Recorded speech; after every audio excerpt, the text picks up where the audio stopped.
The committee will come to order. Without objection, the chair is authorized to declare recess at any time. Today, the Rules Committee is convening to consider H.R. 1, the One Big Beautiful Act. Before we discuss the legislation that's before us, I want to respond to a letter I received yesterday from the Democratic leader and the ranking member of the committee. The letter calls the decision to hold a hearing at 1 a.m., quote, unprecedented, end quote. However, let's look at the record.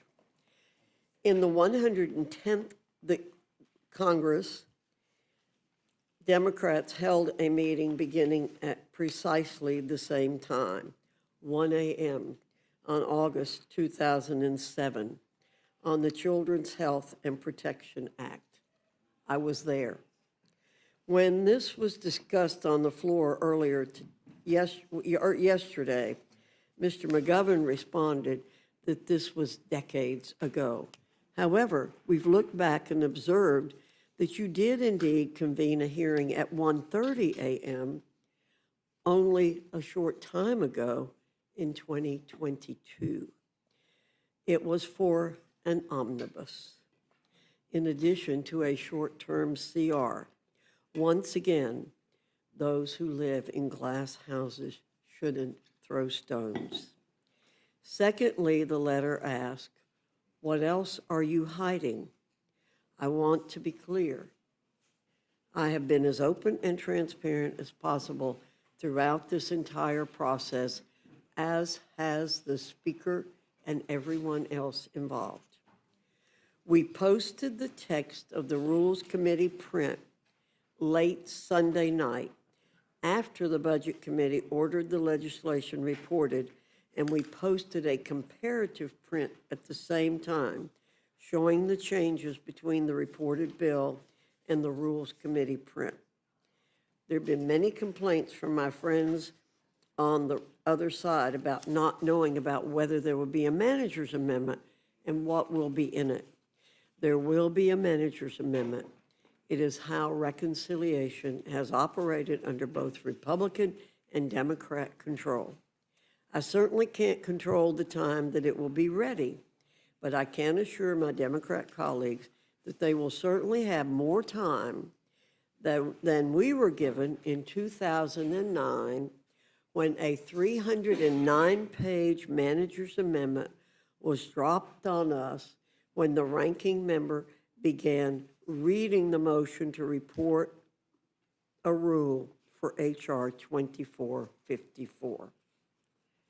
309-page manager's amendment was dropped on us when the now ranking member began reading the motion to report a rule for H.R. 2454. The record is there.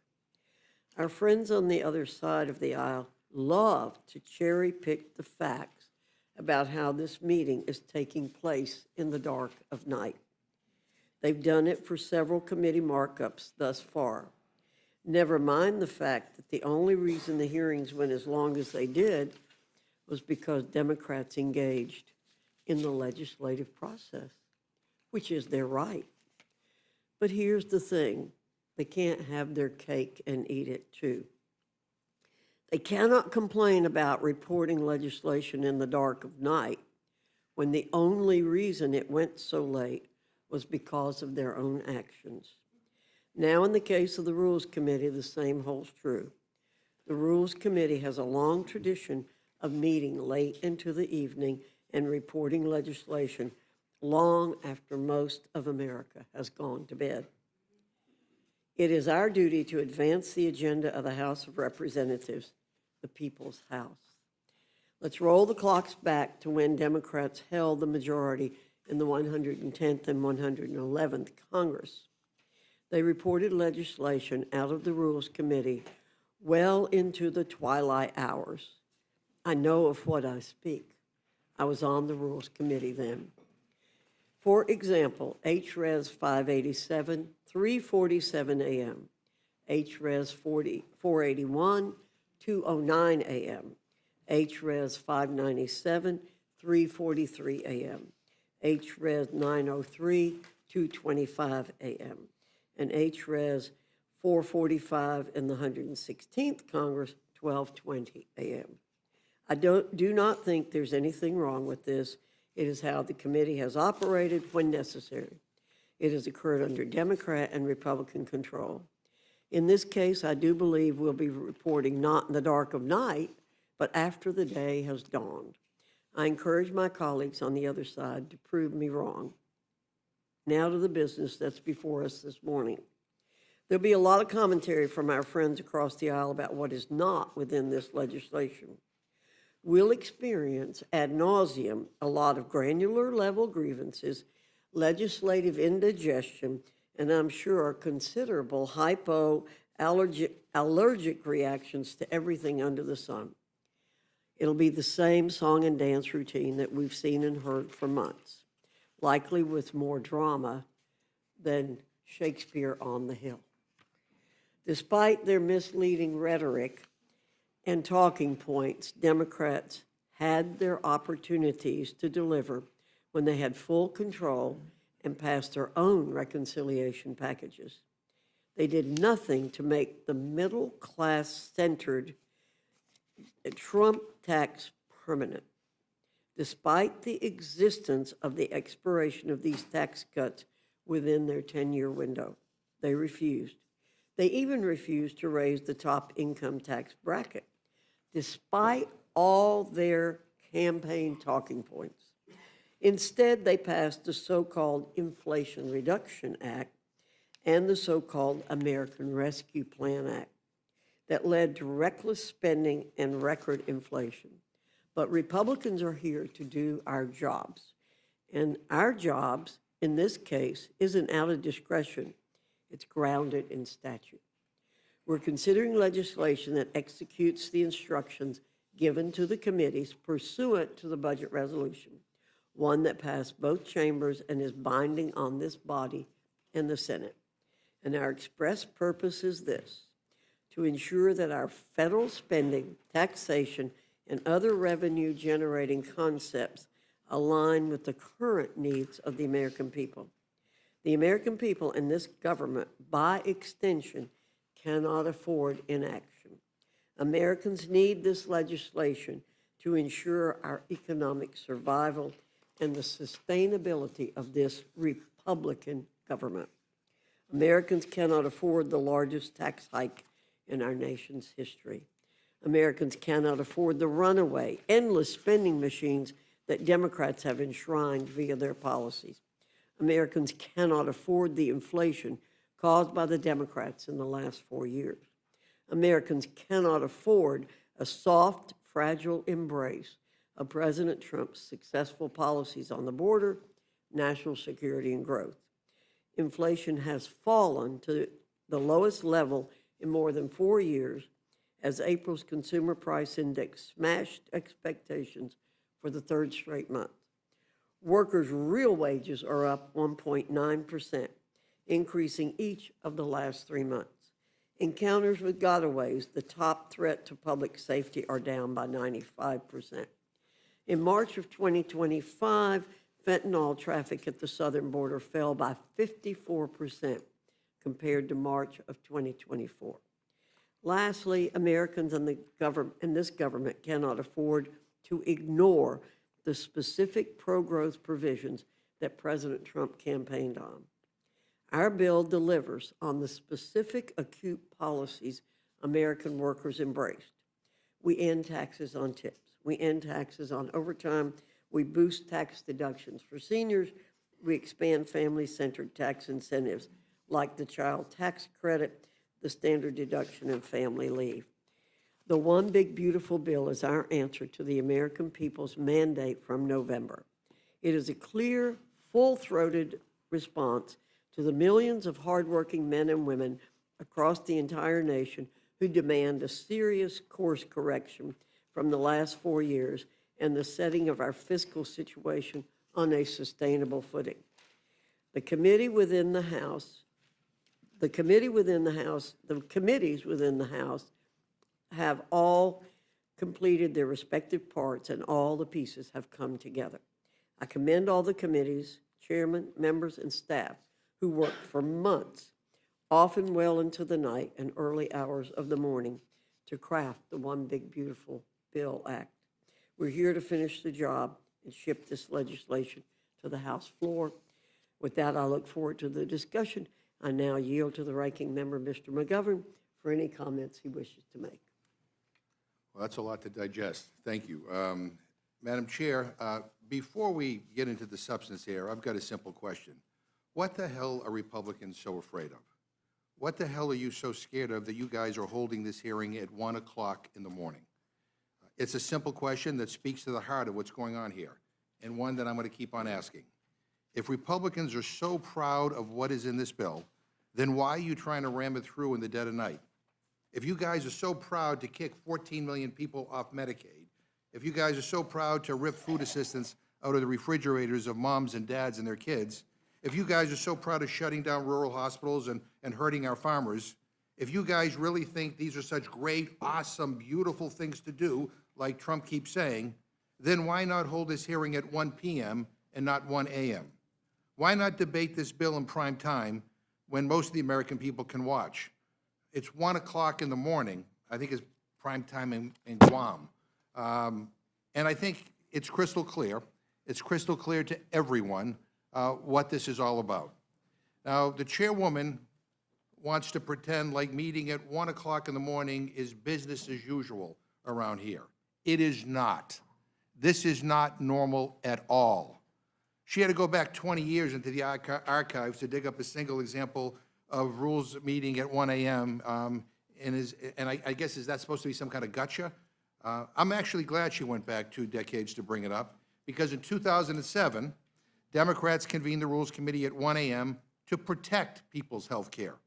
You guys have us meeting at 1 a.m. to rip it away. Now look at the record. George W. Bush was president, and the Children's Health Insurance Program was about to expire. That's an actual emergency, not a fake emergency like this. He vetoed not 1, but 2 of the bills that we sent him because he didn't want to cover those additional kids. So you guys caught us doing what exactly? Trying to protect coverage for uninsured kids. Great, we're proud of that. There is no comparison here. This is a 1,000-page bill, for God's sake. 1,000+ pages, and you want to shove it through in the dead of night because Trump said, close your eyes and vote for it. You're using emergency procedures to jam this through Congress to meet an artificial deadline that you created yourselves because the billionaires just couldn't wait for their tax cut. It's astonishing, really. It takes my breath away. It's just over 100 days, and you guys have gone from promising to lower costs to ripping away people's health care. Now, of course, you don't want anyone to know what you're doing here. It's because you know that this bill betrays the people who voted for you. You have the most ineffective Congress in a century. You've passed almost no legislation into law. And this is how you want to roll out your big centerpiece legislation at 1 o'clock in the morning. This isn't just incompetence. It's much more nefarious than that. You are intentionally hiding what you are doing. What an insult to the people of this country. What disdain you guys must have for the people who voted for you. You know, people are so tired of getting screwed over by a system that doesn't work for them. America is fed up with this BS, and people want change. And I don't blame them. I'm fed up too. They want us to make things better for regular people. And what your big, ugly bill does is the exact opposite.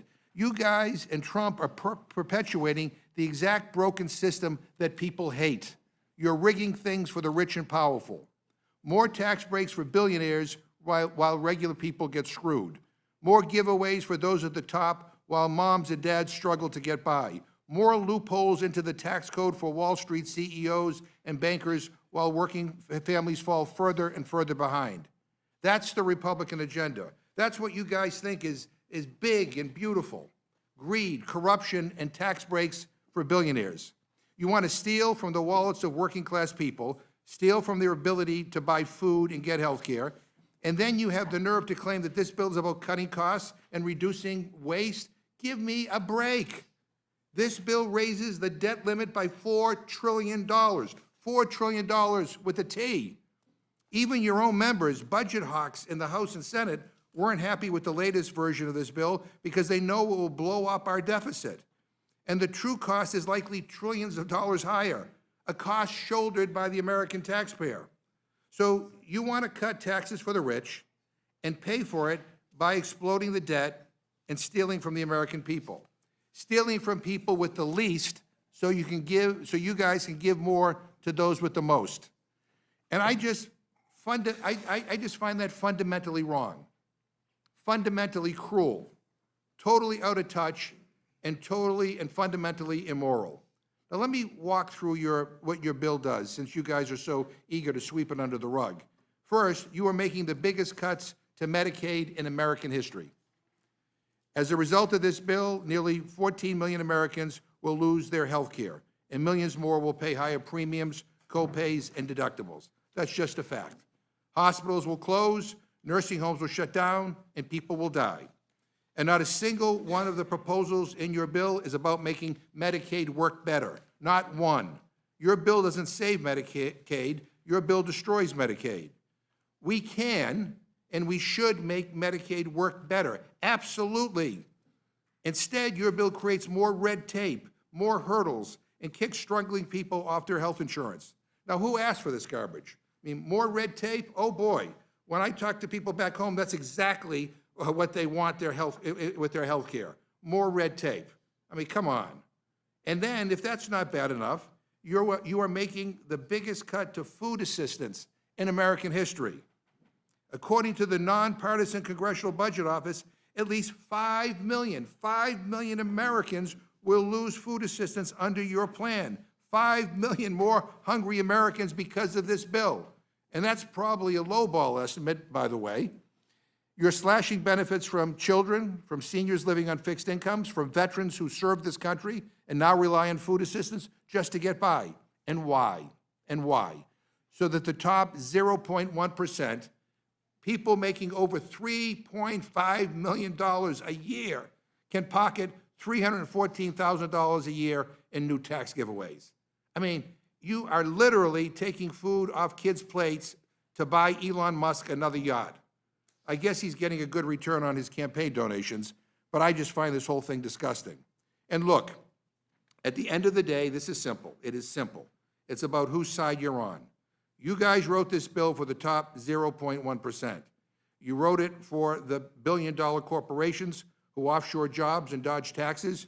You wrote it for the big oil and big pharma CEOs who rip people off. You wrote it for the rich and famous, for the people who never, ever have to worry about where their next meal is coming from or how to take care of their elderly parents. So you guys picked a side, okay? You picked the billionaires. I get it. You want to betray the people who voted for you. You want to sell them out because Trump told you to. But guess what? Democrats are picking a side too. And we are siding with the vast, vast, vast majority of Americans who you are going to screw over with this bill. We are siding with the 14 million parents and grandparents who are going to get kicked off health care if this monstrosity passes. We're siding with struggling families who are already having a hard time buying groceries, and the farmers whose incomes will drop because you're gutting the nutrition programs to create demand for the food that they grow, and the rural grocery stores that they support, and the nurses who will lose their jobs when you start closing down rural hospitals. That's who we're siding with, and that's who we choose to fight for. Now, I've seen a lot in my time in Congress. I've seen my fair share of bad bills, but this takes the cake. This is not policy. This is theft. It is a direct transfer of wealth from the working and middle class to the ultra-wealthy, and it's being done on purpose and under the cover of night. Republicans have had every opportunity to make life better for the American people. You guys have a unified Republican government. You have the House. You have the Senate. You have the White House. You could have invested in housing, in child care, in clean energy, in community health. You could have closed tax loopholes and make sure that billionaires pay what they owe. Instead, you chose to side with those at the top. You chose to line the pockets of your rich donors, and the health and security of regular people be damned. This is not a governing philosophy. It is a scam. It is a scam. A scam. And I wasn't sent here to vote for trash like this. For the life of me, I cannot understand why you were doing this. Why the hell did you choose a career of public service just to do this? Just to rip away the health care and food assistance and security of working and middle-class Americans? Is that really what you came here to do? I don't understand this. I don't understand the cruelty. And let me say this to every Republican member who votes for this. You own it. You own it.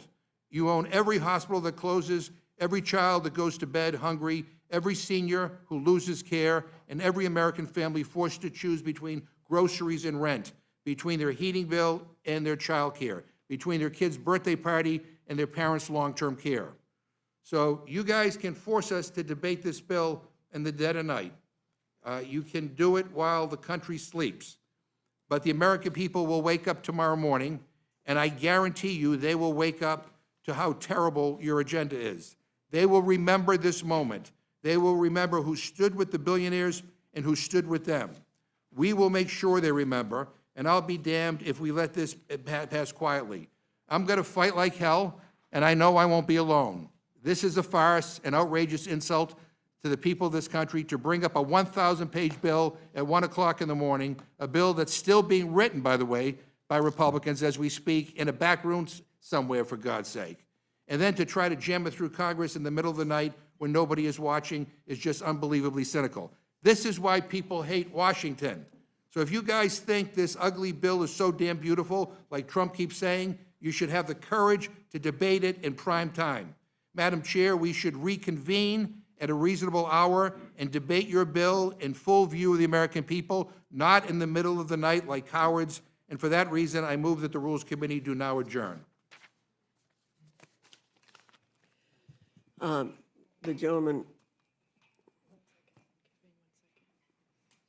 the question is on the motion to adjourn. All those in favor say aye. Aye.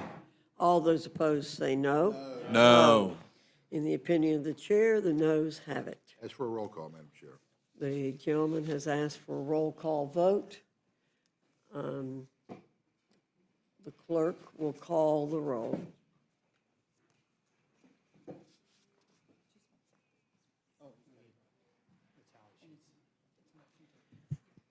Why don't you just let me call?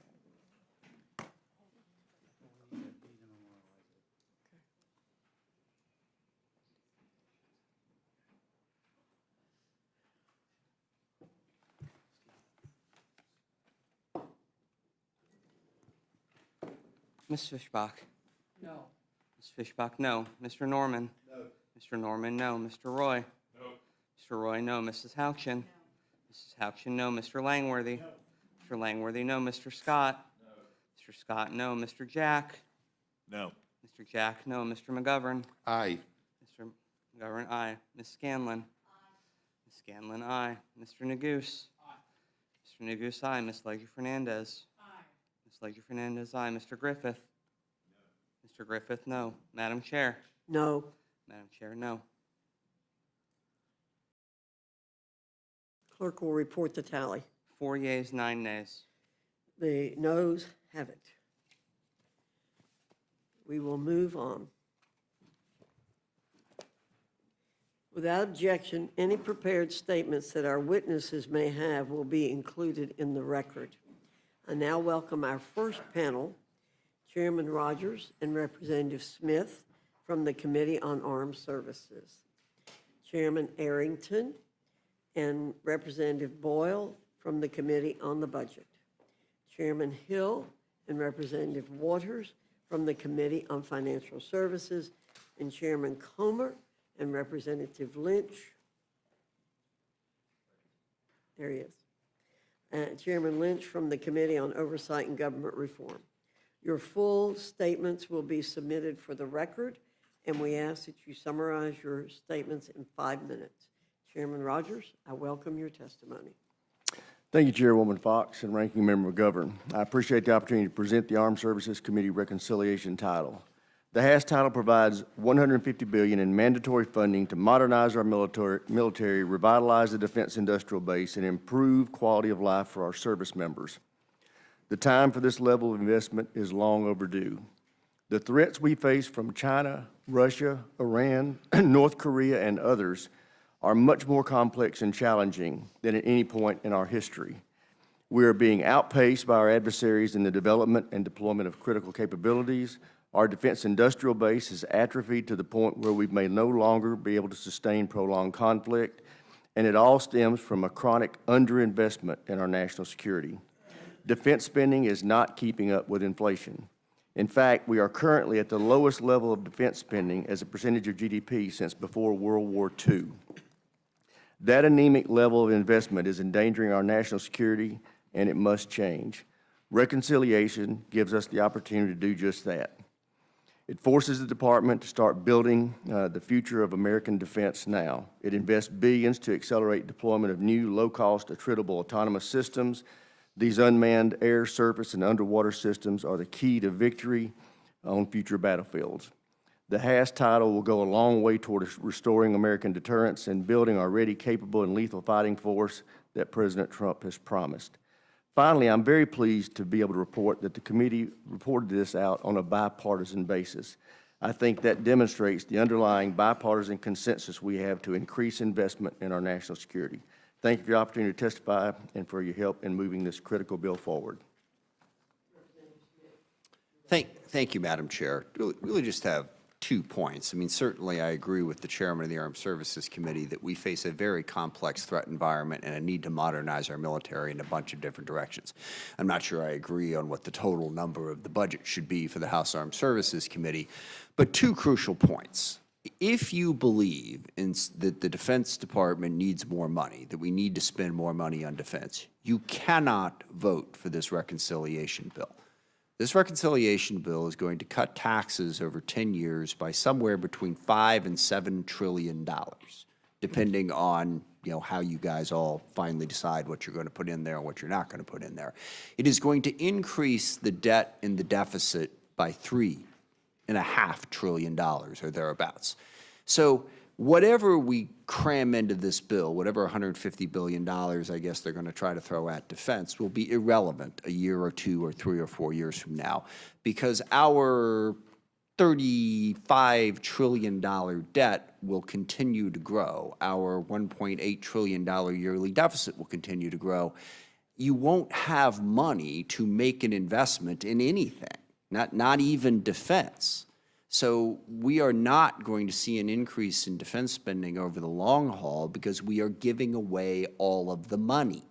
If, in fact, you believe that defense is that important, then you ought to be willing to pay for it. We simply cannot continue to borrow money forever. So it's not going to help defense. If you are a defense hawk, you cannot vote for this reconciliation bill, which leads into the second point. I have heard for a very long time from my Republican colleagues that the reason they have to pass their budget is because of the existential threat that the debt and the deficit pose for our nation. I wish I could replay all of the incredibly passionate speeches that I've heard on the floor and elsewhere from my Republican colleagues about how terrible this is. And that's what the reconciliation bill was going to do. And I can picture all of your constituents who you made these promises to, and then you get back here and you put this reconciliation bill up there and they say, well, how'd we do? How'd we do on getting the debt down? Well, it's difficult, it's complicated, but we actually added $3 trillion to it. So the budget hawks in the Republican conference, are you going to stand up tomorrow and say we were lying to you? We never really meant it? It's just ridiculous that you would consider passing a reconciliation bill that's going to add $3 trillion to the debt after, my gosh, the speeches I heard would have made you think that not getting the debt under control was going to kill us all in like a year. So this reconciliation bill is an utter disaster for the country for a lot of the reasons. I associate myself with many of the remarks that Mr. McGovern made on all the things that are being cut. But if you care about defense and you care about the debt, how in the hell can you vote for this? I look forward to someone making that argument at some point. So I hope that the Republicans who care about debt and care about defense will vote this bill down. And with that, I yield back. Thank you, Mr. Smith. Chairman Hill, you're recognized.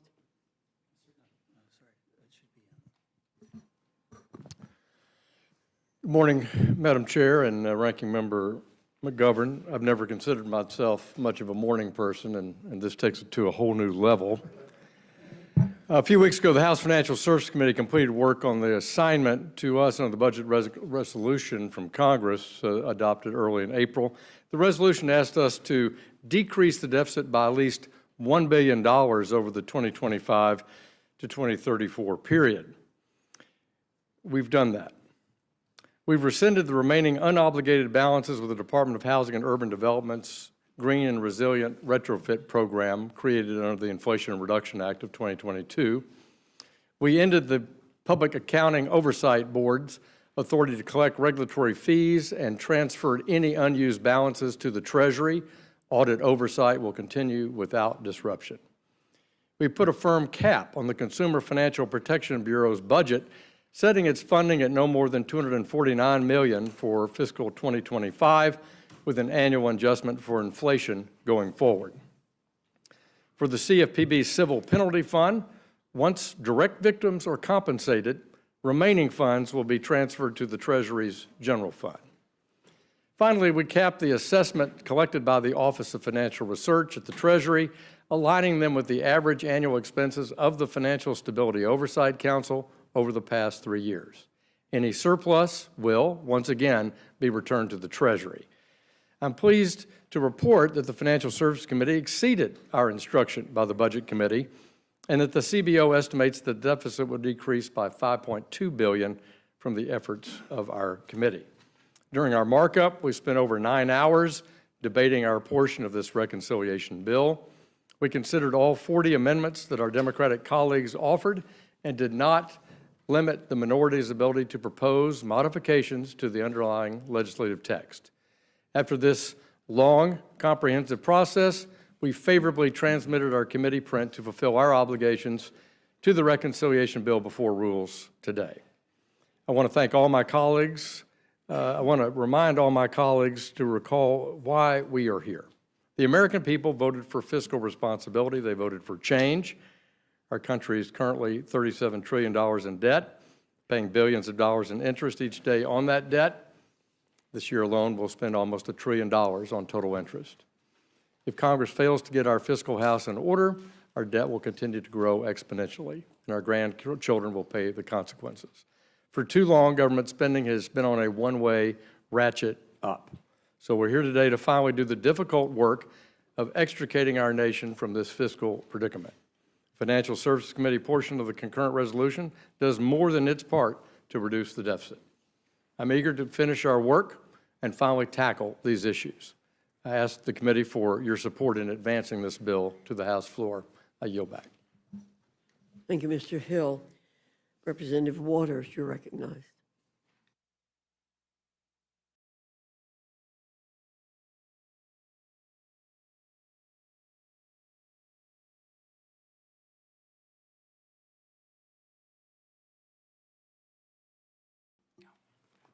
Well, I can't let that not be heard. Well, here we are. Republicans have dragged us here in the dead of the night under the guise of having a productive hearing about the GOP tax scam bill. But the truth is that Republicans couldn't care less about how bad this bill is. They're going to sit here and ignore every single thing that I and my Democratic colleagues have to say about this bill and how it will harm hard-working American families. And it's all because they are afraid of Donald Trump. They're so afraid of Donald Trump that they will gladly allow the American people to serve as collateral damage to the $5 trillion handout, $5 trillion handout to billionaires in this bill. They're so afraid of Donald Trump that they're okay with him getting richer while their constituents are getting poor.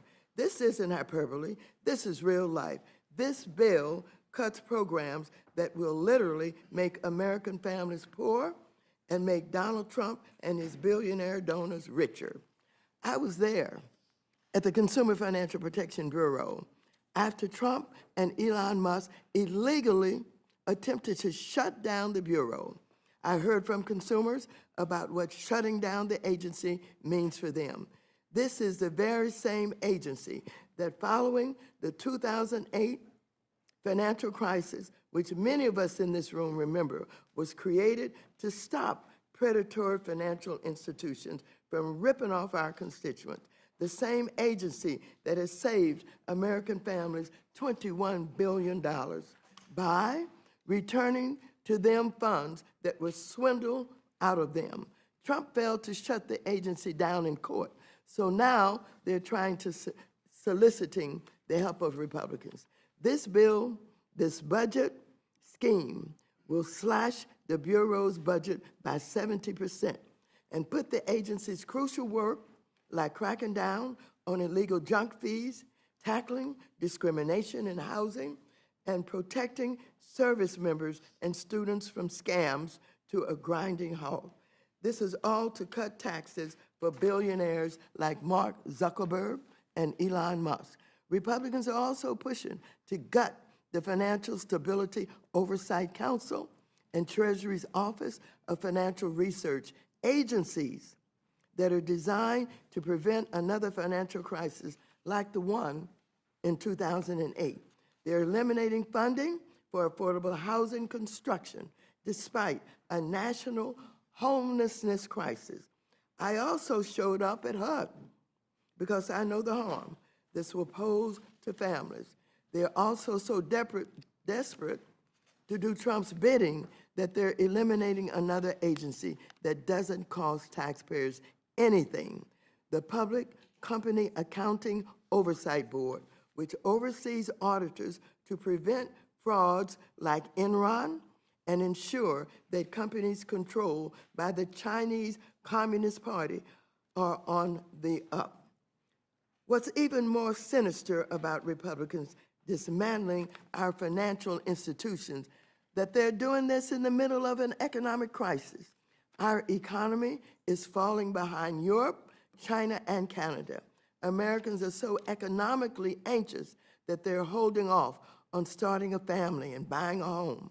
The so-called pro-family party is making it harder for Americans to have kids and ripping away the American dream of home ownership. Inflation is rising, the dollar is down, yields are up, and borrowing is getting more expensive.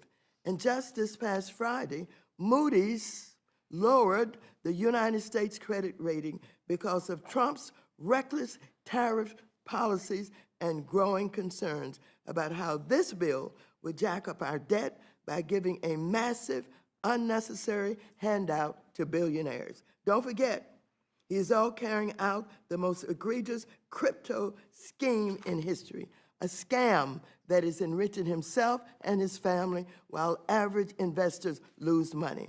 But nothing in the bill addresses this crisis. Trump has thrown the U.S. economy. He's put us in this position.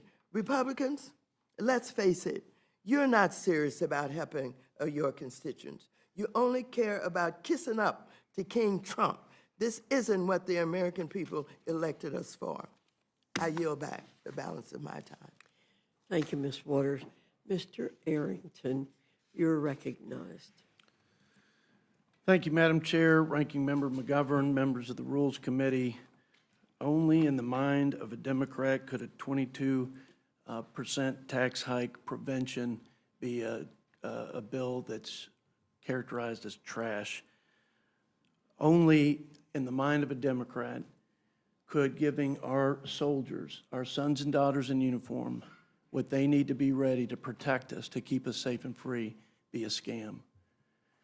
Only in the mind of a Democrat would keeping illegal immigrants from receiving taxpayer-funded social services so that we could sustain those programs for American citizens now and into the future could be a scam or trash. And I got a whole lot of other talking points, and I look forward to the conversation. Reconciliation bill under consideration today is the principal legislative vehicle for advancing the full America First agenda to realize President Trump's vision and House Republicans' unwavering commitment to making America safe and prosperous again. Our goals were as follows: to strengthen our military and secure our border, to reignite economic growth and unleash American prosperity, and to rein in wasteful Washington spending and begin the process of restoring the fiscal health of our great nation. The One Big Beautiful Bill Act contains the largest tax cuts, security investment, federal energy asset deployment, and spending reduction in the history of the United States of America. This is an historic moment. We believe it's a generational opportunity to reclaim the American promise, to renew the American spirit, and restore America's greatness. The American people gave President Trump a mandate and unified Republican leadership in Congress to reverse course on the failed policies of the last 4 years. Their message to Washington, Madam Chair, I believe was crystal clear. They want competent leaders, common sense policies, and a commitment from everybody in this room, all of the lawmakers and leaders of our great country, to be committed to putting America and Americans first. Let's give the voters what they got, what they asked for today. I yield back. Thank you, Mr. Arrington. Mr. Boyle, you're recognized. Thank you, Madam Chair, and thank you, Ranking Member, and thank you to all the members who go above and beyond by serving on the Rules Committee.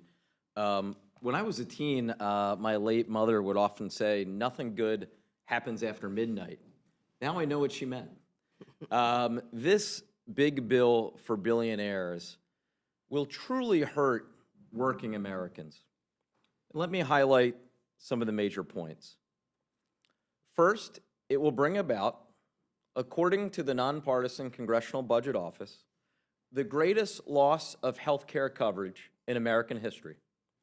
It does it in several ways. First, by providing and instituting the biggest cut to Medicaid in American history. Second, by launching devastating cuts to Obamacare. Those two combined will result in a loss of health care for about 14 million Americans. But that's not all. Just tonight, a few hours ago, the bombshell came out. The nonpartisan CBO's official numbers show this bill will bring about an over $500 billion cut to Medicare, one of the largest cuts to Medicare since the program was created in 1965. So the largest cut to Medicaid in American history, devastating cuts to the Affordable Care Act, and one of the largest cuts to Medicare in American history. And why? To help subsidize tax cuts that mostly go to the top 1%. And of course, those cuts I highlighted to healthcare aren't the only cuts that are in here. We also have included the largest cuts to nutrition assistance and food programs in American history, cuts to all sorts of education programs, and the list goes on and on and on. And does that, in the end, mean most working Americans will be better off? No, because also out from CBO just tonight are the distributional effects of this bill. It's in its entirety. And what does it show? The bottom 10% of Americans will actually be poorer as a result of this bill, with the biggest benefit going to the top 1% of Americans. What is also quite clear is that this bill is not entirely paid for. Even after all of those cuts to Medicaid, all of those cuts to Medicare, all of those cuts to the Affordable Care Act and nutrition assistance and on, they don't come close to paying for the cost of the tax cuts. So how is the rest paid for? It isn't. Just tacking on more and more to our national debt. No wonder just on Friday evening, Moody's delivered the third credit downgrade this nation has ever received. This is truly, I think all sides will agree with this, a significant piece of legislation. Frankly, I think one of the most consequential in our lifetimes. Sadly, though, I believe the consequences for my constituents, and most working Americans will be absolutely devastating. I urge you to reject it.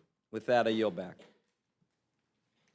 Thank you, Mr. Boyle. Chairman Comer, you're recognized. Thank you, Dr. Fox and Ranking Member McGovern. Today, I'm here to talk about a generational opportunity to realize reforms that address the budget deficit. The provisions proposed by the Committee on Oversight and Government Reform in Title IX of this bill are part of President Trump's larger effort to improve the fiscal health of the federal government. Last November, Democrats offered to provide more of the same, but the American people instead elected President Trump to a historic second term on promises to change Washington, D.C. The deficit reductions in Title IX of the reconciliation package codify part of the President's vision for enacting his agenda and achieving significant taxpayer savings. Congressional procedure, precedent, and tradition too often contribute to an ever-expanding federal government. Meanwhile, too little is done to shrink the administrative state and make the federal bureaucracy more efficient. The budget reconciliation process provides a rare opportunity to reverse that trajectory. Fundamentally, Congress instructed the Committee on Oversight and Government Reform to advance policies that reduce the federal deficit by at least $50 billion. Despite our committee's limited jurisdiction over mandatory spending programs, we passed a package of budget reforms that save a significant sum. We are in a fiscal crisis. The reforms we moved out of the Oversight Committee met the moment in terms of addressing that fiscal crisis. We did the job we needed to do on behalf of the American taxpayers and future generations. The simple truth is that federal employee retirement benefits significantly outpace those of the private sector. To this point, the Congressional Budget Office issued an April 2024 report that I requested, stating that, quote, benefits for federal workers cost 43% more per hour worked on average than benefits for private sector workers, end quote. CBO stated further that, quote, benefits also constituted a larger share of total compensation for federal workers than for workers in the private sector, end quote. Most of the costs associated with these benefits are funded by hardworking taxpayers in the private sector and federal borrowing. I understand that our conference includes members that represent different constituencies. I support leadership's work to combine our package with the provisions reported by other committees into one bill that can gain the support of our conference. And I thank my colleagues for working with leadership to represent their constituents and reach an agreement on a package that advances significant budget-saving reforms. I fully support our collective efforts to advance a package that works for the House and supports President Trump's agenda.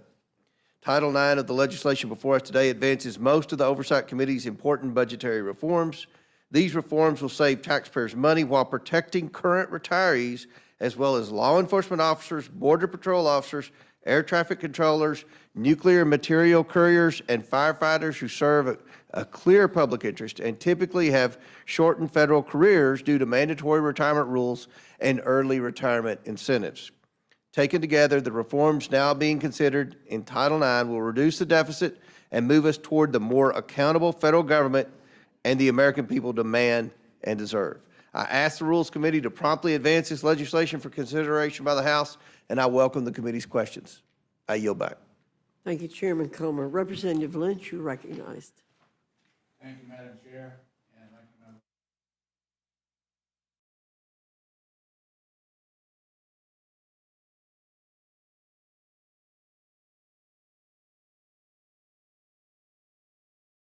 Tax cuts onto the backs of American workers, families, and dedicated public servants.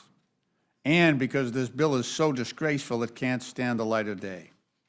In just over 100 days, we've witnessed the Trump administration lay off more than 200,000 probationary federal employees, including leading researchers, public health experts, veterans, and other critical positions. Trump has coerced 75,000 civil servants into resigning. Trump has replaced 50,000 nonpartisan civil servants with political appointees. And Trump has illegally terminated nonpartisan independent inspectors general and federal watchdogs.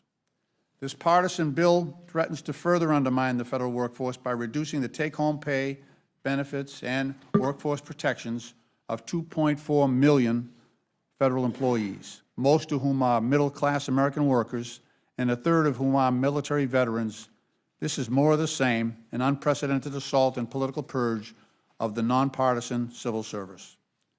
And the people who pay most for these attacks are the veterans, children, seniors, and other Americans who rely on our federal workers to deliver those life-saving services. The Federal Employee Retirement System, annuity supplement, a monthly bridge payment for retirees before they're eligible for Social Security at age 62 would be eliminated for anyone not actively receiving the supplemental payment by January 1st, 2028, or who does not meet a specific exemption. Federal workers like letter carriers, VA hospital nurses, food inspectors who have committed decades to the job are eligible to retire would not be able to receive this vital payment to make ends meet. That's $18,000 per year in retirement income for the average beneficiary eliminated because billionaires need another tax break. This legislation would also retroactively change the annuity formula to base most employees' annual retirement payments on their highest 5 years of earnings instead of the highest 3 as they were promised when they were hired.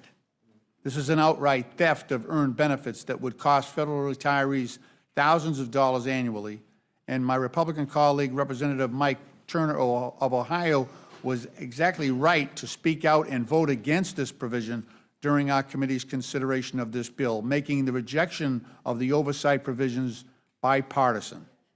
Another particularly egregious provision of this bill would force any newly hired federal employee to accept at-will employment or lose 5% of their take-home pay to increase retirement contributions. Federal workers who choose to remain under the merit-based system would be forced to contribute nearly 10% of their paycheck towards retirement. CBO estimates that 75% of new hires in the federal government would now become at-will employees subject to political purges of the federal workforce with little to no protections. I'll be introducing amendments to strike this bill's at-will employment provisions and to exempt veterans and federal workers who entered the workforce prior to the bill enactment from the changes in the annuity formula. Despite the claims of this administration, federal workers are not leeches on the system, but hardworking, dedicated public servants who are paid about 25% less than their private sector counterparts. A strong, nonpartisan federal workforce is fundamental to a functioning democratic government. These dedicated workers deserve our respect and our support. Like most Americans, federal workers faced increased costs for groceries and housing and economic uncertainty because of President Trump's reckless tax and tariff agenda. The Trump tariffs are estimated to cost American households $4,900 per year, the largest tax increase since 1968. President Trump and congressional Republicans are also advocating for a tax regime that will actually increase federal deficits by more than $4 trillion over the next 10 years. And worst of all, they're seeking to offset their tax cuts for billionaires by gutting $800 billion from Medicaid programs. My Democratic colleagues and I strongly oppose that motion. Oversight Democrats stand with struggling families. We oppose corruption and abuse of power, and we are committed to solving our nation's crises without sacrificing the well-being of our civil servants. I urge my colleagues to reject this reverse Robin Hood legislation, which robs from the poor to give to the rich, and instead work towards a budget that respects American workers and the basic needs and services they provide. I welcome the committee's questions, and I yield back. Thank you, Mr. Lynch. Chairman Arrington, we keep hearing a constant refrain from the Democrats that the tax cuts were driven to the wealthy. The Washington Post fact-checked what they referred to as Democrats', quote, zombie claim, end quote, that 83% of the benefits from Republican tax reform in 2017 went to the wealthiest 1%.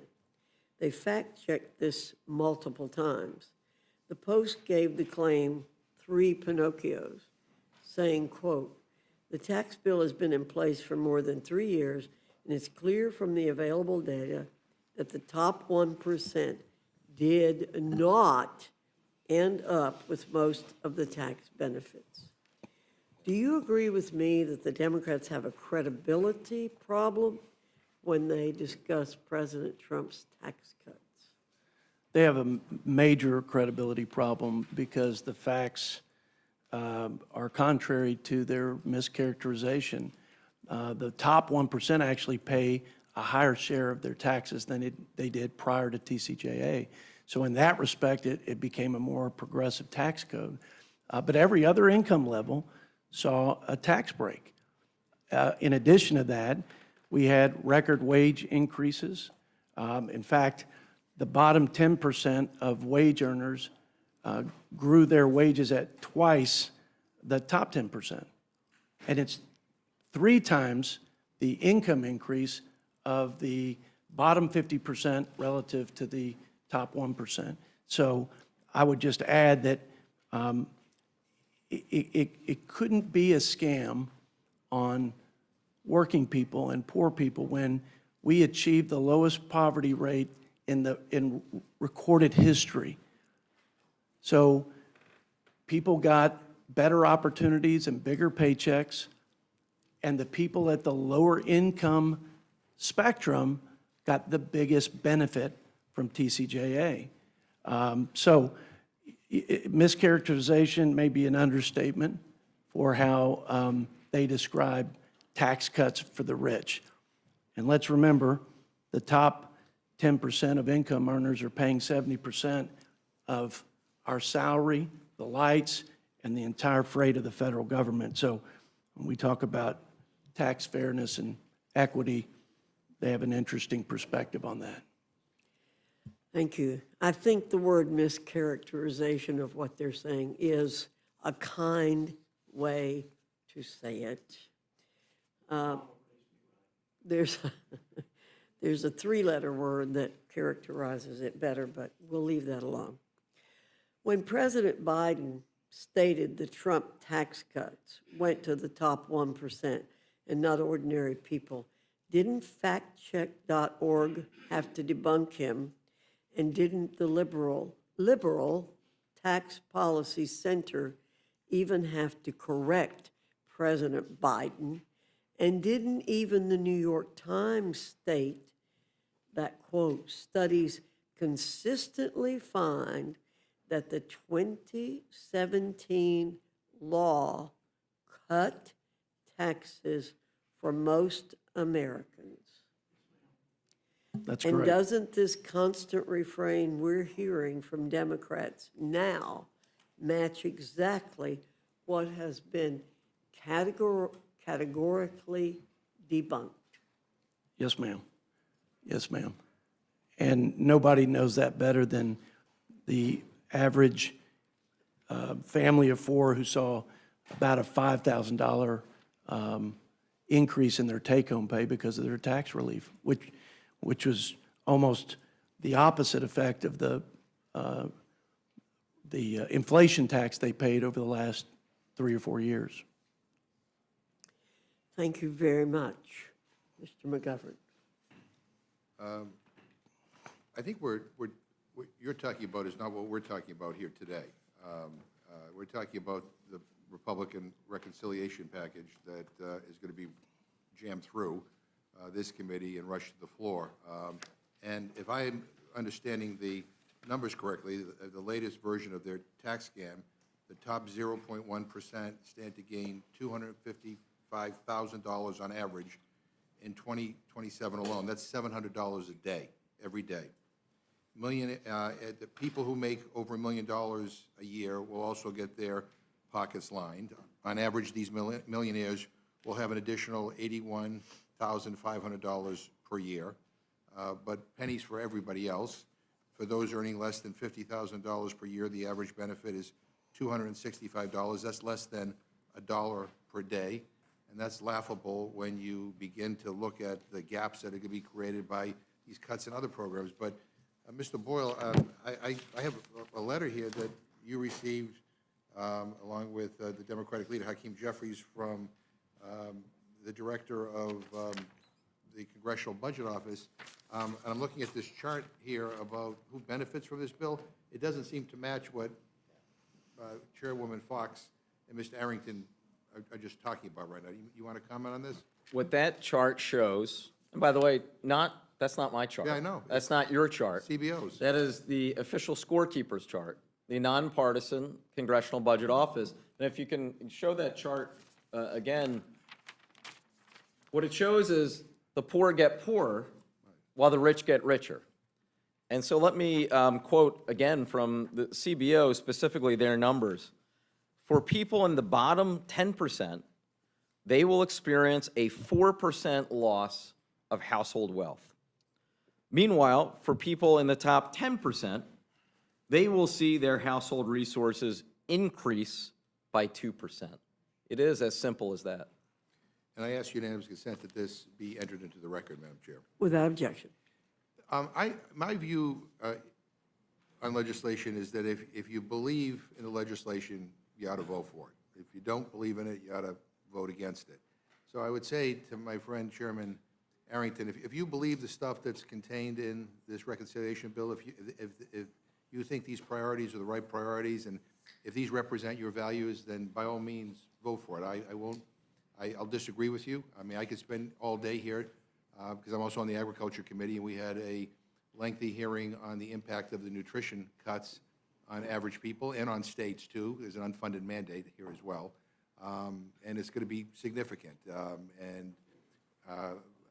But if this bill represents your values, I'll just say for the record, it doesn't represent my values. And so, you know, we're just going to have to agree to disagree. But, you know, let me ask you a question, though, Chairman Arrington. I mean, this is the Rules Committee print of what we're talking about. Is this Rules Committee print in front of us, is this the final version of the bill, or a change is going to be made? Sir, it's the final version of the bill until the manager's amendment is completed, and then we'll know what those definitive changes are. So are negotiations still ongoing? And if so, with whom? Where are they, and in what room? Shouldn't you be in that room instead of being here right now because you're the budget chair? I mean, during the markup, during the budget markup on Sunday night, you said that you weren't aware of any changes being made, and then my colleague on the Rules Committee, Mr. Norman, on this committee, followed up saying he was happy with the direction, with the changes that were being made. So which is it? So changes are going to be made? Well, I'd say there have been a lot of conversations and discussion and healthy debate within the conference. But as far as I'm concerned, my job was first to make sure that the budget targets were achieved, and they were. So we had a balanced budget reconciliation bill. That was our job to affirm that in the Budget Committee. As to what changes, I don't know of any definitive changes until I see it on paper. Lots of things change, as you know, in this process. But in the Budget Committee markup, you said that we would have an official score from the nonpartisan budget experts at CBO before we vote on this bill. And when will we get that score? I believe we will still have a score on the final bill. So you think we'll get the score before we vote on it? That's my expectation. And if we don't, would you recommend that we hold off until we get the I think score? we got a lot of the bill scored at this point. My expectation is that they'll have the bill scored. Yeah, but with the changes, yeah, I mean, one of the things about CBO is it talks not only just about the impacts on the deficit and the debt, but also on like how many people will lose health care benefits or, and other benefits. So any change will impact our constituents differently. And so I guess I just want to, do you think it's okay for us to vote on this bill without knowing how much it will cost the American taxpayer or how many people will get kicked off of their health care? And, I mean, if you're saying we should absolutely have a final CBO score before we vote on this, I could live with that. I just don't, I want to make sure I'm understanding what you're committing to or not committing to. I'm committing, my expectation is they'll have all the scores, Mr. McGovern, but I think they know the various machinations and what that will do to ensure a certain number of people who receive, for example, Medicaid, who are in this country illegally under the policies of President Biden, and what that will change when we put prohibitions against taxpayer funded services And to going be via clear, legal I'm not looking for a prediction. I'm looking for kind of certainty about Yeah, what we sure. will be. Mr. Boyle, as you know, statutory pay-go, which stands for pay-as-you-go, is a law that requires tax cuts and spending increases to be offset, meaning that they do not add to the deficit. If at the end of the year, congressional legislation collectively violates pay-go, those deficit effects trigger across-the-board cuts to programs like Medicare. Does this bill trigger statutory pay-go? Yes, and it's not me saying it. It is the Congressional Budget Office confirming it as of a couple hours ago. And look, this is really the breaking news, because when the Budget Committee kicked off this process approximately 3 months ago, there was a commitment by President Trump that there would be no Medicare cuts in this piece of legislation. And indeed, over the last several months, there's been no discussion of Medicare at all. There has been of Medicaid, but not of Medicare. Well, here we are tonight because, as you explained, because of the size of the deficits, because of the pay-go or pay-as-you-go act, that would trigger sequestration of Medicare, and it would total over $500 billion. The official figure that CBO confirms is $535 billion in cuts to Medicare. And this bill doesn't waive statutory pay-go. No, it does not. So this will have a direct impact on Medicare and the federal budget, which is, again, I think a lot of people who are, who are not following this as closely as you are probably are not aware of and will be surprised to learn about tomorrow. Chairman Hill, as you know, military service members and veterans are disproportionately targeted and endangered by financial fraudsters. And the CFPB, whose funding Republicans are aiming to cut by roughly 70%, received nearly 85,000 financial complaints from service members and veterans in 2023. And the CFPB has provided $363 million in monetary relief from enforcement actions that involve harm to service members and veterans. Our colleague from Connecticut, Mr. Himes, spoke on an amendment in your committee that would prevent funding cuts to the CFPB from harming veterans and service members. I mean, this seems like a common-sense amendment to me, yet not a single Republican spoke in favor of it. No one on your side even spoke up to explain why they were in favor of not moving this amendment forward, which, again, I think threatens the financial safety of our service members and our veterans. So at the end of the day, I mean, this amendment was voted down. So I just want to give you an opportunity to explain why cutting an agency that protects the financial well-being of our service members and our veterans is a priority in this bill. I don't quite understand it. Well, thank you, Mr. McGovern. The plan that Republicans advanced in this reconciliation plan was to save mandatory spending, and it's our judgment, going back and looking at the history of the CFPB since its inception in the Dodd-Frank Act, that it could continue its core function and meet its statutory obligations at a 5% cap of the Federal Reserve's budget, which would be about $249 million this year, and that it could meet all of its statutory obligations in meeting what Dodd-Frank directed them to do, which is for large financial institutions and non-banking companies comply with consumer compliance. And we believe they can do that. Yeah, I'm hearing great concern about the impacts of these cuts, and what I worry about in a number of areas with regard to this bill is that cuts are being made not necessarily on the merits, but just because cuts have to be made. Ranking Member Waters, the CFPB has returned $21 billion to consumers over the last 14 years. If Congress proceeds to slash 70% of the CFPB's budget, a vital agency whose sole purpose is to protect American consumers in the financial marketplace, would the CFPB be still be able to fight for consumers and seek remediation when they are harmed with this kind of cut? Thank you very much for that question, Mr.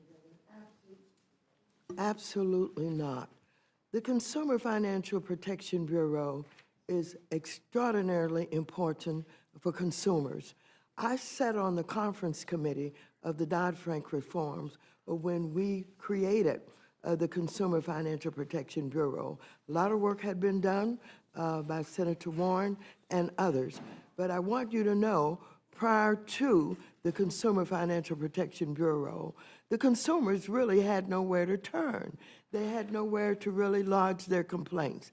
And this is very important because now, with the Consumer Financial Protection Bureau and the excellent work that has been done, they've been able to return $21 billion over 14 years to our consumers.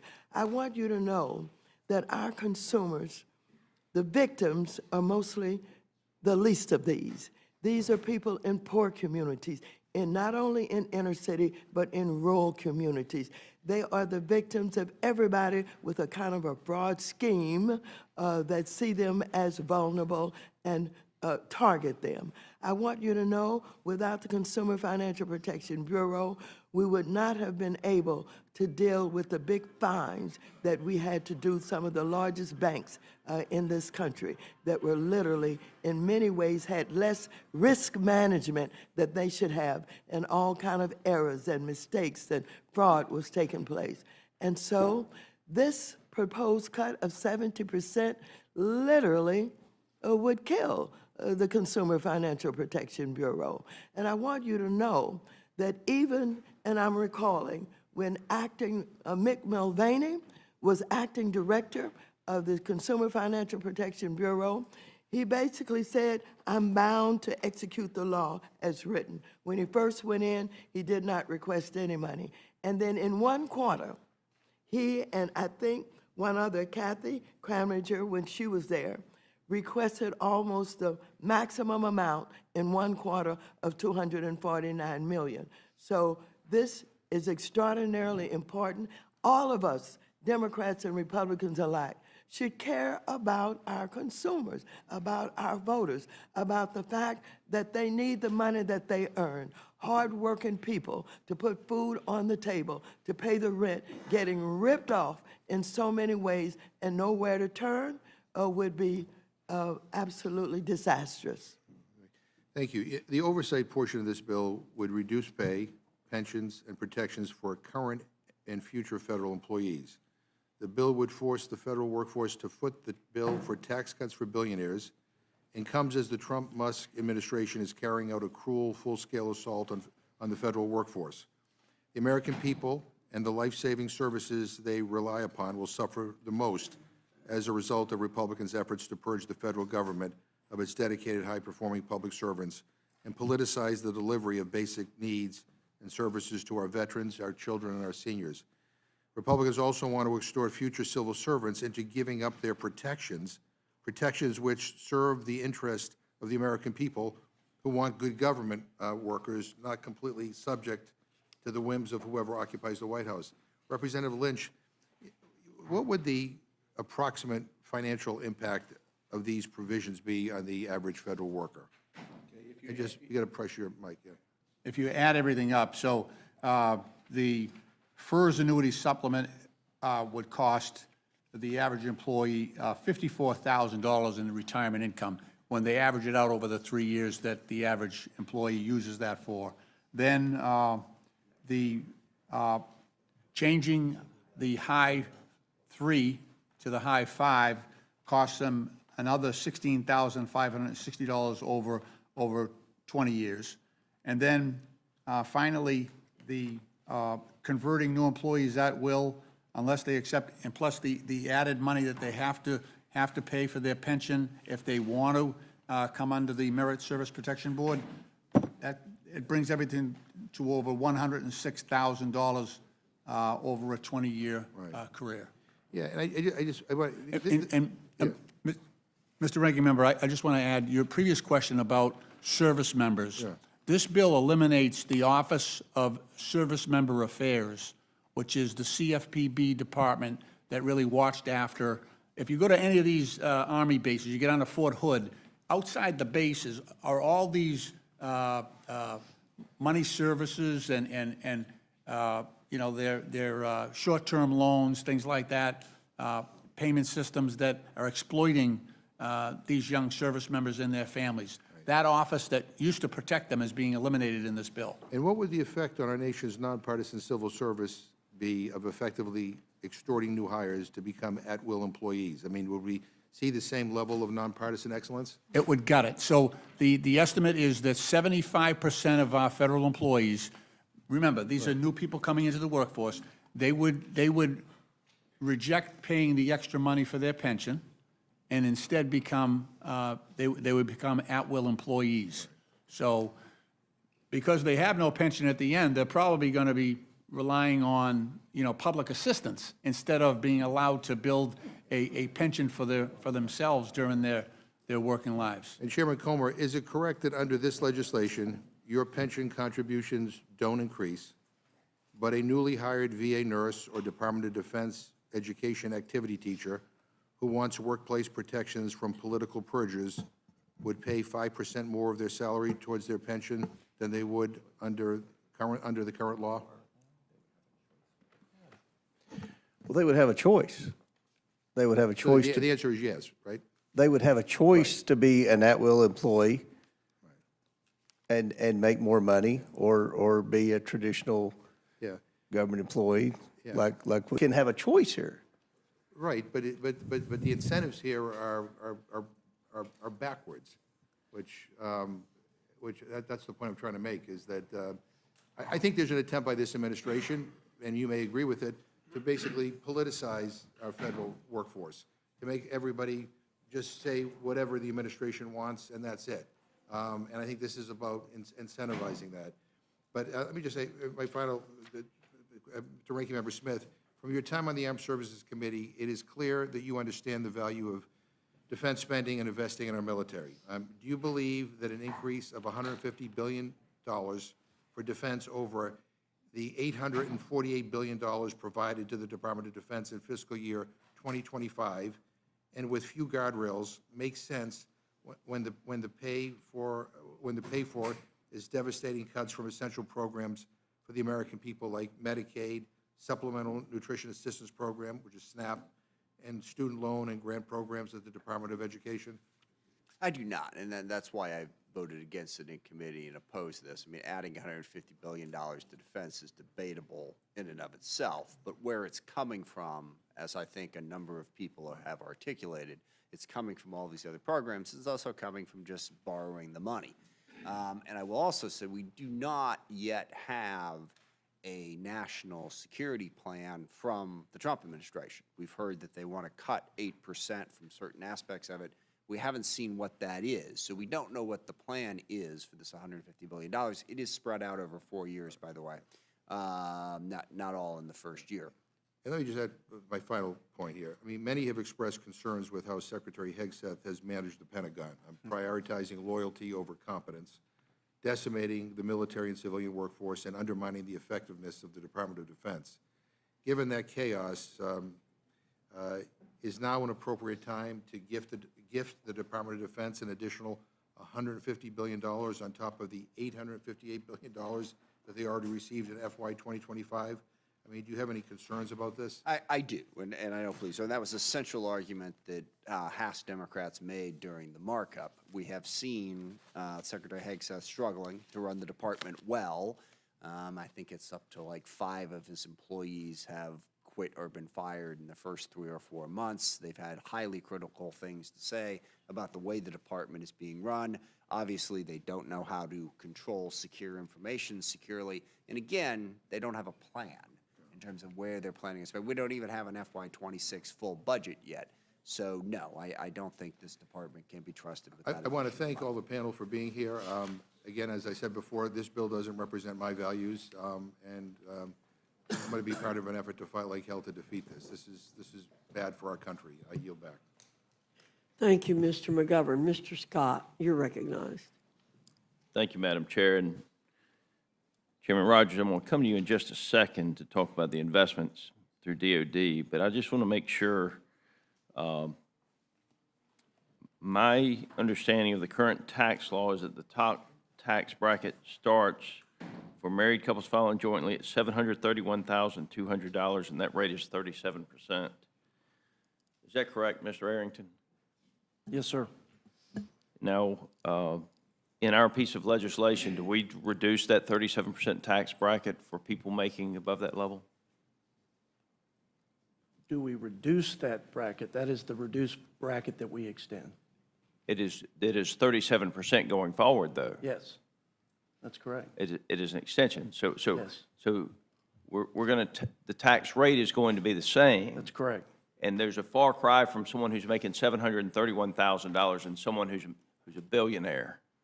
And so I think there's a little, as my grandfather would say on those hot summer days as we pulled in the cow pasture, a little bit of smells like money in the argument that this is billionaires when we're simply extending the bracket, and that bracket starts at $731,000 for married filing jointly. And while those people are certainly doing quite well, it's a far cry from being a billionaire.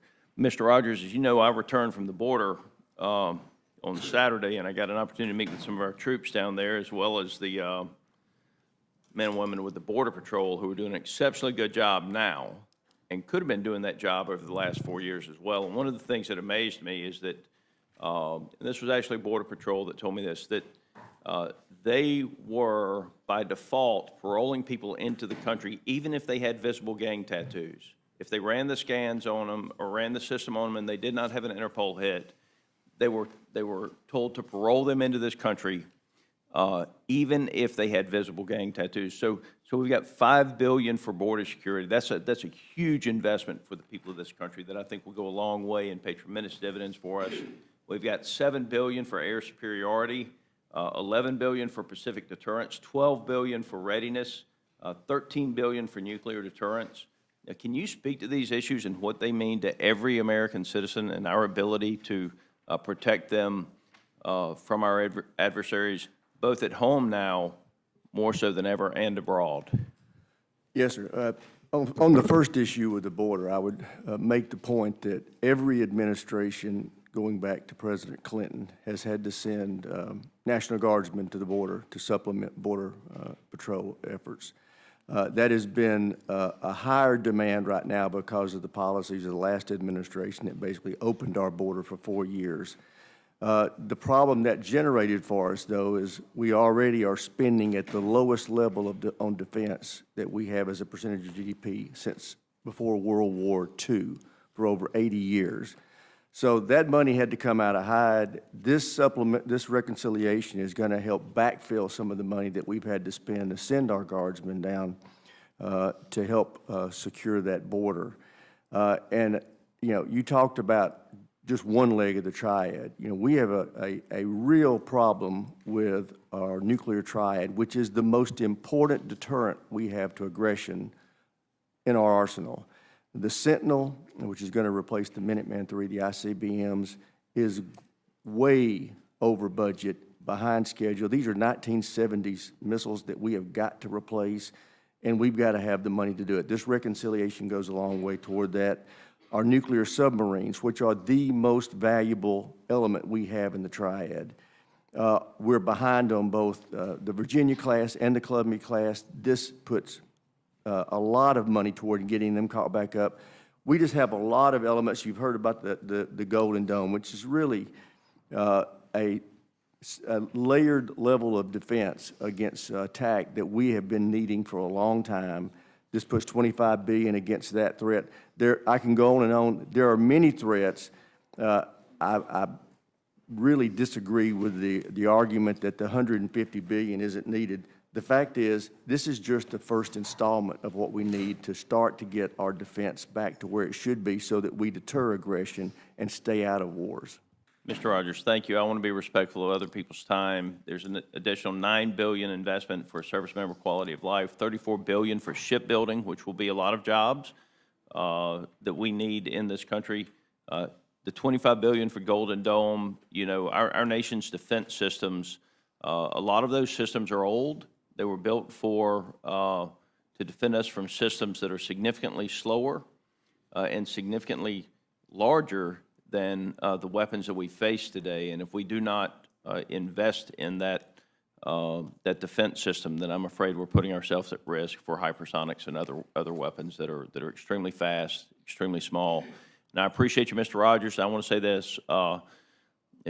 Chairman Smith, it's always good to have two members who, for the most part, are able to work together. I appreciate your professionalism on the Armed Services Committee, and this is one we just respectfully disagree on. With that, Madam Chair, I yield back. Thank you, Mr. Scott. Ms. Scanlon, you're recognized. Thank you, Madam Chair, and thank you to our chairs and ranking members for joining us at this extraordinary hour. I also want to welcome our dedicated C-SPAN viewers and rules aficionados. You know who you are. For our special edition of DC After Dark, we're meeting in the dead of night so that House Republicans can try to jam through their disastrous reconciliation bill with zero transparency or scrutiny. This meeting began at 1 a.m. because our Republican colleagues know that a bill this bad can't be exposed to the light of day. 1 a.m. is when you work on bills that you want to hide from the public. Why would they want to hide this bill? This bill is going to enact the biggest cuts to Medicaid, the primary health insurance for nearly a quarter of Americans, in our nation's history. This bill is going to enact the biggest cuts to SNAP, which prevents Americans from going hungry, in our nation's history. And this bill is going to enact the biggest tax cuts for billionaires in our nation's history. Not only that, but the Congressional Budget Office has just released analysis showing that this bill is going to result in a wealth transfer, not from the rich to the poor, but from the poor to the rich.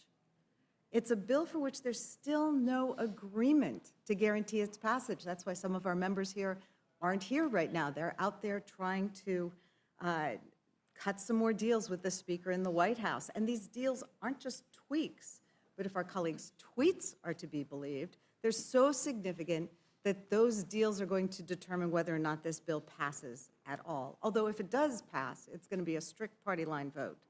So after months of debate and deliberation in the Republican caucus, certainly not bipartisan debate with Democrats, House Republicans still don't have an agreement.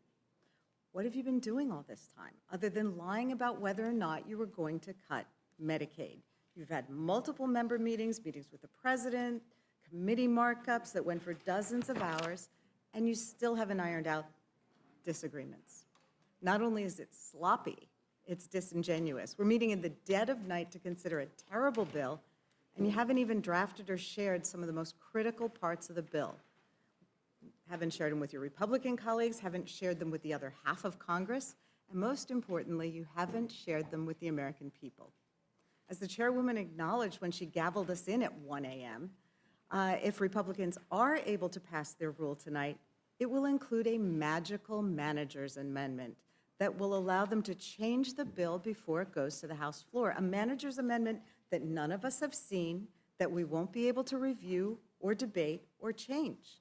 And when we do get that magical amendment, it's likely to be dozens of pages long and include significant changes to the underlying text, to make last-minute changes, changes that will move around hundreds of billions of dollars. These deserve transparency, these deserve scrutiny, and these deserve debate. As some Republicans have suggested, y'all should probably go home for the long weekend, collect yourselves, and come back to rules when you actually have an agreement. We're here in the middle of the night, of course, because the Speaker and President are trying to rush this bill through by July 4th, a timeline that doesn't seem plausible even if Republicans manage to jam their BS version of this bill through the House this week. It's clear they don't have the votes. The deadlines are made up just so they can jam the bill before anyone really knows what's in it. And for all your consternation over this or that provision of the bill, no matter what agreement the House reaches after this tortured process, y'all know that the Senate is going to rewrite the bill anyway. Senators, Republican senators, have said this bill is a non-starter. And in addition, since the bill has not yet been finished, we don't have a CBO score, how much this bill will cost. We don't have any score except on prior versions of the bill. All we have are some back-of-the-envelope estimates cobbled together by Republicans in their backdoor meetings. Mr. Roy and Mr. Norman have long been big advocates for making sure that we have a CBO score. So it's hard to believe they're going to think it makes sense to pass a bill that doesn't yet have a CBO score, where hundreds of billions of dollars worth of taxpayers' money is penciled in by staff with a calculator, maybe a slide rule, possibly an abacus? Or, are they going to, as seems likely, throw caution to the wind and cave again because the president told them to? Of course, business leaders and economists are calling this bill an economic disaster that will add trillions to our national deficit by extending the tax cuts for billionaires at the expense of American families, just like the 2017 tax cuts did. We've seen this play before. The rich get richer, and the American people, working families, get left holding the bag. It was confirmed by the Congressional Budget Office just a few hours ago with a damning report that shows that this bill is going to increase the deficit likely by $3.8 trillion. It's going to cut billions from Medicaid and SNAP, and it's going to reduce household income for poorest Americans and raise household income for the richest Americans. We can't emphasize enough how insanely rushed this bill is. You're proposing major health care changes that will impact every American, whether they get their health care through Medicaid or Medicare or some other source.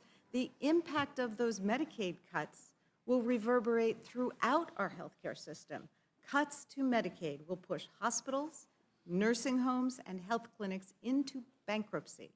And when those places close, it's going to be harder for everyone else to get health care. Now, turning to the panel before us, Mr. Arrington, Mr. Boyle, I assume you both saw last week's news that Moody's downgraded the United States credit rating.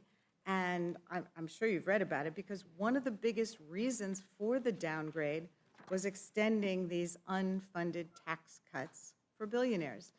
Moody's explanation is as follows, and I quote, "If the 2017 TCJA is extended, which is our base case, it will add around $4 trillion to the federal fiscal primary, excluding interest payments, deficit over the next decade. And as a result, we expect federal deficits to widen, reaching nearly 9% of GDP by 2035, up from 6.4% in 2024, driven mainly by increased interest payments on debt, rising entitlement spending, and relatively low revenue generation. We anticipate the federal debt burden will rise to about 134% of GDP by 2035, compared to 98% in 2024.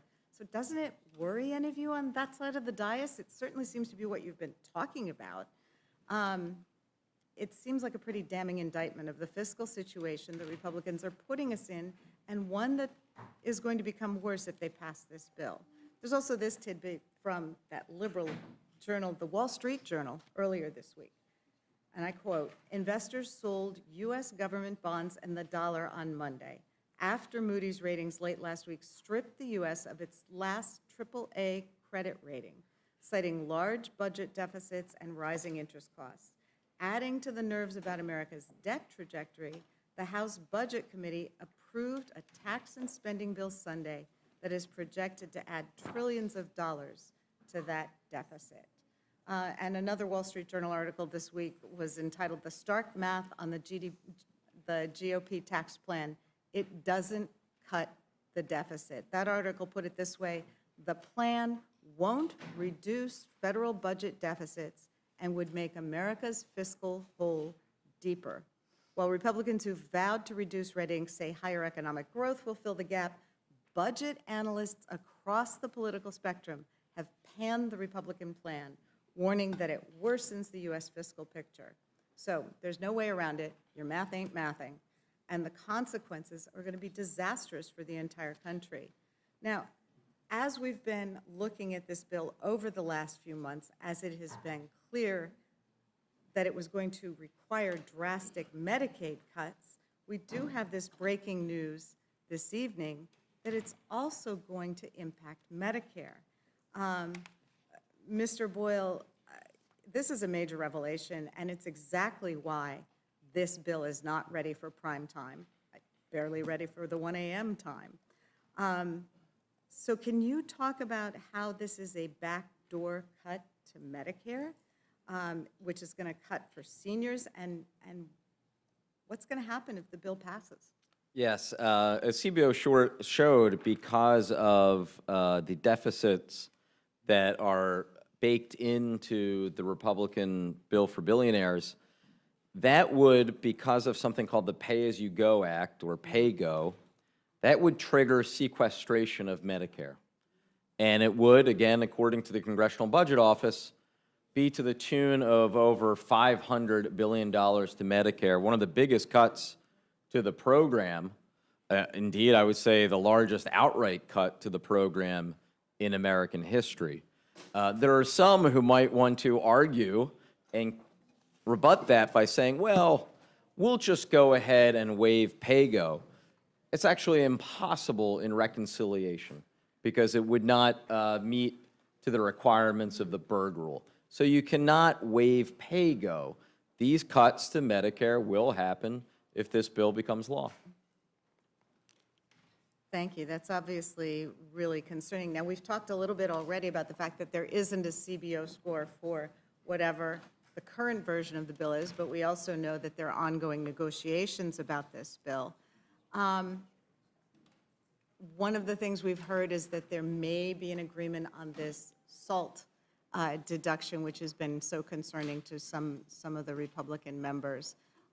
Is that agreement with respect to SALT likely to increase the deficit or decrease the deficit? Well, I mean, obviously, if the SALT cap is raised even further than what was in the bill that was voted out of Ways and Means and passed out of budget when we basically put all of the component parts into one, then basically one of two things would happen.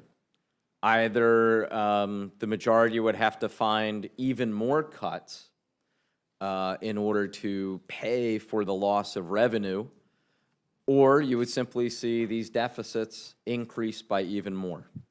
Okay. That's what I thought. Thank you.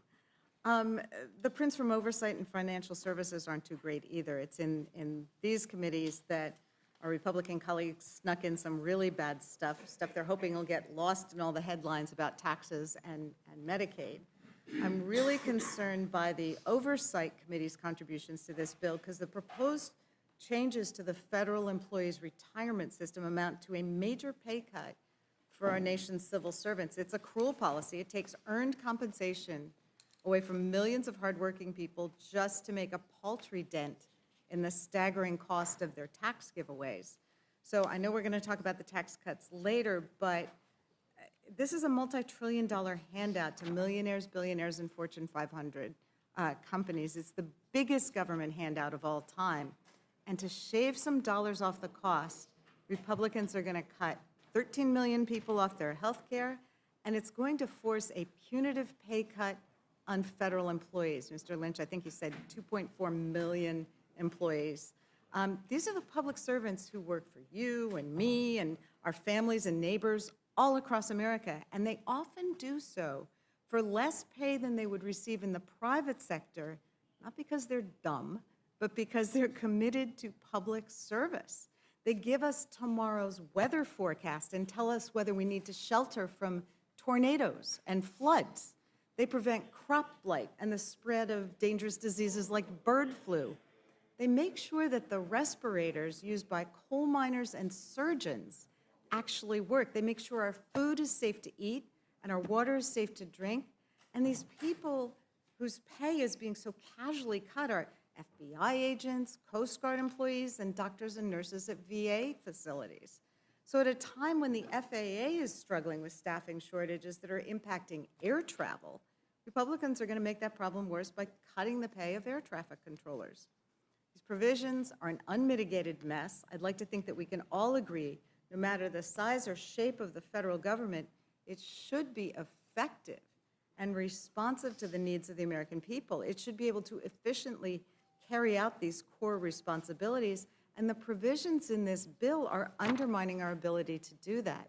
So, Mr. Lynch, can you speak to how the oversight provisions in this bill are going to impact federal employees, including those serving in roles that are critical to our national security, our health, and our transportation safety? Absolutely. Thank you for the question.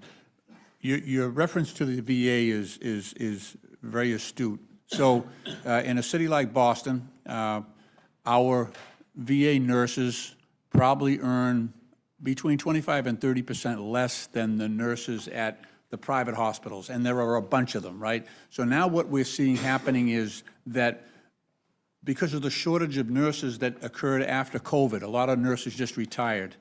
Now they're pulling nurses from the VA. They're leaving the VA and they're going to work because they've got less hours, they got more pay, more benefits. So we're competing now. And you know, this is going to make it much more difficult to retain those nurses. And the ones that have been there a while are the most valuable, right? It takes a while to get a nurse trained up, you know, and fully skilled. It takes a few years.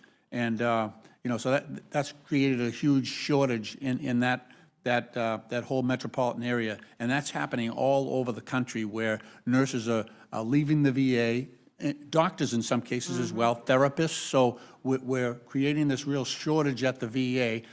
Our caseload, so right now we have a 250,000 backlog of cases at the VA because we don't have the personnel to respond to that need. So we're really in a crisis. You know, obviously the suicide hotline, we've laid off people there, which is ridiculous because we've got a crisis on our hands right now. So all of this will exacerbate the problem. You've hit on that in your remarks already, but this just amplifies the problem, you know, tenfold with these cuts. They'll be leaving in droves.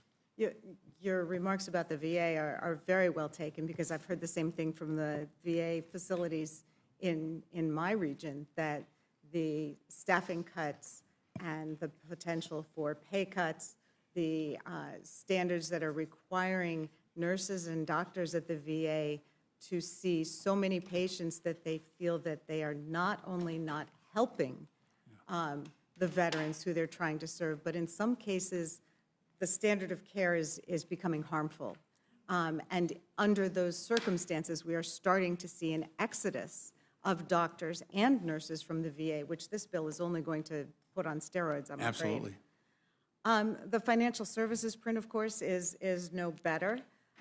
What Republicans are trying to do here is deeply alarming. It guts the Consumer Financial Protection Bureau. I mean, if you want to talk about a bureau that's had a fabulous return on investment, as you mentioned, billions of dollars returned to American consumers. This bill defunds the only federal agency dedicated to making sure consumers aren't getting scammed by credit card companies, payday lenders, mortgage servicers, and shady fintech operators. It's returned over $19 billion, $21 billion, I think you said, to consumers since its founding, and that's money that was stolen or unfairly taken through illegal fees, abusive practices, or deceptive marketing, and the Bureau was able to get it back for American consumers. And now Republicans want to defend it, not because not because it's ineffective, but because it actually works. And we know why. Because the Trump administration has already started dismantling the agency from within. In the last 2 months alone, the Consumer Finance Protection Bureau has quietly dropped 9 lawsuits it had brought against companies like Capital One and Rocket Homes. Years of investigation and enforcement work has been tossed in the trash with no accountability and no restitution for consumers. It's also frozen dozens of ongoing investigations, many into companies with long records of abuse. These companies have been accused of everything from improper loan servicing and unfair interest charges to failure to protect sensitive consumer data. And now, thanks to new political leadership handpicked by the Trump White House, those investigations are dead. Investigators can't call witnesses, issue subpoenas, or even talk to company lawyers unless they get direct political approval, and that approval isn't coming. Meanwhile, these very same companies, it's such an amazing coincidence, have given generously to Mr. Trump's campaign and especially his inauguration fund. Meta, the parent company of Facebook under investigation for allegedly misusing consumer financial data, donated $1 million to the inaugural committee. Greenlight, a fintech company accused of misleading families about debit card access, is backed by a Trump-aligned venture capital firm. And Elon Musk, whose company is launching a new mobile payments business, posted, "Delete the CFPB" on his social media after Trump's election. And of course, we've heard quite a bit about how much he's donated. So this isn't policy, it's payback. This is what happens when you let billionaires and campaign donors write the rules. And now House Republicans are trying to finish the job by defunding the CFPB entirely. So, Ranking Member Waters, can you speak more about this apparent corruption happening at the CFPB? Well, let me, allow me to say to you, Ms. Scanlon, you aptly described what has been happening with the Consumer Financial Protection Bureau. It is one of the most needed and effective agencies of government that have done everything that you said they've done to assist our consumers. The Consumer Financial Protection Bureau has been hated by the Republicans ever since it came into its existence. They have tried to kill it, and we've been in court all the way to the Supreme Court on several issues, and we keep beating them back. But now, Trump and this administration want to cut them, even though we tried to protect them when we created them by having their financing come directly from the feds, rather than going through the Appropriations Committee. And they tried to attack that and other ways by which they thought they could get to the Consumer Financial Protection Bureau. They're finally coming up with ways by which they think they can do that. But the way that we have been in the courts with the Consumer Financial Protection Bureau, they still would be alive after a huge cut. But they would sit there and not be able to do anything. They wouldn't be able to do the investigation. They would not be able to protect those very consumers that the law created them to take care of. And so there are many in this country who fight very hard and are very disgusted with what is happening in an attempt to basically undermine them and get rid of them. This is a terrible thing that this administration is doing. You would think that both Democrats and Republicans would care enough about the consumers that they would protect this one agency that has demonstrated that they can do the work and the investigations to help get rid of fraud and ripoffs, as you have identified. And so this is what we should be fighting. I'm going to continue to fight. Like I said, I was there at the Consumer Financial Protection Bureau, and we're all worried so very much about what is going to happen if, in fact, the administration has its way. And again, you have correctly identified it and talked about it in ways that everybody should understand. It's really stunning that an agency that has been this successful in protecting American consumers is being zeroed out, when the only folks who are going to benefit are going to be large corporations and folks who are taking advantage of Americans. And apparently we don't, but I would hope that we would have bipartisan agreement that an agency like that should remain in place. I'll yield back. Thank you, Ms. Scanlon. Mr. Jack, you're recognized. Thank you, Madam Chairwoman. And Chairman Comer, given that I serve on the Oversight and Government Reform Committee, I will focus my line of questioning on you. And I'll just note from the outset, too, that you've done an incredible job with your leadership with the committee. You do a great job for your district, for the Commonwealth of Kentucky, and our country. You referenced this in your opening testimony, but could you just clarify for the committee your legislative jurisdiction over mandatory spending? It's pretty narrow, is it not? You're exactly right. Let me say, you're a good member of the Oversight Committee, Mr. Jack. We're glad to have you on there. But our jurisdiction was very limited to mandatory spending. All we had that would fall in the legislative jurisdiction would have been the federal employee benefits.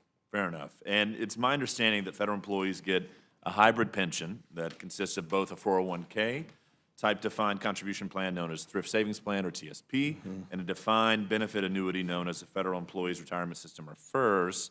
How do these benefits contrast with those offered in the private sector? Yeah, you're right. The private sector employers have shifted away from defined benefits towards defined contribution retirement benefit programs in recent years. And unlike what's provided in federal service, few private sector employers actually maintain both such benefits for retirees. In fact, a recent Department of Labor report indicates that only 15% of private sector civilian workforce had access to both defined benefit and defined contribution plans. And a question many of my constituents ask is, do taxpayers fund pensions for federal employees that are generally more generous than the ones they themselves receive? And are there any credible recent studies on that? Yes, according to a 2024 CBO report that I requested, CBO found that in 2022, federal employee benefits cost about $31 per hour worked and $22 per hour worked for private sector employees. Thus, benefits for federal workers cost 43% more per hour worked on average than benefits for private sector employer or private sector workers. Fair enough. One thing that you've mentioned in your testimony, and I've heard you speak over and over about, more than 2 million federal retired employees currently receive federal pension benefits costing more than $100 billion annually, with taxpayers shouldering most of the expense. I just want to repeat that for the committee. 2 million federal retired employees that currently receive over $100 billion in benefits from taxpayers combined together. And just to be abundantly clear to those who spread this information, the changes your committee print makes to the federal retirement system do not affect the benefits of those retired employees. Is that a fair statement? That is 100% correct. That is opposite of what some of the Democrats in Congress have been saying. It does not affect those. The benefits of those are already retired are not impacted, and the change we make to the FERS benefits, the supplemental retirement benefits, takes effect for those retiring after 2027, so that's a 2-year delay. Exactly. And just to clarify, for those future employees, people that may not be hired for years from now, I think they're given a choice when they're hired. Right. It changes in that aspect, but for those retired, it does not. But could you just walk us through what happens as it relates to those who may be hired in the future? Yeah, in the future, they're going to have a choice. They can be an at-will employee, or they can be the traditional government employee that Mr. McGovern cherishes. And if they're an at-will employee, they would receive a higher benefit. If they want to be a traditional employee that's protected with the very generous federal employee personnel laws that are on the books, then they can do that. So I think this is our proposal saves billions of dollars, and I think it gives federal workers a choice. Well, one thing I want to focus on as well is, my district, I'm just south of the Atlanta airport. I represent an enormous amount of air traffic controllers and heard a lot from the air traffic controllers throughout this entire process, and would just love for you to walk the committee through how air traffic controllers are treated as it relates to some of these changes. I know we worked at great lengths to ensure that we're recruiting the best, enabling the best system for air traffic controllers to thrive so we can keep our skies safe. Yeah, and Mr. Jack, you've done a great job advocating for them on the Oversight Committee, and I want to correct a statement that was stated by a Democrat on the Rules Committee earlier. The air traffic controllers are exempted from any changes in this bill. That's in print, so that needs to be clarified. They're completely exempted from any changes. And law enforcement officers, federal And law enforcement, firefighters. that's right, Border Patrol. Wonderful. And as it relates to Border Patrol, just a helpful point as I round out my time. You also achieve savings by removing ineligible dependents from the federal employee health insurance program. I applaud this provision. Taxpayers should not bear the cost of fraud and error committed by federal employees, and did not, just correct me if wrong, did this provision get bipartisan support when it was taken up by the committee last Congress? It did, and that's something that we should all be applauding here. This is an audit to ensure that there aren't people on the benefits plan that are ineligible. And that's kind of what Brett Guthrie done with Medicaid. We're not cutting Medicaid. We're not cutting these benefit. With that provision, we're trying to ensure that people who are on the system are truly eligible and to remove those that are ineligible. GAO report estimated that if we do this audit, it'll save $1.5 billion taxpayer money. So I think that's a pretty good deal for the American taxpayer. Well, I appreciate your leadership. I very much am grateful for yourself and all that worked on the committee to help support air traffic controllers. It's very important to my district. And with that, Madam Chair, I respectfully yield back. Madam Chair? Thank you, Madam Chair, I just want to point out, you called this meeting, and I'm looking at who's here. There's 4 of us and only 3 of you. And your members can't be bothered to even sit here and listen to the witnesses. And I just say that because if that continues, we're going to move to adjourn. So I hope that your members will, since you called this meeting, will actually be here present and listening to being in the other room is not being here. So I just point that out and say that we will feel obligated to move to adjourn again if that continues. Thank you. Mr. McGovern, our members are in and out, just like your members are in and out. You were gone for about 30 minutes. And so we always allow people to move in and out. There are more of us meetings. here right now, and we're in the minority. Well, Just pointing it there, out. our members This has been are a here. tactic in the Agriculture Committee, I don't know about the other committees, where Republicans just get up and leave. And so I think people ought to be present here. At least you got to have more of you here than us here. Thank you. There are more of us here than you, so there's no reason to delay this meeting any longer than it is. Mr. Neguse, what I'm saying is there's no need to delay this meeting any longer than we have to. Thank you. Recognized. Thank you. Thank you, Madam Chair. Good morning, to all the chairs and ranking members. Thank you all for being here. Thank you for your testimony. Got a lot of questions, but I guess first I want to, maybe if the chairwoman would indulge me, give her an opportunity to say a word, and that is my assumption, and I think the assumption for most Americans, is that the reason Republicans have decided to notice this hearing and proceed in the dead of night is because this bill is indefensible. It sounds like maybe you have a different reason, and so I guess I'm trying to understand, why was this meeting scheduled for 1 a.m.? Why are we meeting at 3 a.m.? What was the rationale? Or is there a rationale that am I mistaken?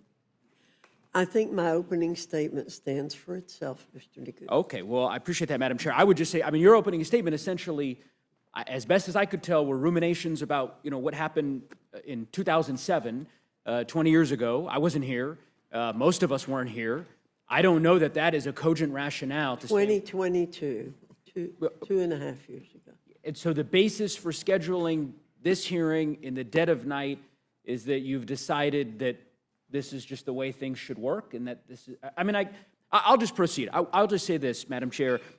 It does not take more than a cursory review online to find quotes from just about every member on the other side of the dais, including you, Madam Chair, back in 2009, again, it's a long time ago, regarding a stimulus bill that you described as rush legislation that was thrown together, quote, who threw together the final stimulus bill in the dead of night.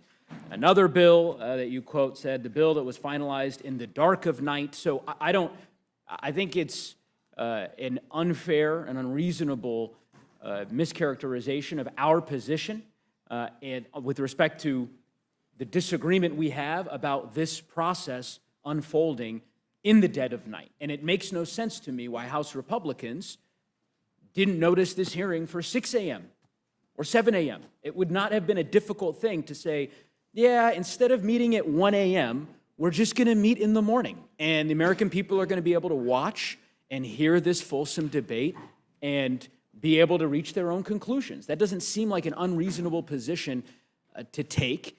And I suppose, and maybe I'll start with Chairman Arrington, because I know him to be a reasonable person. Welcome back to the committee. I don't know. I don't. Now I'm nervous. Well, I don't think you were here in 2007 either. Maybe you were. No, I no, I was I don't not. think you were. Is this? I mean, you can't possibly agree that it is a prudent thing to do to have this hearing at 3 a.m. I mean, is this how you imagined legislation would be made in Washington when you were running for Congress, Mr. Chairman? Really? I imagined that we would have the sense of urgency to complete the task in the time frame that we set. And so the 5 hours between doing it at 1 a.m. and doing it at 6 a.m., that's the urgency you're describing? What deadline is there on Thursday, or tomorrow, I guess tonight, getting this bill done? What is the... Well, as you know, there are time frames associated with each phase of the process when Sure. you are conducting regular order. I'm very proud that this has been bottom-up, committee and member-driven, and it's been a regular order process. Mr. Arrington, And the goal was to have it done by Memorial All right, Weekend. I was hoping I could... I'm not saying I you like would give getting- me an intellectually honest answer, the kind of answer I think that your constituents and my constituents in Colorado and your constituents in Texas would expect, which is to say, obviously, this isn't reasonable. It does not make sense. This isn't transparent to hold hearings at 3 a.m. on a bill of this size and this scope and this scale. That's not in the best interests of the country. You could just as easily delay it 5 hours, let the American public have an opportunity to listen to this debate, and then vote on the bill on Thursday. And all of you could go home for the district work period. So I don't, this false sense of urgency for 5 or 6 hours makes no sense. It's and again, I understand that's your rationale.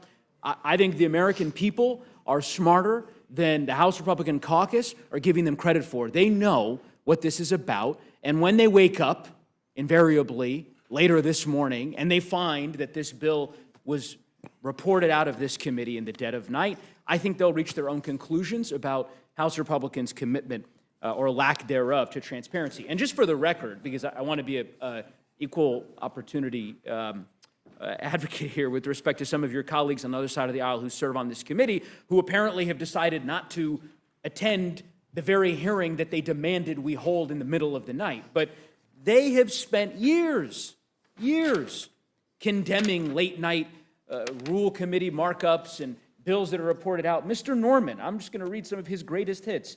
This is from 2019. 2,300 pages, less than 24 hours to read, debate, and vote. Oh, and $400 billion added to our national debt. That's an ex post. Another one. New swamp minibus dropped at 2 a.m. It was actually earlier, I guess, than where we find ourselves today. We're expected to vote on $1 trillion in spending tomorrow. It's 1,000 plus pages. This won't be good. Diving in now. Another one. You never be expected to sign a 1,000-page document to buy a new car in a day. Why should Congress be expected to sign off on 1,000 plus pages resulting in $1.2 trillion in spending in a day? That's our colleague, Mr. Norman. I'll be very interested to what he has to say when we wrap this hearing up at 10, 11 a.m. later this morning. Mr. Arrington, I want to talk about the deficit. I've known you historically to be, I thought, somewhat of a deficit hawk. At least is that a fair characterization? That is fair. At least prior to this bill? Even with this bill that Let's get into reduces that. the I'll deficit. ask you Yeah, a couple questions sure. on that front. Okay, so here's a press release. This is from March 25th of this year. A gentleman by the name of Ray Dalio. I haven't had the pleasure of meeting him. It says, Ray Dalio to House GOP. This is on the House Budget Committee's website. Cut the budget deficit to 3% of GDP. This was his admonition to you and to your Republican colleagues that it was a laudable goal to try to get the deficit to 3% of the GDP. Do you agree that that's a laudable goal? Yes. Is that something you're passionate about? Absolutely. What's fascinating is that the Committee for Responsible Federal Budget just issued a press release today. You might have heard it. You might have read it. I'll read you the headline. House bill would put 3% deficit far out of reach. So this goal that you have, that you seem to be particularly passionate about, is one that is not embedded in this bill that you're asking your colleagues to support, according to the Committee for Responsible Federal Budget. You're familiar with that organization? I am. And I think they've featured you at different times. I think they've applauded you, if I'm not mistaken, in the past. They're good people, and good people can disagree. Let me read to you what these good people have said about your bill. They have said, and I'll quote, unfortunately, The House Reconciliation Bill, the One Big Beautiful Bill Act, would increase deficits significantly. The House Reconciliation Bill would put the 3% deficit target further out of reach. These are your allies. I mean, these are people who are fighting for a responsible federal budget, who've been imploring the Congress to take deficits seriously. A month ago, you had folks coming in saying, Mr. Chairman, get to that 3% target. And now you have these experts that you've praised in the past telling you you're way off the mark. Make it make sense, Mr. Chairman. Well, to get to a 3% deficit to GDP, which would stabilize the debt, you've heard the Secretary of Treasury establish a similar metric, would take $7+ trillion in spending reduction. It's a great goal, and it's a clear one, and it's measurable. But just like coming out of the World War II, 120 roughly % debt to GDP, we're comparable to that today, actually have exceeded it. It took time. And I would say this is a substantial effort and step to begin bending the curve on debt to GDP. So my analysis is different from my friends in the organization that you mentioned. Different isn't the word I would use. I mean, different is it is when the bottom, different is one opinion, is a bit of a deviation. They are saying you are wrong. I didn't quote it length. I mean, I'll just keep reading here.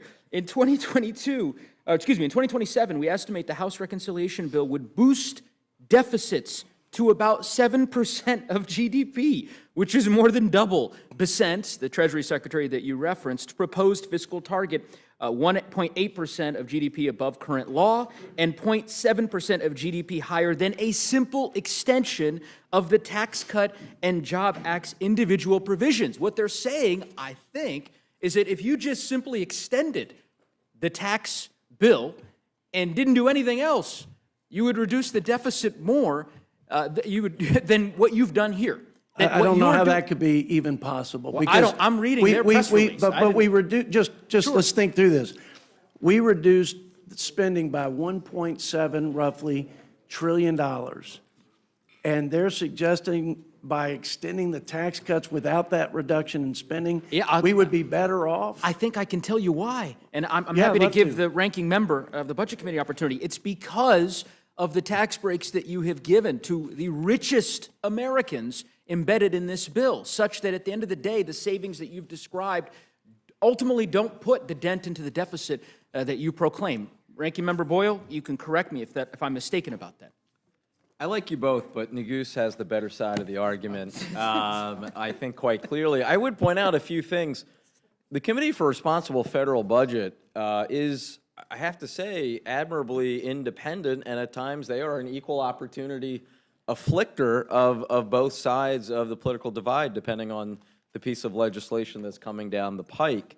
Their credibility is quite clear. They've been consistent when it comes to deficit and debt, and they are calling out the intellectual dishonesty in this piece of legislation. There's actually a conservative think tank called the Manhattan Institute, which indicates that the Republican bill is actually the most expensive piece of legislation since the 1960s, since Lyndon Johnson's Great Society.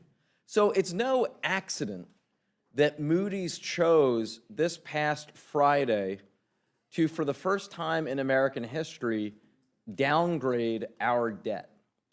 They've been withholding joining the other two credit agencies, one of which had downgraded our debt back in 2011 when the Tea Party Congress drove us right up to the brink in terms of whether or not we would have a debt ceiling crisis.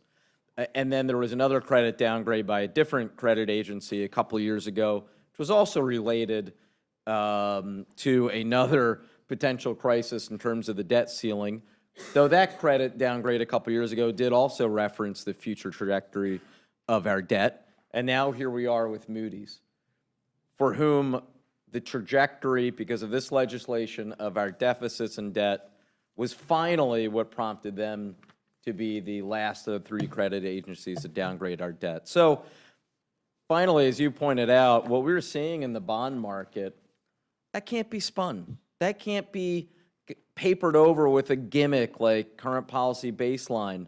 The reality is these markets are charging us more now for our debt, which means higher mortgages, higher auto loan rates, higher costs for the American people. Yeah, I couldn't agree with you more, Ranking Member Boyle. And as I go through the constellation of the entities and the individuals that have opined as to the impact of this bill on the deficit, it's pretty clear to me the conclusion. Apparently, you know, the CBO, the Committee for a Responsible Federal Budget, I was unaware of the Manhattan Institute's conclusions. I guess we'll add them to the list. By the way, Republicans also, Republican senators, right? I mean, Chairman, you're aware of, we don't have to go through the litany of the statements. I mean, I'm happy to read them to you, but you're aware of what Senator Rand Paul and, you know, other colleagues of yours in the upper chamber have said about this bill and about their concerns regarding the deficit. Well, it's 3 a.m. Why not? I'll offer a few of these. May as well. This was Rand Paul today. Apparently, the Speaker, I guess, met with the Senate Republicans, and this is Rand Paul's quote. Quote, the Speaker basically said that conservatives just have to live with raising the debt ceiling $5 trillion or $4 trillion, which is a historic amount. And I'm one conservative who won't live with that.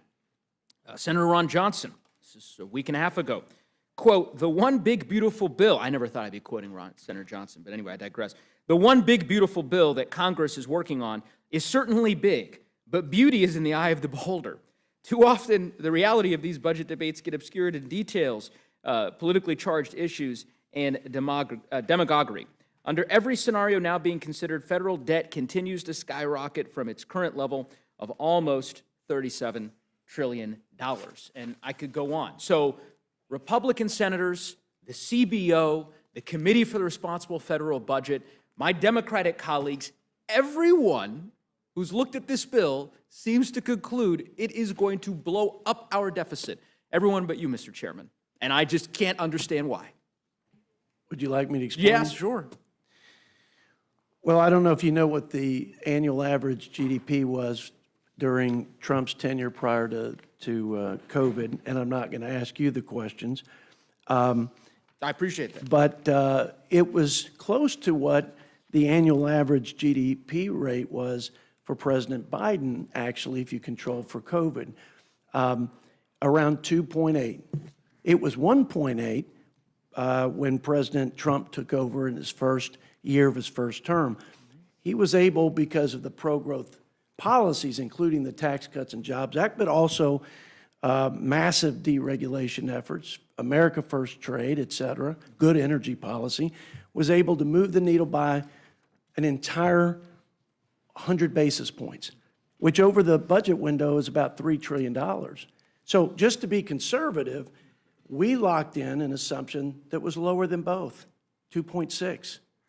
So ironically, CBO projects the annual average growth rate at this point, which I think is actually pretty aggressive, given that they assume the tax cuts would expire, is 1.8%. So to have a conservative assumption of 2.6 plus the $1.7 trillion in spending reduction actually not only balances, but in 10 years it reduces the deficit, and more importantly, it brings the debt to GDP down, which I think is the best measure of the fiscal health of our country, by 10 percentage points. I've given when you, has that ever happened? I've given you some room to Good. respond on that. Thank you for the time. Of course. Can I tell you what the Committee for Responsible Federal Budget Well, said about? I wish you wouldn't. I'd be happy to, because they actually looked at this exact issue. Yeah, sure. I think it's important. And they said, and I'll quote, most analyses have found that the House bill, that the House bill would have either a modest positive or modest negative effect on output and would not meaningfully change the annual growth rate. Yet even with the concurrent budget resolution's assumptions of 2.6%, the very percent that you just identified, average real annual growth, which is quite optimistic in the near term and highly unrealistic over a decade, deficits would remain well above the 3% target. Mr. Chairman, look, I get it. It's You know, one source, but- we've been through Yeah. this routine previously. I know Yes. when you testified in front of the committee before, I recognize you're here selling a product that I honestly don't think that you agree with, but, you know, I understand the assignment. And so I will just simply tell you, I don't think that this bill is in the best interest of the fiscal health of our country, and there's a reason why virtually every expert has reached the same conclusion. I want to ask some questions of Chairman Hill, if he might indulge me. So can you just describe to us, Chairman Hill, the impetus behind the Public Company Accounting Oversight Board? Public Company Oversight Board, what we've done is we've transferred. No, not what you've done recently. I'm asking, why do we have it? How was it created? It was created during the crisis around the failure of Enron. That's right? So it's in the wake of Enron, in the wake of WorldCom, in the And there wake was an of... assertion by the Congress at that time that all public accounting firms needed an independent regulatory body. Correct. And that assertion, you probably are aware, was supported by an overwhelming majority of the Congress. It was. You know And how so- many- And so we're continuing that I know. oversight of public. Do you know how many members of Congress voted for that bill to create the Public Accounting Oversight Board? The vast majority. Very Four- few people voted no. 431. Yeah. 431, signed into law by President Bush, right? And you all have chosen to eliminate it, right? Not true. You're not eliminating it. No, we're transferring the authority to oversee the public accounting from the PCAOB to the SEC. To the SEC, got it. But you're not allocating any funding to the SEC to actually perform these duties, right? There's no money in this bill for that. We are taking the fees that were being charged to the companies and eliminating those fees. I understand you're limiting the fees, yeah. So my point is, you've said, We're you said, I'm saving not man- dismantling the agency, but we're moving it to the SEC. But we're not giving the SEC a dime to do any of these critical accounting functions that virtually every Republican in the United States Congress supported a mere 20 years ago, right? We're cutting the mandatory spending that is in this, currently in the budget for the PCOB, transferring those authorities to the SEC, and I'm sure they can come to the Congress for appropriations. Got it. So in the interim, there will be no public accounting oversight No. activities, right? Yeah. That's not true. The work do you of mean? overseeing the public accounting firms will continue. By who? We've contemplated that in the bill in the terms of the phase-out. It's in the reconciliation bill. Describe it to us. I mean, I guess I'm trying to understand. You're saying it gets moved over to the SEC.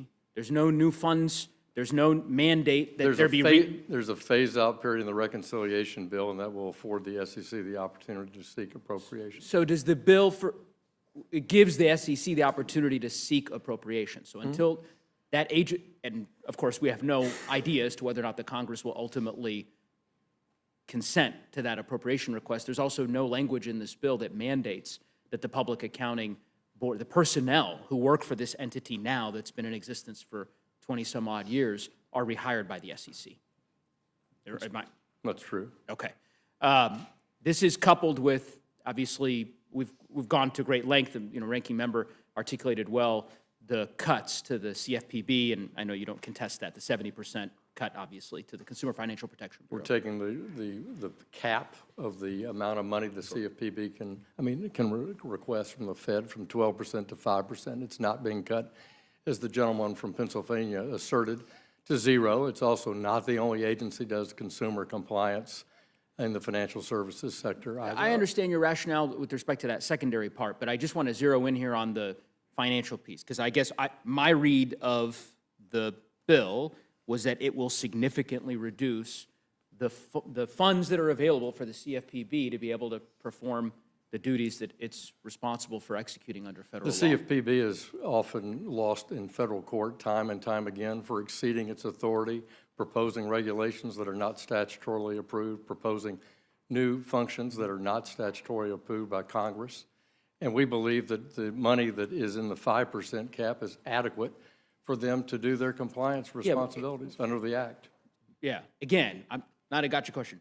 I hear your rationale for opposing the CFPB. I was just trying to get a better sense I of didn't say that. I said we think this is the adequate that that's funding. adequate for them to perform the function, but that it is a significant reduction in the resources that they have. And I In 20 understand. in FY 2019, it was exactly around $250 million. This year in FY '25, they're proposing $800 million in spending. And yet, in our view, the spending is adequate to be at $250 million, looking at their own analysis of their own personnel, compared from when it was at its full initial Got it. operating phase in 2012 and comparing it to today, we believe it's adequate. Okay. Financial Stability Oversight Council, reducing funding by 90%. No. No? What we've done is the fees that are the budget for the Financial Stability Oversight Council, which is supported by bipartisan members of the Congress. We're simply saying that it's the actual expenses. So the Office of Financial Research, where that revenue takes place, we've looked at the 3 years average use to support the FSOC's operation. We've capped it at that 3-year average level for the actual functioning expenses of FSOC. We're not eliminating FSOC. We're not eliminating the funding for FSOC. I want to give the ranking member an opportunity to respond, and perhaps she can clarify if I'm misunderstanding the nature of the way in which FSOC's funding will be implicated. So I'd like to have that clarified.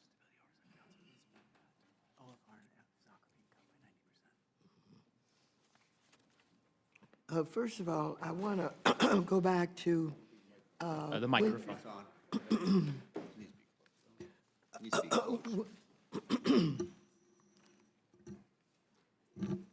I want to say a word about the PCOB that is being transferred. You talked about the fact that the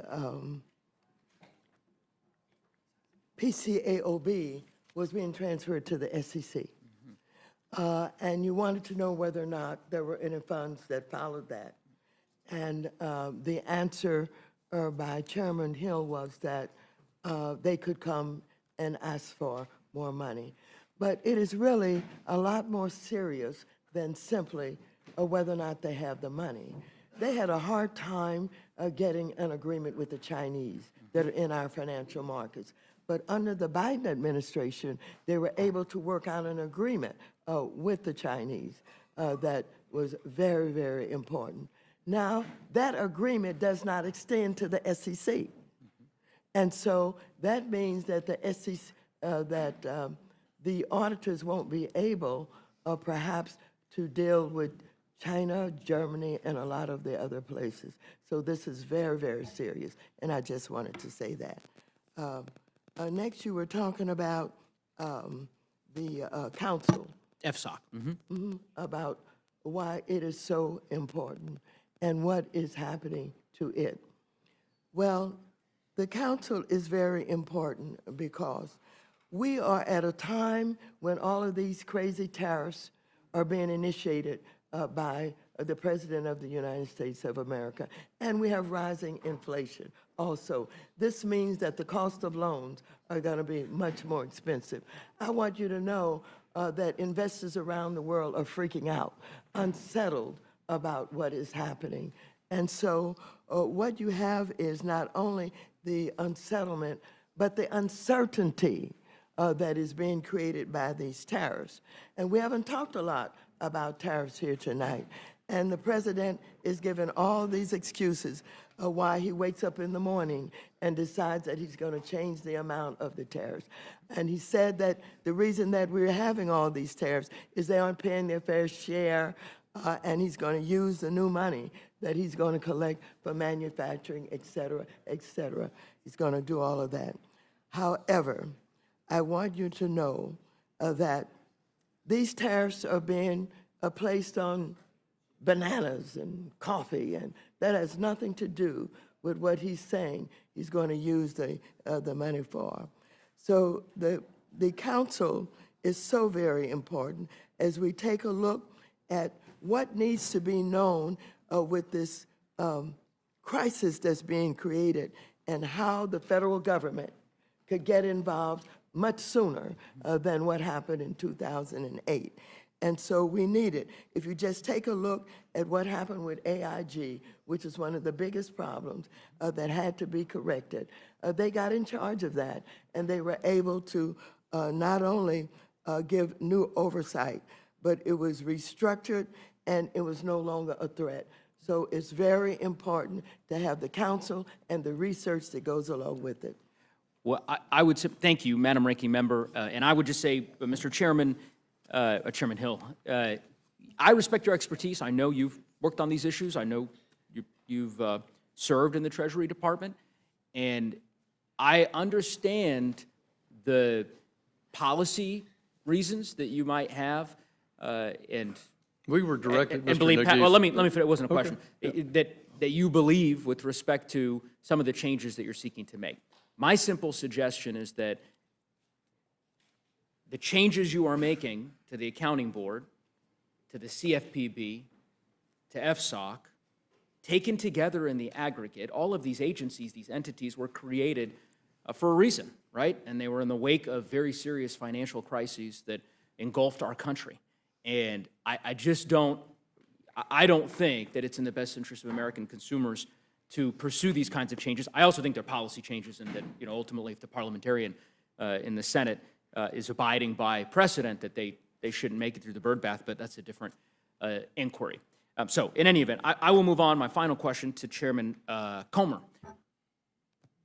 Mr. Chairman, so with respect to the exchange you were having with one of my colleagues earlier about the exemptions that you all crafted into the bill regarding air traffic controllers, that's in relation to the at-will, this distinction essentially between giving federal employees the choice of choosing the at-will employment versus non-at-will employment, federal protections, but a higher retirement contribution. Am I right that that's what the exemption is applying to? What's that? I mean, I don't understand your question. Why don't you describe to me, I wanted to better understand the new language, the language that you all have adopted regarding air traffic controllers and law enforcement. They're exempted from any changes. Any of the changes that you all are making with respect to the federal benefits system. That's correct? Yes. Okay. That didn't exist in the original bill, or was that not the case? There were exemptions for Border Patrol, and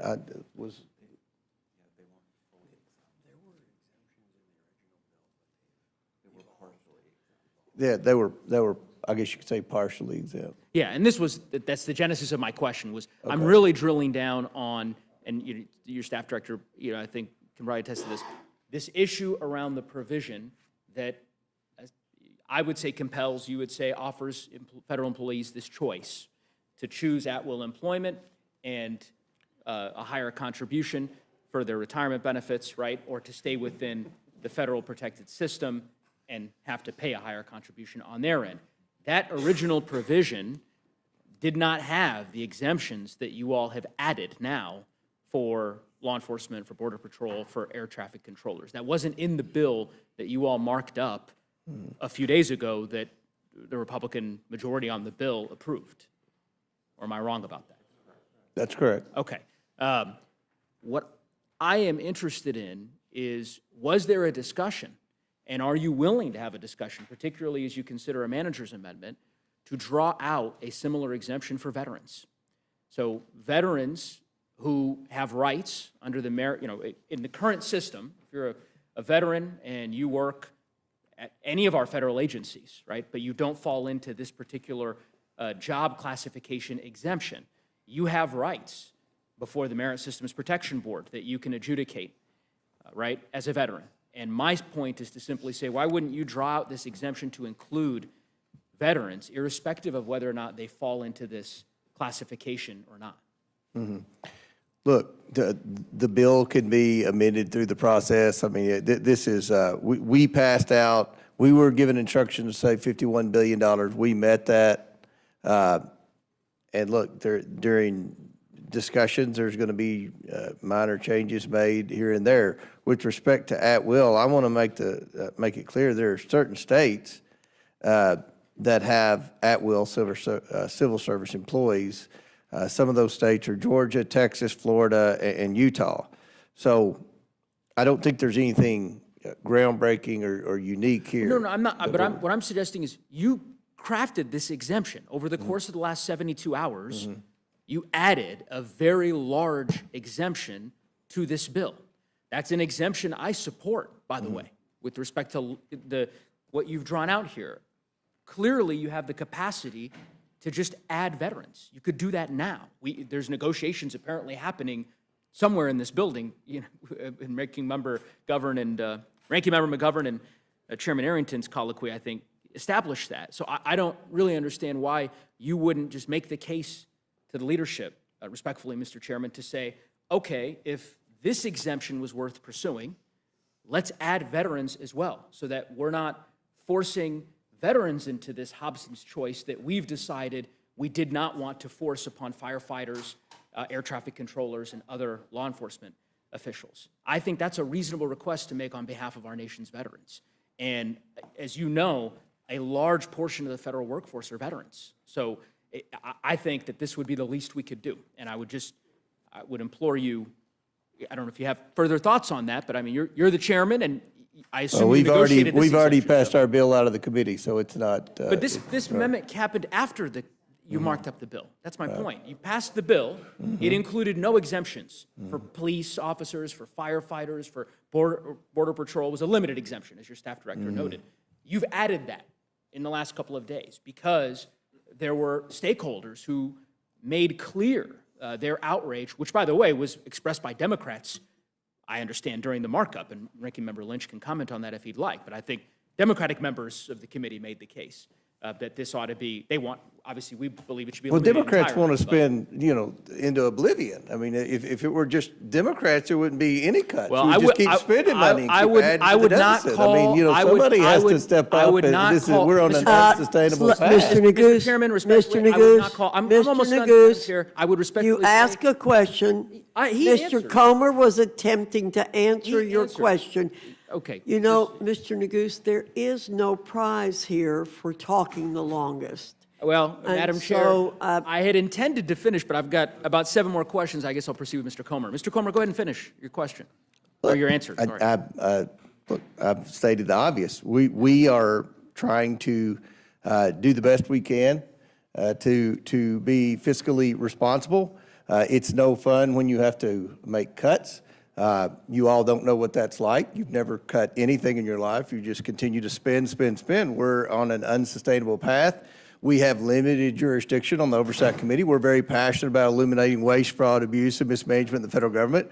With respect to this bill, we had a limited portion of jurisdiction, and I think that we've been very transparent with the process. We passed out of committee a bill that saved the taxpayers $51 billion. There have been changes made, as there always is, once the bill passes committee before it's voted on the floor. So I don't know what else there is to say. So I would say to you, now that you've apparently concluded your answer, that my question was really simple. Really simple. I wasn't asking you to draw out exemptions for this category of folks and other categories of folks. It was very simple. A simple question, which was, are you willing to consider carving out an exemption for our nation's veterans in the same way that you drew out an exemption after the committee marked up this bill? I don't think that's spending into oblivion to say that our nation's veterans should be exempted in the same way that our law enforcement and border patrol agents and air traffic controllers. I don't think that's an unreasonable request. Ranking Member Lynch, do you think that's an unreasonable request? No, as a matter of fact, one of the amendments I have is to exempt them from the change in the calculation going from the high 3 to high 5. We would maintain the veterans at the high 3, and just to be clear, they could do that right now. They could, and the cost, and they've done it, as you pointed out, they've done it for a narrow subset of employees, and that, the high 3 instead of the high 5 was about $16,500 per employee over 20 years of retirement. Not a huge sum of money, but definitely appropriate, given that a veteran must have served honorably and discharged honorably for them to be eligible for these benefits. Yeah, well, I couldn't agree more, Mr. Lynch. And again, Republicans are negotiating right now as we speak on SALT deductions and tax credits and any host of issues that members of your caucus have. And I would think that the least they could do is entertain, or at least not treat it so gingerly that the response of, oh, this is spending into oblivion because we have a simple request. It was the only question that I asked you, Mr. Comer, and so I'm taken aback by your answer. But anyway, I will yield back the balance of my time. I thank the ranking members and the chairs for being here.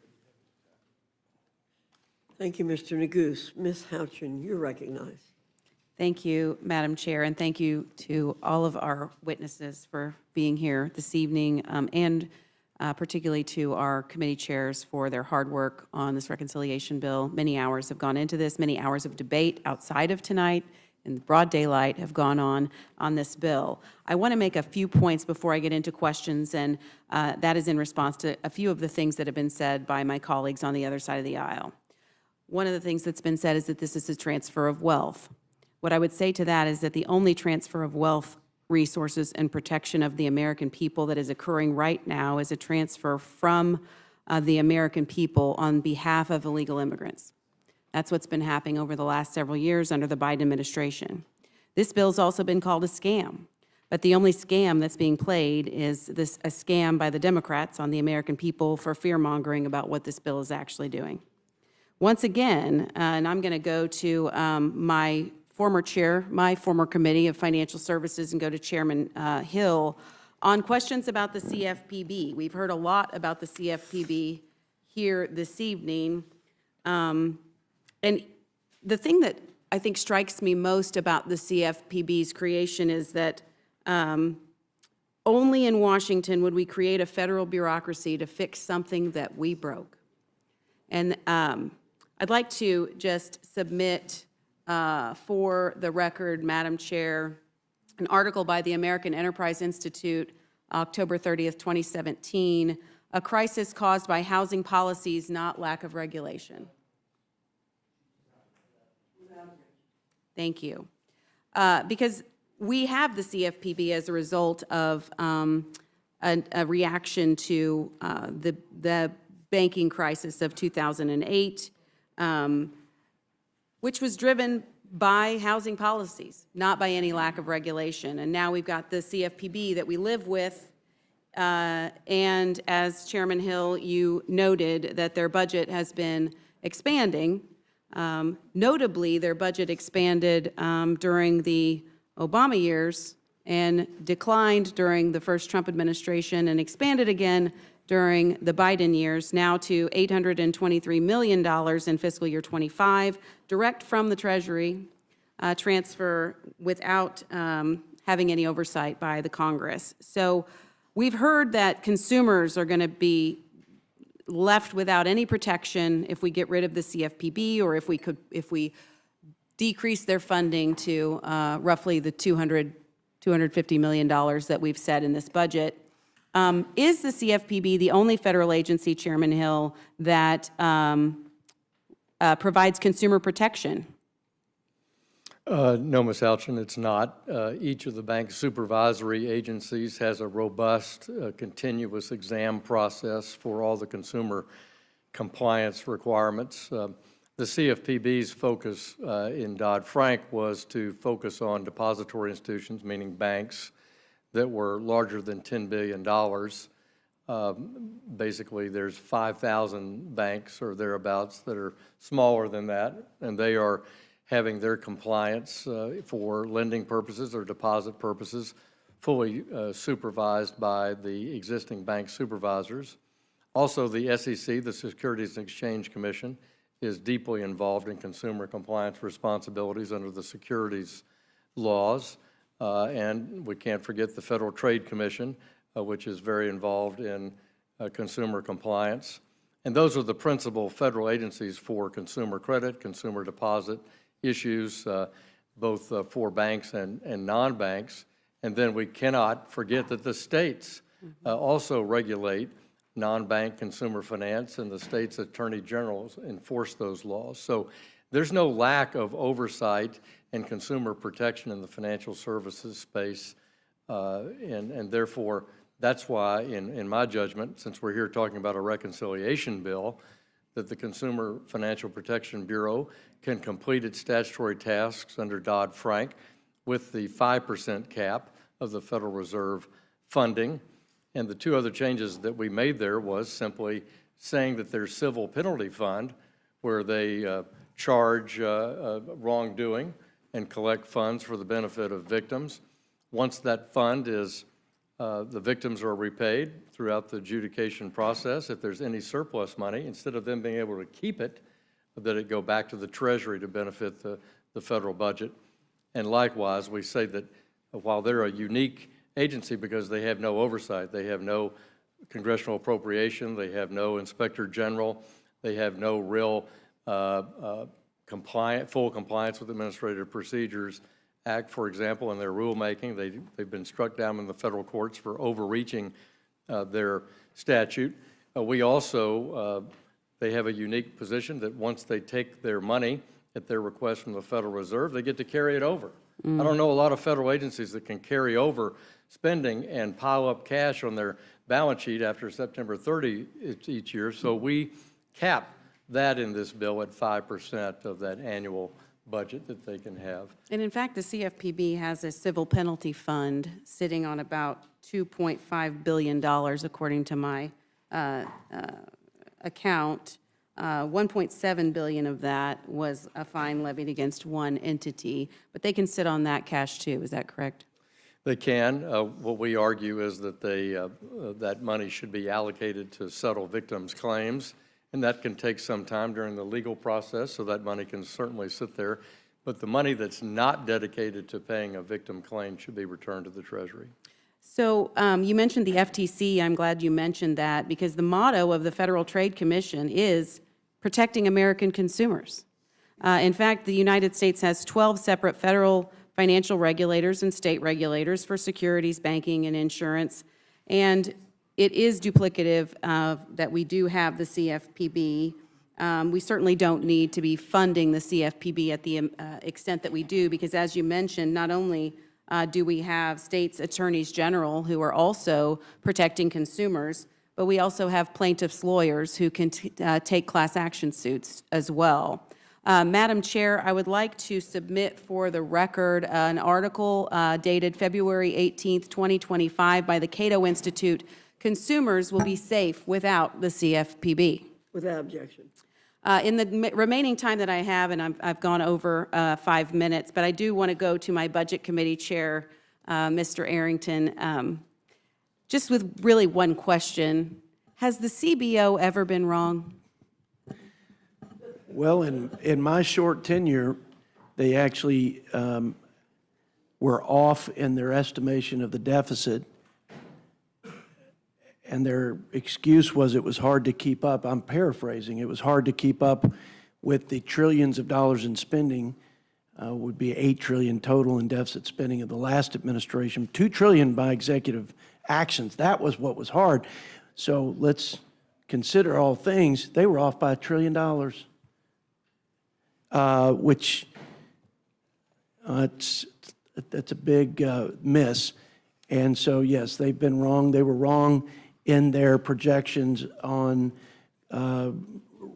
revenue to the Treasury post-TCJA. We had record revenue, record corporate revenue. So they are wrong often, and sometimes they're wrong in an order of magnitude, in one case by $1 trillion.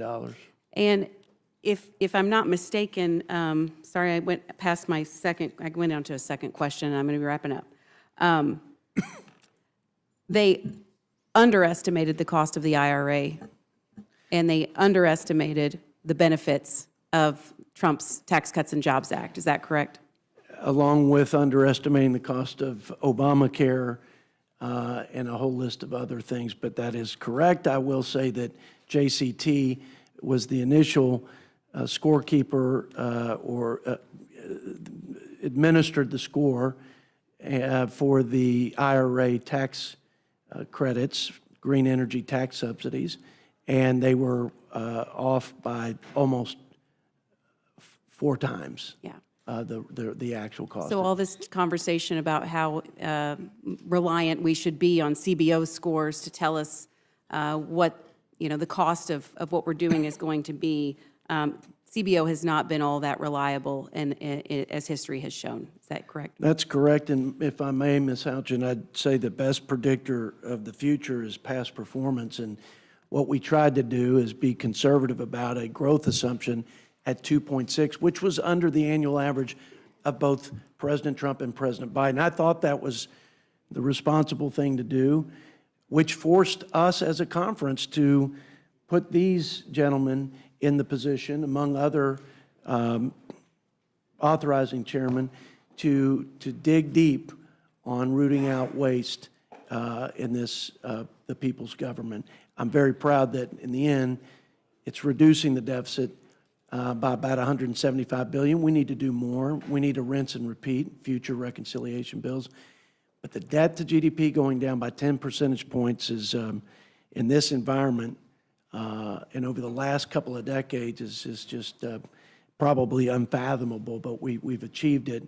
I'm convinced we will achieve it and then some, because we're not adding tariff revenue. We're not adding other things that I believe will happen because of the iron will of this president on that front, if not on others. So thank you. Thank you so much to the witnesses for your long hours of testimony. I yield back. Thank you, Ms. Houchin. Ms. Leisure-Fernandez, you're recognized. Thank you, Madam Chair. And I don't know whether to say, buenos dias, good night. We don't really have a word in either Spanish or English when you start at 1 a.m. and when you finally start asking questions at 4 a.m. But it is still nighttime. And Americans, some of them looking, we have 150 people outside standing in the rain asking us to do the right thing. I want to do a shout out to them. But Americans might have just woken up and they don't know what's happening. But let me tell you, it's a nightmare, right? We are living through a nightmare. And if you are a veteran, if you are a pregnant mother, if you live in rural America, this is a Republican nightmare.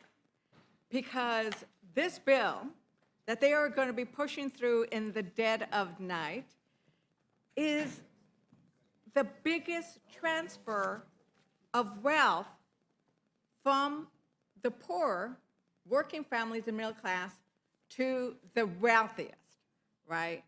And CBO put it out. Now, they don't want to pay attention to CBO because they don't like the facts, right? They don't like what it actually looks like. But we know that these numbers are horrible, and we'll get into them in a bit. But when we think about this transfer of wealth, especially this chart here, it gets me. It really gets me.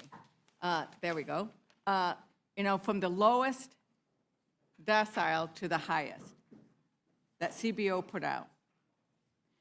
And many of the people in this room are people of faith.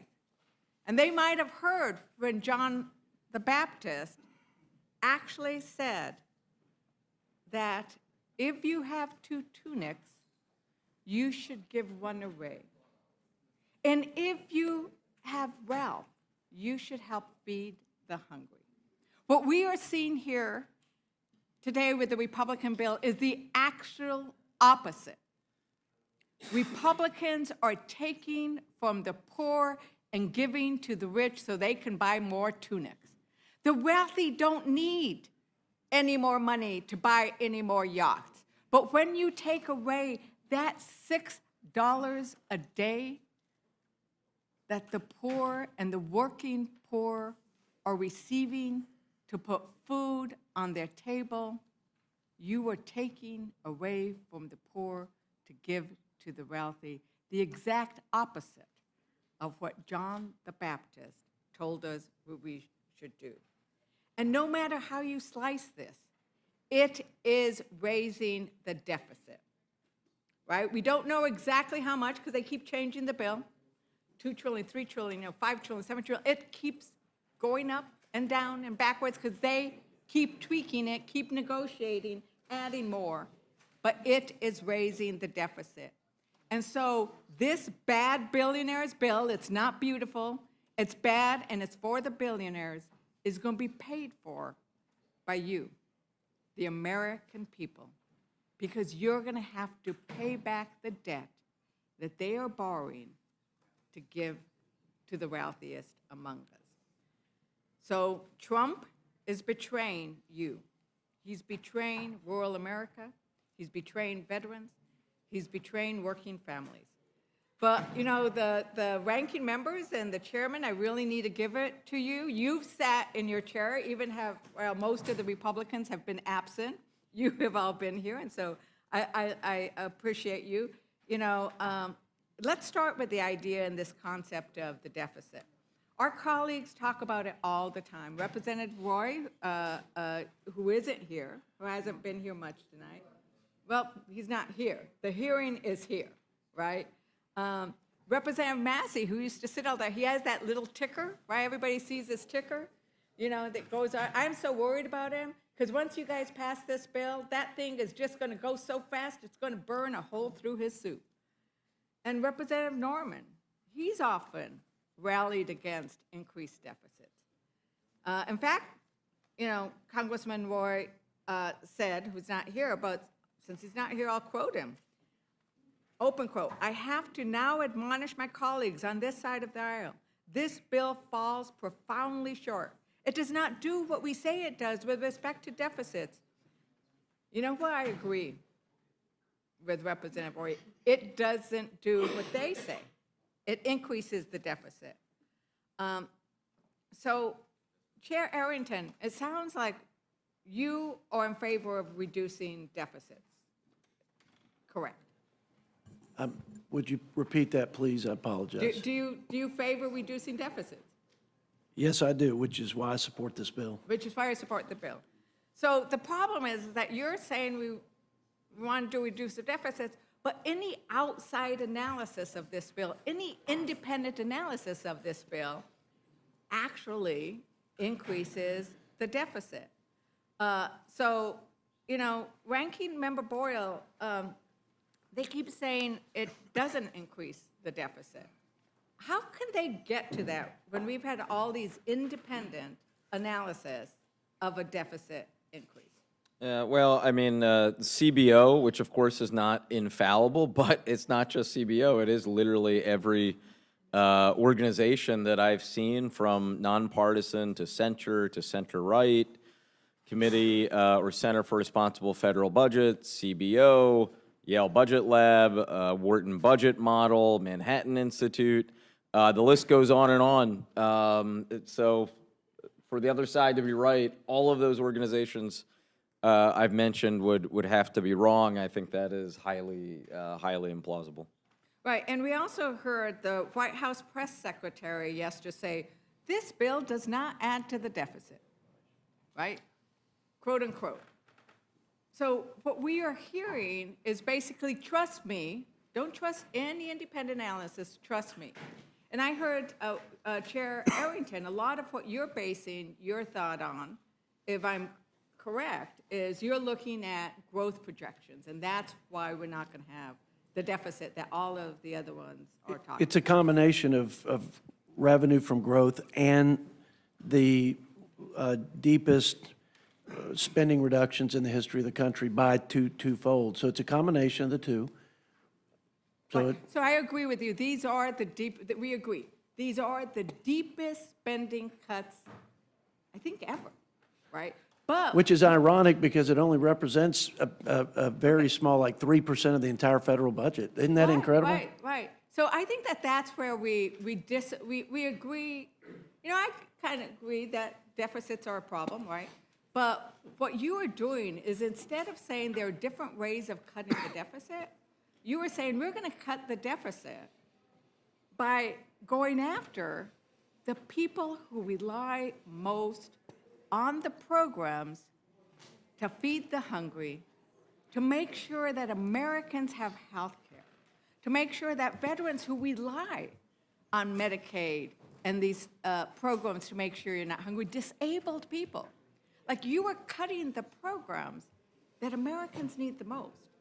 And that is something that we can agree on. And you're doing that so that we can benefit the wealthiest among us. So this chart here that the CBO put out is just the top 10 percentile. But, you know, when you go down to the rest of them, it is actually the richest 20% get 67% of the benefit. So the billionaires, Representative Scott said, well, you know, I know there's some billionaires. The billionaires are doing really well by this bill. The billionaires, richest 1%, get the biggest benefit, 24%. Let's make clear, this is a transfer of wealth from working class families, from those who work for a living, those who are disabled, to the billionaires. Now, Chairman Arrington, you know, the Cato Institute, which is, and then, you know, it's not a left-wing institute, right? They actually, to your point of this is going to lead to a lot of job growth, says, as to the Ways and Means Committee, and it's gotten worse since then. I'm going to quote, Mr. Chair, I ask unanimous consent to enter into the record the Cato Institute. Republicans' one big beautiful tax bill needs a makeover. Without objection. And so I'm going to quote from it. It said, the Ways and Means Committee's one big beautiful bill falls short of delivering serious pro-growth tax reform. It misses the opportunity to make the most important incentives for long-term growth permanent, and includes at least 20 new or expanded tax subsidies, dramatically increasing the complexity of tax code. It says that's going to be a minuscule vote. So you're going to put Americans through all this pain for very little growth, But, you know, we've also heard everybody talk about the issue of deficits and who actually does a good job of that. Republicans seem to always talk about deficits when they want to, like, hurt working families. Ranking Member Smith, I really appreciated your comments about the fact that these deficits are really a national security issue. And when you talked about this national security issue, it made me think about a review of Democrats and Republicans, like who's increased the deficit and who's decreased the deficit. And we can look at those numbers, and it looks like Reagan and H.W. Bush, you know, they kind of like, the deficit didn't move too much under them. There were those tax cuts, there were other things, there was a slight rise. Under Clinton, the deficit fell. He actually went into negative territory where he brought down the deficit. He spent less. He balanced the budget. And then we had President George W. Bush. He just makes that deficit go up again. Another Democrat comes in, and they lower the deficit. And then Trump comes in, and he just blows the deficit out of the water. Biden comes in, he lowers the deficit. So now we're going to see that Trump is going to make this deficit go up again. So there's a pattern here that we are seeing. Democrats bring down the deficit. We're fiscally responsible. Republicans make it go up. Democrats bring it down. Republicans make it go up again. Chairman Smith, how do you see this kind of pattern with regards to looking at it from a national security issue? Who's better on the deficit, Democrat presidents or Republican presidents? Well, as I said, you know, if you believe that the Department of Defense needs more money to meet the challenges that we face, and we do face an incredibly complex threat environment, and a lot of challenges there, then you're going to need resources to do that. And if you significantly reduce the amount of revenue coming in, you're not going to have the resources to do that. And I do want to point out, there was some conversation about how the Trump tax cut was such a wonderful thing for fiscal responsibility, and yet the chart shows that under President Trump, the debt went up by more than it went up under any other president in the history of the country. And that started before COVID. So it is, I know it is the holy grail of being a Republican that you can cut taxes and somehow increase the amount of revenue and reduce the deficit. It's a nice theory. It just never actually works. And I could get into this whole complicated, where our tax rates are right now and where they've been, frankly, ever since Reagan, they're not high enough that you can cut them and really get that type of a boost. And that is reflected by the numbers. And I know this is what the Republicans have decided to tell themselves to get through passing this bill, is that somehow there's going to be this magic wand and growth is going to appear and it's going to solve all of our problems. It's just that that's literally never worked. And it's not going to work this time. We are significantly reducing the amount of money coming into the federal government.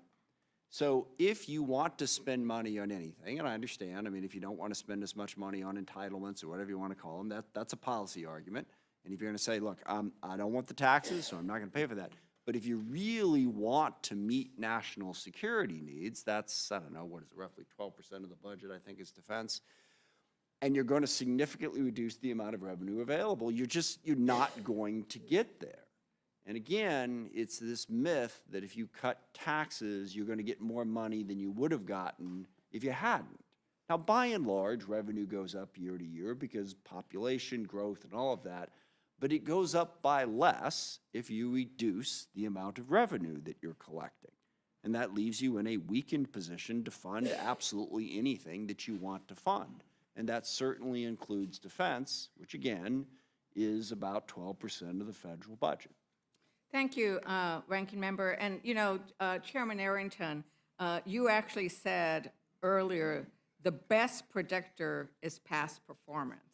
And I think that the chart, which shows that deficits have gone down during Democrat presidents and gone up during Republican presidents, is an incredible predictor of future performances. Except it's not true. I mean, if you want me to respond, I can, but if not, that's okay. But it's not true. So you mentioned my name. I just want to get that out. By the way, President Biden, under his tenure, increased the deficit by almost twice as much when you look at the partisan, not bipartisan legislation in an unprecedented pandemic.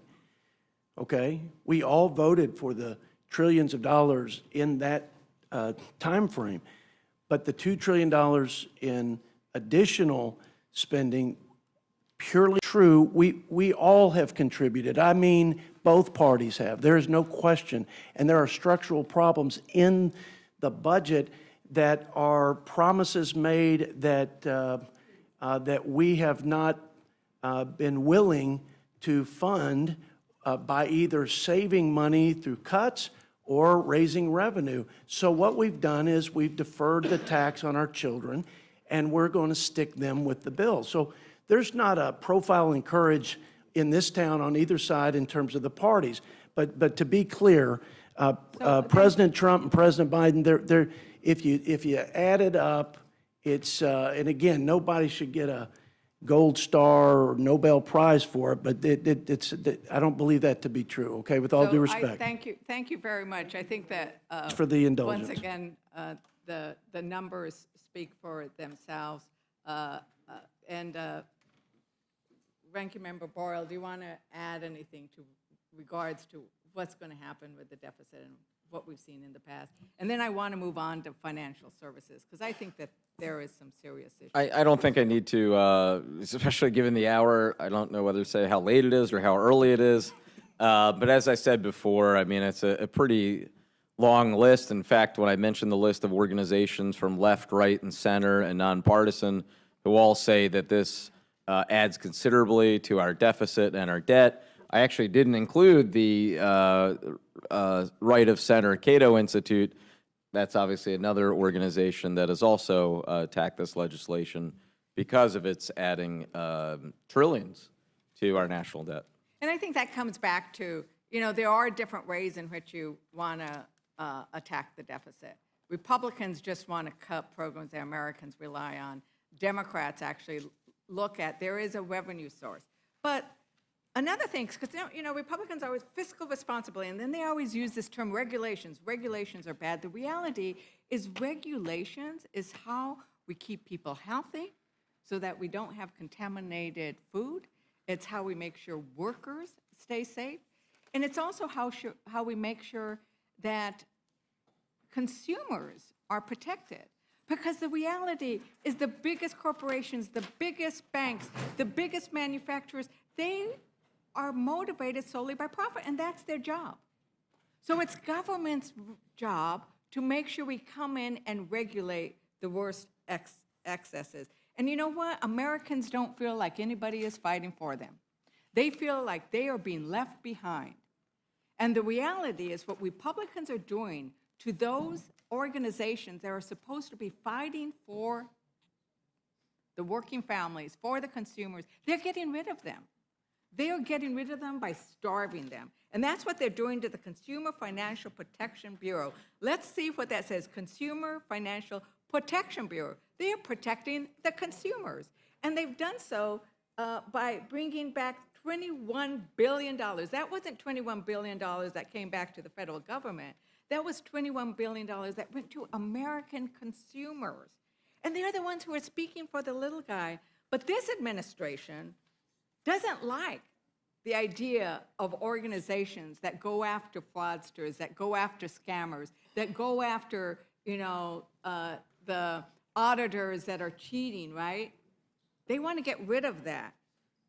So Maxine Waters, when they say that, by not giving enough funding and starving something like the Consumer Financial Protection Bureau, is that saving us any money?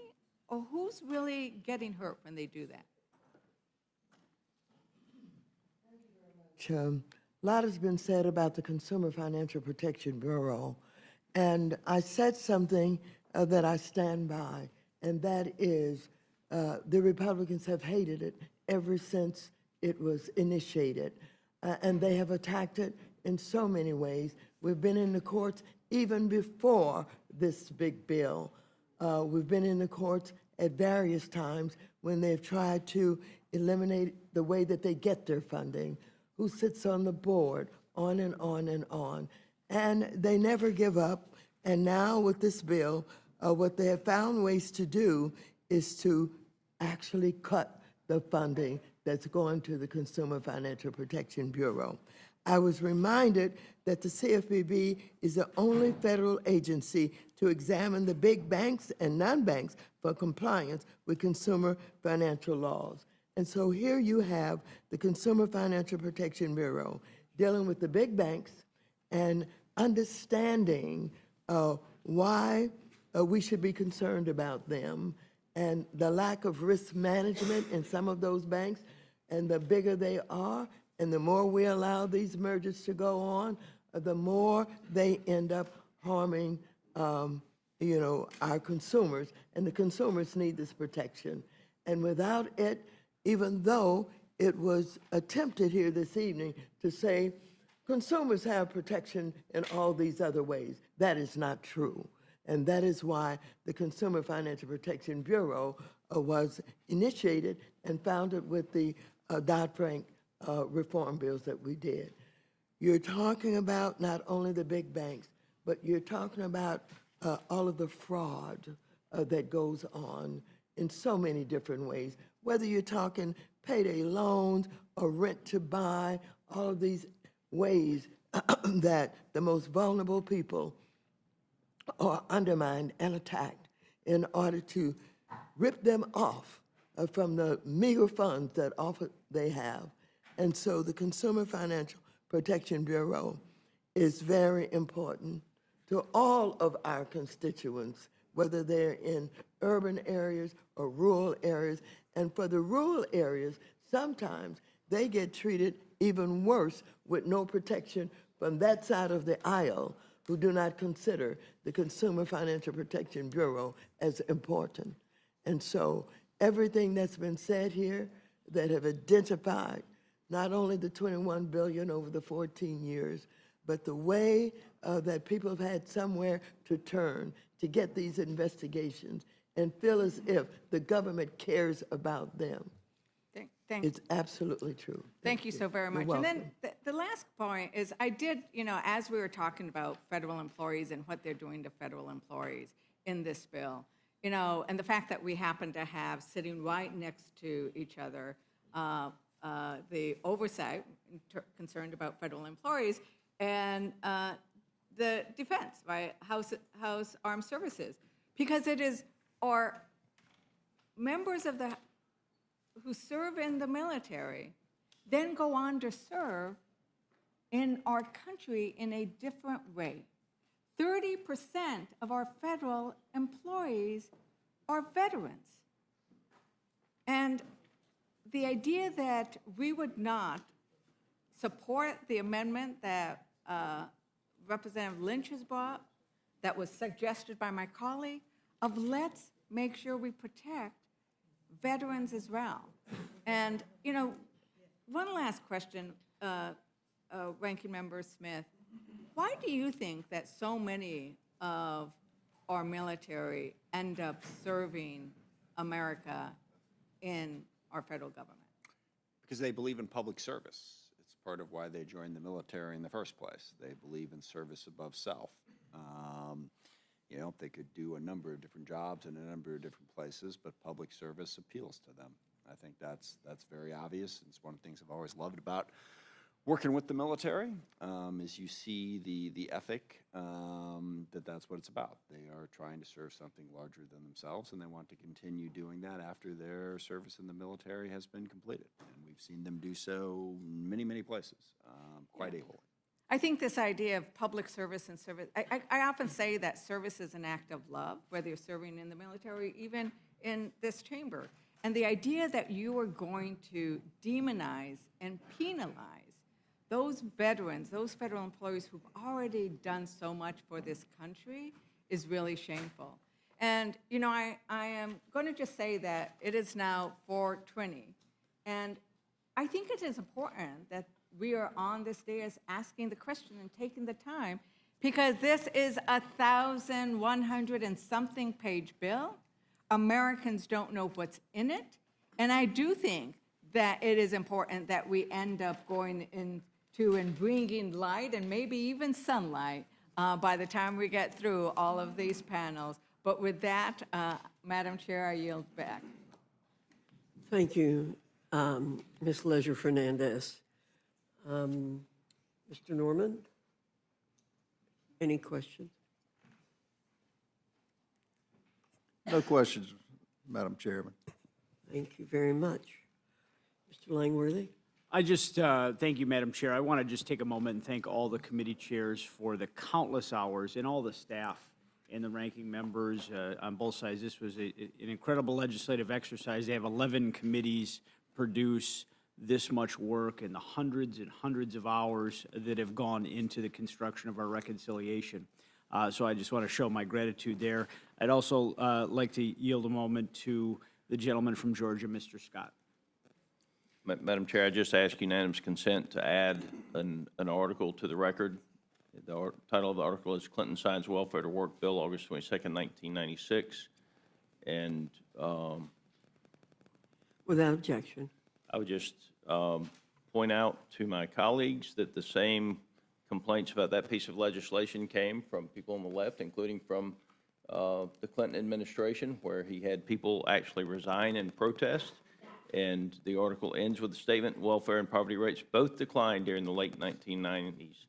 However, leading some observers to view the legislation's success. And certainly the welfare to work signed under Bill Clinton was a success, and we believe that this one will be as well. With that, I yield.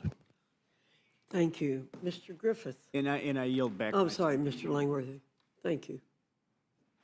I don't have any questions of these witnesses. Thank you very much. discussion or questions, our panel is dismissed.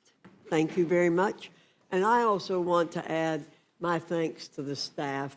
I appreciate Mr. Langworthy bringing that up. We can't do our jobs without our staff, and I appreciate all of them being here, too. You don't make another one. Save it for me, though.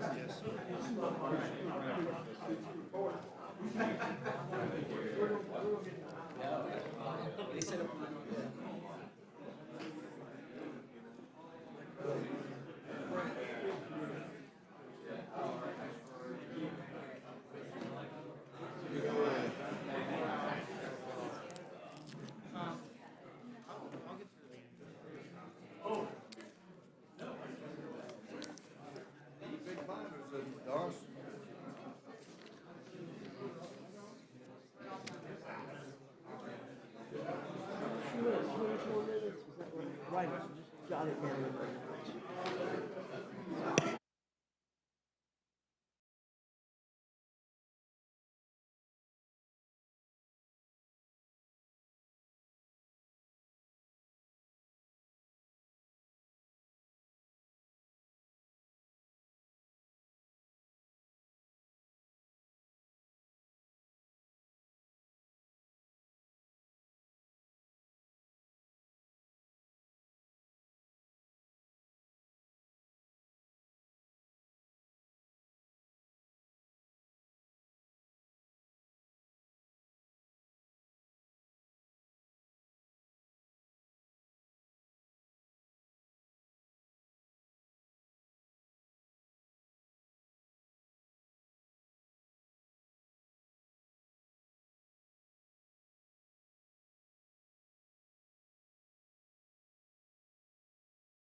I now welcome our second panel, Chairman Green and Representative Thompson from the Committee on Homeland Security, Chairman Jordan and Representative Raskin from the Committee on the Judiciary, Chairman Westerman and Representative Huffman from the Committee on Natural Resources, and Chairman Graves and Representative Larson from the Committee on Transportation and Infrastructure.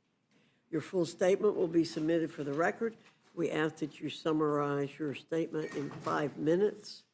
Chairman Green, I welcome your testimony. Thank you, Chairwoman Fox, Ranking Member McGovern, and members of the Rules Committee. I'm pleased to be here with you this morning.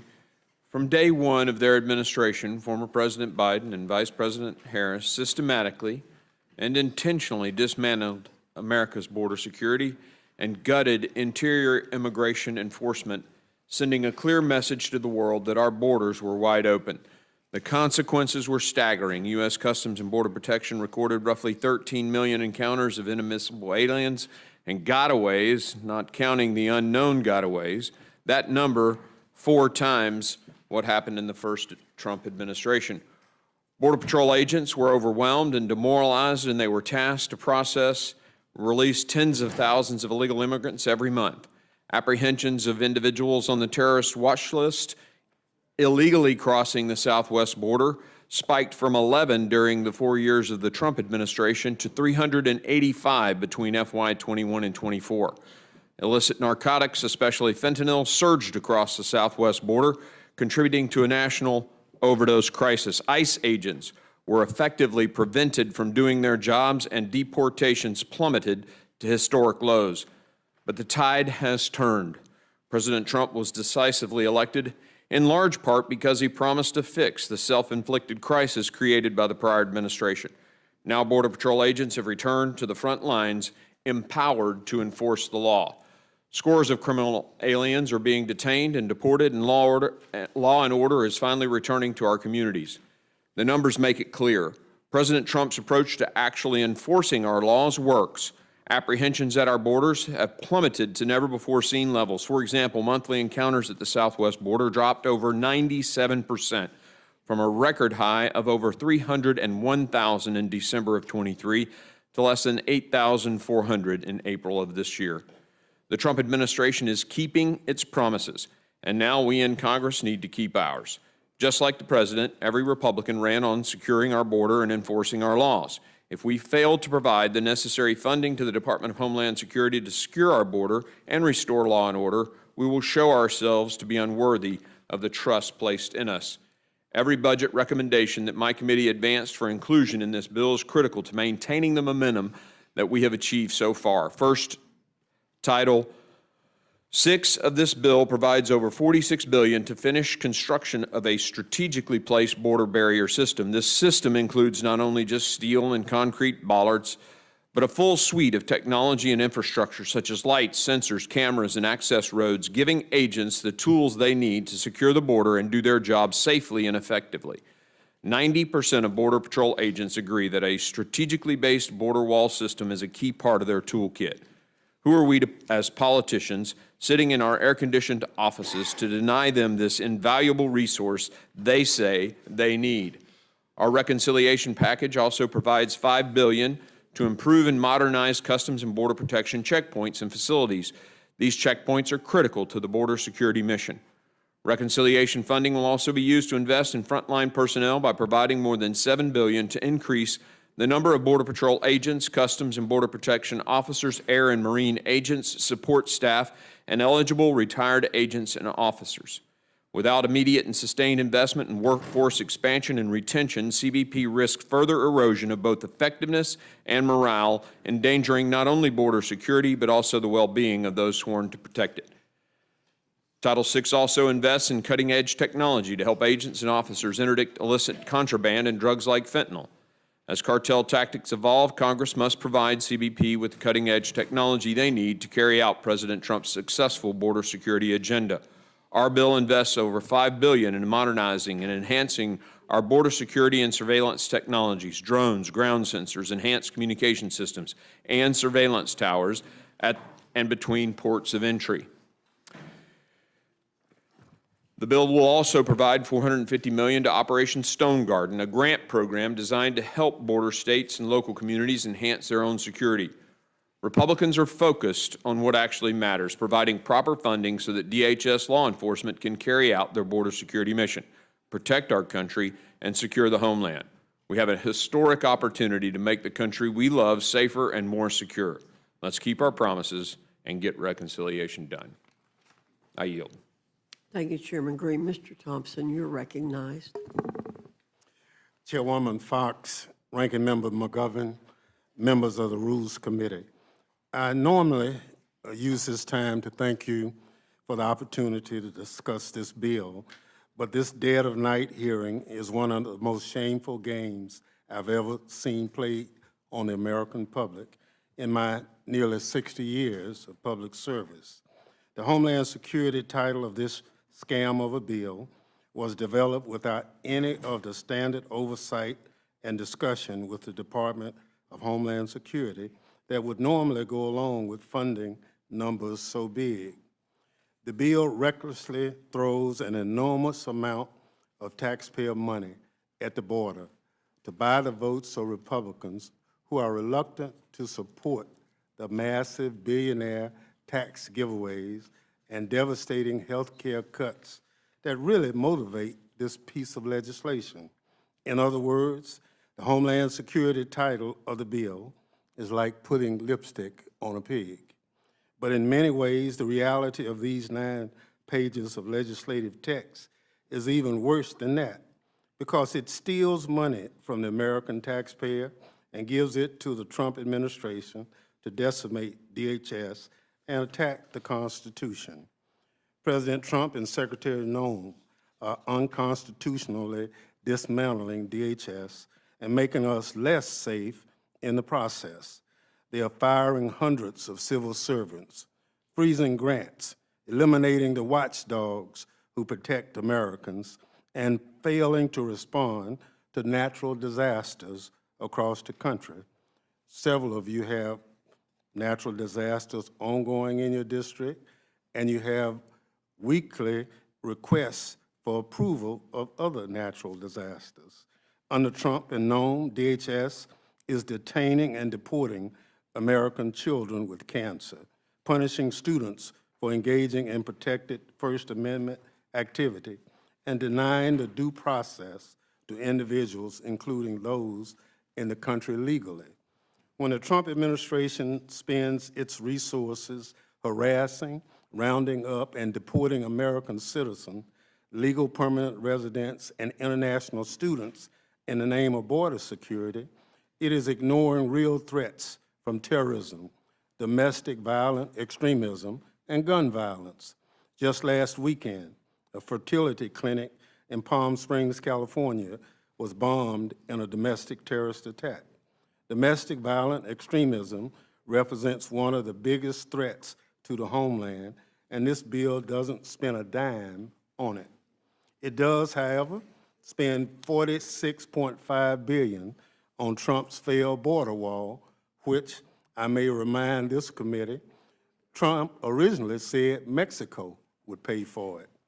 That amount for the failed border wall is 10 times what the bill spends on Customs and Border Protection personnel, and it nearly doubles what the Armed Services title of the bill dedicates to the technology complex, so-called Golden Dome Domestic Missile Defense Program.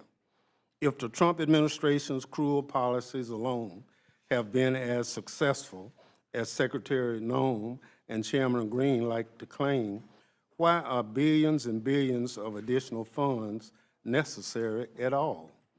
We got some insight into that question last week when Secretary Noem took a break from her costume changes and photo ops to ask the Appropriation Committee for a new $50 million private jet. See, Rolexes are not enough for our made-for-TV Secretary of Homeland Security. She needs a new Gulfstream 5, too. Never mind that the Coast Guard has much older equipment in service they use daily for life-saving missions. Those aircrafts should be replaced first.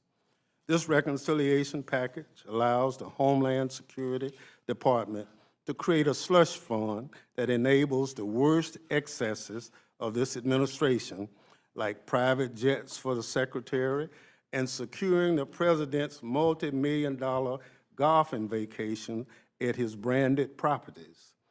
This bill may be big, but it's far from beautiful. In fact, it's beyond irresponsible. Earlier, I described Homeland Security portion of this bill as putting lipstick on a pig. I come from an agricultural district as well as a part of the country. So let me use another farming analogy to wrap up. We may be here in the dead of night, but you do not need the light of day to smell manure. The American people are not going to be fooled by any middle of the night manure slinging here. As my dear friend Congresswoman Dina Titus once said in a Homeland Security Committee markup, you can't shovel shit and call it sugar. The American people are constituents, and they won't make mistakes what is being shoveled in this room tonight because it stinks to high heaven. I yield back. Thank you, Representative Thompson. Representative Jordan. Thank you're you, recognized. Madam Chair, Ranking Member McGovern, members of the committee. Thank you for a chance to speak today. 4 years and 4 months ago, yesterday, the Biden administration made three decisions that led to the situation we saw unfold over their administration. They decided on day one, intentionally, deliberately, in a premeditated fashion, they said, no longer will we have remain in Mexico policy, no longer will we build the wall, and when illegal migrant gets here, they will not be detained, they will be released. And as a result of those three decisions, 8 million individuals came into our country in the course of the Biden administration. This legislation that we put together, working closely with Chairman Green and his committee, we think will help alleviate and correct the situation that they deliberately, intentionally allowed to happen back 4 years ago. I won't read through mine. I will just say this. I think we focused on sort of three things. First of all, I'm proud of our committee's work in that the Budget Committee tasked us to spend $110 billion over the time frame. Instead, we wound up allocating resources of about $80 million, billion over that time frame. And we initially weren't tasked with raising any revenue, but we did in our bill with $66 billion in revenue raised. So we netted out at a much better position than what we were initially allocated to do, or instructed to do, I should say, by the Budget Committee. The resources we have in this bill, in short, will allow for 10,000 new ICE agents, 100,000 new detention beds, and the resources for the repatriation of 1 million migrants over the course of the Trump administration. And finally, I would say we adopted a principle with the revenue, which said instead of the American taxpayer footing the bill for migrants and aliens who come to our country, we think there should be fees on those individuals to help deal with the processing and the security of our border. So a simple, kind of a fundamental change in thinking, I think, that we adopted at the Judiciary Committee. Let's have the individual applying for the visa, the person who wants to come and enter the greatest country in history. We think they should pay the cost for the processing and for the security of our border, and that's why we were able to raise the revenue that we did in the legislation. And with that, I would yield back and look forward to questions. Thank you, Representative Jordan. Representative Raskin, you're recognized. Thank you, Madam Chair, Mr. McGovern, distinguished members of the committee.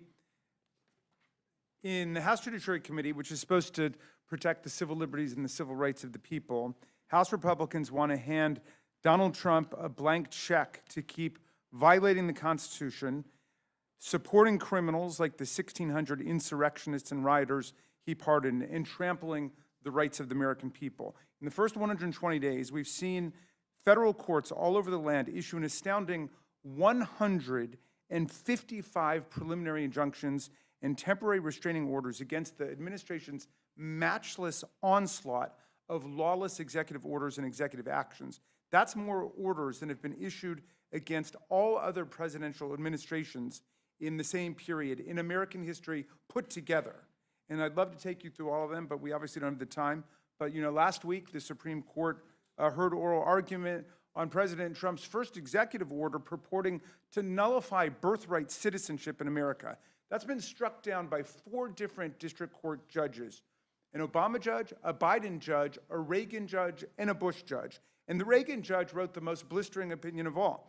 He said that of his 4 decades on the bench, this was the easiest case he'd ever seen because it was such a blatantly unconstitutional executive order. It collides with the very first sentence of the 14th Amendment, which says all persons born or naturalized in the United States and subject to the jurisdiction thereof are citizens of the United States. So you don't have to be a lawyer to understand that. You just have to know how to read. And so all of these courts across the land, Republican judges, Democratic judges, appeals court judges, district judges, are striking down the lawlessness of Donald Trump and his emerging gangster state. They disappear people to the torture gulag of the self-proclaimed dictator of El Salvador with no due process. They sack tens of thousands of professional civil service workers, air traffic controllers, food and drug inspectors, cancer researchers, and Forest Service firefighters with no due process, in outrageous violation of the civil service laws. They strip college students of their student visas for writing op-eds in the campus newspaper that the president disagrees with, in direct violation of due process and the First Amendment. They lawlessly invoke extraordinary wartime powers from 1798 to deport people in peacetime without any due process, and they lose in court every single day. It's been 120 days, and they've already suffered 155 losses in court. Nothing's ever been seen like this before in American history. The administration says, well, it's just focusing on the worst of the worst. No, that's not who they're targeting. They're arresting judges. They're arresting members of Congress now. One of our colleagues is going to be arraigned later today in a completely fraudulent prosecution by the new U.S. attorney in New Jersey. They're deporting children with cancer who are U.S. citizens. They're rounding up law-abiding members of our communities, parents and wives of American spouses who pose no threat at all to public safety. They're sending masked agents with no identification to snatch students out of their neighborhoods, hauling them away in unmarked cars and sending them to detention centers in other parts of the country. And they're making serious mistakes every day, just as they admitted it was, quote, an administrative error to put Mr. Abreu Garcia on an airplane to a torture dungeon in El Salvador with no due process at all. The president is threatening media entities and shaking them down for private settlements in bogus lawsuits. He's threatening law firms and shaking them down for free pro bono hours. He's threatening colleges and universities. They've jettisoned the rule of law as we know it, and they don't seem to mind having the most judicially invalidated policies of any administration in history. So this bill is just a blank check for more chaos. It hands more than $80 billion in new money to the administration to do more of what we've already seen. And they rejected every single amendment we brought to say that they should not be deporting U.S. citizens. Our colleagues didn't speak against it, but they voted against it. We said nobody should be deported from the country without due process to follow the Supreme Court's 9-0 decision. Our colleagues didn't speak against it, but they all voted against it. And they want to give really extraordinary unseen amounts of money to ICE.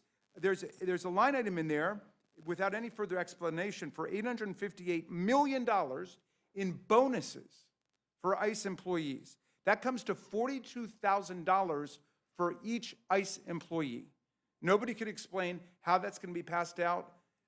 We had other witnesses come in and say they've never seen a bonus of more than $1,500 or $2,000. $858 million.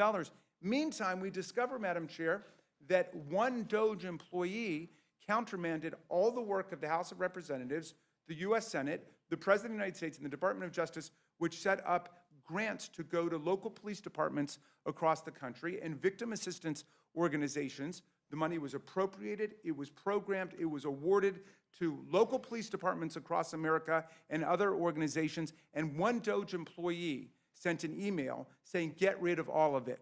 And they did. And our colleagues refused to restore that money. And the same amount of money they want to put into bonuses for ICE employees to get $42,000. They're literally defunding the police. DOJ is defunding the police, and our colleagues are going along with that.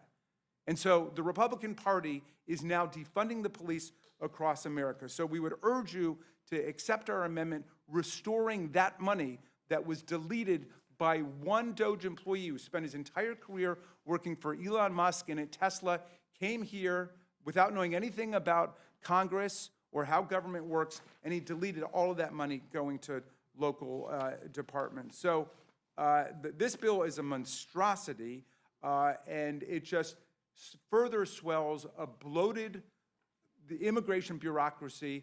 Nobody can even really say where the money's going, and we're not dealing with the real justice problems of America. Thank you for your indulgence, Madam Chair. I yield back.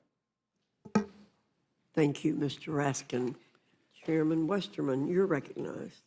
Chairman Fox, Ranking Member McGovern, and members of the committee, good morning, and thank you for the opportunity to testify today on the House Committee on Natural Resources Reconciliation title, which far exceeds our committee's instructions by kickstarting a golden age of American energy and wisely stewarding our natural resources. Madam Chair, there's been an attack on American energy that goes back to the Biden administration, where political science versus real science has ruled the day. And Washington's been playing games with our energy security, with our energy production here at home. And we're in a tough position right now because of the increased demand for energy resources. But thank goodness, Republicans, President Trump has made energy dominance a priority of the Republican Party, and that's outlined in the House Committee on Natural Resources part of the reconciliation bill. And according to preliminary estimates provided by the Congressional Budget Office, our committee will generate over $20 billion in savings and new revenue for the federal government by putting the wealth of our natural resources to work and doing that cleanly, safely, responsibly, and reining in wasteful spending. But that's really only part of the story, because we've received outside scoring from the Energy Policy Research Foundation that projects that our title will generate as much as $91.5 billion of new savings and revenue. You see, the CBO only scores development of natural resources based on things like royalty rates that come into the federal government. They ignore the economic impact that you get when you develop resources.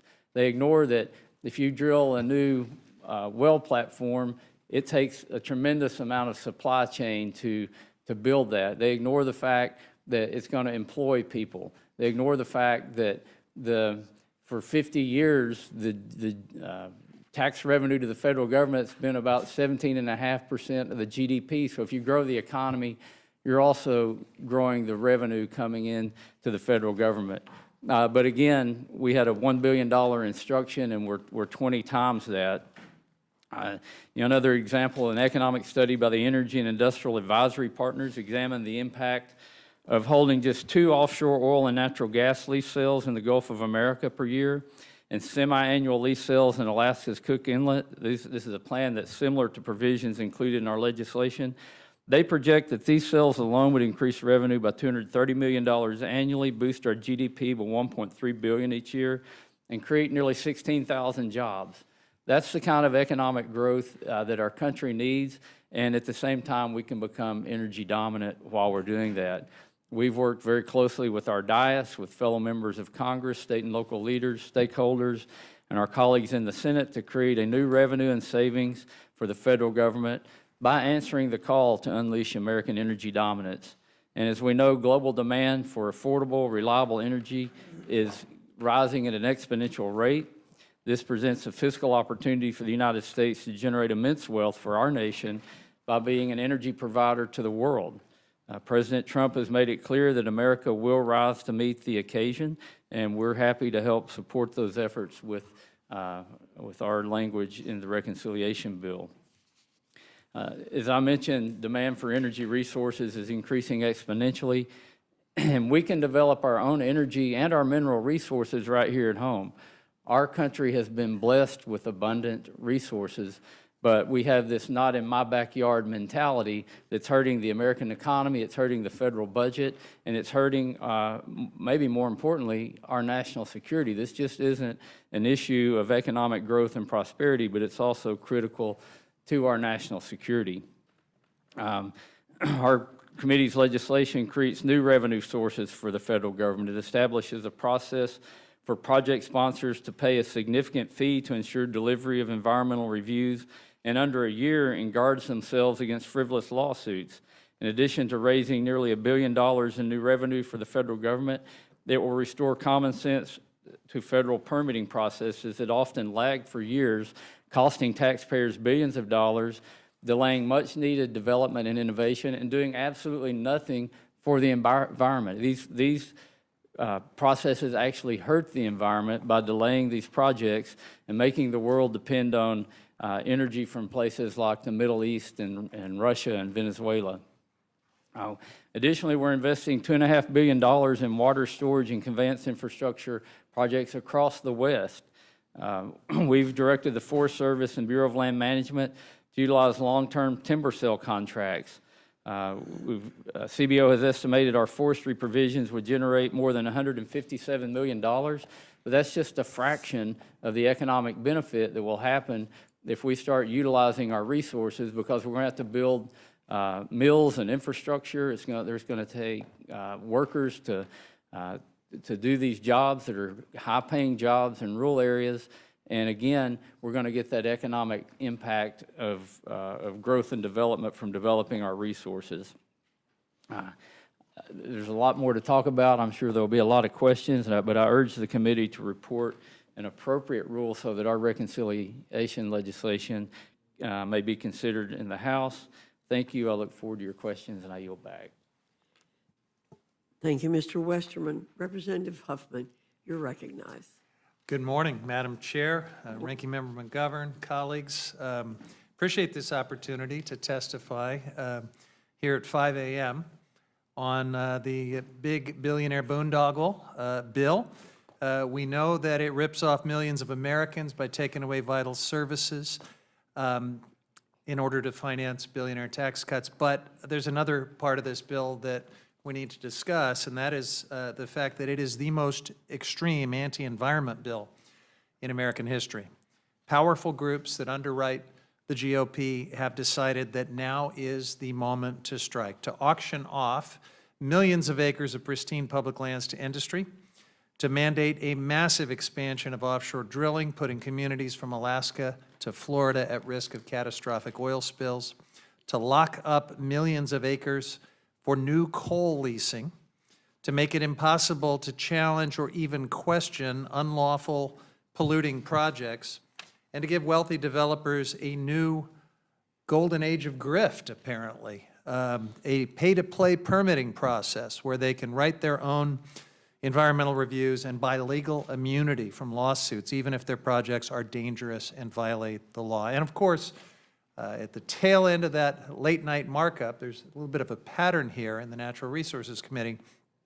A provision was added to sell off hundreds of thousands of acres of land in Nevada and Utah. Most Americans hate all of this. They cherish our public lands. They value clean air, clean water, and wildlife, and they reject billionaire giveaways. That's why Republicans have had to jam all of this stuff into budget reconciliation. That's why we're here in the dark of night. Republicans are doing everything they can to avoid scrutiny, to avoid even talking about what's actually in this legislation. This dark of night approach is the only way that these extreme and toxic policies can pass. But Americans are going to see this for what it is, and that is a betrayal. We all remember Donald Trump promising to deliver the cleanest air and water.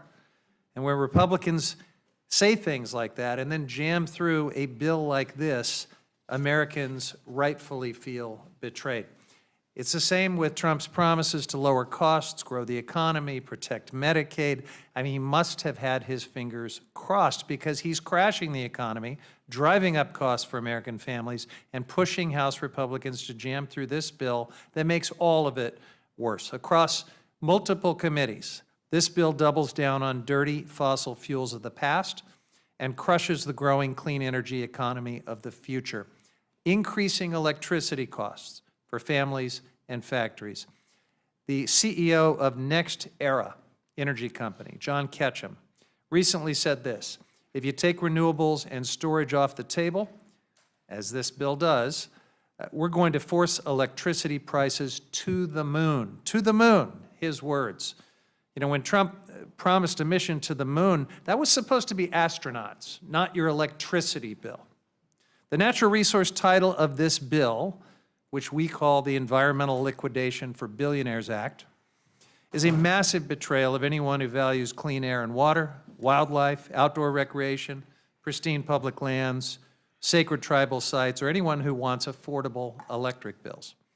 That's why my Democratic colleagues and I have been sounding the alarm, because this is much more than just bad policy. It's a seismic shift in who our government is even working for. This bill gives away billions in subsidies, new subsidies, to the coal industry, to corporate irrigators, and to big oil, and at the same time it rescinds billions from programs that actually serve our communities, like funding for our national parks, coastal restoration, and healthy fisheries for coastal communities.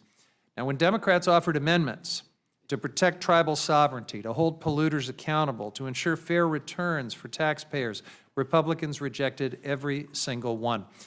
And then they slipped in that late-night provision at midnight of our markup to sell off hundreds of thousands of acres of public lands in Nevada and Utah without maps, without notice, without any explanation. Only after the markup did we learn from media reports that this bill is a thinly veiled and corrupt water grab. The through line across these provisions is clear. Prioritize short-term profits for billionaires and corporate polluters over clean air, clean water, and a livable planet for everyone else. We've seen this playbook before. Cut taxes for the rich, gut public services and protections, hope no one notices until it's too late. But, Madam Chair, people are paying attention, even now, at 5 a.m. They see a Republican majority that won't defend this bill in the light of day and won't explain why polluters deserve a free pass while families lose health care and food assistance and get stuck with higher electric bills. And the American people are going to see Democrats continue speaking out and standing firm on the idea that public lands belong to the public, not to big oil, not to foreign mining companies, not to billionaires or corporate polluters. I urge this committee to reject and strike this title. It doesn't serve the American people. It serves the people who already take too much and want even more. I yield back. Thank you, Representative Huffman. Chairman Graves, you're recognized. Thanks, Chairman Fox and Ranking Member McGovern. So the Transportation and Infrastructure Committee produced recommendations to meet our instructions by combining critical investments in border security, our national defense, and needed modernization of air traffic control with cuts to wasteful spending and some other deficit-reducing measures. For more than 20 years, the Coast Guard, for instance, has received less than half of the capital investment necessary to successfully carry out its critical missions. To support the Coast Guard, we've provided more than $21 billion to recapitalize Coast Guard assets, including the acquisition of cutters, aircraft, icebreakers, while it also funds the construction of facilities needed to support their new assets. With more than half of the total funding going towards maritime assets, we're also aligning with the President's recent executive order to strengthen America's shipbuilding capabilities. Additionally, following the tragic aviation accidents in recent months, this committee has heard directly from stakeholders and the administration about the need to improve the safety and reliability of our nation's aviation system. The FAA faces some serious operational and financial challenges due to its aging infrastructure and workforce shortages. In response, the committee provides a $12.5 billion down payment for the air traffic control modernization efforts. This down payment allows the administration to immediately begin replacing critical communications infrastructure, radar systems, and also invest in runway safety and airport surveillance, surface surveillance projects. It also replaces air traffic control towers and TRACONs and funds our air traffic controller recruitment, retention, and training issues. Finally, we address the chronic highway trust fund shortfall in a meaningful way for the first time in more than 30 years. The Congressional Budget Office projects a $142 billion cumulative shortfall in the highway trust fund over the 5-year period following the expiration of the current authorization. So put simply, the system for funding our federal surface transportation programs is broken. And our recommendation is to implement a $250 annual fee on electric vehicles and a $100 annual fee on hybrid vehicles and deposit all of those collections in the Highway Trust Fund. For too long, EVs operated on our nation's roads without paying into the system, which is primarily funded by federal taxes on gasoline and diesel. Plain and simple, this is a fairness issue. And it's time these roadway users directly pay into the system that supports the very highways that they drive on. We all want to invest in the Coast Guard. We all want to rebuild our air traffic control system and finally address the broken highway trust fund. And I believe our recommendations deliver on those objectives. And thank you for the opportunity to testify, and be happy to answer any questions. Thank you, Mr. Graves. Representative Larson, you are recognized. Thank you, Chair Fox and Ranking Member McGovern and members of the committee. Chair Graves and I appear today with conflicting views on the T&I committee title, a departure from our regular work on the committee and our preference of working together. And Democrats stand ready to advance bipartisan solutions to support the Coast Guard, to improve our air traffic control system, and to shore up investments in surface transportation. But Republican leadership has not gathered us here in the middle of the night to invest in job-creating infrastructure. This morning is about jamming through a fiscally reckless package that provides a gut punch to working families. This bill makes the largest cuts to health care access and food assistance in American history, ripping away health care from 13 million Americans and taking food assistance away from millions of families, not to reduce the deficit, but to hand out tax breaks to billionaires. Democrats support job-creating infrastructure investments. We use the gavel to enact historic levels of funding for all means of travel, to promote clean energy, to support supply chain improvements, to modernize water infrastructure, and to build and connect stronger, healthier communities. Democrats want to keep these investments going. And I'm deeply concerned that the Republican budget will cut our committee off at the knees as we're trying to address bipartisan priorities for the rest of this Congress. Next September, the T&I committee has to reckon with $200 billion in investments that will end, including $66 billion to improve and expand rail service and improve rail safety, $47 billion to fix or replace aging and deficient bridges, $25 billion to upgrade airports and control towers, $21 billion to give more people access to safe, affordable transit, $13 billion for clean water in more communities, and $2 billion to boost the supply chain through safer and more efficient ports. The budget resolution that underlines the reconciliation bill does not continue these investments beyond fiscal year 2026. In addition, the Highway Trust Fund faces a shortfall of over $140 billion over the next 5 years that Congress will have to address. Communities in every state and county rely on these investments that the T&I committee provides through the bill. Unfortunately, this budget resolution provides little comfort that job-creating infrastructure investments will later materialize for transportation, for water infrastructure, or disaster preparedness and response. The investments that T&I committee provided keep people safe in the skies, on the roads and bridges, and when traveling by bus, boat, or train. We can't afford to skimp on or to delay safety. The funding for air traffic control that the committee provided in this reconciliation bill is only a down payment on a much more expensive and urgent problem that we have to address. And it's been well documented by the committee and by multiple aviation safety experts that our current ATC infrastructure is becoming unsustainable. In the wake of one of the deadliest aviation accidents in the last 20 years, and with a rise in near misses at airports across the country, increased investment in our air traffic control system is needed. And similarly, the Coast Guard badly needs fleet modernization and funding for new icebreakers, shoreside infrastructure, and aircraft. And the funding for this, for the Coast Guard in this bill is a welcome and a bipartisan priority. But we also have to meet the needs of the members of the service. Where is the funding for COSI's health care, including mental health, for Coast Guard housing, for child care? Coast Guard cutters and aircraft do not operate by themselves, and we can't forget the needs of the women and men who serve in our Coast Guard. The T&I portions also contain substantial funding cuts to Inflation Reduction Act investments, cuts that are unnecessary to comply with Senate reconciliation instructions. Targeting these locally selected projects for rescission is a direct attack on communities we represent. In particular, the rescission of neighborhood access grants claws back 80 grants that have already been awarded to many of our districts, including to 41 Republican-held districts. Chair Fox, Representative Norman, Representative Scott, Representative Scanlon, grants in each of your districts are up for rescission. Constituents in many of our districts have spent time and resources applying for these grants, and they're relying on the announced funds in their budgets. This unnecessary clawback after communities have secured grants makes no sense. Finally, I want to commend Chair Graves for firing the opening salvo and addressing the revenue gap in the Highway Trust Fund. The legislation establishes fees on EVs at $250 per year and hybrids at $100 per year. Fees fees that are frankly out of proportion with what the average gas-powered vehicle pays, about $90 a year. But these new fees represent a marked change in how we tax highway users and deserve a full vetting by members on both sides of the aisle and both sides of the Capitol by governors, mayors, and other stakeholders. And to date, the reconciliation process hasn't offered that needed debate. The surface transportation reauthorization that's due next year is important, and finding the funding to pass that bill is a major priority. The lack of parity among types of vehicles and the proposed fees and the lack of consensus among members means we have a little more work to do.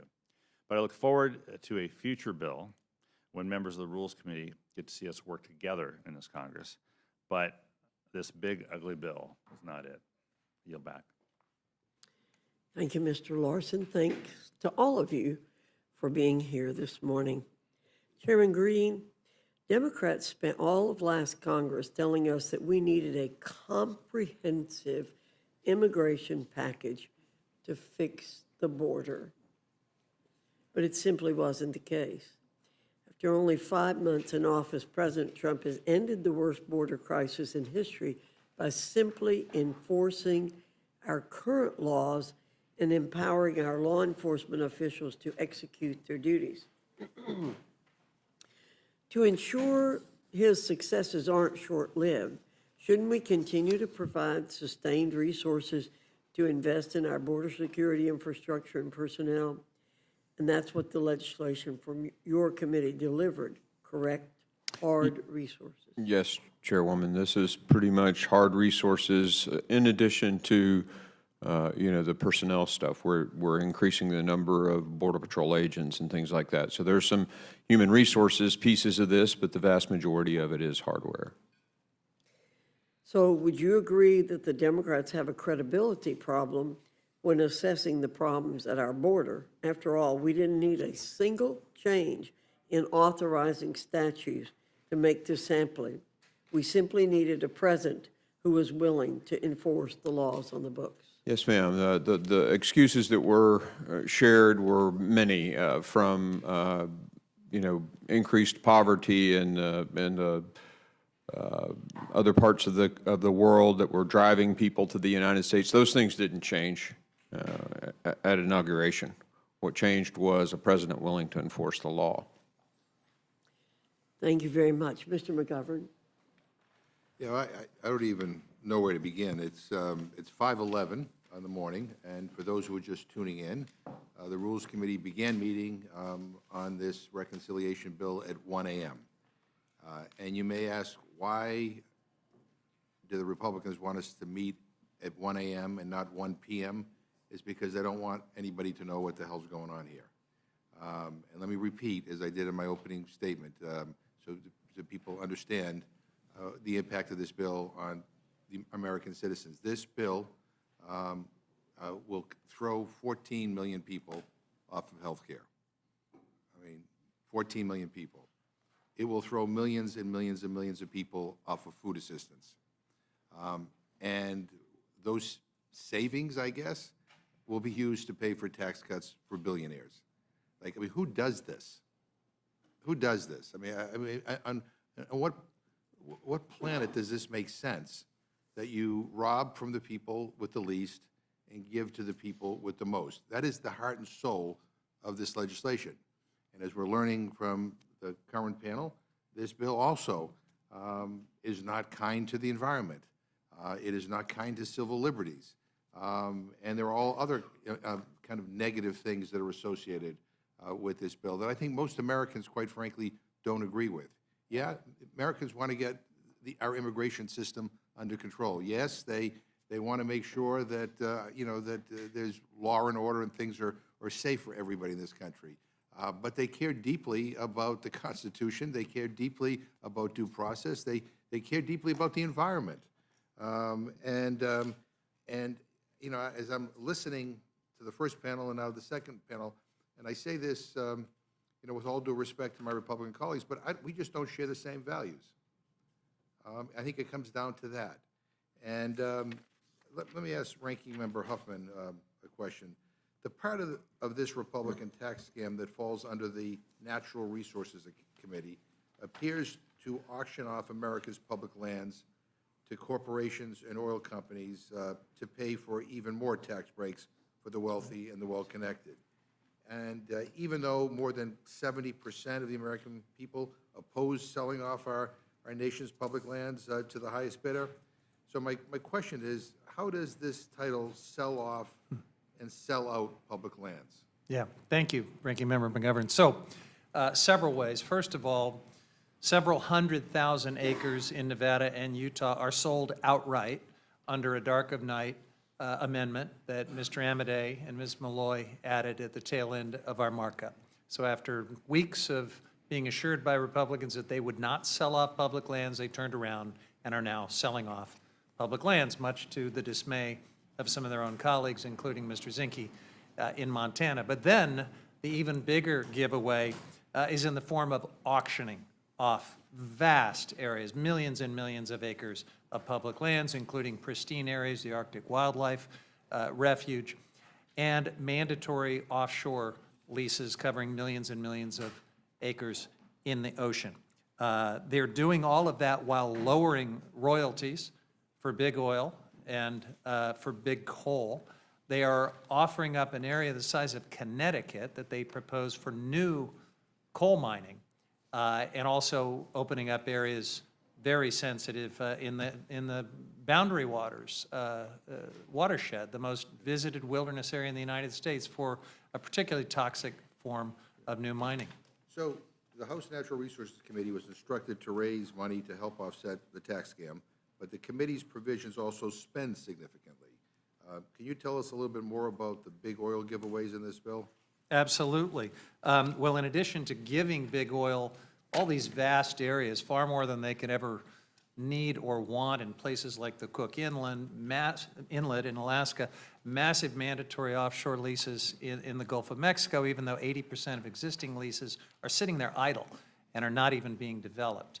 It's just more being offered up to big oil while lowering royalties and giving the Secretary the authority to go to non-competitive leasing if the market doesn't yield enough interest, which it won't in many of these cases, and then additional discretion where the Secretary can lower royalties even further, practically giving away these public resources. And so one provision of this bill will allow companies with polluting projects to buy their way out of judicial review of their environmental review documents. So what could this mean for communities impacted by these projects?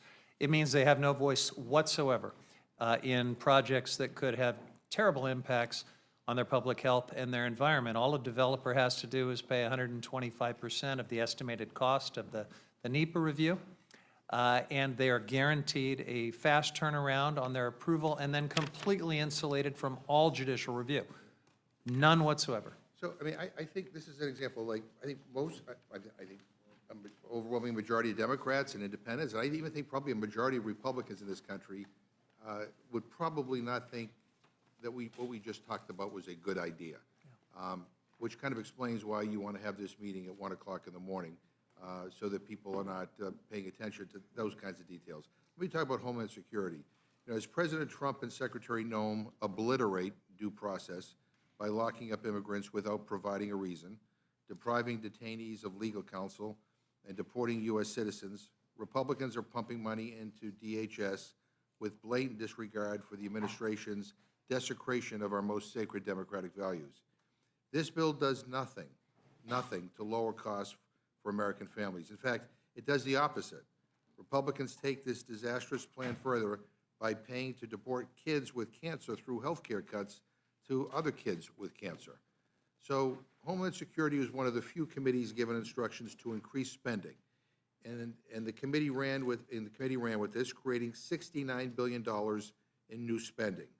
All this, including $300 million to pay for security while the president plays golf, and yet there is no money for FEMA to implement natural disaster prevention, mitigation, or relief. I mean, I don't know who thought that was a good idea. Since January, the Trump administration has held FEMA grants hostage. Over $1 billion blocked from supporting wildfire prevention, flood mitigation, and disaster preparedness. I mean, as discussed in the markup, natural disasters do not see red states or blue states. They don't choose their impact based on politics, and they often hit more than one state. Blocking funds to FEMA hurts all of the 95% of communities with recent disaster declarations. This should not be a partisan issue. Ranking Member Thompson, can you tell us more about the detriment to FEMA that this is? Well, as most of you know, FEMA has been recommended to be basically abolished and given to the states and localities. Well, if that was the case in the chairwoman's district, without FEMA's help, North Carolina would be in serious jeopardy.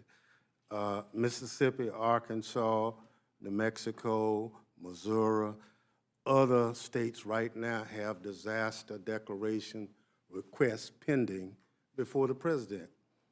Some of them are almost 2 months. I've never seen it take so long for disaster declarations to be approved. Well, we had the secretary before us, and her testimony is that we need to get rid of it. I asked her, okay, what's the plan? Well, we're working on it. Well, you want to get rid of it? Surely you pull some people together and talked about it. Well, we've set up a council. How many times have they met? We haven't met. So clearly, we are being told certain things, but in action, it's not there. In support of what I'm saying, we offered certain amendments, over 30 amendments during our section of the bill. Not a single Republican voted in support of the bill, didn't speak. It was just absolutely against. And let me just tell you some of the things. We said no funds would be used to deport American citizens. My Republican colleagues voted against that. But they think it was a radical idea? And we said sending American citizens to foreign prisons. They voted against it. Deporting lawful present immigrants without any due process. Voted against that. The one that bothers us most is ignoring Supreme Court rulings.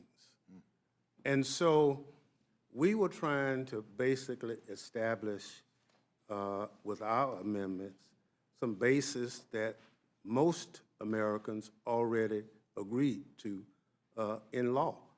And so we couldn't get a support for due process, for hearings. So, You know, it's chilling. It's chilling that that's the direction that this Congress is moving in. I mean, I think Trump is basically telling people what he wants, and we have too many members of Congress that are going along to get along. And quite frankly, it is chilling. And I think not just, I'm saying that not just as a Democrat, but I think most Americans who respect the rule of law, who respect the Constitution, understand that this is not the direction they want us to go. Let me ask you, Ranking Member Thompson. Republicans are spending $46.5 billion more for Trump's border wall. $46.5 billion. The bill also spends $4.1 billion for CBP personnel and $2 billion for hiring and retention bonuses. So if I'm doing the math, the Republican reconciliation bill spends 10 times the amount on Trump's stupid border wall as it does on CBP personnel. Not only that, the bill gives local police in Trump's hometowns $300 million to provide support so we can spend even more time golfing. So we never stop hearing from you about this being the most secure border ever. So now you need billions for this stupid wall? I mean, give me a break. What better purposes could be served by this money instead of a giant wall and time for the president to golf? well, clearly, DHS funds should not be spent for recreational activities, especially activities spent at properties you control or own. And so, again, this is part of creating the ability to make money at government expense. And the reason I say that is our Secret Service and other personnel would end up having to stay on the property while you're playing golf. We understand that, but you know, we have a lot of golf courses, if you want to play here, and people can go home. So it's not good. More importantly, so much of the other thing we're addressing is we're not providing training for our law enforcement personnel. When you pause a grant, that means you've stopped the money. And so the language is confusing to a lot of cities and counties in this country because they said we were approved and then we were told we were paused. We were trying to buy a fire truck. Now we can't buy the fire truck. We need it. We need to train our personnel. And so all those efforts have pulled us back and make us less safe as a country. And I go back to the FEMA. You know, natural disasters don't pick party. Right. And so I encourage the committee to look at this notion that we take care of Americans in that time of distress and danger. Normally, when FEMA comes, it's because state and local resources have been overrun. Yeah. And for us to move in a direction with no plan at this moment is not in the best interest of any American citizen. Look, I think all of us have had natural disasters in our districts at some point. And I will tell you, I have had in my district, and FEMA has been extraordinary. And I don't know what we would have done without them. Mr. Raskin, I didn't know if you wanted to add anything. Thank you, Mr. McGovern.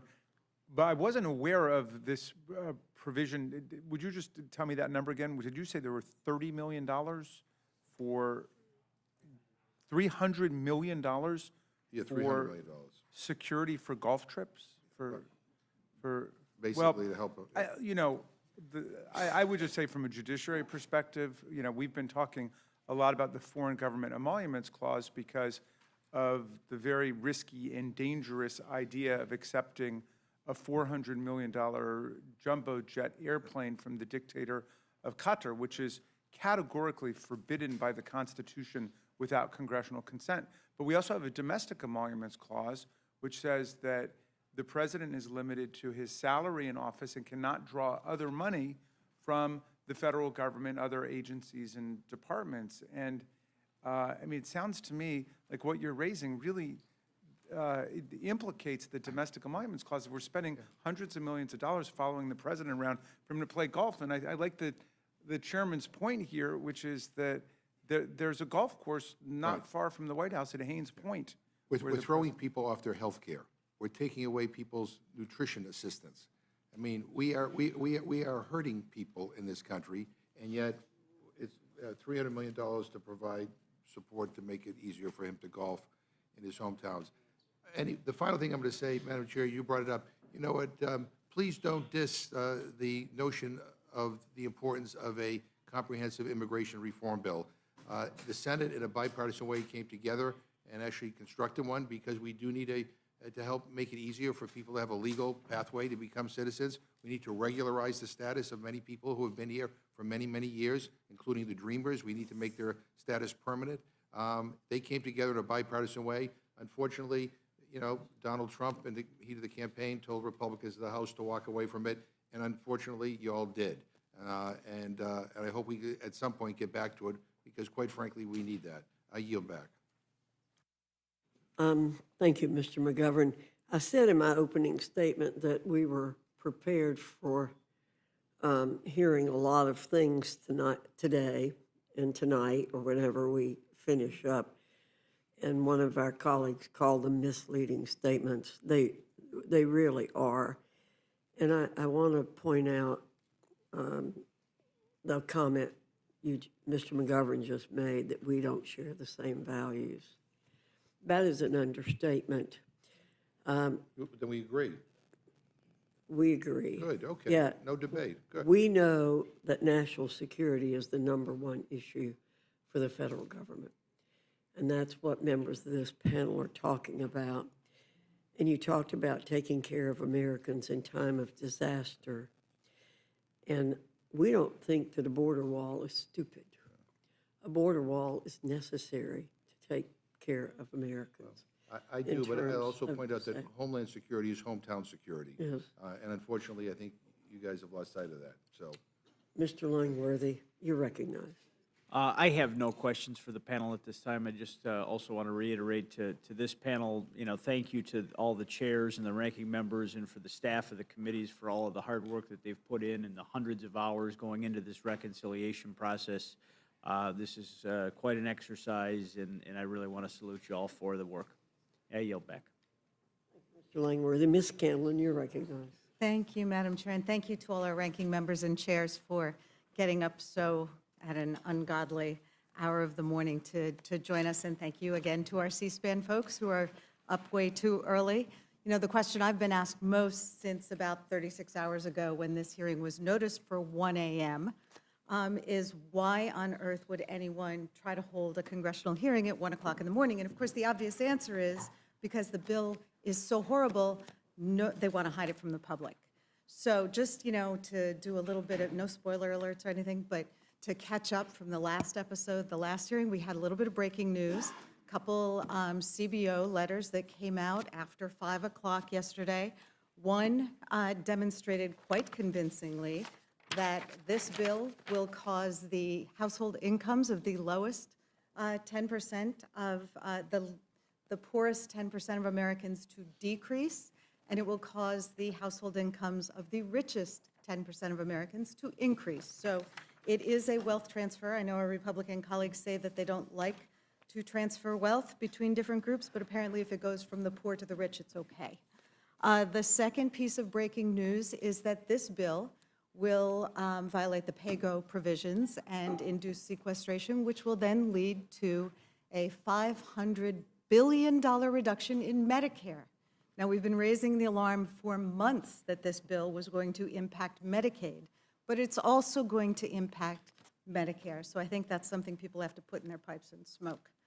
I want to thank all of our many colleagues for being here to do what is the purpose of hearings, to try to make a bill better, to try to expose what is in it. Certainly, there are more of our Democratic colleagues here waiting their turn to testify on amendments than there are of the Republican members of this committee who, I guess, are taking their naps off camera for a change.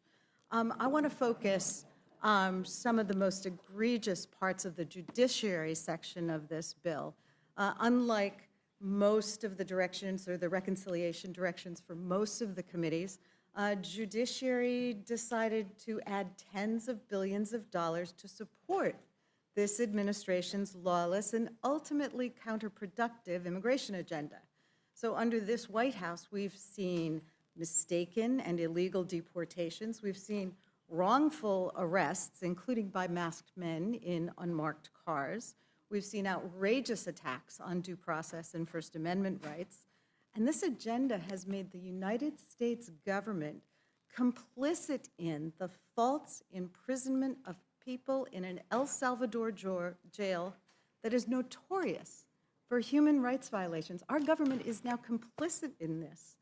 And it's shameful that the U.S. government is refusing to lift a finger to return these people home to their families, even when the government has admitted that they were sent there by mistake and in violation of a U.S. court order. This White House's lawless immigration agenda has seen people ripped off the streets and detained not for a crime, but for exercising their First Amendment rights. This isn't immigration enforcement. It's calculated cruelty. This isn't keeping our communities safe. It's an un-American attack on the truth, on the First Amendment, on fundamental human rights. It's a campaign of fear and lawlessness being carried out on the American taxpayer's dime, and no one should kid themselves. If you don't support an immigrant's right to due process, then you don't support anyone's right to due process. Because without due process, who's to say if the next person in shackles being loaded on a plane to El Salvador or South Sudan is a citizen or not, to say if they're a gang member or not, to say if they're an actual threat to national security or just a political threat to this White House. So, in addition, we've got buried in this bill a provision that would prevent U.S. courts from being able to enforce their rulings when government officials violate court orders. This bill would prevent the courts from using their most powerful tool to uphold the law, the power to hold government officials in contempt. So, of course, it's being written so that it would apply to pending cases impeding a court's ability to enforce orders against, you guessed it, the Trump administration. And this is important because, as Ranking Member Raskin mentioned, this White House has been sued more than any other administration hundreds of times in just its first few months because it's violated so many laws in such a short time. So basically, our MAGA friends want to create a financial hurdle too steep for most plaintiffs to overcome by putting an enormous price tag on Americans' right to access justice in our courts in order to challenge these White House power grabs. Federal courts rarely require bond in cases alleging unconstitutional actions by the government, and the decision to impose a security bond is properly within a judge's discretion, depending on the circumstances. This bill would change that. It would kneecap any avenue for the courts or the American people to hold an administration, any administration, accountable for unlawful or unconstitutional actions. Have our colleagues forgotten that we do not elect kings, we elect presidents, and for a limited time period?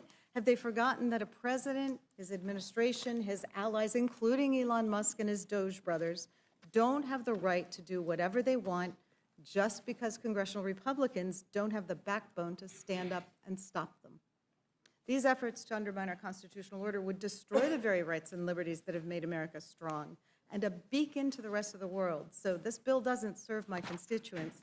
Mr. Raskin, one of the things that my constituents have been most concerned about, they're horrified that the White House and Department of Justice canceled over $800 million in community grant funding, which we tried to restore, but our Republican colleagues voted no.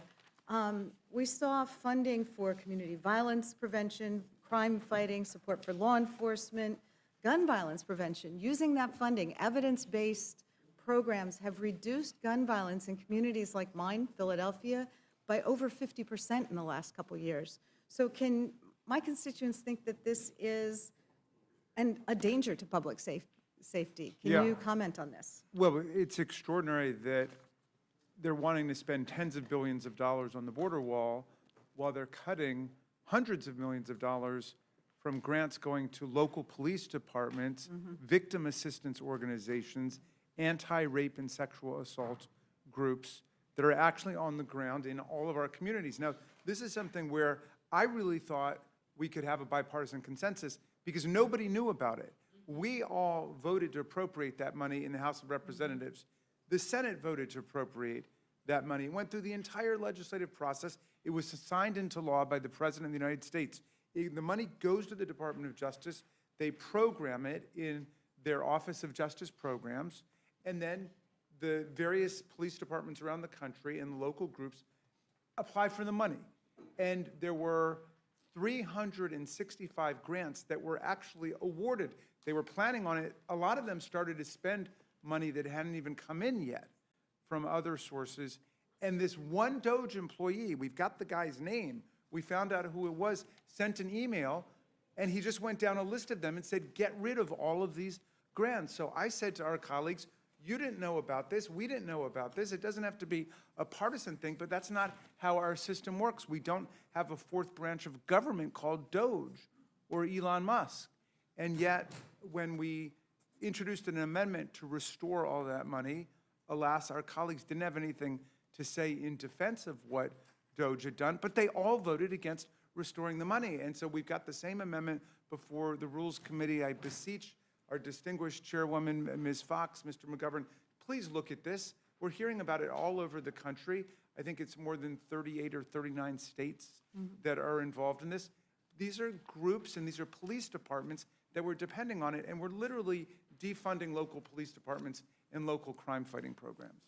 one of the pieces that seems most egregious is they have defunded programs to address fentanyl abuse. They've defunded programs that address all of the opioid abuse issues. Yes, indeed, there's a lot of opioid efforts that have been undercut or eliminated because of this. But I'll tell you one interesting story, which tells me that this isn't over yet, okay? Because when we started to raise this in the Judiciary Committee, there had been no changes. Well, we began to talk about one specific program called the Officer Robert Wilson Preventing Violence Against Law Enforcement Officers and Ensuring Officer Resilience and Survivability Initiative. It's called the VALOR Initiative, and it's for mental and physical health engagement with police officers. We began to talk about that, we advertised it, we showcased it, and mysteriously and quietly, the program was restored by the Department of Justice. But nobody explained why. Everybody's refused to talk to us about it. And this is so much the pattern of what we've seen with Doge, where they come in with Elon Musk's chainsaw, they have a personnel massacre, they get rid of everybody, and yet if you know somebody, and you know, as a Democrat, I don't know a lot of people in the Elon Musk world, but I know Republicans who've been able to get a phone number for this person or that person and get somebody restored. Well, if it's waste, fraud, or abuse, they shouldn't be restored, but it's not waste, fraud, and abuse, but none of us should be subject to this kind of treatment. And that's why I talk about the fourth branch of government. This is not contemplated in our system of government. Now, I don't know whether or not Elon Musk has been run out of town or he's just no longer popular. We don't hear a lot from him, but there are still tons of people suffering the repercussions of what he and Doge did. And so, again, I would just beg the Rules Committee to look at this because we've heard from people all over the country about that. And unfortunately, the logic of what they did has carried over into the president's budget proposal. They want to cut $1 billion out of Department of Justice programs in the next budget. You know, $500 million from the FBI, the ATF. There's this cybersecurity and infrastructure security center.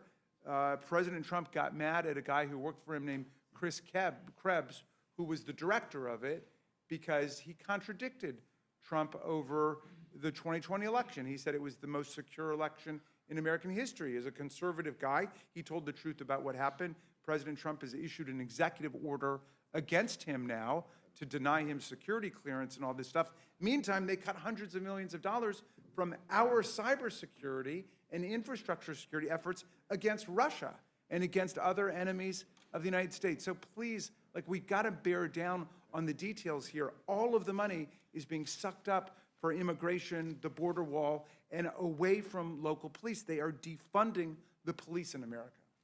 Well, and what you've described here, that in the course of a hearing, it was raised that this elimination had occurred of a program that people actually supported.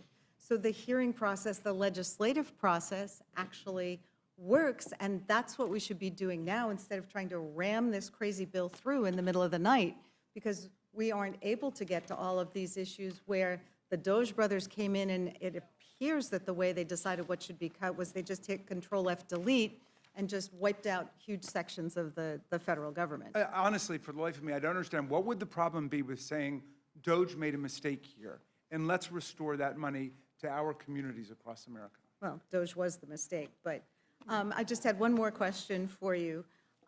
During our judiciary markup, isn't it true that Republicans voted to allow immigration agents to use taxpayer dollars to arrest, detain, and deport U.S. citizens? Yes. We had a whole series of amendments, again, that we thought would create a bipartisan convergence on the committee.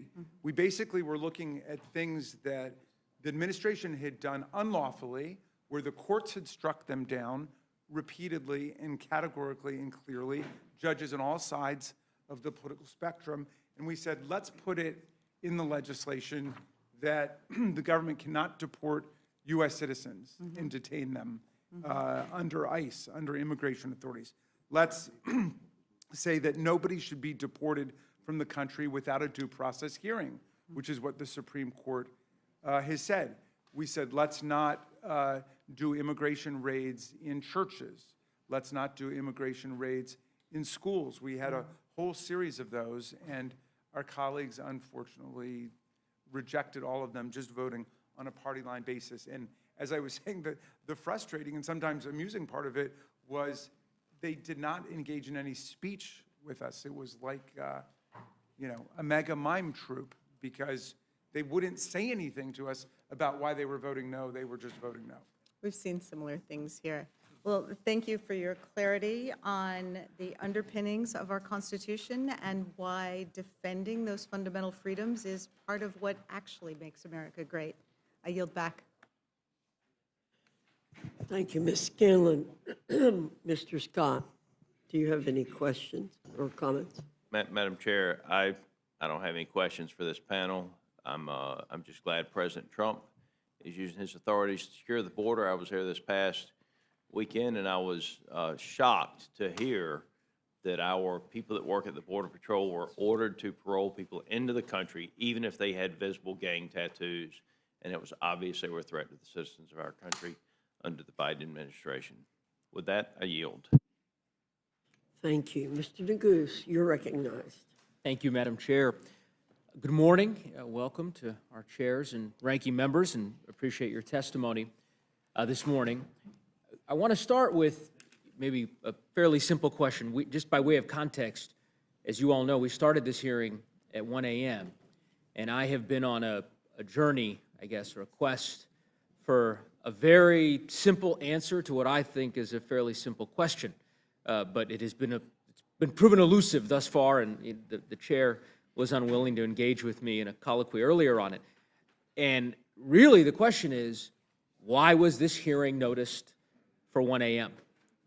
Why have we spent the past 5 hours debating this bill in the dead of night? Of course, I have a theory, and it's that this bill is indefensible and that House Republicans know that full well and decided that it would be in their interest to hold this hearing in the dead of night rather than in the daylight. But I wonder if my Republican colleagues, the chairman, have any thoughts on that front. Chairman Green, any observations you might offer as to, do you think it was prudent for this committee to convene in the middle of the night? I don't have any opinion on when the committee is called. I'm an ER physician. I work day and night. I'm an ex-Army Ranger. I work day and night. It was 3 o'clock in the morning when we flew into Baghdad. Time doesn't matter to me. Okay. How about this? How long have you been chairman of the Homeland Security Committee? I'm in my second term. Second term, so how many years? Is that 3 years? That would be 2+ this year, which I guess is 2+. Couple years. a year, 2 years and 5 months. You've held a lot of hearings, We right? have, yeah. Have you noticed any of them at 1 a.m.? We've had some markups go past. Not if they went one. past. Have you noticed any hearings at 1 a.m.? I have not, no. What time was the markup for your committee on this bill? On this bill, I Yeah. think 10 a.m. 10 a.m. Yeah. Interesting. Yeah. Yeah. I'm pretty sure Chairman Jordan's markup was around 10 a.m. too, because I'm on his committee. The same goes for Chairman Westerman. The question I have is why the Rules Committee decided to deviate from the protocols that the chairs have apparently established, those who are testifying in front of our committee. Why this committee, the Speaker's Committee, decided to gavel in the middle of the night to take up this bill. It's an interesting question, and I've yet to get a good answer, but maybe the third panel will perhaps provide some clarity. Chairman Jordan? I was going to say, when you got a great product, you want to get after it and get it passed. Oh, is that right? This thing cuts taxes, Oh. secures the border, Let's cuts talk, taxes, let me secures. talk to you a bit about the Okay. product, Chairman Jordan. So I want to talk to you in particular about the contempt provision. So this is section 70302, a restriction on enforcement. You're familiar with this provision, right? Is that, you know the provision I'm talking about? I'm waiting for you to explain it. Okay, well, you're testifying. I was going to ask you to explain it. So my understanding of the provision, you can tell me if I'm wrong or incorrect, is that this provision would bar any federal court from enforcing a contempt citation in a case in which an injunction or a temporary restraining order has been issued if security, that is to say money, has not been provided or ordered by the federal court in that particular case. Is that right? That's right. Okay. I think that's existing law. I think that's. It's not existing I think law. that's what, I think that's. I'll clarify. As you know, under the Federal Rules of Civil Procedure, it is discretionary as it relates to cases against the government, right? That's the whole reason for this provision. Otherwise, you wouldn't include this provision in the bill. This is meant, I'm asking a question. I don't know if, is that, Well, is that right, or am I I? didn't hear the question. Say the question again. What was I didn't that? catch, I didn't hear the question in there. The question is whether or not this provision is as I stated it to be, that essentially it would preclude any federal court from enforcing a contempt citation in a case in which an injunction or a temporary restraining order has been issued if a security has not been provided by That the last plaintiff clause in is the that key, case. if that security has not been put up, right? Correct. And you're aware that the way in which you've written this provision, it would apply to any plaintiff in the United States vis-a-vis a case against any entity within the federal government. I can look at the drafting, but my understanding is it applies to the cases we're talking about with immigration cases. Yeah, no, you're incorrect. So yes, those What you're cases- saying are those incorrect. I'm cases just saying would be- how I believe it was written. Okay, You well, think it's let me- written different. Let me explain to you what this provision Well, actually I does. can't wait for your wisdom. Go right ahead. Chairman Jordan, this provision would bar any plaintiff in the country from being able to obtain a contempt citation from a federal court in a case in which an injunction or a temporary restraining order has been issued if security has not been provided. It is not limited to the cases that you've identified. So let me give you an example. Let's say there's a citizen in Ohio, a constituent of yours, who believes that their private data has been improperly released, right, by the IRS, and they file a lawsuit against the IRS. If this becomes law, your provision, that individual would have to provide security, whatever security the court would deem reasonable. That is not something that has existed up until now. Do you understand that? Got it.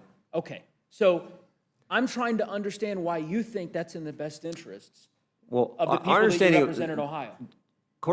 Judges were waiving this. Our understanding is this would prevent enforcement of a contempt order if security was not provided, if the security was not provided in accordance with the Federal Rules of Civil Procedure 6S. That's what we put in the legislation. Yeah, this provision, so you're saying that essentially the way that you read this language is that it's not compelling the federal court to require security of a plaintiff. That's a situation now the judge can waive it. We're saying it should compel the court to have the security there. Correct. Yeah, we're saying the same thing. Okay. Let's go back to my core example, all right? We'll walk through it together here.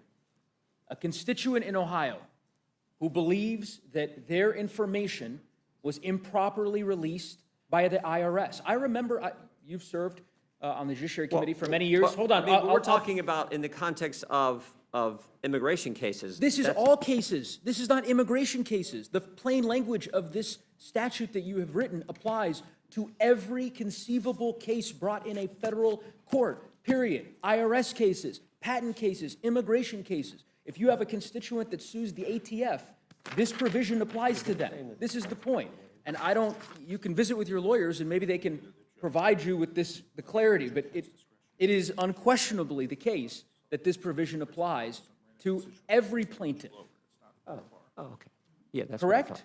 I think we're on the same page now. The judge can set the security at whatever level he wants. What's typically happened in these cases is he just waived it. No one's putting it up, and they're getting this injunction that applies nationwide, Correct. which is the So, concern. I hear you. Are you okay with the nationwide injunction I hear issued by you. one single federal judge? We'll get to that part, Mr. Jordan. Okay. Let's complete the analysis on this piece, because to your point, as you said, this particular provision doesn't require a specific amount of security. It's essentially saying to the federal court, it has to require some security.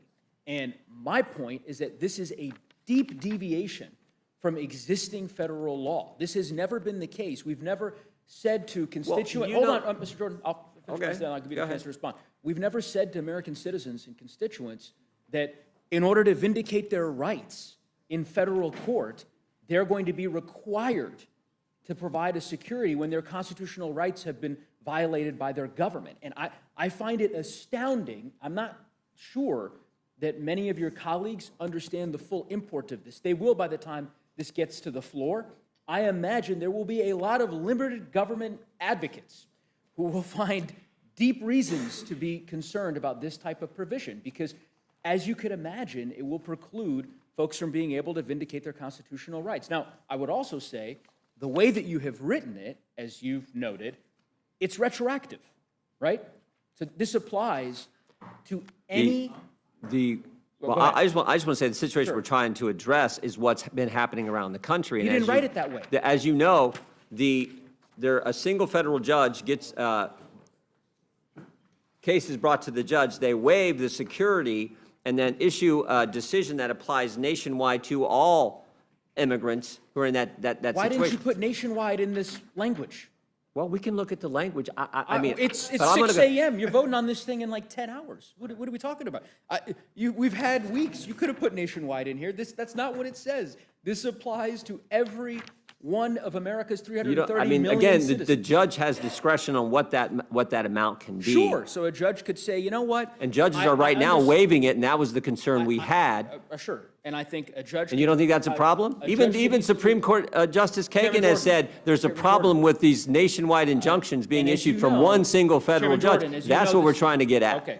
The Supreme Court's considering that question right now. I will just conclude here. All I'm saying is, Let me this- conclude my statement, and then I'll give you even a more chance to liberal respond. justices have said this is a problem. I understand. We've actually passed your standalone rationale, legislation. Chairman Jordan. Mr. Neguse, He's had every please opportunity. let Mr. Jordan speak, and then he will let I you will- speak. I'll finish my question, and then he can answer. Okay, or I'll but just you're make a not statement. asking a question. Okay, sure. You're asserting a statement. Madam Ask- Chair, Mr. Neguse controls the time. Yes, sir. And so. But I I'm mean, trying to ask him to ask a question and then let Mr. Jordan answer. I will conclude my statement and then ask a question of Mr. Jordan, since he, I don't think, wants to engage in this constructive dialogue to try to actually address the purported problem that he is trying to solve. So I will simply finish the hypothetical that I offered. Any constituent in Ohio who believes that their private data has been disclosed improperly by the IRS, any citizen of Ohio or Colorado, for that matter, who believes that their constitutional rights have been violated in some way, if this becomes law, they would be required to pay the court money in an amount that the court deems necessary to cover the costs of the potential damage in order to proceed in federal court. That has never been the law of the land in our country, and I cannot believe that Freedom Caucus, so-called Freedom Caucus members, would support that kind of principle. Secondly, the way that this is written, as you noted, Chairman Jordan, yes, this would apply to the 93, 94 different injunctions that have been issued against the Trump administration. It would also apply to any existing injunction that is in effect today. I don't know what that number is. 1,000, 10,000 desegregation injunctions that are still operating today in different federal courts in the country. A variety of different litigation that's pending in different courts across the country that would be implicated by this provision. So I don't think that ultimately it's going to survive the bird bath in the Senate, because it's clearly changing policy. I also think it's patently unconstitutional. There's no world in which the Supreme Court would ever deem this, and we could go through the Supreme Court precedent that establishes that. But I just also would encourage you to take perhaps the legal counsel on the Judiciary Committee can take a deeper look at this paragraph, because as it's written now, it is deeply problematic for civil liberties in our country. Ranking Member Raskin, I can see, has been jumping at the opportunity to. Well, I mean, I think you did Opine. a pretty masterful job of addressing it, Mr. Neguse, but I would add just two things. One, it's worse than you say, because it doesn't just apply to cases against the government, it applies to private cases as well. There's nothing in the language here that would exempt a case between two private parties, two commercial parties. And so, but your final point, I think, is the key one. It's blatantly unconstitutional. It's because the power to hold someone in contempt for a court is an inherent judicial power and has always been deemed to say that. They don't need to wait on Congress to give them the power to hold someone in criminal or civil contempt for refusing compliance with a court order, any more than we do when we at least used to, engage in the inherent powers of contempt that Congress has against people. We don't need to wait for another branch of government to give us that power. So it is unconstitutional. It's ridiculously broad, and it's a very ham-handed approach to what their real issue is. They don't like the fact that Judge Boasberg, who was a Bush appointee when he first got on the bench, he was Justice, one of the justices' roommates at Yale, I think. Well, anyway, Kavanaugh. he's a Kavanaugh. Yeah, Kavanaugh. He was Justice Kavanaugh's roommate. He was a pillar of the conservative bar, right? Well, they don't like his opinion because he said, turn the planes around and give this guy due process. And then they laughed at him. I mean, the president of El Salvador was tweeting, oopsie, we made a mistake, like he was mocking the judge. And this is a judge who doesn't fool around. He's a stickler for the rule of law. And so he said, I think there's probable cause to believe that whoever in the administration disregarded my authority and didn't turn the planes around and didn't guarantee due process is in contempt of court. And he said, and I'm going to get to the bottom of it, and I don't even need to rely on the marshals of that report to the Attorney General. I can appoint my own people to go get them, and I can also use civil contempt and slap fines and liens on people. So this whole provision is really targeted at him and other judges who are saying a judicial order is not something that anybody, including the President of the United States or people who report to him, can defy with impunity.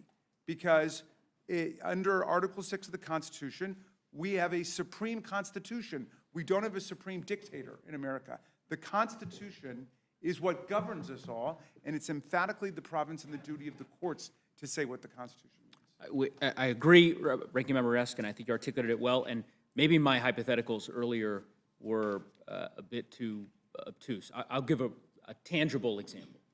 There was a case a few years ago, Ranking Member Raskin, you're probably familiar with this, Missouri versus Biden, right? This is a case, Chair Jordan, I know you're familiar with this case as well, because you led an amicus brief in this case, right? This was a case initiated by the Missouri Attorney General against the Biden administration for their perception that the Biden administration was engaged in censorship of conservative voices on social media. And Chair Jordan, you led an amicus brief on behalf of judiciary Republicans in that case. A permanent injunction was issued in that case against the Biden administration. The state of Missouri was successful. Chair Jordan, do you know if a security was issued in that case? Don't know, it's up to the judge. It was not. There was no security in that case. It's up to the judge.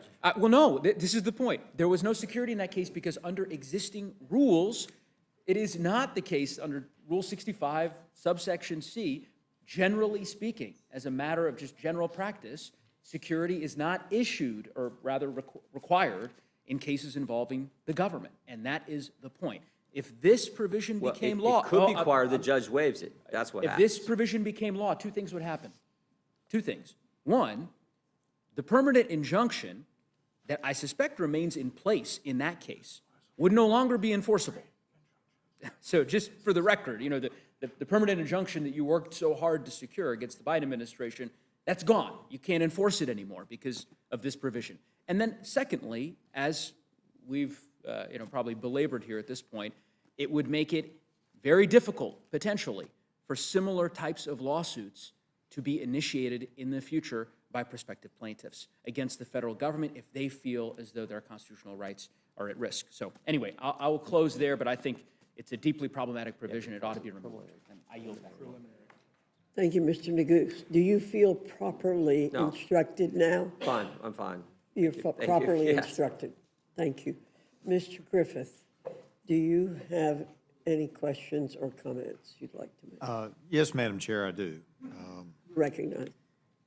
First, I want to respond to Mr. Neguse's question of why we started this meeting at 1 o'clock in the morning. And there may be different opinions, but when the chair lady was out and I was sitting in the chair in our meeting on Monday, I said to members of the other side of the aisle, I don't remember who was in the room or not, but there were Democrats in the room. I said, look, the reason we want to start is that you all will have a lot to say. We want you to have time to say it in. And if we don't start early and we want to get this done, we have to start early. And I said, now, if y'all want to put a restriction on the time, we could start later in the morning perhaps. And then there was no response directly to that, but there was a response that something along the lines of, we're glad you're not going to try to limit our time as has happened in some other committees.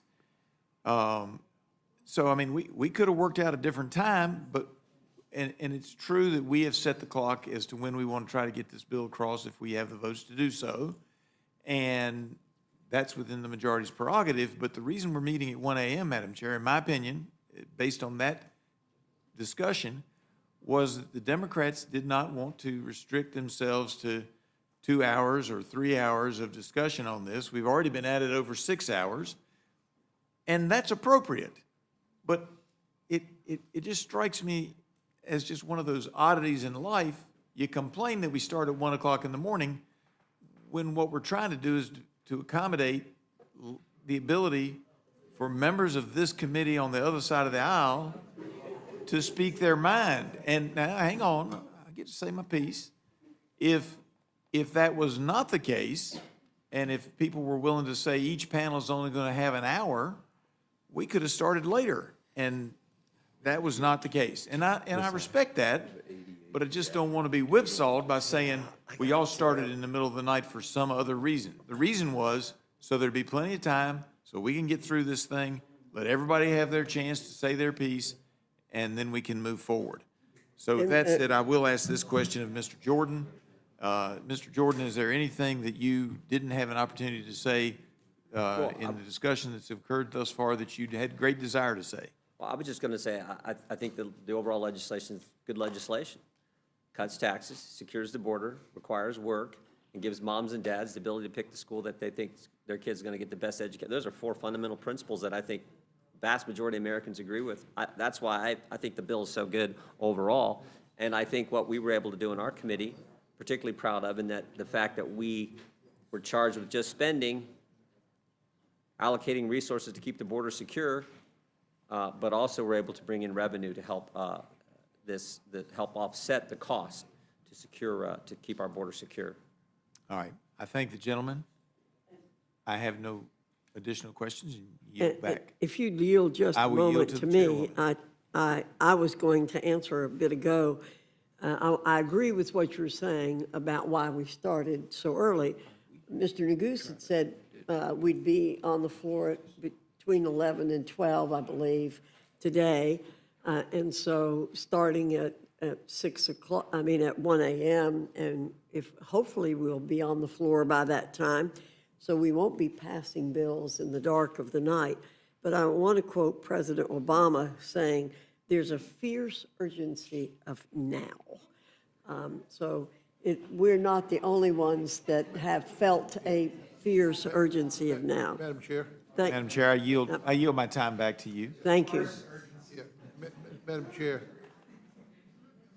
I just want to respond by simply saying there's no urgency to pass this bill tomorrow or on Friday, we could easily do it when we come back. And so, nice try by saying that it's our fault that we're meeting at 1 o'clock in the morning. I appreciate that. But you know what? This is important stuff, and it's going to impact a lot of our constituents, yours included. And this debate should happen in the light of day. And the fact that it isn't, basically, I believe, is because you guys don't want people to know what is in this bill. So I thank the chair lady. I yield back. Ms. Leisure-Fernandez, you're recognized. Well, thank you very much, Madam Chair. And I really did appreciate when Representative Griffith sat on the chair because he did answer questions. It was a lot of, well, we don't really no, there's tweaks, right? He kept saying there's going to be tweaks in these bills, and the tweaks haven't even started. But the reality is we could have started this at 7 o'clock in the morning and still had all day long to talk, right? Still had all day long to explain to the American people what we are doing here. Where we could have maybe not forced every chair and ranking member to sit as if though they were on a cheap airplane or something. Look at them. They can't even open their hands. They are crushed in here. There's no reason to be doing this in the dark of night. I've been calling it the vampire committee because it seems like they're going to just suck all the health care away from Americans in the middle of the night. I think it is a good thing that we are asking questions because it's over 1,100 pages and not everybody has seen it. And we still haven't seen the last pages that might blow a lot up. And so the American people do deserve to have this set at a time when we are not coming in the dark. And yes, if we went, I'm looking at Chairman Westerman, it turns out our hearing wasn't very long compared to the rest. But you started at a reasonable time, and we kept going. The Ag Committee reasonably said there's a lot here, and they said it for 2 days. There is no reason we needed to come here at 1 a.m., except for that you want to push this through. You then passed a rule that Representative Roy had to walk out so he could not vote no, where you then rush everything. You want to get everything done in 1 day. You want to get everything done in 1 day. You're going to have the biggest transfer of wealth in American history, and you're going to do it in 1 day. That's your goal. And I don't know if it's because you're worried that maybe some Republicans won't be here to vote. Well, if this is that important for them, they should show up and vote. They should be at this hearing, right? We know you have to step out. We've been here since 1 o'clock. Democrats have pretty much been here, except for we're going to step out and grab a little quick something to eat, refill our coffee bottle. But Republicans aren't even showing up. Republicans aren't asking questions. They're not willing to defend what they're doing in this bill. That's a reality. But I wanted to, I had thought I would follow up a little bit on the conversation with Chairman Jordan, because I need to say, Chairman, last Congress, I sat here and I saw you and Ranking Member Jerry Nadler being in great, it was great. I felt like I was in an alternate reality. I told you, it's like, oh my God, that's amazing. That was FISA. That was FISA. That was FISA. Yeah, But it's coming back. We'll get to do that again. Yeah, you're I'm gonna do working it on again. Mr. Raskin. Yeah, but what you were concerned about and what united you and the top Democrat on the committee was a belief in constitutional principles. Is that right? Yeah, I don't think the government should be spying on Americans. Right, but if you believe in that constitutional principle, shouldn't you believe in all of the constitutional principles? I do. Yeah, well, thank you, because you actually even wrote a Washington Post article about that, and I'm going to quote it because it says, we can balance, this is your Washington Post article, we can balance First the time I've had an need- op-ed in the Washington Post. That's You right. did write an op-ed in the Washington Post. I'll send it to you. It's a Washington Post editorial, and your words were, we can balance the need to protect Americans' fundamental constitutional rights with the need to give our intelligence and law enforcement agencies the tools to fight those who want to do us harm. You still agree with that? Yeah, I don't recall if you voted for our warrant requirement amendment last year. I hope you did, but you'll get a chance. You'll I get a think chance in this 10 months issue- to But this issue of deal with it believing again. in due process, I think, means you need to believe in due process. You need to believe in our constitutional rights, even when it's dealing with due process. And Chairman Jordan, is there anything in this bill that protects Americans' due process? There's nothing that harms American due process. I mean, the Oh, Supreme Court's nothing been that clear. harms Americans' due process. Maybe I'll ask Ranking Member, part of the problem of why we're so worried about due process right now is we have a president who is violating due process, who is sending citizens, deporting citizens with their children who have brain cancer. Not just- They are deporting That's not accurate. citizens. They deported citizens' children. They Not- deported citizen children who needed medical care. They have said oops numerous times.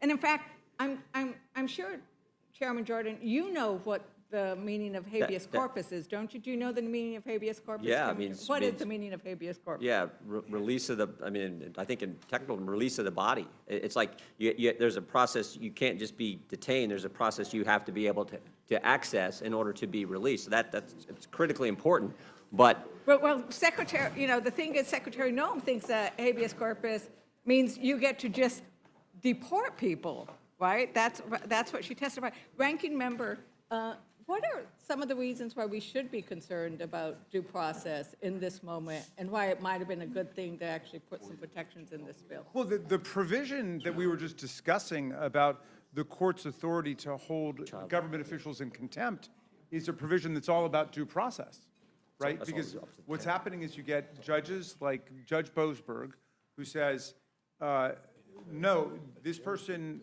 cannot be deported from the country without due process. The whole Supreme Court has now agreed with that. Justice Scalia, by the way, was a great champion of the idea that the due process liberty protected by the Constitution applies not just to citizens, but to non-citizens. It doesn't apply exactly the same way, but the rudimentary elements of it are there. What are the elements of due process? The right to see evidence against you, the right to adduce evidence on your own behalf, the right to be represented by counsel, the right to appear before a neutral fact finder who's going to impartially make a decision. That's all the Supreme Court is saying. And then the answer, that Donald Trump and his administration have been making, and unfortunately some of our very smart colleagues have followed along with this, is, well, that guy's really MS-13. Well, maybe or maybe not. Maybe he's Proud Boys. Maybe he's Oath Keepers. Who knows? Bring the evidence against him. But the point is, you don't send somebody with no due process to a torturer's dungeon in El Salvador and then say things about him after he's gone. That's not how it works in America. And that's why Judge Boasberg, again, a very conservative judge, says, bring him back. If you want to charge him with 50,000 crimes, charge him with 50,000 crimes. You want to deport him, do it according to the law, and not the Alien Enemies Act of 1798, because we're not at war. Guess who decides whether there's war? Congress decides. We declare war, not the president, right? And you can't fabricate an invasion of the country that doesn't exist. Consult with the Supreme Court about it. So, I think that the role of the Judiciary Committee and the House of Representatives and the Congress has got to be to uphold the rule of law.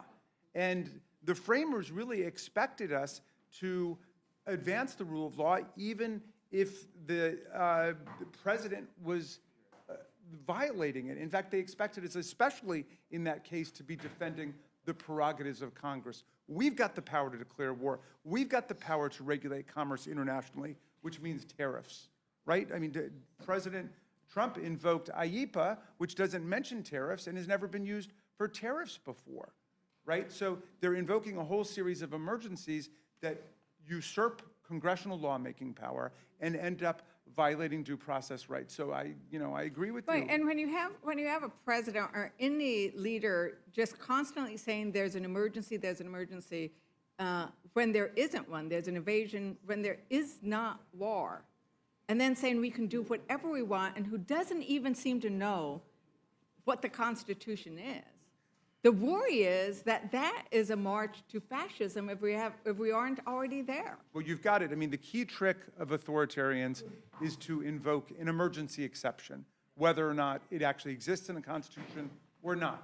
And Carl Schmitt, who's a famous fascist theorist, wrote about that you want to try to occupy the space of emergency, so all bets are off. You can trample free speech, you can trample free assembly, you can trample due process rights. So much of what's taken place during this first 120 days is the people and those of us in Congress who are willing to stand up, and those law firms and colleges and universities and newspapers willing to stand up, defending the idea of the normal Constitution, and not that we're in some kind of emergency which allows the president to do whatever he wants. And we have a president who has used the Department of Justice to attack the free press, to attack education, to attack members of Congress. And what we are doing by asking the questions tonight, by doing the amendments, that Republicans keep voting down is saying no. We are saying no to the concept that you can do away with what Americans hold dearest. Every time where is our American flag? Well, there's one. Where every time we pledge allegiance to the American flag, it's to the Constitution and the rule of law that is represented there, and people have lost their lives defending it. And in judiciary, Chairman Jordan said, we haven't deported any citizens, but we know we have children who needed health care. But just to make sure that won't happen again, it's my understanding that there was an amendment that would have prevented Immigration and Customs Enforcement from using funds to detain and deport United States citizens. What was the vote on that amendment, Chairman Jordan? I would just point out there's nothing in existing law or this package that authorizes the deportation of U.S. citizens. The Democrats' amendment would have, related to U.S. citizens, would prohibit Homeland Security investigations from arresting U.S. citizens who engage in human trafficking, child exploitation, or narcotic smuggling. Nothing in our bill, nothing in current law allows for the deportation of U.S. citizens. The problem is that right now we have an administration who is doing that, so we wanted to protect the American citizens from such detention and deportation. And the question was, what was the vote? And the vote was, Ranking Member Raskin? Well, I don't remember the exact numbers, but it was a party line vote. It was a party line vote. Not a single Republican was willing to vote to say citizens should not be detained and deported. So I wanted to note that there is money in here for $46 billion for a border wall. There's a whole lot more money for jails. And many, right now I think that there is a concern of the American public about issues of corruption, that we are seeing billions and billions of dollars being funneled to private corporations, right? We're seeing a lot of stuff that is funneling money. They're getting rid of competition. They're saying that Musk's, Starlink and other companies get these contracts without competition. And I think I wanted to sort of turn to our Homeland ranking member and say, are there concerns about the number of private prisons that are going to be constructed, the amount of money that's going to go into this border wall? I look at that and I think, God, how many kids could actually get a meal who are hungry now with $46.5 billion? But then there's this other aspect to it as well, regarding potential corruption. Do you have any concerns about that, Ranking Member? Well, yeah, we do, but let me support Ranking Member Raskin. We offered several amendments to the legislation relative to funds being used for deporting American citizens, and said no funds in this bill can be used to deport American citizens. Well, we lost it on a party line vote. But also, the only thing we said was another amendment that our committee would prevent DHS from removing U.S. citizens except for legal extradition and treaty obligations. And we lost it on a party line vote, which basically we thought was a reaffirmation of what was already law.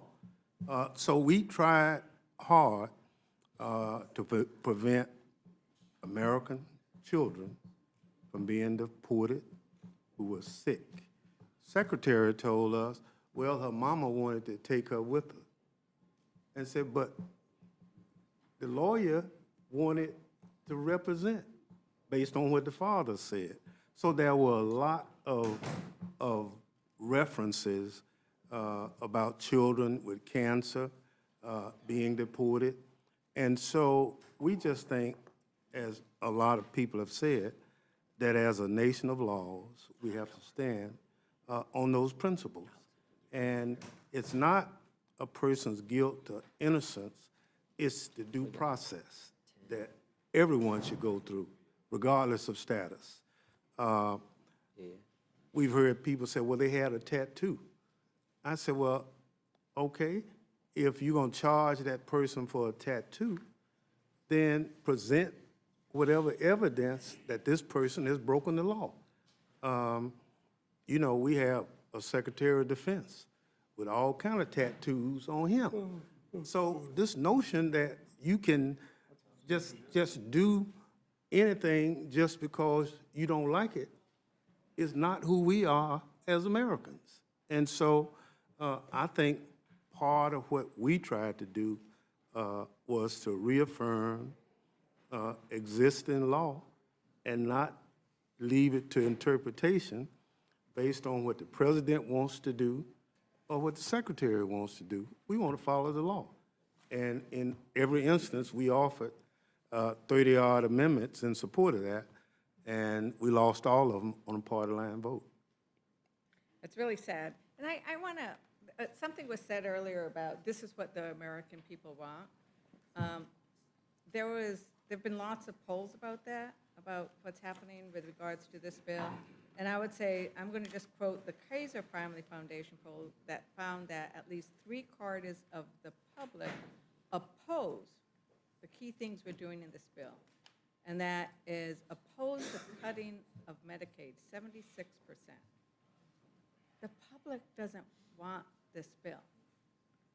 We now heard that this is going to affect Medicare. 79% of the public oppose the cuts to Medicare. What is really happening in this bill is an attack on working families and the education cuts, you know, that Chairman Jordan, mentioned education as well. We're going to deal that with in the next panel, but, you know, those are going to be hard on folks. And, you know, this concept that my colleague from Colorado was going to about who is now having to pay, the idea that Americans now have to pay to be able to access our courts, I think it's very problematic. That we are turning on its head what we're doing. And I think that I'm going to yield to my colleague because she wants to talk in this vein a bit. Just with respect to that, this provision that would limit the ability of the courts to enforce their provisions, I just wanted to request unanimous consent to enter into the record an article published in Just Security on May 19th by Professor Edwin Chemerinsky. It's entitled A Terrible Idea, and it provides a very thorough rundown on just how bad that provision is. Without objection. Thank you. And I would yield back to my colleague. Thank you. You know, in natural resources, we also, I think, are limiting people's access to the courts. And that is really problematic. And one of the reasons that I think it's incredibly problematic is I have a lot of tribes in my district. I sit as the ranking member on the subcommittee on Indian Affairs. And we know that tribes, much of the federal lands were once tribal lands. And that the tribal lands are also subject to federal oversight. So that when we remove access to the court for a tribe, it's not like it's private property, it is federal land. And you know, Chairman Resterman, I know you've been a great supporter of tribal lands and of tribes in general. We had that wonderful meeting in Oklahoma on self-determination. I guess I don't understand why you would support removing tribal access to the courts when the federal government is going to be doing something that's on their land sometimes, or that's on land where they have cultural resources and sacred sites. I really, because I know how great you are usually on tribes, and I offered an amendment to make sure that tribes could get access to the courts, and I believe you voted against it. Well, I thank the gentlewoman for her flattery, and Madam Chair, it's a new day in America, not just metaphorically, but literally, the sun's been up for quite some time now, For so. quite some time. Yes. And we've been in here, we can't tell. And it appears we'll be in here maybe when the sun goes down at the rate that things are going. But the reason you probably can't understand why I would want to deny tribes access to the courts is because I don't want to deny tribes access to the courts. And we talked about this in the markup that the Senate Committee on Indian Affairs received no instruction from the budget committees, so we didn't get into any tribal jurisdictions. And, again, our focus was about energy, and I know that there's talk about, it was even mentioned, energy prices going to the moon, but it must be because they're going to start at Mars, because under the Biden administration, electricity prices went up 32%. Gas prices in 2022 under Biden went over $5 a gallon. And there's also this argument about handouts to big oil companies. Well, when oil companies profit the most is under Democratic administrations. Actually, an oil company set, I believe it was a world record for profits in 2022 and 2023. The most profits ever, $247 billion in profits. It wasn't Exxon, it wasn't Phillips 66, Conoco, or Shell, or BP. It was Aramco, the Saudi oil company, that had world record profits under the Biden administration. So there's a lot of things that get said in these hearings, but not a lot of them are based on fact. And again, I don't want to deny any American citizen access to the courts. So I'm glad you mentioned profits, because oil and gas companies, I think, was at $200 billion worth of profits, but we are going to be reducing royalties for oil and gas companies, because it's not enough that we're going to be giving tax cuts to the wealthiest. We are actually going to be giving money back to oil and gas companies who had $200 billion worth of profits. But when you limit judicial review for everybody, you are also limiting judicial review for tribes. Ranking Member Huffman, do you want to explain how that happens? Well, I thank you for the question, and you're right. In the markup, we tried to fix this problem in the Republican bill with a number of amendments. And even though in provision after provision in this bill, they are going into policy, they are earmarking specific projects with billions of dollars. They are running roughshod over parliamentary rules in every possible way. And yet, when it comes time to fixing their little problem with tribal access to the courts and judicial review, suddenly they were sticklers for the rules. So I think it comes as pretty cold comfort to Indian country that they're the ones that get targeted for this rigid interpretation of budget rules and parliamentary procedures, while everything else is out the window when it comes to giving billions of dollars away to big oil and coal and to Central Valley irrigators in California for their $2 billion dam and any number of other things. It doesn't hold up.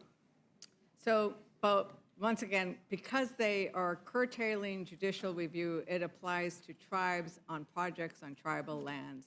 Absolutely. There is no exception. That is actually what happened. There are no exceptions. If you write a big enough check, there is Well, no there is check on your project, Right, and there's that- no exception for tribes. My God, people need to know that what they said is basically, if you give us a lot of money, we're going to fast track it, and you can't question it. That is one of the things that's hidden in this bill. It's always like, it's a pay for. Pay for it, you can pay to get out of court. You can pay to get out of court in this bill. And it is very sad that for people who do want to come in and challenge, you now are charging a fee. Yes.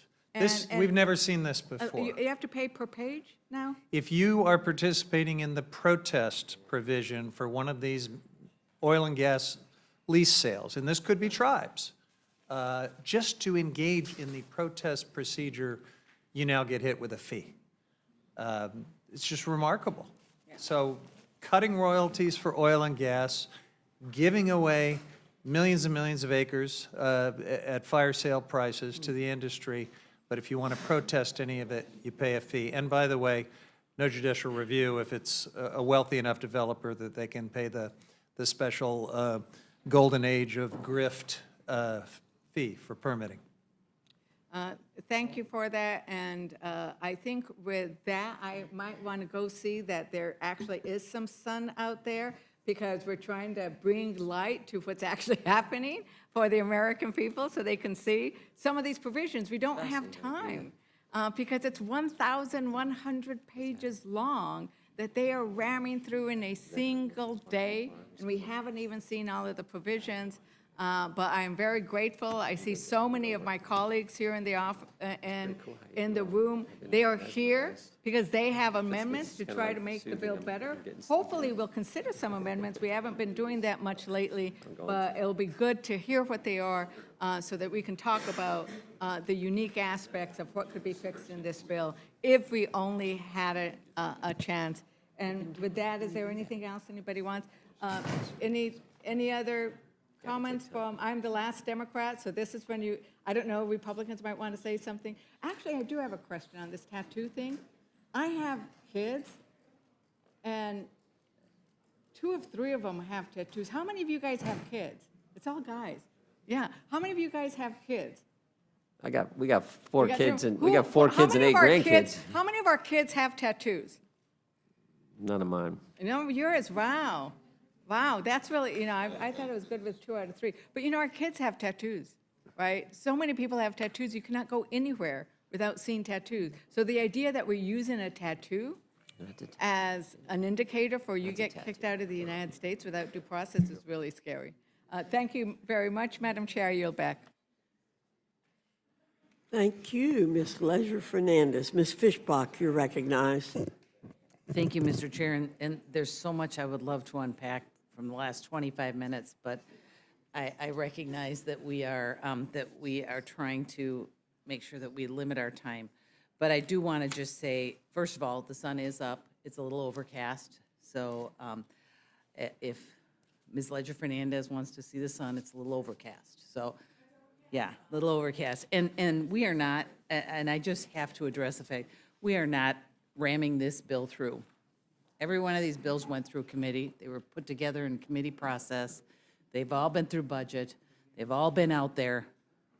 And so ramming something through is, I think, an inappropriate way to discuss this bill. This has been through the process. Yes, we are sitting in committee and we are working this through and we are hearing testimony and allowing people to ask questions. But I think it's a disservice to the American people to say that this has been rammed through, because it has been through various committees. And with that, I am going to yield back, but I just wanted to make sure that someone said that this is not accurate. Thank you, Ms. Fishbach, for saying that, because even one of our colleagues said earlier these bills had been months in the making. Yes. And someone did need to say that, and I appreciate very much your saying Madam Chair, that. I also sit on the Agriculture Committee, and I should say, on that committee, they actually, we did not have a full and open process. They cut debate off, and they prevented dozens of amendments from even being offered. And yes, We'll this is have being- this is we'll be being able to rammed discuss through. that. This is being rammed through because we don't even know what the text of this bill is going to look like. And there's going to be major changes, and we're hearing about them, bits and pieces in the news media, and none of them have been vetted. But I do, because I know you're struggling for votes, so you're making all kinds of deals right now, and they're going to hurt my constituents, so I yield back. I too will resist saying more. No sense in prolonging this. If Ms. Houchin, you're recognized. Thank you, Madam Chair. I'd just like to ask Chairman Green, how long was your markup on your section of this bill? I think we started at 10 a.m. and ended like around 4 or 5, I think. 4 or PM. 5 p.m., Yeah. yes. Chairman Jordan, how long was your markup on your section of the bill? 8 hours. And Chairman Westerman? We started at 10 a.m., I believe, and finished at 12:42 a.m., so, or was it 1:42? It was a long time. A long time, Yeah. several hours. And 12, and 14 hours, something like that. Chairman Graves, how long was your markup? 7 hours. So, and were these markups televised? Yes, yes, they're televised. The whole kit and caboodle. Our 26-hour and 28-minute hearing in Energy and Commerce was live on C-SPAN for the whole time. So the thought that this is being done in darkness is absurd. I yield back. There are negotiations going on in the back room right now that none of us know anything about. So please, let's not talk about an open process.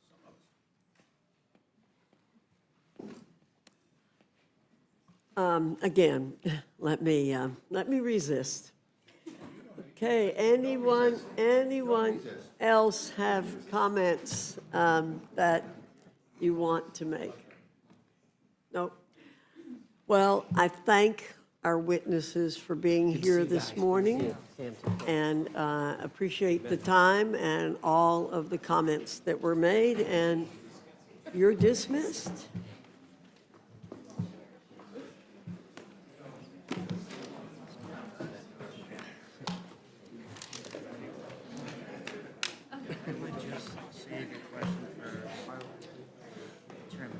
I don't even know what the credibility again, so I'd skip ahead on it.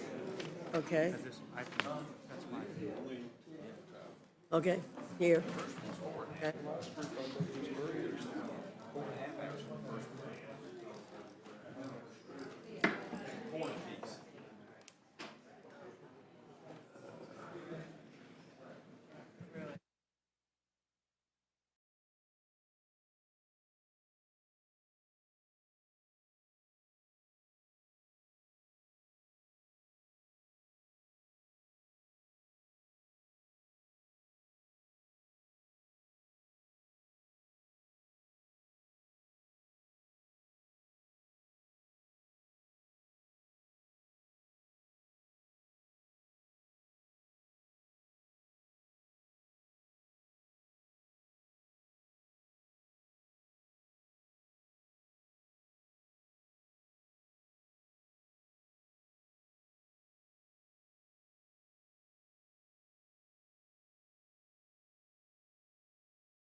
I now welcome our third panel, Chairman Thompson and Representative Craig from the Committee on Agriculture, Chairman Wahlberg and Representative Scott from the Committee on Education and Workforce, Chairman Guthrie and Representative Pallone from the Committee on Energy and Commerce, and Chairman Smith and Representative Moore from the Committee on Ways and Means.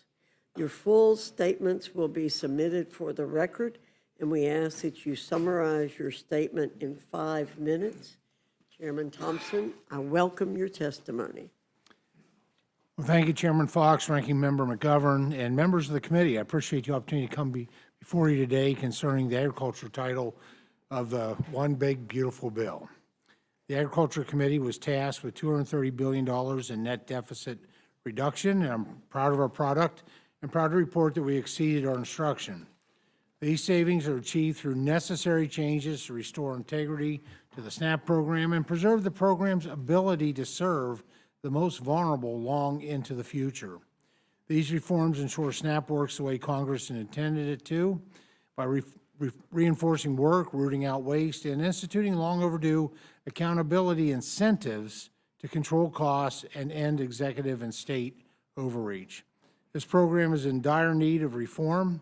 Just since 2019, SNAP costs have skyrocketed from $60 billion to $110 billion annually. That's an 83% increase, while enrollment has grown from 36 million to 42 million. And in 2023, over $13 billion in erroneous SNAP payments were sent out. This is disgraceful, not only to the taxpayer, but also the SNAP recipient. The Rules Committee print includes several improvements to the SNAP program, including preventing future administrations from unilaterally increasing SNAP benefits beyond inflation, focusing on a core principle that everyone receiving the benefit that can work should work, and modernizing the work requirement and closing loopholes that allow for widespread waivers.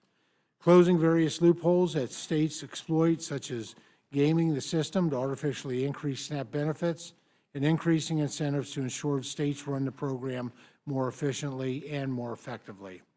SNAP is the only federally funded state-administered entitlement program where the state has zero skin in the game on the benefit. It is a human nature to be more careful with your own money than you are with others. And that is why we put forward a cost-share structure that requires all states to pay a minimal 5% cost share of SNAP, the benefit beginning in fiscal year 2028. However, for states with high payment error rates, that is over 6%, the cost share scales up. In exceeding our instruction, we also were able to make several vital and time-sensitive investments in rural America. It's imperative for Congress to rebuild the farm safety net. These investments mitigate further unbudgeted ad hoc spending and prevent a full-blown financial crisis in farm country that could devastate the food and ag supply chain and, quite frankly, the national economy. Finally, on the investment front, we take care of a few other important items like investments in trade promotion, animal disease preparedness, specialty crops, dairy, research, and some programs with outstanding baseline. In closing, I'm proud to deliver a historic amount of savings to the taxpayer and to do so in a way that will ultimately have positive outcomes for low-income individuals who get back into the workforce while also standing by our farmers, ranchers, and rural communities. That's a win-win. I have a great respect for the chairwoman, the ranking member, and the members of this committee, and thank you once again for the opportunity to come before you today. Thank you, Mr. Thompson. Representative Craig, you're recognized. Thank you, Chairwoman Fox and Ranking Member McGovern. You know, I had hoped that for my first appearance here before the Rules Committee, the chairman and I would be coming to you arm in arm in support of a 5-year, 12-title bipartisan farm bill. Instead, we're here discussing the Agriculture Committee's contribution to a partisan bill that decimates the most successful anti-hunger program in our nation and destroys the coalition that has always been able to get a farm bill across the finish line. And why? Not for middle-class tax cuts, but to move to the wealthiest Americans money from the least wealthy. In addition, this is expected to increase the national debt and deficits. This is a shameful process that we're involved in here today. And this bill is dead on arrival in the Senate. How do I know? Because Senator Chuck Grassley told us so. It puts a huge burden on the states by forcing them to pay for anywhere from 5 to 25% of food assistance. Chair Fox, the governor of your state said, and I quote, "If Congress goes forward with these plans, our state will be forced into perilous budget decisions. Should North Carolinians lose access to food, or should we get rid of other essential services?" End quote. North Carolina's on the hook for up to $700 million per year under this proposal. That's the equivalent of 8,900 public school teacher salaries in North Carolina. Republicans want states to do their dirty work and take food away from people, and it doesn't end there. This budget does something else incredibly egregious. It changes the definition of dependent from children under the age of 18 to children over the age of 6. Once a kid turns 7 years old, their parents could lose food assistance unless they meet new paperwork and work requirements. I wonder if the people who came up with that policy have children or understand that there are summer breaks and there's spring break. I have several, and let me tell you, they eat more as they grow, not less. It's truly beyond the pale what this budget would do to children in our country. And let's be clear about what we're talking about here. The average person receives $6 per day in food assistance. Let me say that again, $6 a day. No one chooses to sit at home and not work for $6 a day. $6 a day doesn't build you a life. It can, though, build you a bridge to the next paycheck, the next opportunity, the next moment of stability. CBO estimates that the new paperwork requirements alone will take food away from at least 3 million people. They didn't say that 3 million people will receive a little less food. They say 3 million people will receive no food assistance. So much for claiming that you won't cut benefits. Hunger is a policy choice. Republicans in this room are choosing to allow children to go to bed without dinner, seniors skipping meals so they can afford their medicine, parents sacrificing their own nutrition so their kids can eat, single mothers having to choose between leaving their 7-year-olds at home or to let them go more hungry.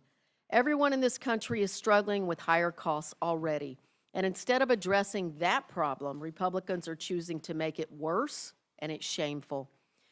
You claim you're rooting out waste, fraud, and abuse, or holding the states accountable for high error rates. This bill does not tackle fraud and does not include any common sense policies that help improve program efficiency. And for what? To fund tax breaks for large corporations and the super wealthy. I look forward to answering your questions. Thank you, Ms. Craig. Chairman Walter, you're recognized. Thank you, Madam Chair.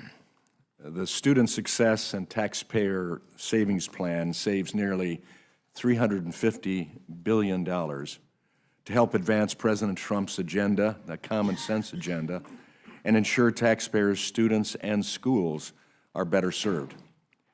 The current system is effectively broken and littered with incentives that push tuition costs upward. Schools have no reason to lower costs or ensure degrees align with employers' needs, all while students and taxpayers pay the price. The Biden-Harris administration compounded this crisis and attempted to spend an additional $1 trillion in taxpayer funds on so-called forgiveness by executive decree. Dumping more federal money into a broken system doesn't mean that system will work. In fact, government spending on higher education has reached record highs, yet millions of students supposedly benefiting from those funds will ultimately end up with a degree that doesn't pay off or fail to finish school. This bill not only saves taxpayers nearly $350 billion, but it also brings much needed reform in 3 key areas: simplified loan repayment, streamlined student loan options, and accountability for students and taxpayers. The bill cleans up the Biden-created repayment mess by streamlining repayment options and providing targeted assistance to struggling borrowers who need it rather than blanket bailouts for those who don't. These reforms will encourage responsible borrowing and timely repayment. Colleges have exploited the availability of uncapped federal lending and generous forgiveness programs to raise prices. Streamlining loan options, as done in this bill, will increase affordability for students and families, as well as curtail the extent to which schools use taxpayer dollars to line their pocketbooks by loading students up with debt they can't repay. Most importantly, the bill ensures that hundreds of billions of taxpayer dollars no longer flow unchecked to low-value institutions and programs by holding colleges accountable for student outcomes through skin in the game. Colleges will be financially accountable for the loans they give out, and schools that go above and beyond to provide high-quality, affordable, and accessible education opportunities will be rewarded. What's more, through these reforms and others, the bill protects and strengthens the Pell Grant, the cornerstone of our financial aid system.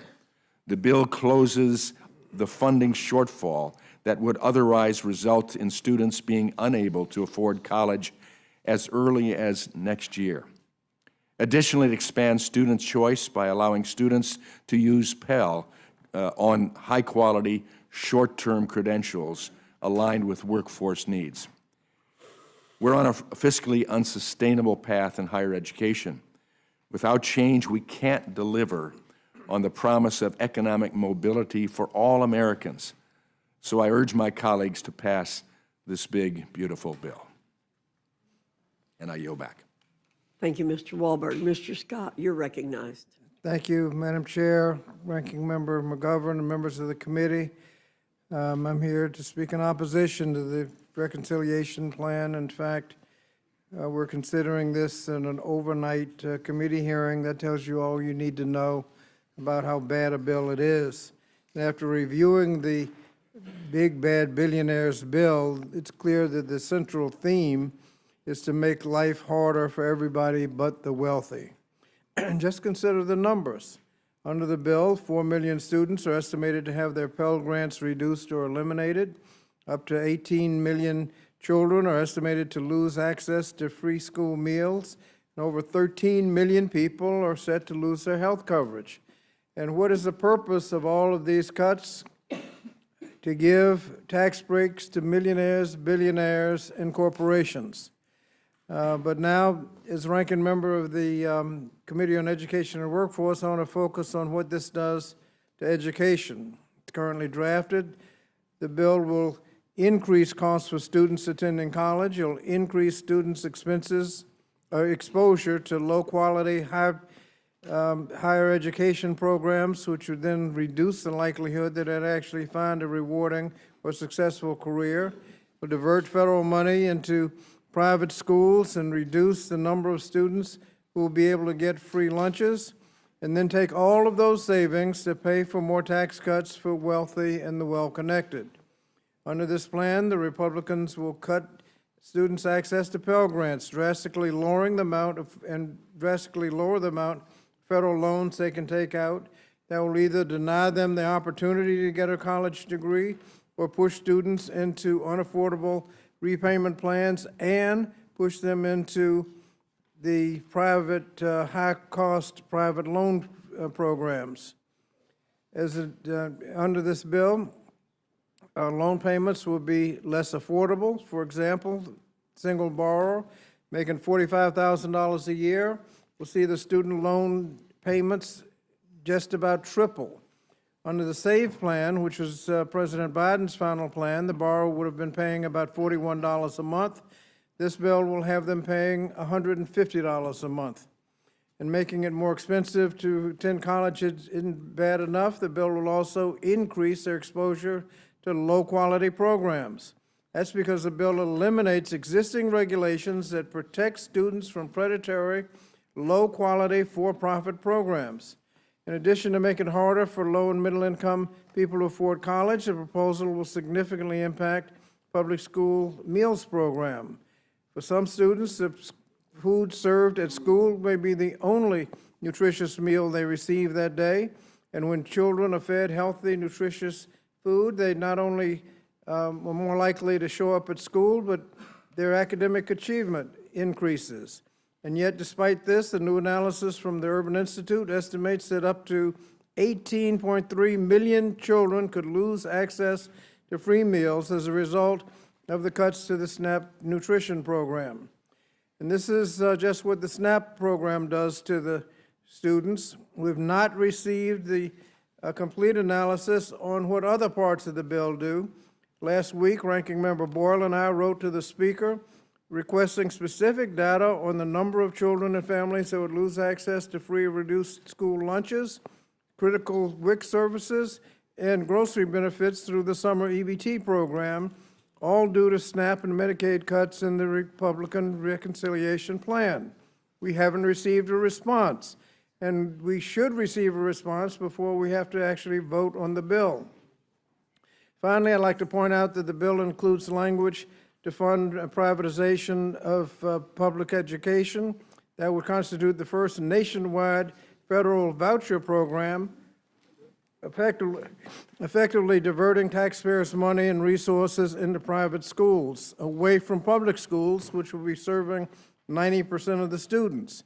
That tax credit program was drafted by the Ways and Means Committee, but this committee has put in additional language that is clearly within the jurisdiction of the Education and Workforce Committee, including language preventing federal, state, and local governments from adding oversight mechanisms or guardrails that could protect students. I'm disappointed that the Education and Workforce Committee didn't have an opportunity to comment before that ended up in the bill. In summary, the so-called one big bad billionaires bill disproportionately helps the wealthy, then has others paying for it through losing health care, nutritious food, and access to college. And this is all to provide more tax breaks to billionaires and corporations. And to add insult to injury, Madam Chair, the deficit goes up. And we know how to reduce the deficit. In fact, every Democratic presidential administration since Kennedy has left for the Republicans a better deficit than they inherited. And every Republican since Nixon has left a worse deficit for the Democrats that succeeded them than they inherited. We should reduce the deficit. We know how to do that. And for those reasons, I oppose the bill and ask that we start from scratch and produce a bill that reduces the deficit, fiscally responsible, and addresses the needs of the American people. With that, Madam Chair, I yield back. Thank you, Mr. Scott. Chairman Guthrie, you're recognized. Thank you. Good morning, Chairwoman Fox and Ranking Member McGovern. Thank you for holding this hearing. And the Energy and Commerce Committee, we had a marathon 26.5-hour markup of our reconciliation instruction. It was a unique opportunity to consider issues spanning the full jurisdiction of our committee. We worked through legislation that will unleash American energy, end costly EV mandates, and advance American innovation, along with strengthening the Medicaid program for the most vulnerable Americans and improving their access to quality care. Our committee was tasked with identifying $880 billion in savings and new revenue, and I'm proud to say we exceeded that goal. We've worked diligently to meet the target by ending wasteful Green New Deal-style spending, supporting the rapid innovation of American industry and federal agencies, and eliminating waste, fraud, and abuse in Medicaid that jeopardizes care for millions of women, children, people with disabilities, and elderly Americans. To ensure American energy dominance, we are securing our energy infrastructure by taking steps to refurbish and refill our Strategic Petroleum Reserve, which strengthens our energy security and supports our national security.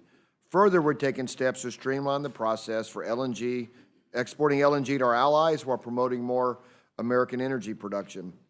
Through an increase in federal revenues, we are streamlining the siting and permitting of new pipelines to transport energy around the country, which is critical to meeting the energy demands and winning the AI battle with China.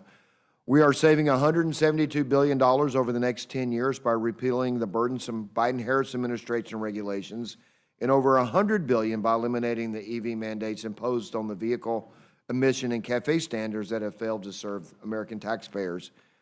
And through major investments to modernize the Department of Commerce, we will integrate AI systems and upgrade IT systems to make the department more secure and effective.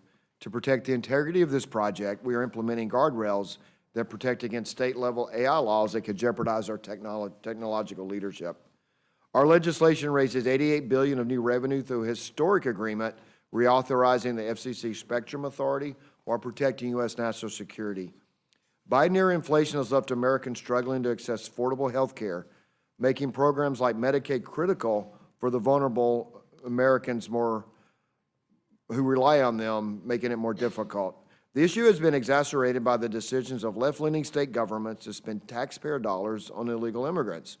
House Republicans make no apologies for prioritizing Americans in need over illegal immigrants and other able-bodied beneficiaries who are choosing not to work.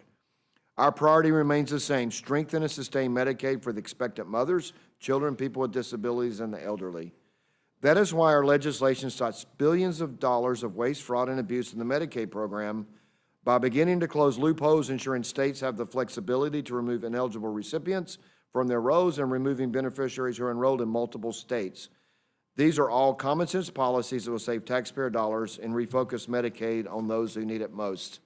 Medicaid was created to protect health care for Americans who otherwise cannot support themselves, but Democrats expanded the program far beyond the core mission.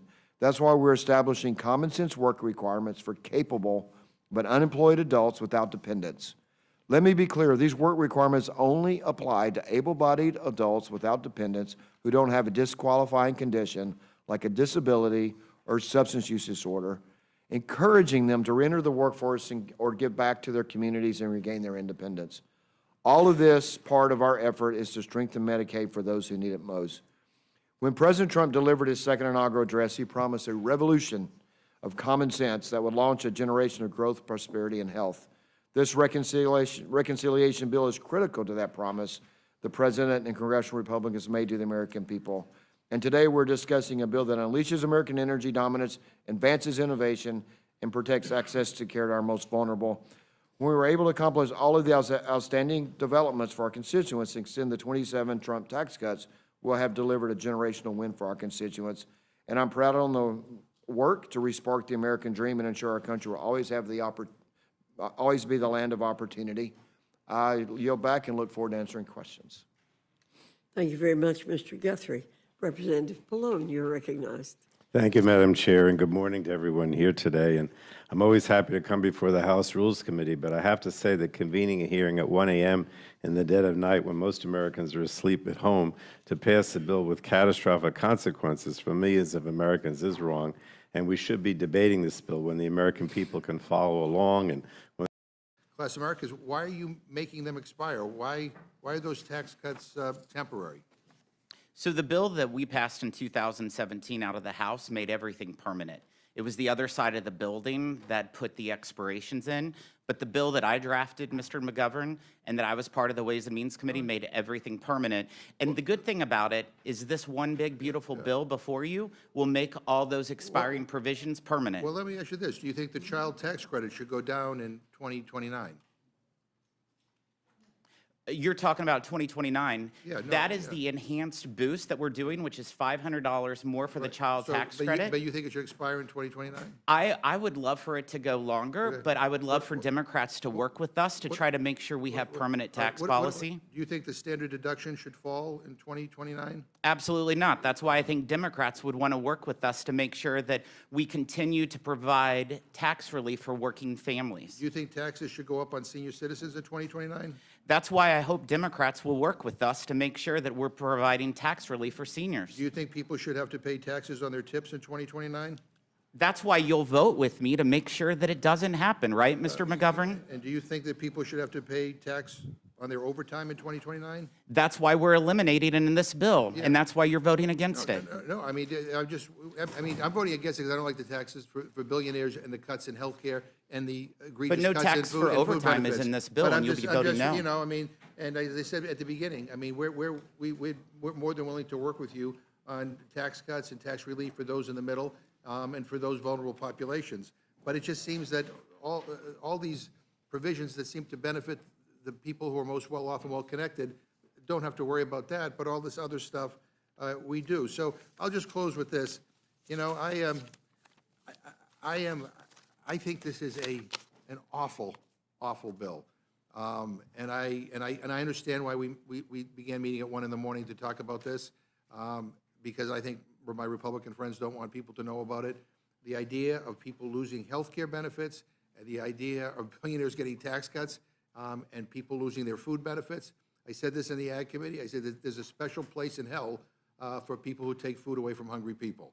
And I feel very, very strongly about this. I'm angry that this is the path that you have chosen to go down, and we're going to fight like hell on the House floor. I yield back.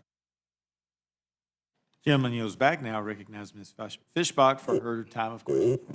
Thank you, Mr. Chair. And I can tell who got a full night's sleep, so that just kind of shows. But first, I want to start out by thanking Chairman Thompson for all of your work on your portion of the bill. I know you've been working a long time, and you have not only the America's farmers in concern, you know, that you're concerned with them and you're working towards them, but also the people that are affected by the bill. So I appreciate your work.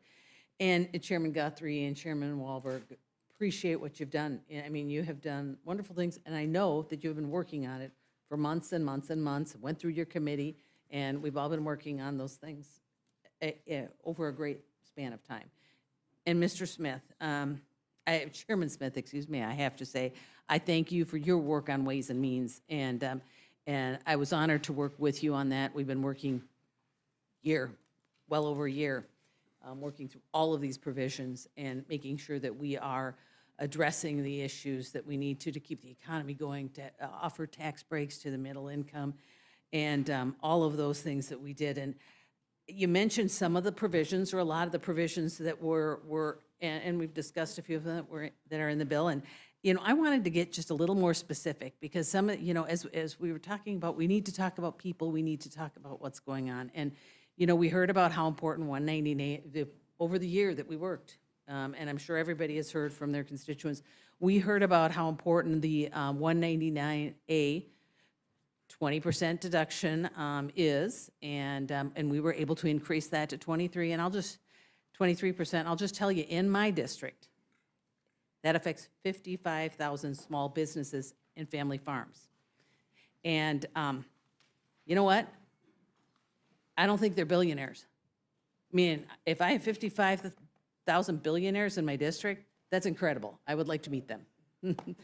And just to put it into perspective, in Ms. Scanlon's district, there are 60,000 small businesses that would be hit with a 43.4% tax rate if this bill isn't put in place. In Mr. Negus's district, it's over 110,000 small businesses that are affected by 199A. In Ms. Ledger Fernandez's district, it is over 41,000 small businesses. And in Mr. McGovern's, it is 67,000 small businesses that are affected. And these are not billionaires. They're not billionaires. These are small businesses, the backbone of our communities. And that's why that's so important. This bill does invest in tax relief for workers, families, farmers, rural communities, in a way that we haven't seen before. This is incredible. And if we talk about the child tax credit, we talk about the enhanced child tax credit. In my district, 75,000 families are affected by that provision. In Ms. Scanlon's district, there are 83,000 families that are affected by that. Mr. Negus's district, 73,000 families that are affected by the child tax credit. In Ms. Ledger Fernandez's district, 75,000. And in Mr. McGovern, almost 100,000.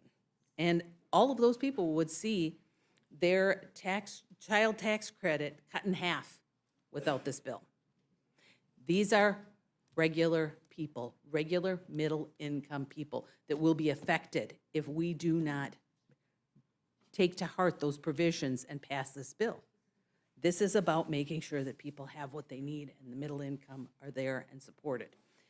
You know, and I also just wanted to say, you know, we've made some mention about the length of time and that these provisions haven't been made permanent. And just as a side note, just to throw it out, when Democrats in 2022 passed the Inflation Reduction Act, they only extended the enhanced premium tax credits through 2025. Was there an election in 2024? Yeah, because I think that was the implication, that we had somehow done it because of an election. But instead, what was prioritized in that bill was wealthy individuals trying to buy electric vehicles. So that was the difference. This bill actually helps the middle income and not to just do that. But I did want to just really focus a little bit, and I want Mr. Chairman Smith, you know, we've talked a lot about the families and the middle income, but I did want to circle back and just talk a little bit about the provision that we put for seniors, that we created for seniors. So if you could talk just a little bit about that. Absolutely. First off, I just want to hit on this bill affects 40 million children with the child tax credit. So every congressional district is drastically affected. In regards to the tax relief for seniors, this is currently in the tax code. A senior 65 years old and older gets to deduct about $1,900 from their standard deduction. They can get the standard deduction if they're single, $15,000, and then that senior deduction is an added tax savings for them. What we did, we actually increased it $4,000. So now they'll be able to deduct almost $6,000 of that standard deduction, and that is equivalent. That is the equivalent of a person who makes $75,000 or less a year not owing any on Social Security, any taxes on Social Security. And Chairman Smith, I just have to ask so we can make sure that everybody understands. Are those billionaires? If someone makes less than $75,000 a year, they're definitely not billionaires. Thank you for clarifying that for me, because I hear that a lot, that we are just, you know, benefiting billionaires, and it's absolutely not true. The American people are positively affected by this bill, the average middle-income family, and I thank you for putting it together, and I thank the chair for all of the input for this bill. And with that, I yield back. Gentlelady yields back. Now recognize Ms. Scanlon for her 5 minutes of questioning. Thank you, Mr. Chairman. Good morning to our witnesses. Thank you for joining us here. You can thank the speaker for scheduling the early morning wake-up call for everyone. For some reason, I keep thinking of a song, There's Got to Be a Morning After. It was from a disaster film, which may be an appropriate analogy here, because we all know that you don't schedule a 1 a.m. hearing unless you have a disaster of a bill that you want to hide from the public. And we don't have to look far to see why they want to hide this bill. It's an all-out assault on the American social contract. They're trying to sell it as some kind of economic growth plan. Thank you, trickle-down fictions again. But if you look past the press releases, what you find is a Frankenstein monster of a bill that kicks people off their health care, cuts nutrition assistance for working families, guts clean energy investments, and hands out trillions of dollars in tax breaks to the wealthiest people of the country. And as we learned from a CBO report overnight, it's going to cut $500 billion from Medicare in addition to the cuts to Medicaid, and impose or initiate a wealth transfer from the 10% of folks in this country who have the lowest income to the 10% that have the highest. So not saying that there aren't lots of tax cuts in here, but it's at whose expense, I think, is the question. If Ms. Fishbach wants to have a conversation about tax cut for small businesses, we would love to have that conversation, but it was never brought up for discussion with the entirety of Congress. What we have seen, and in my district, maybe it's not the same thing in her district, but we've seen that tens of thousands of people will lose their health insurance, tens of thousands of families will lose SNAP benefits, and that's just unacceptable. Let's start with the cuts to food assistance. At a time when food prices are high and getting higher because of tariffs, when wages haven't kept up with the cost of living, when families are still recovering from the financial strain of the pandemic, this bill takes a sledgehammer to SNAP. We're talking about a program that helps feed nearly 42 million Americans, 1 in 4 children in this country, one of the most effective anti-poverty programs that we have. It lifts millions out of poverty every year, and it does so with efficiency and dignity. At a certain level, it even provides a form of corporate welfare so that big businesses don't have to pay their workers a living wage. But Republicans aren't satisfied with that. Instead of working to expand access to food, this bill imposes more paperwork requirements, shortens eligibility windows, and slashes benefits. Republicans are claiming this will promote work, but the overwhelming body of evidence shows that their work requirements don't actually increase employment. They just make it harder for people to eat. You can't work if you're hungry. You can't hold down a job if you can't afford to feed your kids. Kids can't succeed in school if they're hungry. And no one can pull themselves up by their bootstraps if they're stuck in a hole that Congress has already dug for them. According to the Center on Budget and Policy Priorities, the SNAP cuts in this bill could result in nearly 2 million people losing access to food assistance. That's 2 million seniors, veterans, people with disabilities, single moms being told by the government of the richest nation on earth, sorry, you're on your own. And to what end? So that Republicans can claim to save a few $1 billion at the same time that they're extending the Trump tax cuts for the top 1%, a move that is going to cost this country over $3 trillion over the next decade. So let's be crystal clear. The trade-off that Republicans are proposing in this bill is not between cutting waste and boosting growth. It's between feeding children and giving billionaires another yacht. And speaking of tax cut, let's talk about what the bill does on that front, because it's breathtaking in its recklessness. It locks in place the worst parts of the 2017 Trump tax law. It extends tax breaks for corporations, slashes taxes for people at the very top, and opens up new loopholes for the ultra-wealthy to exploit. According to the Penn Wharton budget model and the Tax Policy Center, more than half the benefits from these tax provisions go to the top 1%. Meanwhile, middle-class families will see little to no benefits, and millions of them will actually see their taxes go up because the cost of the Trump tariffs are greater than the tax cut they're going to receive. So this bill was going to increase the already obscene inequality in our tax code and do so at a moment when the ultra-wealthy are already paying a lower effective tax rate than working-class Americans.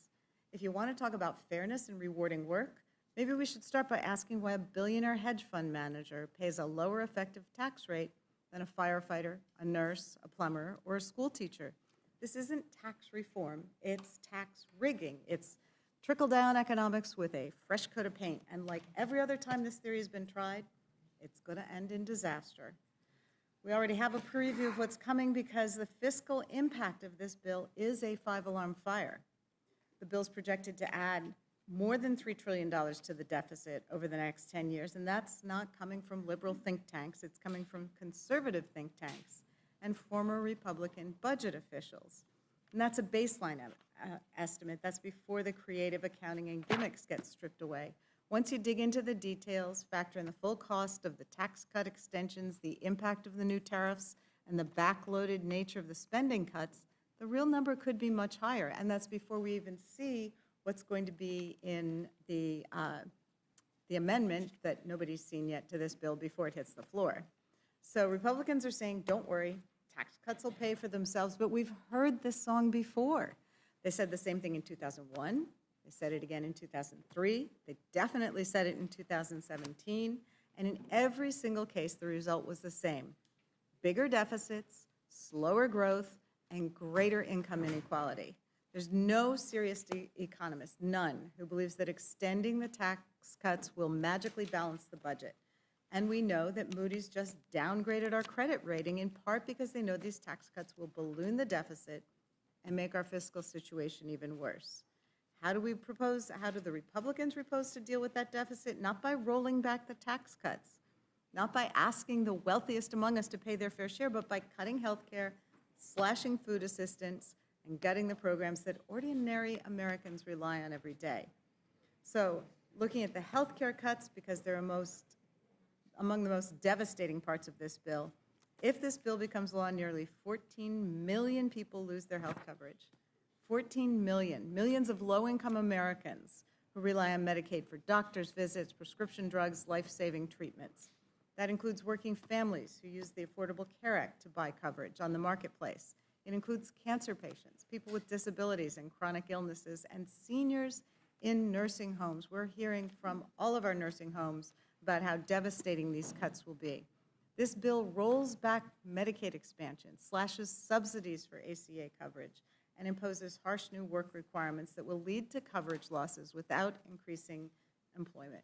And we know this because the data is overwhelming. When Arkansas imposed similar Medicaid work requirements a few years ago, more than 18,000 people lost coverage, and there was no measurable increase in employment. That's because most Medicaid recipients are already working, or they're caring for a child, or they have a disability, or they're in school. So the work requirements are just so-called work requirements. They're actually paperwork requirements. They'll kick people off Medicaid not because they aren't eligible, but because they have to jump through more hoops to prove it. And it's not about promoting work. It's about punishing poverty and making life harder for people who are already struggling. Just like with SNAP, the savings from these healthcare cuts are pennies compared to the cost of the tax breaks that Republicans are giving to their wealthy donors.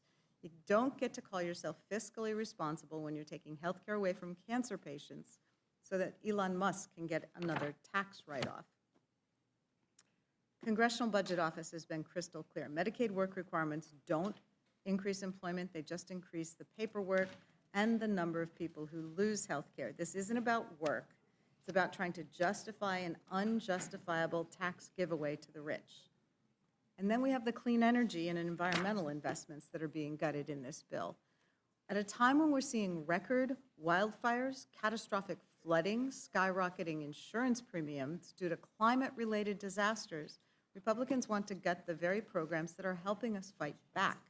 This bill rescinds billions of dollars in clean energy tax credits, slashes funding for renewable energy deployment, blocks support for home energy efficiency that many homeowners in my district have been able to use to upgrade their furnaces and water heaters and reduce their energy costs. And it even goes after investments in climate resilience and environmental justice. So this is just sabotage. These clean energy investments aren't just good for the planet, they're good for our economy. They've created jobs, they've reduced household energy bills, and they keep our air and water clean. And they help our communities, particularly disadvantaged communities, prepare for and respond to climate threats.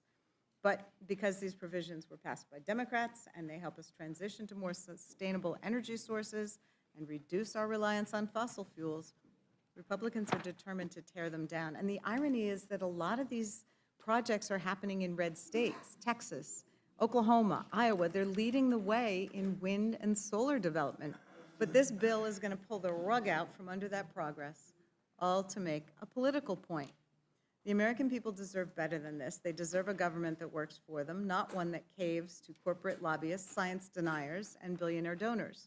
So just looking at the whole picture, this bill cuts food assistance from working families, kicks millions off their health care, hands trillions in tax breaks to the wealthiest Americans, blows a multi-trillion-dollar hole in the federal deficit, and sabotages our fight against climate change. So it's not a big, beautiful bill. It's a big, disgraceful betrayal of the American people. It's a bill that punishes the poor, rewards the rich, and threatens the stability of our economy. And the fact that it's being rushed through the House with no real debate, with new things being exposed about it practically on an hourly basis, no final CBO score, no transparency, no accountability, should alarm everyone here, regardless of party. So obviously, I'm not a fan of the bill. We have to do better. The sun is up. The American people are looking. Ranking Member Craig, this bill includes the most significant cuts to SNAP in decades. Can you explain what this means for working families and children and seniors who rely on SNAP to put food on the table? Yeah, it's devastating. It is the largest cut in American history to the most successful anti-hunger program in American history. I mean, we're talking about, you know, and let me make sure my Republican colleagues understand this. The nutrition title is a title in the Farm Bill. This absolutely destroys the Farm Bill Coalition that we have worked for decades to establish in our country. One issue that is raising a lot of concern in Pennsylvania, which I represent, as does Mr. Thompson, is that for the first time ever, this bill would require states to start paying a portion of SNAP benefits. What would this kind of cost shift, Ms. Craig, mean for the state's ability to serve their residents? Well, at the end of the day, every state's going to make its own decision about what they can accomplish here, and the net effect is going to be in many states around this country, they're going to cut the benefit. States already share 50% of the administration cost of this program. That goes to 75%. Most states, including Pennsylvania, are going to be on the hook for 25% of the benefit cost after this bill passes. Well, I know that our state legislators are already gravely concerned about the reduction in federal benefits coming to the Commonwealth, and this is not giving them any ease. Representative Moore, the majority claims this bill is a middle-class tax cut, but analysis shows that people earning under $50,000 a year would get an average tax cut of less than $1 a day, while the top 1% would get nearly $300,000 a year. Does that sound like a fair or balanced approach to tax policy? Absolutely not. Absolutely not, Ms. Scanlon. You are correct that it really increases inequality. And if, for those of us who remember our history, when we went into the Great Depression, it was the biggest inequality we had experienced in American history. And, you know, and this sort of resembles putting us in that direction. This bill is the top 1% get 20% of the benefit in 2027. The top 5% get 40% of the benefit. The top 10% get 52% of the benefit of this bill. Ms. Scanlon, if you'll just indulge me for a moment, I just want to talk a little bit about the quote-unquote small business benefit. I noticed that Ms. Fishbach referenced the numbers of small businesses in all of the Democrats' communities that would be affected. And so I just have a real question. Is or is it ain't a small business? I'm looking at one of the things I think is particularly egregious. One of the most expensive pieces of this big, beautiful bonanza for billionaires. That's the 199A deduction. They claim it's for small business, this pass-through. And, you know, they wax on about, you know, how important it is. In 2022, that was the year that we were able the JCT was able to find data. In 2022, taxpayers claiming the 199A deduction with adjusted gross income, all of it qualified business income, in the neighborhood of $200,000 a year. That small business claimed about $6,500, $6,500 on average. Taxpayers claiming the 199A deduction with adjusted gross income in the neighborhood of $10 million. Still, this is small business. They claimed about $520,000 of this deduction on average. In 2022, there were about 800 taxpayers. You know, they're supposed to be, I know, you know, Mr. Smith here is going to tell you that there are limits on how much you can earn in order to qualify for the 199A, but not so much in this bill, nor in 2022. There are about 800 taxpayers with adjusted gross incomes exceeding $100 million that received the 199A deduction and claimed $11 million of the deduction on average. And I mean, I'm not going to be picking on Republicans here in their district. I'll just talk about people in my community in Wisconsin. Dick and Liz Eline in Wisconsin saved over $40 million in taxes in 2018 by claiming this 199A deduction, and they received $115 million. Now, the next question is, oh, well, these are our job creators. And I know I'm being performative. But in 2022, of the 17 million people who claimed the 199A deduction, fact checks this. 84% of these businesses had 0 employees, 0. And so thank you for asking me that question. And yeah, the benefit goes primarily to rich people. And like I said, just in the examples that you've given, the average taxpayer, not talking about business, but individual, is going to receive $265, at least until it expires in 2029. I appreciate that, and I have a few more questions for you, but I wanted to yield to the chairwoman for a minute. Yes, ma'am. I think many people in here have just heard that our colleague Jerry Conley has just passed. Oh, no. So I want to ask us all to stop and say a prayer for his family.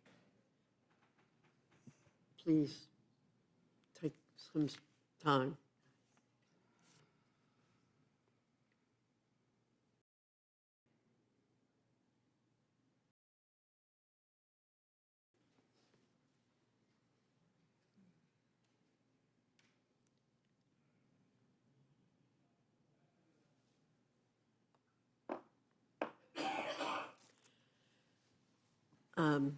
Thank you, Madam Chair. Everybody, Ms. Scanlon. And thank you, Madam Chair, for doing. Thank you. Oh, it's absolutely the right thing to do. You're Appreciate recognized, Ms. Scanlon. I appreciate that. Certainly a valued colleague, and this is quite a loss.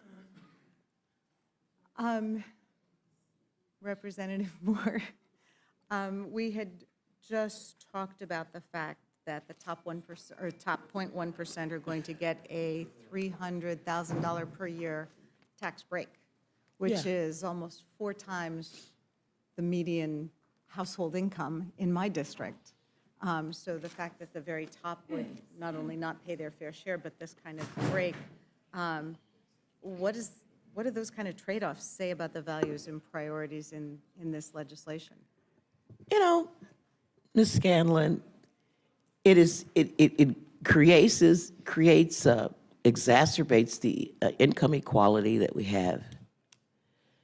But more importantly than that, it really, really demonstrates that our values as Americans have sort of gone askew. When you can provide 310 times the benefit for the top than you do for the bottom, you are depriving people of the opportunity to participate in our economy in a meaningful way.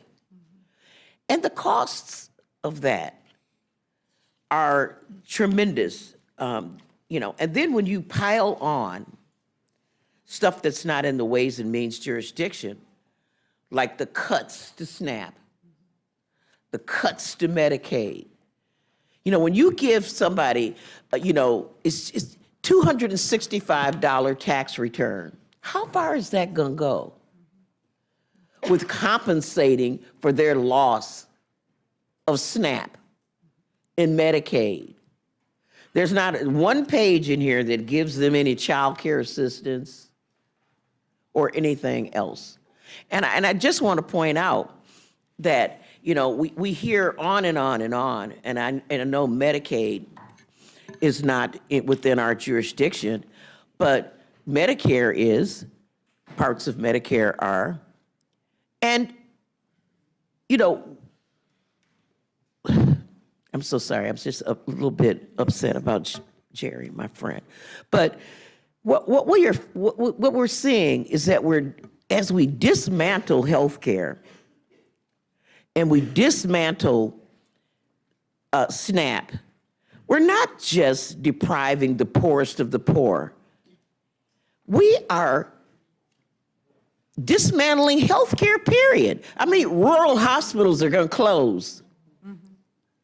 Urban hospitals are going to close down their maternity wards.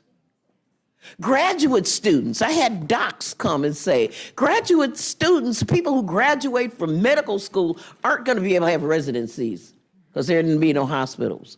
And even if you have the best health insurance, the premier, you're rich, when you have your heart attack, you're not going to make it when you got to drive 35 miles to get to the ER. So when you think that it's just only them lazy boys in the basement that are going to be hurt, you better think twice. You're going to better think twice. When your provider leaves the area because there are too many Medicaid patients and go somewhere, you know, Scottsdale, Arizona or something, where there are rich people to practice so that they can, and you have no providers at all. Well, I wanted to pursue that line with Mr. Pallone. In our community, we actually just lost the major healthcare system. It was bought out by a private equity entity and bankrupted. And we have been unable to find anyone to take it over because the Medicaid funding source is so unstable or not sustainable, or these cuts were threatened. So can you talk a little bit about what this is going to mean, these cuts to Medicaid for the entire community?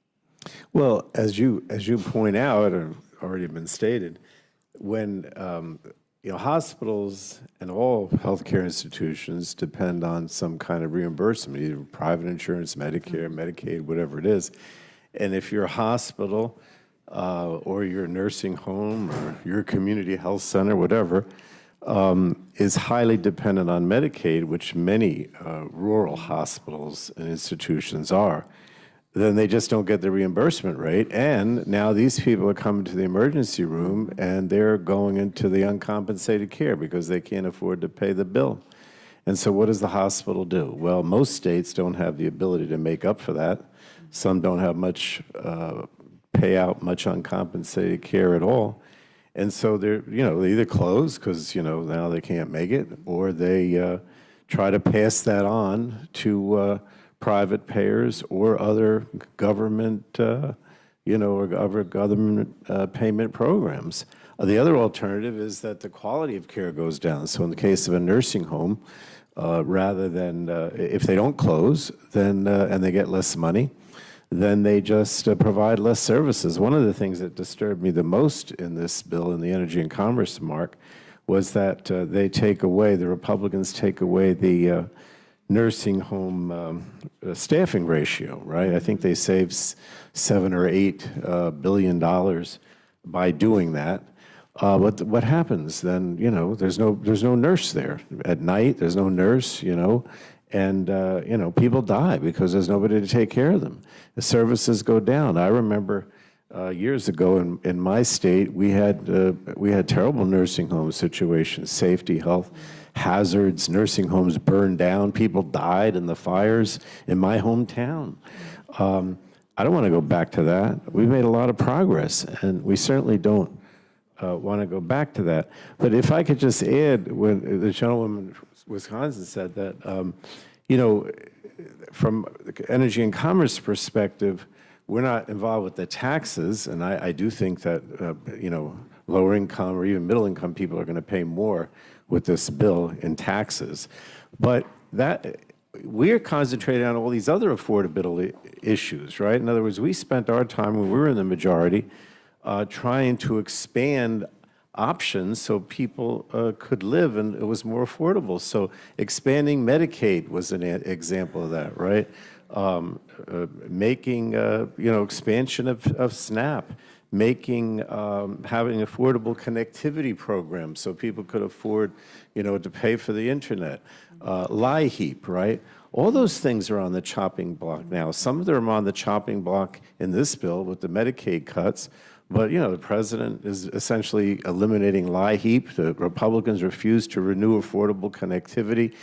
In this bill, they have up to $35 copay that's mandated, so people have to pay more out of pocket. So what are we talking about here? Everything in this bill, and I don't even get into the tax issues now, everything in this bill that's within our committee makes things less affordable, right?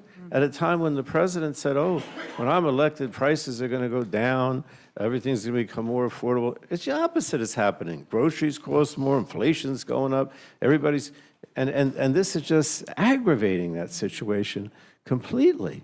It is the reverse Robin Hood. That's exactly what it is. Take from the poor and give to the rich. Not just with the taxes, but also with everything else, because all these things are paying for tax breaks primarily for wealthy people and corporate interests. Well, you've touched on so many issues that are of really paramount concern for my constituents. The LIHEAP cuts obviously are huge in our northeastern cities where we have cold winters and hot summers. The Medicaid copay, as I understand it, that was something that many of our Republican colleagues were unaware of, the fact that this bill would impose a Medicaid copay. The issues with respect to hospitals, we hear quite a bit about how these Medicaid cuts are going to hurt rural hospitals, but they obviously also hurt our frontline urban hospitals. And we just had an article in the Philadelphia Inquirer this week about how many of our urban hospitals we've lost because they were dependent on Medicaid. So that remains a huge issue. Could you comment at all? As I understand it, there's a provision in this bill that would impact the expansion of Medicaid coverage for new mothers, which is something we've been trying to work on with the Black maternal health crisis in this country, and the fact that we have women dying at a rate in this country that is 3-4 times the rate of other developed nations. And one of the proven tactics for reducing maternal mortality is to make sure that women have health care coverage for the first year after birth. I have to mention that Robin Kelly is in the room, who's a member of our committee, and she, with the CBC Brain Trust, worked very hard on a lot of these maternal mortality issues, because they even, in a disparate way, even affect Black women even more so, But yeah, I mean, that was another thing that we did as Democrats. We expanded to 1 year postpartum coverage, which is negatively impacted in this bill. And again, it's another example of how Democrats were trying to make things better and more affordable and keep people healthy, as opposed to Republican efforts, which will all go in the other direction.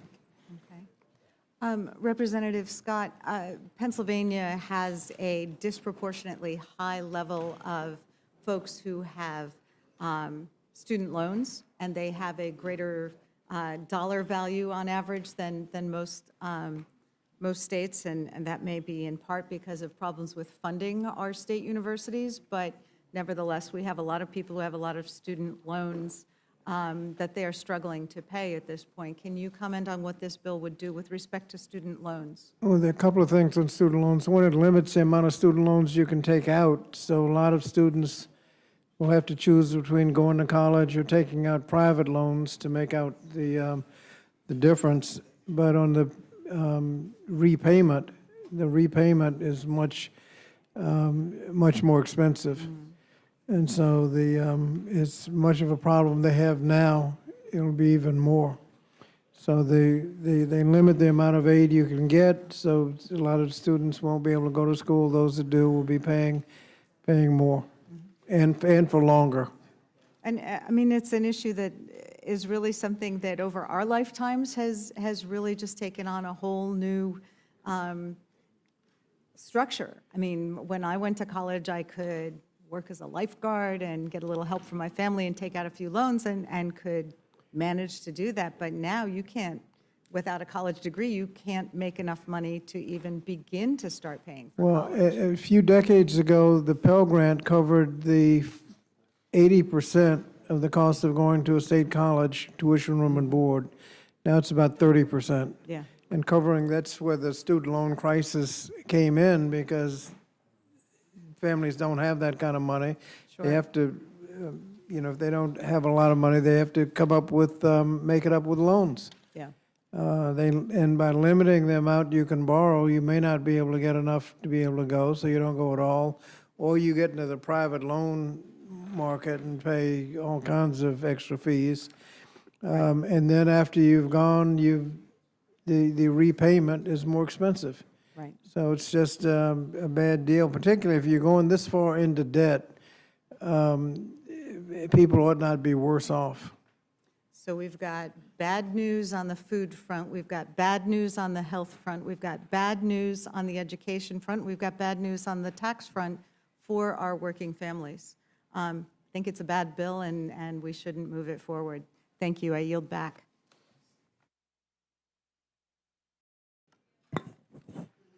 Mr. Norman, you're recognized.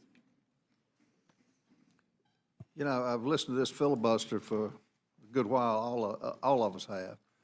And, you know, when you keep hearing the four-letter word work being demonized, when you keep hearing the fact that because somebody has to go to work, your children are dying, mothers are starving. You know, it's really, that's really an insult to the working Americans, to that plumber who works 80 hours a week, to that electrician who works nonstop, to that waitress who is on her feet all day long. You know, and when you look at the work requirements, fact check, Ms. Moore, you know what it is? 20 hours a week. 20 hours, that, I think, if my math's right, that's 4 hours a day. It's Mr. an Norman, would you yield just 1 second? It's 80 hours a month, which comes out to 18.4 hours per week. So. Fact check. Fact check. Okay, 18 hours a week. Okay, that is an insult to whoever's watching this, this hearing. That's an insult to the hardworking Americans that, regardless of what you do, work brings dignity. Work brings a cause, a sense of purpose.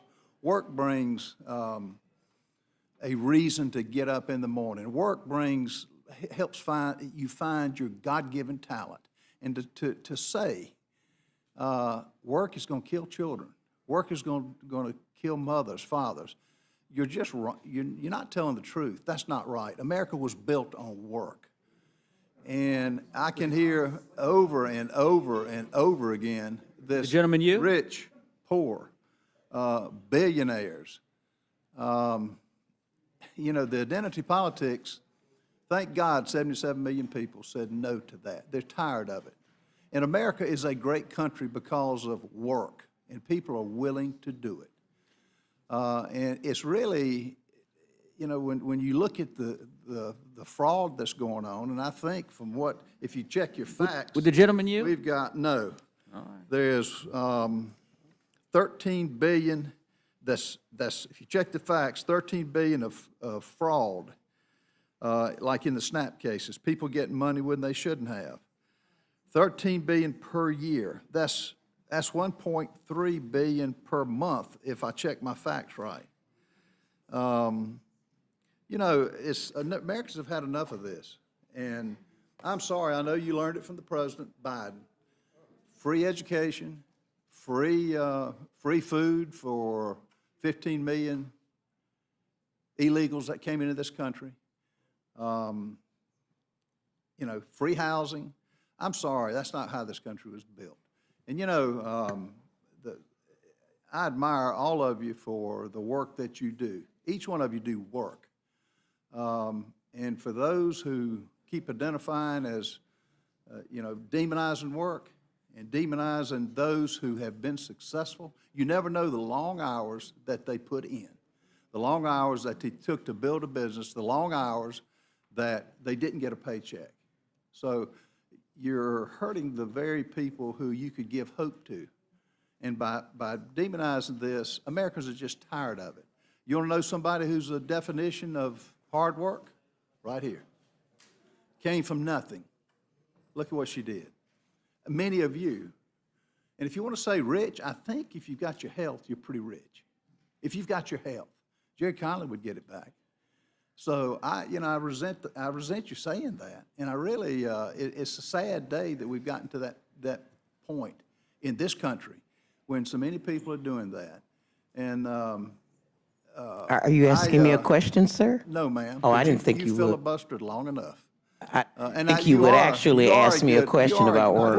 I did not ask you a question. I'm not asking you a question. What I'm saying is, it's my time, Ms. Moore.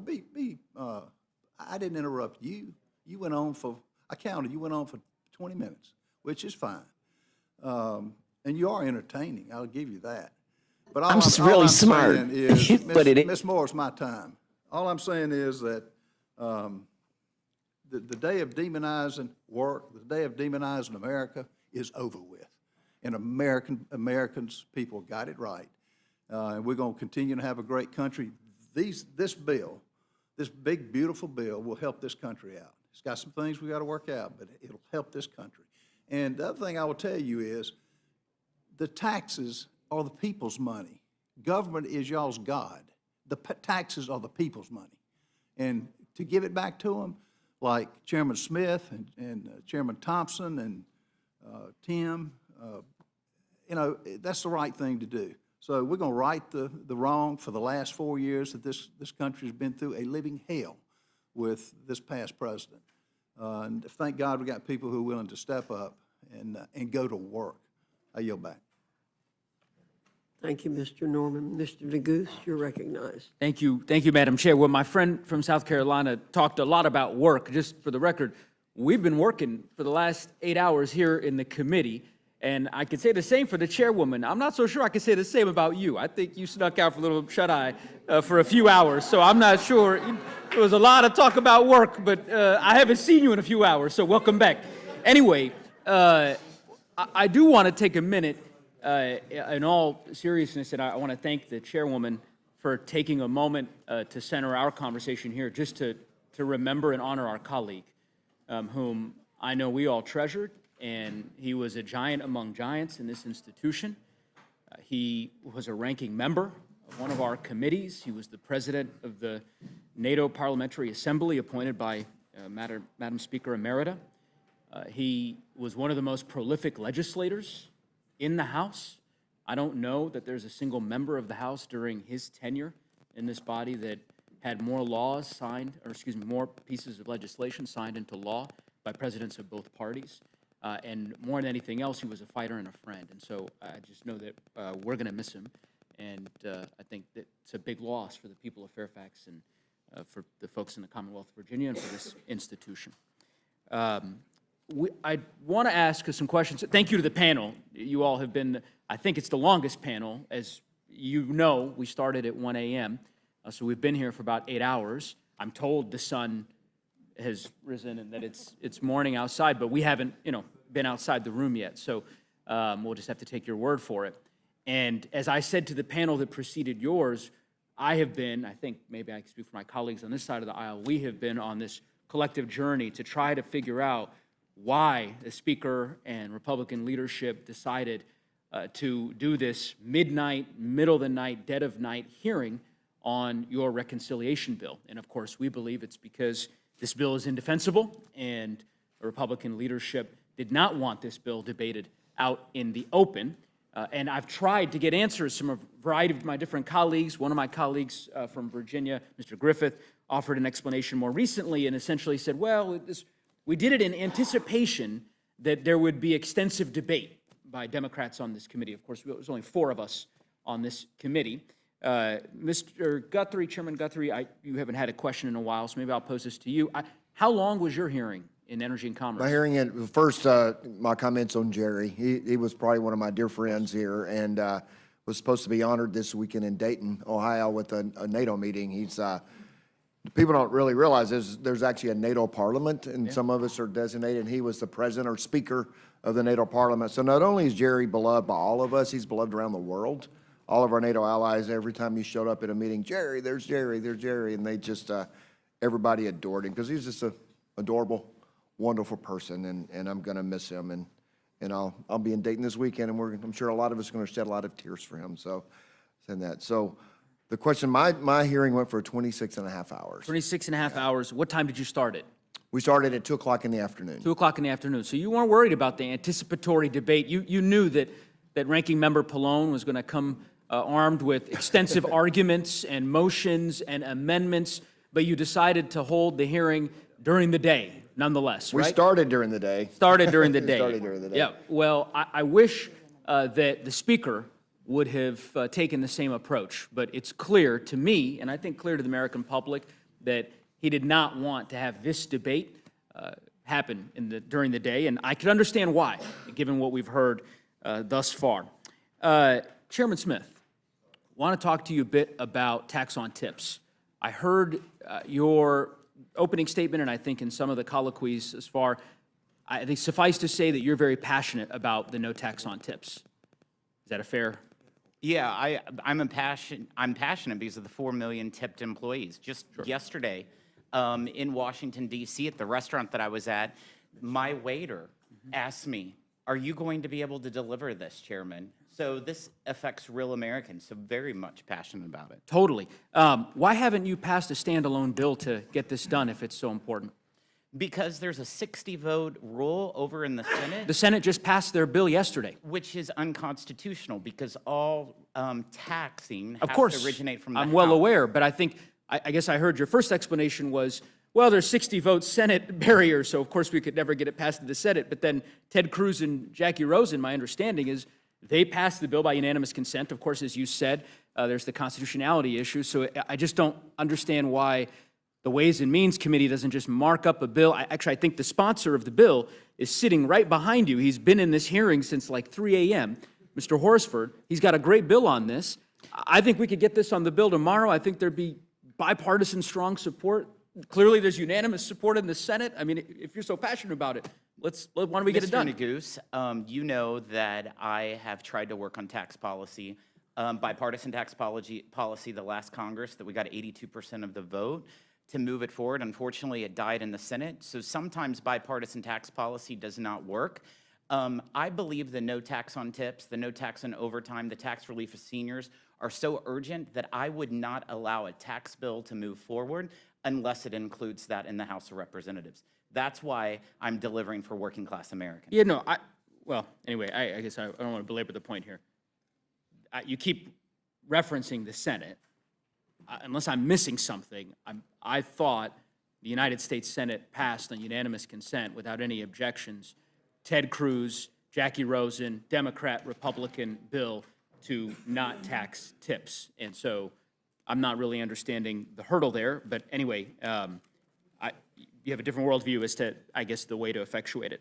Can you give us a sense of where the state and local tax deduction piece is going to end? What are we going to be voting on later today? What I'll say is that the $30,000 deduction that we passed out of the Ways and Means Committee, capping it at people who make less than $400,000, the Ways and Means Committee felt like that was a reasonable compromise that would help provide necessary tax relief. And that's what the language is right now. Okay, but I mean, you're the chairman of the committee. We're supposed to be voting on this bill in a few hours, is what I understand. There's rumors of a manager's amendment or maybe a secondary manager's amendment, or they'll come up with some other way to describe a third manager's amendment. I'm not sure. There's a lot of reporting on it. Who would I go to talk to figure out what we're voting on later today as it relates to the state and local tax deduction? I would say that's going to be the discussion of the Rules Committee when the manager's amendment is offered and debated. So you'll probably know before most members of Congress. I hope so. We've been here for 8 hours, and we've yet to get any indication of that. And I'm not, I mean, this would apply to Chairman Guthrie as well. I mean, we've heard a lot about the IRA phase-outs. I don't know if you have anything to share with the group about where that stands? That would be Ways and Means Committee jurisdiction, not Guthrie's. E&C doesn't have a lot of committee jurisdiction. Sure. But- Oh, well, I'll let you two battle that out, but. But from my understanding, the Ways and Means Committee, I have not seen any changes to the phase-outs or what we've had in regards to the IRA. So what we have in the rules mark now, you believe, is what we'll be voting on this evening or whenever? That's what I'm here testifying in regards to. Okay, well, that's a different answer, but I can appreciate your position. I guess my point here, and I know I was hoping to ask Mr. Roy this question because I hadn't seen him the last 8 hours, but he appeared, well, yeah, apparently he's negotiating it, so maybe he can come in and he can give us some indication as to the answers on both of those fronts. Oh, I see. I guess Chip Roy's announced I'm a no, but I don't know that makes, anyway, we'll hear from him directly. Some questions for you, Chairman Thompson, with respect to the agriculture mark. Help me understand, and maybe Ranking Member Craig can help me understand this as well. You all have sunsetted the exemption for, well, no, sorry. You've included an exemption for veterans within what you've determined to be the able-bodied requirements in SNAP. Veterans, homeless, and young people that age out of foster care up to age 24. So veterans, homeless, and then what was the third? Foster youth. Foster youth. Yeah. But you've sunset that exemption in 2030. That exemption only lasts through 2030, correct?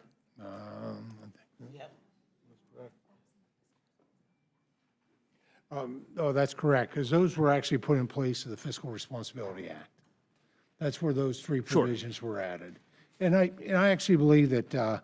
Let me ask you, I guess the question I'm asking is, why not eliminate that sunset? Why, Well, my question back to you is, why would you not want those individuals to have access to greater opportunity, which only comes through being eligible under the SNAP title and the nutrition benefits, for the career and technical education, SNAP employment and career and technical education. We, of the Farm Bill. Why are you exempting them We put if about that's the case? $1.1 trillion is what we put into the nutrition title. And a big part of that is the investment in greater opportunity through those educational benefits. Okay, let me take a step back so I can just understand that.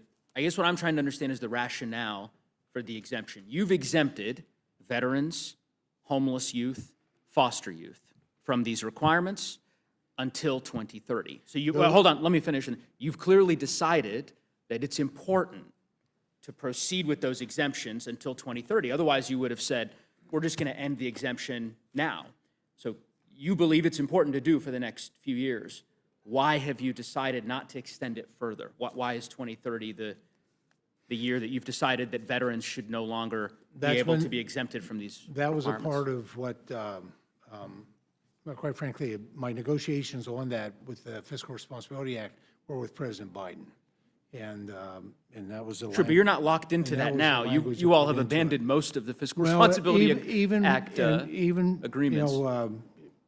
That was a great negotiations. We both sides got some good provisions. But at the same time, even back then, I felt that it really was disrespectful to veterans to,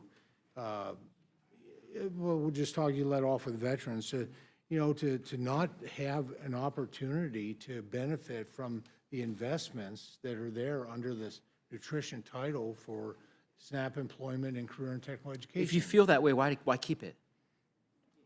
I don't understand. I guess you're saying we have this exemption, it's important for foster youth and for the homeless and for veterans, but also we believe that we shouldn't have this exemption, and so that's why we're comfortable with it ending in 2030. Well, usually taking somebody off a cliff immediately is a really bad idea.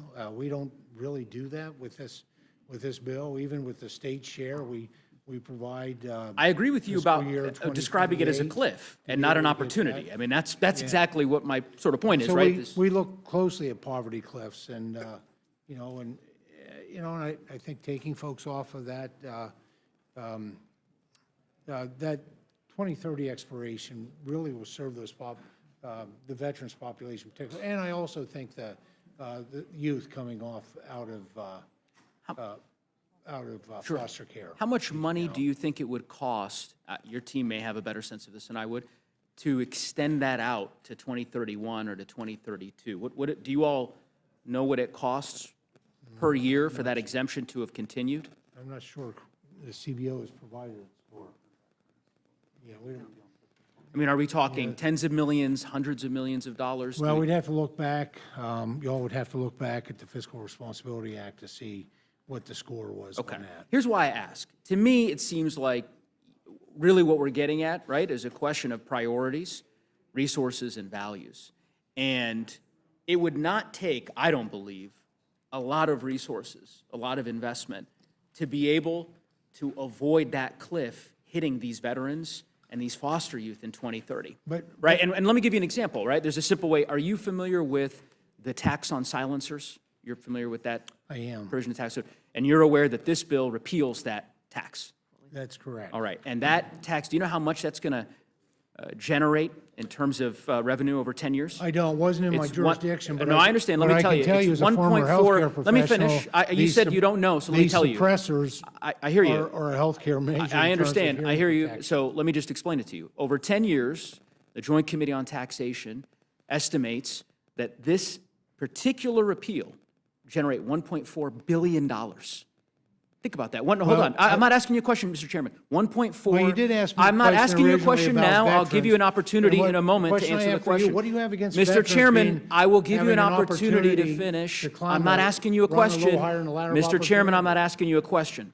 I'll really good at redirect it that. to the ranking member since I'm not asking you All this right, question. just Ranking remember, member. it is the member of the committee's time, and. Thank you, Mr. so Chairman. We So- can't have the I will simply say this. back and forth. And I'll address this towards the ranking member.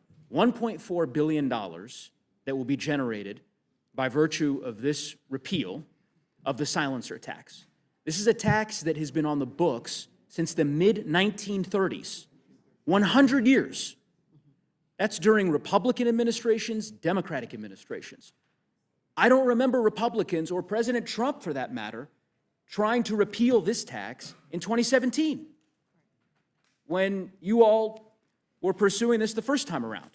And yet you've decided on this course to repeal this particular tax that would generate $1.4 billion in revenue.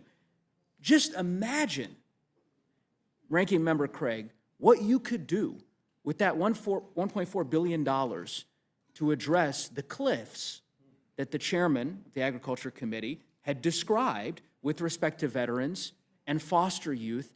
The poverty cliff, I think was the phrase that he used, that they will face under this bill in 4.5 years. Ranking Member, I'm happy to give you an opportunity. Well,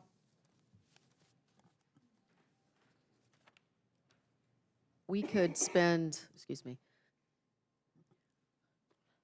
we wouldn't have to cut, I suppose, or Republicans wouldn't have to cut food out of the mouths of hungry children, veterans, and our nation's seniors. What's happening in this committee is egregious. You just think about the revenue savings that you're cutting from a title of the Farm Bill. And I know I keep saying that, but I know my Republican colleagues across the aisle know that the nutrition title is part of the Farm Bill. And they know that these cuts, $313 billion to a title of the Farm Bill outside of a 12-title, 5-year process, is putting a Farm Bill in jeopardy. And my colleagues are coming after food. We talk about work. I wish Mr. Norman was still here. Nobody here is arguing He's against done working. work. He left. He left again. He's done working, apparently. Mr. Norman said, what do you get? Are you kidding me? We already have work requirements in SNAP. What we're doing is we're adding work requirements to single parents of 7-year-olds. Who thinks that's a good idea? It's egregious. And you talk about childcare costs in this country, it's egregious where we are. And, you know, Mr. Norman, and I could give you examples for every single one of your districts, but I'm going to use his just because I had it open here. We're talking about 11% of the state population in South Carolina that he's going to cut. We're talking about $321 million a year to the taxpayers of South Carolina in additional cost shifts. We're talking about $1 billion a year to the state of Pennsylvania. These are real dollars if we move forward with these. And so I have no idea why we think it's a good idea to repeal a tax on silencers when we are going to feed fewer children in our country as a result of this. It's a moral damn failure is what it is, Congressman. I couldn't say it any better. Ranking Member Craig, I think you articulated it well. And I guess it is just full circle in some ways, given that this was the last panel that we're going to hear from. But it makes a lot more sense in retrospect now why Republicans decided to proceed with this particular hearing in the dead of night. Because I think when you begin to see the full picture, it's only when you have the chair of the Ways and Means Committee to talk about the various priorities they are pursuing, repeals of taxes on silencers by way of example, and hear from the Agriculture Committee about the priorities they are pursuing, massive cuts to the social safety net, that you begin to understand the full picture holistically that is reflected in this bill. And I think that is ultimately what House Republicans did not want the American people to hear or to see. Regrettably for them, we're going to have an opportunity throughout the rest of today and when this bill invariably gets to the floor to continue exposing it to the American public. And I think the more the American public learn about this bill, the less they're going to like it. So with that, I will yield back, Mr. Chairman, I think. Gentleman yields back and now recognize the gentleman from Georgia, Mr. Scott, for his time of questioning. Thank you, Mr. Chairman. There's been a lot said about a lot of different numbers here. But I want to come to you, Mr. Smith. I mean, my understanding is that the current tax rate for 2025, the top rate is 37%, and that is going to apply to people that are making, they're filing jointly, married filing jointly, $731,200, somewhere right there, and that if this bill passes, that tax rate at 37% is still going to be 37% for 2026. Is that correct? That's correct. So all of this talk about tax cuts for billionaires, what the accurate statement would be is we are not allowing tax rates to go up. We're keeping the same current tax policy with all the rates because every individual rate, if Congress does not act by the end of this year, goes up, the lowest tax rate and the highest tax rate. And what this bill does, it just makes permanent current tax rates. Okay. I'm going to come to you, Chairman Thompson, because I want to talk about SNAP and the work requirements and other things. And I want to say this. We met on 2 separate occasions, and there was an accusation made that you shut down debate. My recollection is that we met the first day, and then we came back and we met a second day, and we went from 10 to 10. And I read the various amendments that Democrats kept submitting, and it was basically the exact same amendment. Like they plagiarized each other with the amendments that they were submitting. And so finally, we went ahead and we had the votes on the amendments. And is that your recollection? Well, that plus the fact that none of the amendments were submitted within the deadline. It's within the rules package that was unanimously adopted. Absolutely. And there was quite a bit of repetition, absolutely. Okay. So what percentage of Farm Bill spending currently goes to SNAP benefits? Approximately 82%. 82% of Farm Bill spending now goes to SNAP benefits. That's correct. And while the Democrats say they want to work in a bipartisan manner to pass a farm bill, their demand is that 82% of Farm Bill spending must go to SNAP benefits, which means that production agriculture is going to end up with less than 10%. Now, if you're not taking care of production agriculture, then you're not taking care of the food supply for anybody in this country, whether they're on SNAP or whether they are at the highest tax bracket in the country. Is that fair to say? That is more than fair to say. If farmers fail, we have food insecurity. And no matter what the programs look like, what the roles are, what the regulations are, we have food insecurity, which quite frankly is national insecurity. So only 4 Democrats on the House Agriculture Committee voted for the Farm Bill in committee last year. Is that correct? That's correct. Ms. Craig, I don't think you were one of them, were you? No, sir, I didn't, but I noticed Okay, thank Republicans you. didn't bring it to the floor because you didn't have the Yeah. votes. Well, because of the demand that 80+% of it go to SNAP benefits. 45 was- million Americans versus 1 million Americans. That's the split in the Farm Bill between those two programs. Explain those numbers, please. SNAP covers 45 million Americans. The farm program covers about 1 million Americans. Yes, That's ma'am, the and those split. 1 million Americans provide 100% of the food And- for the American citizens. and your This cuts is to my time, SNAP- and you can wait. This I'm going to is the come to you. gentleman's time. Okay, Because I want to talk about some of the votes you've cast on the Inflation Reduction Act and the Ready. American Rescue Plan. But without the 1 million farmers in this country, there's no food for the people who have SNAP benefits to buy. That's all there is to it. So, but I appreciate you coming clean on that. I'm not coming clean, it's a fact. Sure you are. Yeah, you're talking. fact. Yeah, you made it clear. You don't That's care why about the the 1 million. coalition exists, because the nutrition and the farm Ah, programs It's exist no, it's the together. Gentleman's time. You asked the You question. exposed yourself on not caring about the 1 million farmers, and that's fine. Oh, All right. GT. Federal law right now, today, and this is a Biden administration proposal I have. And I would remind everybody that's watching, when they had the House, the Senate, and the White House, they passed both the American Rescue Plan and the Inflation Reduction Act without a single Republican vote. So that they could have changed any of this they wanted to, and they chose not to. That's correct. Federal law limits the amount of time a time-limited, which is an able-bodied working-age adult without dependents, participant, commonly referred to as an able-bodied adult without dependents, can participate in SNAP to any 3 countable months in a 36-month period, unless a person meets the work requirements. That's the current law. That's correct. And the work requirement, we've had the work requirements since 1970s. Yeah. thank you for coming clean on that. That's right. And when Bill Clinton signed the welfare to work requirements, the poverty rates declined more than at any other point in the country. Is that correct? Is that correct? That's correct. Do you dispute that, Ms. Craig? I don't have that data in front of me, and I don't think GT does either. Oh, come on. Democrats have routinely taken credit for what Bill Clinton did in the welfare to work. Just factually speaking, it was a good piece of legislation.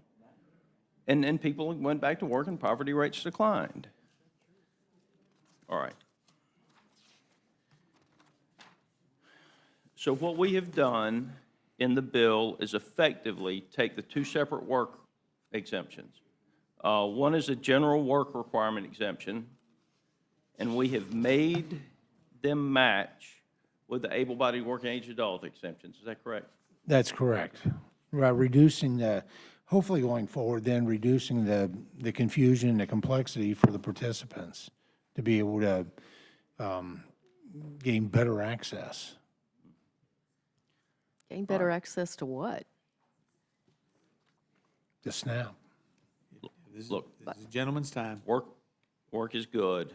Work is good, Work is great. you know, and without the 1 million American farmers, nobody in this country has food to eat. With that, Mr. Chairman, I yield. Gentleman yields back. Now recognize Ms. Leisure Fernandez for her time of questioning. Thank you very much, Mr. Chairman. And, you know, I think it's really important that we do not mischaracterize what our witnesses have said. And there was a gross mischaracterization as to whether the ranking member supports our farmers. I know the ranking member supports our farmers because, indeed, if you just talk about SNAP, 1.5 times the benefit goes to the farmers. So when we're talking about protecting SNAP, we're also talking about protecting the farmer. Is that right, ranking member? Well, if you cut SNAP by $300 billion, you're actually taking $30 billion right out of the farm income. And That is absolutely true, sir. And, you know, what's interesting I'm sorry, I is- have not yielded time, Mr. Oh, Scott. What's interesting, Ms. Ledger Fernandez, is that my colleague across the room here, 23% of folks, all households in his congressional district have access to the SNAP program in our country. One of the highest rates in this room, and he is seeking to cut that program by $300 billion. And back to work, work is good. And matching the program, you're talking about sending single mothers and fathers to work almost 20 hours a week when their child turns 7 years old. If we were here to talk about work, we would be talking about trade skills, technical programs. We would be talking about ways in which to help people get out of low-wage jobs in our country. We'd be talking about raising the minimum wage in our country to help them get out of poverty. But we're not. We're here talking about cutting their health care, cutting their SNAP benefits. We're talking about items that are going to absolutely decimate rural communities like Mr. Scott's across the room here. And it's just stunning to me. Me too. Mr. Chairman, one since my name was million- called, I do expect a chance to respond to that. Actually, the proper, the rule is that you can mention the gentleman from Georgia, but you're not to mention him by name in debate. And so if you would stick to just saying the gentleman or my colleague is fine, and if you would stick to that, but that, you know, but that's the way we're supposed to operate. Would you like to restate it to say the gentleman from? Yes, the gentleman from Georgia has one of the highest rates of SNAP households in the country, and he is promoting decimating this program. And look, you know, there's lots of things in here that should be in a farm bill, lots of elements. You cut the nutrition title, you plus up the farm programs in reconciliation in a partisan process.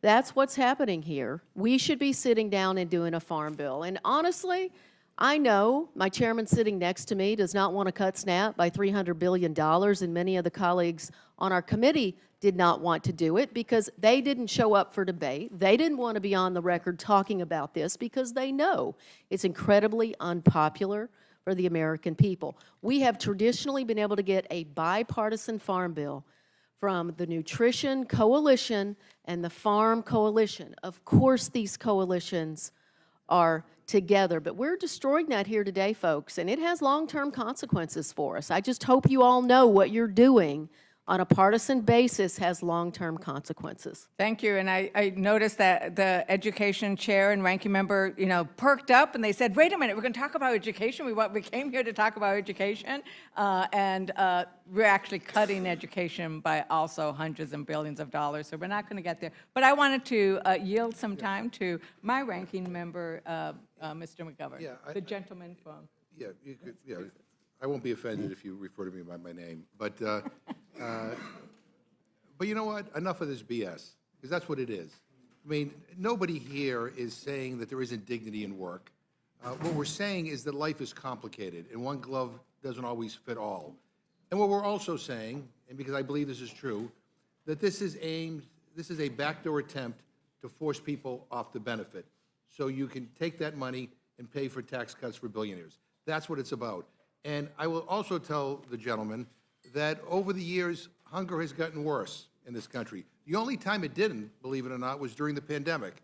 And that is when we increased the SNAP benefit and when we increased other nutritional programs to help people get through that difficult time. We actually saw hunger go down, food insecurity go down. And then when some of those programs sunsetted, hunger started to rise up again. So hunger is a political condition, my friends. I mean, we have the money, we have the resources, we know what to do to end it. What we lack is the political will. And again, tax cuts for billionaires paid for by savings in SNAP is not going to end hunger and food insecurity in this country. And again, I mean, the idea that we can't come together and say that ending hunger and food insecurity is a priority, that somehow it's okay to demonize people who are struggling. I mean, I find that, you know, appalling, quite frankly. I thank the gentlelady for yielding. I yield back. Thank you. The gentleman from Massachusetts, Mr. McGovern. You know what? Hunger is also a moral issue. It is a moral issue. And that's why 31 religious organizations have written to the chairs of all of the appropriate committees, asking them to not pass these cuts. And they point out that, so actually, Mr. Chair, or Madam Chair, I ask unanimous consent to enter into the record a letter sent to all the chairs of the committee from 31 religious organizations across the United States. Without objection. In the letter, this is why it's a moral issue. And they say it out loud. They say, they wrote it down, it is an abdication of the government's moral responsibility when the government seeks to reduce its investment in programs for the poor. Complacency can become greed and selfishness when the funds saved from the Medicaid and SNAP programs are used to ultimately widen the gap between rich and poor. Budgets are moral documents that outline a nation's priority. And I was at some of the members on here because I know that they believe deeply in the moral obligations. They know the teachings that ask us to feed the hungry, to take care of the poor. That is the essence of Jesus' teaching about love. It is the essence of almost every religion. Actually, it's the essence of everyone I know. And I think that that is a key failing of what we are doing here. But I want to move on for a moment, because I know we've given a lot of attention to ag, and I might come back there. But, you know, Ranking Member Pallone, many of the children that we're talking about might be both receiving SNAP benefits and receiving Medicaid, right? And is that right? You know, many of the children, because this is, we're talking, and they are often working poor. Their families are working. We heard the Ranking Member Craig and so many stories. We have people, you know, congressmen and congresswomen here who've shared their stories about how their parents worked and received SNAP, and that's how they got ahead. But isn't that the case, that we have many children who rely on both SNAP and Medicaid? It's absolutely the case, and I don't know how much you wanted me to expand on it, but, you know, I want to say really two things in response. First of all, you know, my colleagues and my chairman during the markup repeatedly said, and Mr. Norman said, you know, work, work, work. But the fact of the matter is that these people are working, right? The people that are getting SNAP, the people that are getting Medicaid, they're working, right? And it's the paperwork, it's the red tape that the Republicans are putting in place in this bill that is kicking people off. And I'm not suggesting that anybody's doing it intentionally, believe me, and I maybe shouldn't say this, but I'm going to, you know, Mr. McGovern he mentioned Marie Antoinette, right? And I was, for some reason, I guess it had nothing to do, 11 o'clock at night, a couple of nights ago, there was a movie on about Marie Antoinette, right? And she said to her husband, the King Louis, she said, I don't know why everybody out there hates us so much. You know, I care about the poor. But the problem is that at the time, they were, you know, all the money was going to the nobility and nothing was going to the average person, right? And so then one of her advisors says, well, you know, Madam Queen, whatever, you realize that the people have no bread, right? And she says, well, let them eat cake, right? I mean, it's not that anybody here on the Republican side, you know, doesn't have moral values. They just don't understand. They just don't understand what's going on out there, right? And so they say, well, we're going to have work requirements. But then if you look at the states that had these work requirements, like Arkansas or Georgia, we find that almost everybody who was eligible for Medicaid, right, was working And the problem was they didn't know that they had to fill out the papers. It was too onerous to fill out the paper. I just wanted to give you one story because I had it here. In Arkansas, which was one of the 2 states, but they only had it for a few months because they realized that it was kicking people off. And they said in the few months that the state had its work reporting requirements in effect, 18,000 people lost coverage. That's 1 in 4 people who were eligible for Medicaid. But research tells us that more than 95% of those people were meeting the requirements, but they were kicked off because they didn't even know that they had to meet the requirements. Even when they do, it's impossible to navigate. And they have one person here, Arkansas, attempting to document her work hours, shared that my mom said I need to go online and do this, and that I was on the phone with a lady trying to, and she said I needed to do something with my hours. Well, I was on the phone with the lady for like an hour, then she sent me to someone else, then she sent me to someone else. So I just gave up trying to report my hours worked, and she lost her Medicaid. In Georgia, there were like 300,000 to 400,000 people that were eligible. The state admitted they were eligible, but only about 7,000 ended up with coverage. That's the one state that still has it. Not because they weren't eligible, but because they couldn't go through the red tape. And you know, I'm not suggesting that anybody on the Republican side is intentionally doing this, but this is the reality, and this is what the CBO says is why all these people, millions of people under this bill are going to lose their Medicaid because of this red tape. It's that simple. Yeah, it's going to vary, and I'm glad you mentioned the Arkansas example, because indeed, 18,000 people, right? In New Mexico, you have to fill out, this is what you fill out in New Mexico, right? It's not like people aren't working or that they aren't filling out a lot of paperwork. This is before this bill, and it asks all kinds of stuff. Your immigration status, what you're doing, where you're working. They are filling out too much paperwork as it is.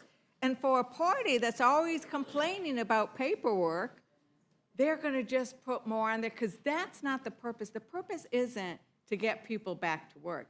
It's to kick people off of Medicaid. It's to not recognize the hard work of those that already are. Because as you put it, 92%? 92% of adults under 65 on Medicaid are already working or can't work because they're caregiving, illness, they're going to school. So don't tell us about work, because we come from families that work. We come from families that get our hands dirty. We know what it looks like and what it feels like. And these are the people that we are working to protect. And I am very concerned about what they're going to do to indeed the people. When I go to my rural areas, when I went, to the dairy farms and talked to the people in my rural areas, and they said, we are the people who get our hands dirty, because I represent a large rural district. They're going to get slammed, aren't they, Ranking Member Pallone? Because rural hospitals are going to go under. Madam Chair, I ask unanimous consent to enter into the record. Medicaid cuts would threaten rural hospitals. And this is, Madam Chair? Yeah. You finished the. Yeah, thank you. I was going to go into it because I think it's really important that Americans who now have woken up and had their second cup of coffee, that they actually look at what's happening here, because it is really scary. In Pennsylvania, 12 rural hospitals, 24% are at immediate risk of closure from what you're doing here. In Michigan, 9 rural hospitals. Oklahoma, 24 rural hospitals. Several in my community as well. But if you are representing a rural area or a rural state, your rural hospitals are going to close. Because this is the thing. We're going to kick you off of Medicaid, and then we're not going to let you get onto the Affordable Care Act with the subsidies. Is that right? And so they're going to show up at the hospitals and not have any care, right? Absolutely, and I want to explain why, because I'm not sure everyone knows that the CBO estimated that those 8.6 million under the bill that, or at least most of them, that would lose Medicaid because of the red tape would immediately, or at least they would try to move over to the ACA and get a subsidized insurance policy under the ACA. But because of that, all of the savings that were going to be, go to the rich and the corporate interests under this bill would have been lost.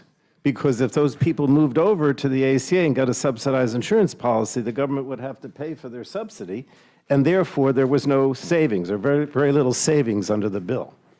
And so then they put in the prohibition that if you were denied Medicaid, you could not go to the ACA and get a subsidy. You had to pay full freight, which of course none of them could afford to pay, right? So that is strictly to make sure that there's money saved to pay for the tax cuts for the wealthy and the corporate interests. That's the only reason that's in there. Again, it's not because, I think the GOP hate the poor. It's because they have to come up with this money to pay for the tax cut for the rich and the corporate interests. That's the bottom line. So I think it's also, once again, budgets reflect your values. Chairman Moore, I was wondering if you happen to have the bill, if you would mind reading the title of section 106 on page 901, line 20 in the Rules Committee print. Oh, sorry, Chairman Guthrie. I was about to say, you had made me a chairman. I was just going to say, I I didn't hear your accept. question then, I'm sorry. I didn't hear, I didn't know it was directed at me, I'm sorry. What, will you ask again? Okay, if you'd go to page 901. Page 901, line 20 of the bill. Do you have the bill in I front of you? don't have the bill in tonight? front of me, but Yeah, read the, I'll pass this down to you. okay.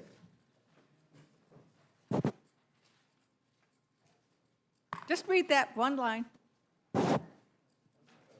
Line 20. I don't think, that's not in my jurisdiction, I'm sorry, that's why I didn't know Okay, about it. we can pass it. I think that was Ways and Means, actually. Yeah, I don't know. I don't know what it is. Chairman Smith, sorry. Okay, so what are you asking? Would you please, so that the American public knows what this bill does, one of the little things that it does, would you please read page 901, line 20? I think it'd be better if you read it. Oh, he doesn't want to read it.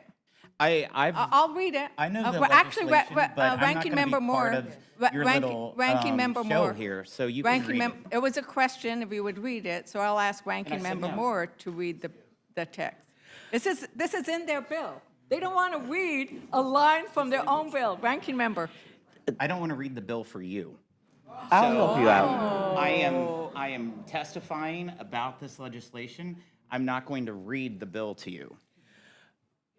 Okay, I am, Miss- this is amazing. Miss We are Lager on- Fernandez, we- shall I pass this back or shall I No, read no, it for why don't you? you just read it? I am a member of this committee. I am the Line 20. ranking vice chair of the committee. It says Section 111106, repeal of excise tax on indoor tanning services. So they're going to repeal, they're repealing an excise tax on tanning beds. They're repealing a tax on silencers. At the same, so they're going to, okay, so if you have a tanning bed, you get a little bit of a tax break. And if you need a hospital bed in rural America, I'm sorry, you're out of luck. Right? And I don't know where this particular provision came from. We do know that there are certain elected officials who appear to have a certain orange hue about them, that maybe they want to make sure that tanning beds get a little bit of special credit. But really, we are prioritizing tanning beds over hospital beds in rural America. So, I do want to talk a little bit about the tax credit, the child tax credit. Because one of the things that is sad about the child tax credit, I agree that it should have gone on for longer. We fought, Rosa DeLauro has been fighting for that expanded child tax credit for almost her entire time here, and she is joined by so many of us on the Democratic caucus, I think all of us. Now, sadly, it didn't get extended, but it didn't get extended because we could not get the Republican votes to extend it in the way it was. And right now, what they have in this bill would actually deny the full value of the child tax credit to 17 million children because their families don't make enough money to qualify for it.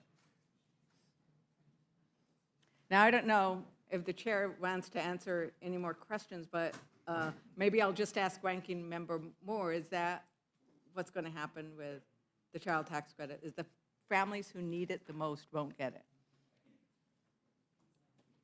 Well, does the child tax credit extend to all the families So what of this America? legislation does, of the 17 million children that you're talking about, they're going to make sure that their refundability is $1,700. At the end of this year, it drops to $1,000.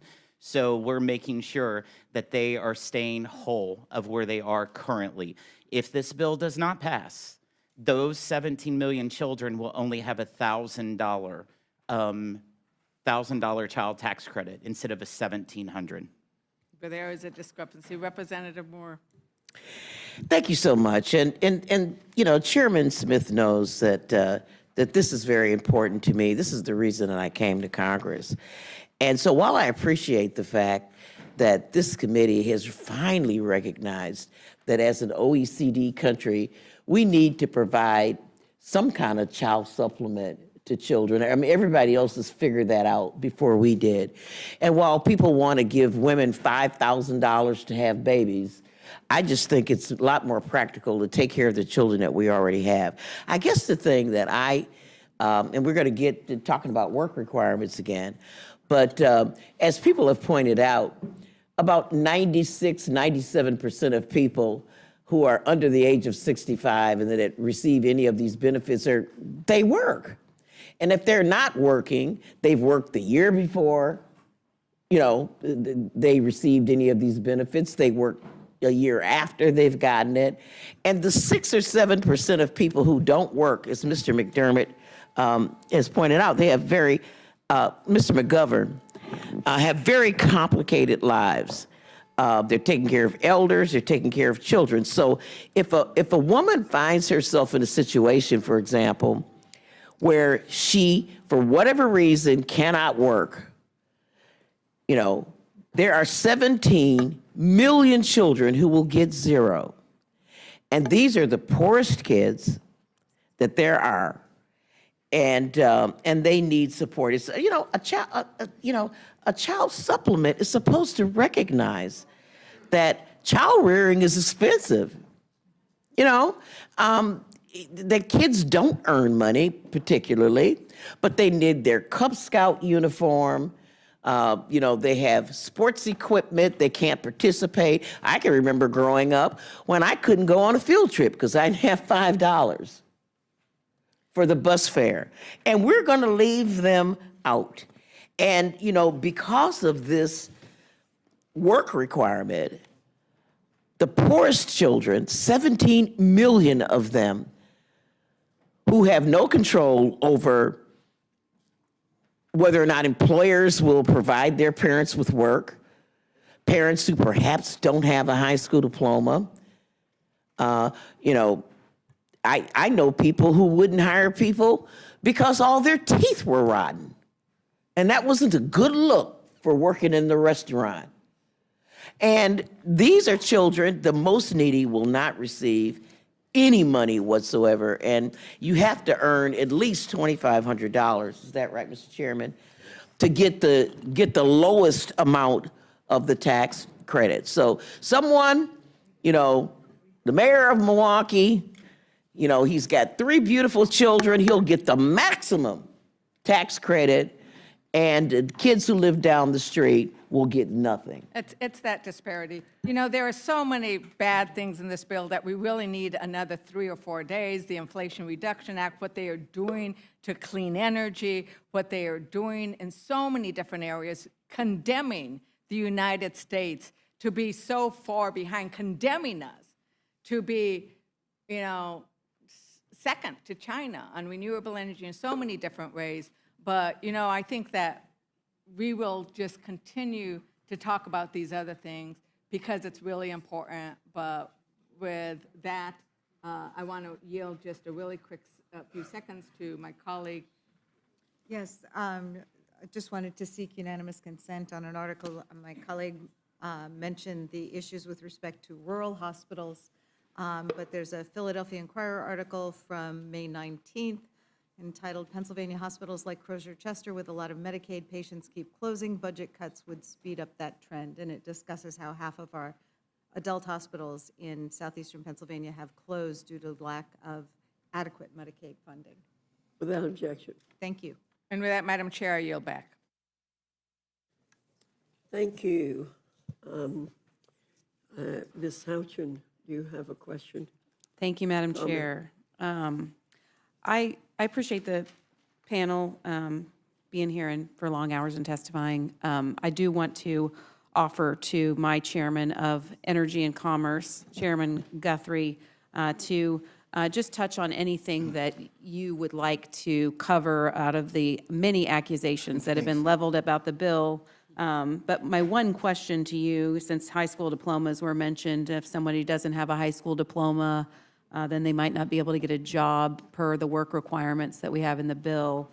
Doesn't participating in some sort of education program count toward those requirements? If you're working towards a GED program, that would count towards your work requirement. So if you want to go through, I'll yield time to you to cover Well, thanks a the lot. many accusations. Thanks a lot, and I come from a product of hard work too. My whole life growing up, my childhood up through high school, my dad worked in a Ford foundry. That's pretty hard in Alabama, so that's pretty hard work when you're in the heat of the summer. So I come from that as well. And if you look at, they talked about the coverage loss. I always say, look at ineligible, illegal, and able. So if you look at the coverage loss that comes from the Medicaid requirement, it's people that aren't eligible to participate in the Medicaid program by the rules set up by people who voted for the Medicaid program. The other are the people that are not here in a legal presence. And the other is the able-bodied. And when we talk about able-bodied, well, one, I know that we talked about the maternal health program. That was actually bipartisan. I think Doc Burgess was really engaged in doing that. It was extended for a year. And that, if it's anywhere in the bill, I want somebody to point that out because it's not in the bill that's affected. But the work requirement does not apply to you if you're a pregnant woman, if you're under 19 or over the age of 64, if you're a tribe member, if you're a parent, guardian, caretaker, relative of a disabled individual, or have a dependent child.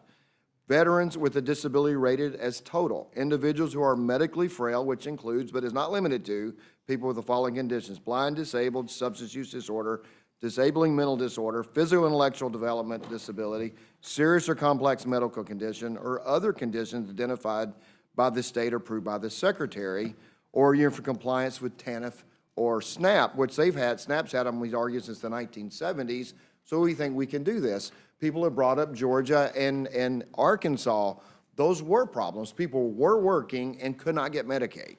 And that is absolutely not what we want. That's why we took great pains to make sure we simplify the reporting requirements. People have due process rights. We want people to have Medicaid, but if they're not working or able to work, but we don't want to use the work requirement to deprive people of Medicaid. So we feel that is there. The other number, because they throw up 13 million, there's like over 5 million, but that comes from an expiring provision in the Inflation Reduction Act. And it was brought up by my friend from Wisconsin and others that, well, why don't we make all these other things permanent? That wasn't made permanent. It's expiring, and because it's expiring, that's where the 5 million comes from. So there were decisions that I don't know why y'all decided in the IRA to spend $32 billion or $27 billion on the Green Energy Fund when you could have made this last longer. And then my friend from Massachusetts talked about, well, this is for the well-connected. We had a hearing yesterday where there's a nonprofit that was started by a well-connected individual, had $100 in the checking account of the non-Progressive Forward, and got a $2 billion grant, which the CEO's salary of that is over $800,000. So she's getting paid 5 times a member of Congress to implement a grant appropriated by Congress. And if that's not well-connected and run, and that's money that could have been spent for these. And with rural hospitals, I love to see when that article was written, because we really sat down, all of us, we got a lot of energy and commerce people here. I went to rural hospitals, it's urban hospitals. It's any hospital that has a high Medicaid population, which typically also has a high Medicare population. So the low reimbursement rates for those programs affect those hospitals. That's what we're talking about here. And if you look at an item came up that a lot of, I didn't know as much about, state-directed payments. We sat down, and that's probably what they're writing about, because there were people saying that those should not stay where they are. And we sat down with hospitals, we all did, we looked, and we said, yeah, this really ups the reimbursement for hospitals that have high Medicaid so they can stay open. So we held harmless that provision. Now going forward, there's reform in it, but it held harmless. States said that they had difficult times with their budgets, and the provider taxes helped them get through. You know, President Biden called them a scam. President Obama wanted to be 3.5. So a lot of people know this is sending money up to match federal money. But we said, okay, we realized it would be a big burden on states if we took a big approach to it. So we held harmless. We said, we're going to freeze where you are. You can increase, but we don't want rural hospitals on the edge closing because we took away state-directed payments, because we lowered the provider taxes for states. And so if anybody's closing tomorrow because of this bill, then it means they were already going to be closing anyway, because this bill doesn't affect that. And then there were people that are ineligible for Medicaid, so on the ACA. So that was another one. So they said if you're on Medicaid and you fall off Medicaid, you can't go to the ACA. The ACA sets up the provision that if you have other coverage, you can't go on if you have other coverage.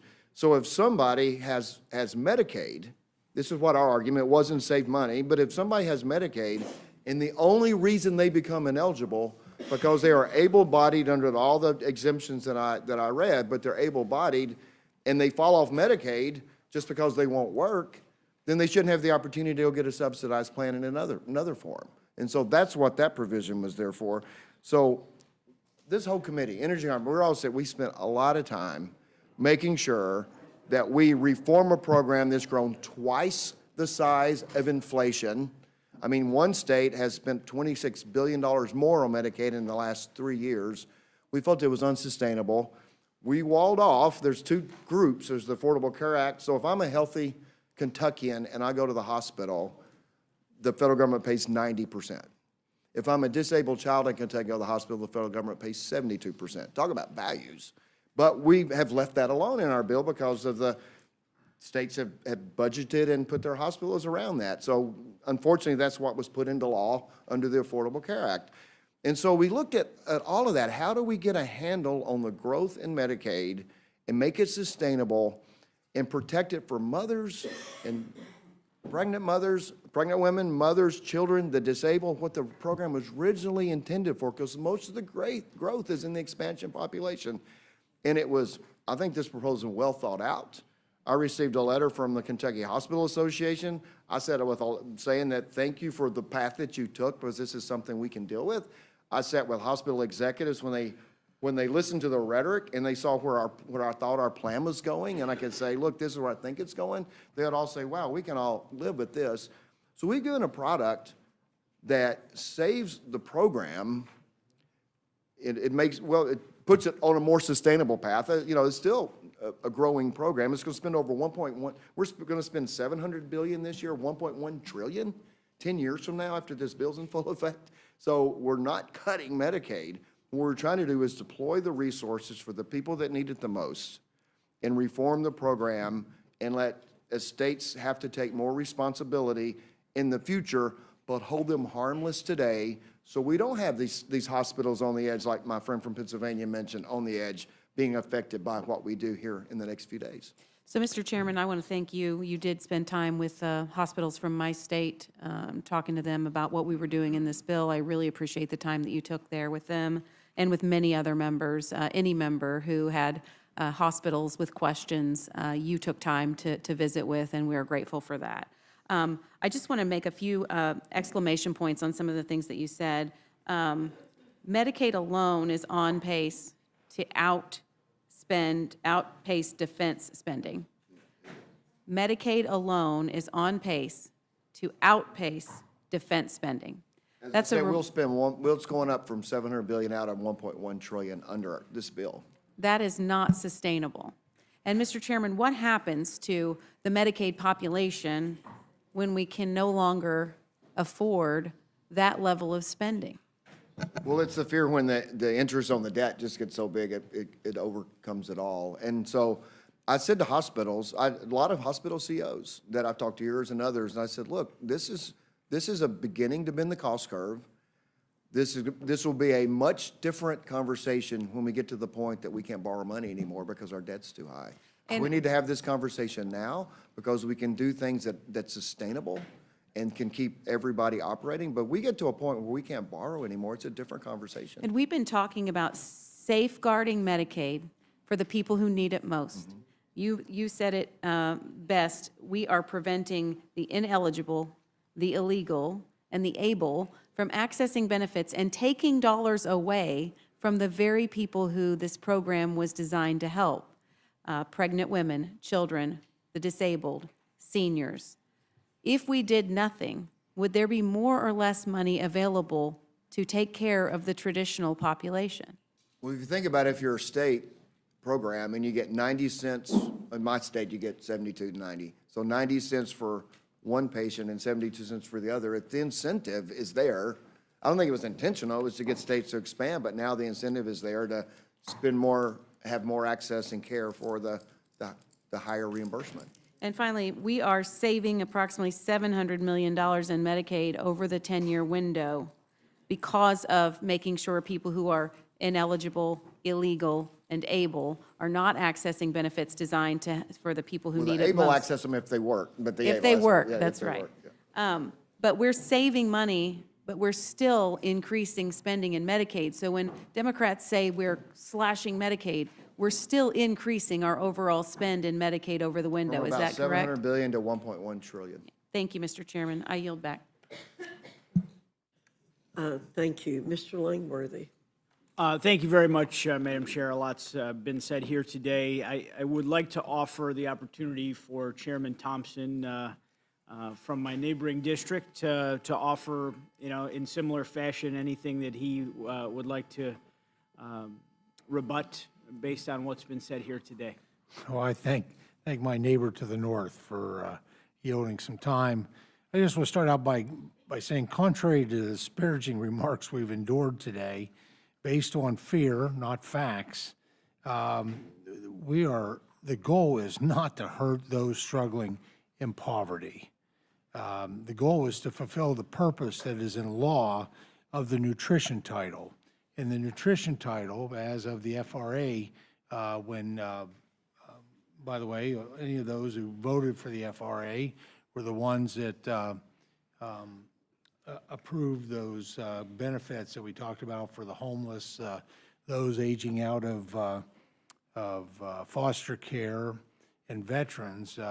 You that voted for that were the ones that voted to have those expire in 2030. There was a question during some of the questioning of where that came from. So, but within the FRA, we obviously food security has always been a part of the nutrition title. Really important. But it has a dual purpose. It is officially codified and in law, and that is workforce development. That became a part of that purpose. And I would say we also, not in law, but my own personal perspective is we need to achieve sustainability of this critical program, and not to have cuts. And I've said all along, we've had that discussion in committee, and I read too often about cuts that are happening, and there are no cuts. The House Committee on Agriculture is leading efforts to restore integrity to the SNAP program, the Supplemental Nutrition Assistance Program. The committee's reforms ensure that SNAP works the way that Congress intended it to, going back to the 1970s. We're really proud of that program. It has been a program that has restored rungs in a ladder of opportunity for folks to be able to pull themselves out of poverty while at the same time meeting their, providing supplemental nutritional assistance. And the goal is, and we do that in terms of the program integrity in areas by reinforcing work. Those who can work should. And there certainly are plenty of waivers and provisions so that to address kids, the reason that it's always been 6 years and younger as a waiver on their general work requirements is because it was recognized that if you had a preschool child at home, that you would have to be able to care for them. It also applies if you have someone in your house that is disabled, including maybe a parent that you have to provide care for. Always, those exemptions are there. But by reinforcing work, rooting out waste, and instituting long overdue accountability incentives to control costs and end executive and state abuse and overreach. Because when the executive branch, and specifically the states, do things the wrong way, it is the SNAP participants, those individuals, those families are the ones that are hurt most. So the reason for this reform, it's intended to intent to supplement the food budget for low-income individuals. That's what SNAP is. The SNAP has ballooned in cost. Since 2019, SNAP rolls have increased by 17%, from 36 million in 2019 to 42 million. And a lot of that has occurred at the state level. And while the overall cost of the program has grown by 83%, ballooning from 60 billion to 110 billion annually, states do administer the program. They administer the program. There's a cost share for administration of the program, and the collectively, the states make $13 billion per year in erroneous payments, both overpayments and underpayments. And both of those hurt the beneficiaries, the people that we've been spending hours now talking about how do we help them. The national average error rate is 11.68%, and that has nearly doubled just since 2019. So what is the impact? Obviously, we all know what the impact is when it's an underpayment. That single-parent mom with 2 little babies the states are not providing sufficient assistance in putting money into their SNAP EBT card. And that's obvious how that hurts those families. But I will tell you that the overpayments, which there's more overpayments than underpayments based on the data, has even, I think, greater harm. If you're that single-parent mom with 2 little babies and the card gets charged, you're going to use whatever's on that card. And that's fine, because that's the benefits you were given. And when you go, and by the way, SNAP beneficiaries use an average of 2 to 3 forms of payment when they go. They're not using just SNAP. That's obviously supplemental to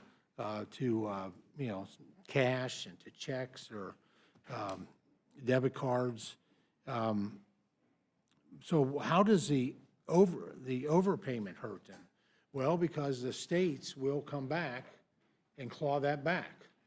It may be 3, 4, 6 months later. Now, where is that single-parent mom with 2 little babies supposed to find that money at that point? That's where program integrity is so important. It protects, one of the things it does, it protects the beneficiary. It protects that single mom from that. And so the error rate by these states is completely unacceptable. And you know what? Why do they do it? Because there's no skin in the game. They don't have any, there's no accountability. They get the money, they execute the program, and if they don't do it right, which is with these error rates is a significant amount, I believe, Pennsylvania doesn't do it right. It's double digits. And there's a lot of Pennsylvanians that are hurt because of these error rates. And that's unacceptable. States have to do a better job. So what we provide is, we could have come in and just done a punishment, but we did a carrot and a stick. And we put it at just 5% cost share, but it's based on their error rates. And I happen to believe that looking over the past couple decades, every state can get their error rate down below to be at that 5% mark. Only 28% of able-bodied adults without dependents on SNAP have earned income from work.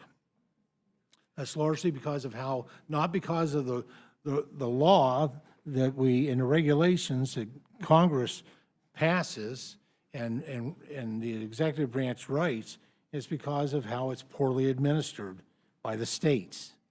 The USDA and states have intentionally limited enforcement of the SNAP work requirement for adult without dependent children, able-bodied adults, through waivers, leaving 40% of these work-ready individuals today under a waiver of the ABOD work requirement, and remaining on the SNAP rules long after the 3-month time limit for compliance with the work requirement.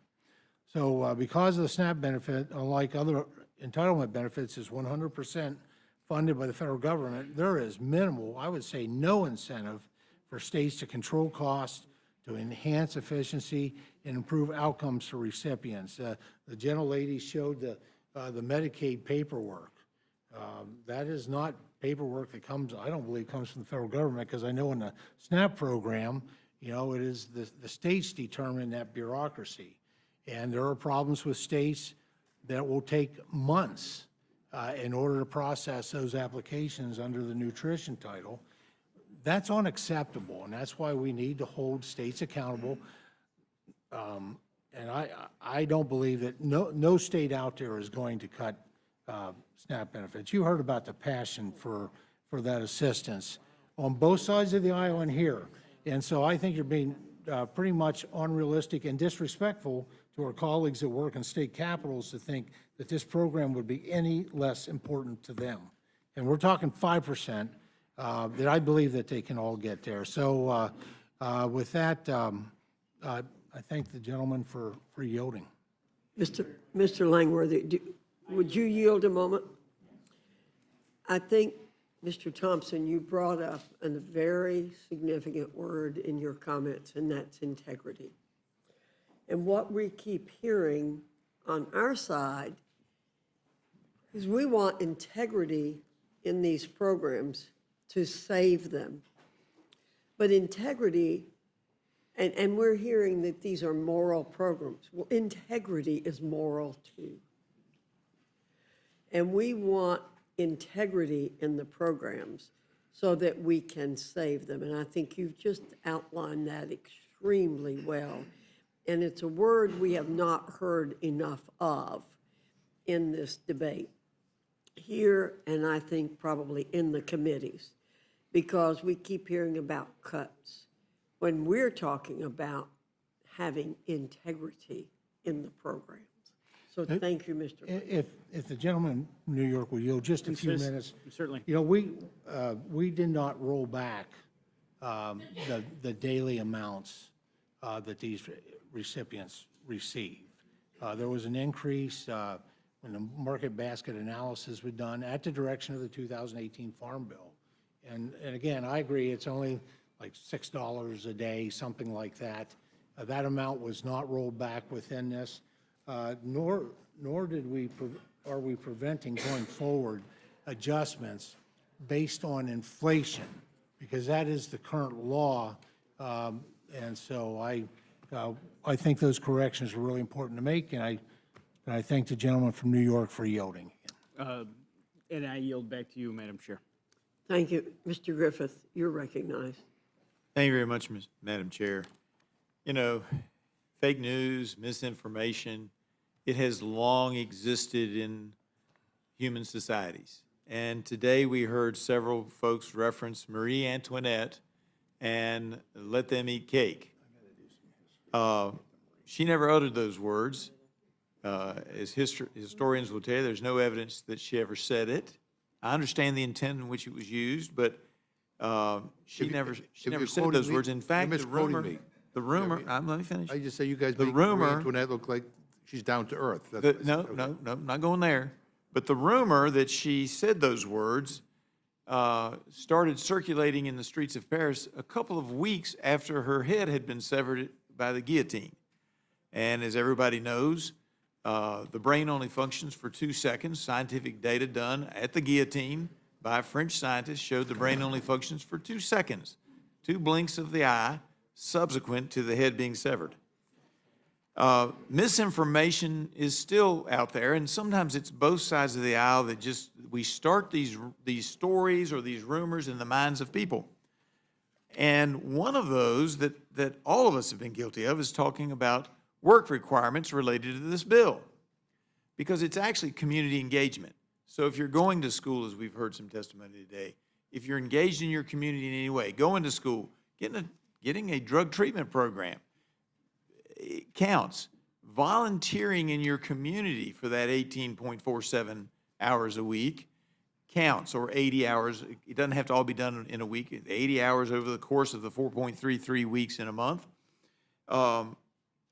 counts. And so I heard, because we fall into that trap, I heard that, how can you work when you need daycare? Well, you could be volunteering with the local daycare and count as community engagement.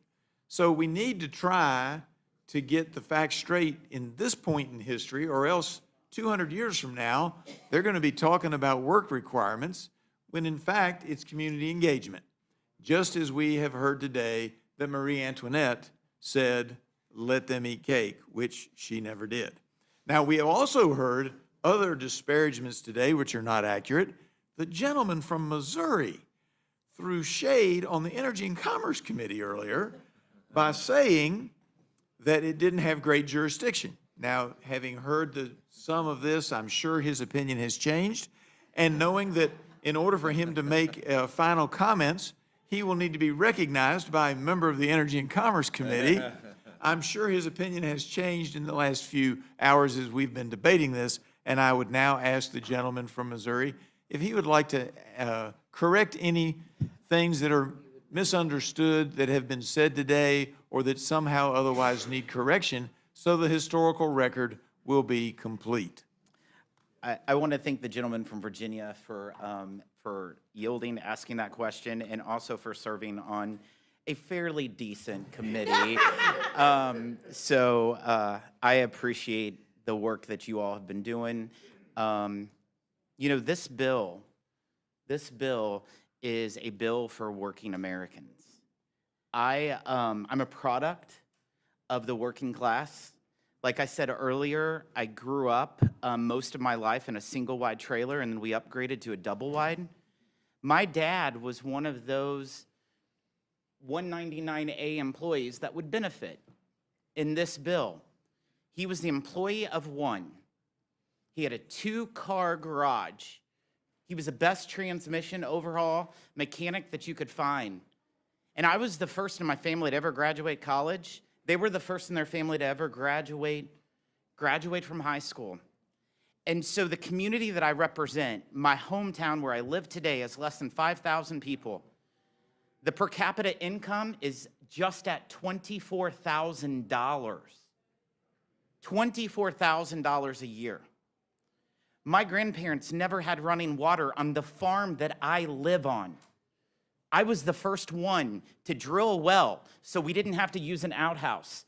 I understand the struggles of working Americans, and that's why for over the last year, Chair Fox, we have traveled throughout this country. We've had 15 different field hearings from a homeless shelter in Chicago to an Indian reservation in Arizona to the second largest port in Staten Island. We went all over this country to hear from real small business owners, real working moms, real farmers, of the issues that they're facing in today's economy. And that's what this bill delivers on. This bill makes permanent what is expiring at the end of this year. Every individual tax rate will be made permanent. The 10% tax rate will be made permanent. Every single one. The child tax credit, which affects 40 million Americans, 40 million children. If Congress does not act by passing this legislation, you will see the child tax credit go from $2,000 to $1,000.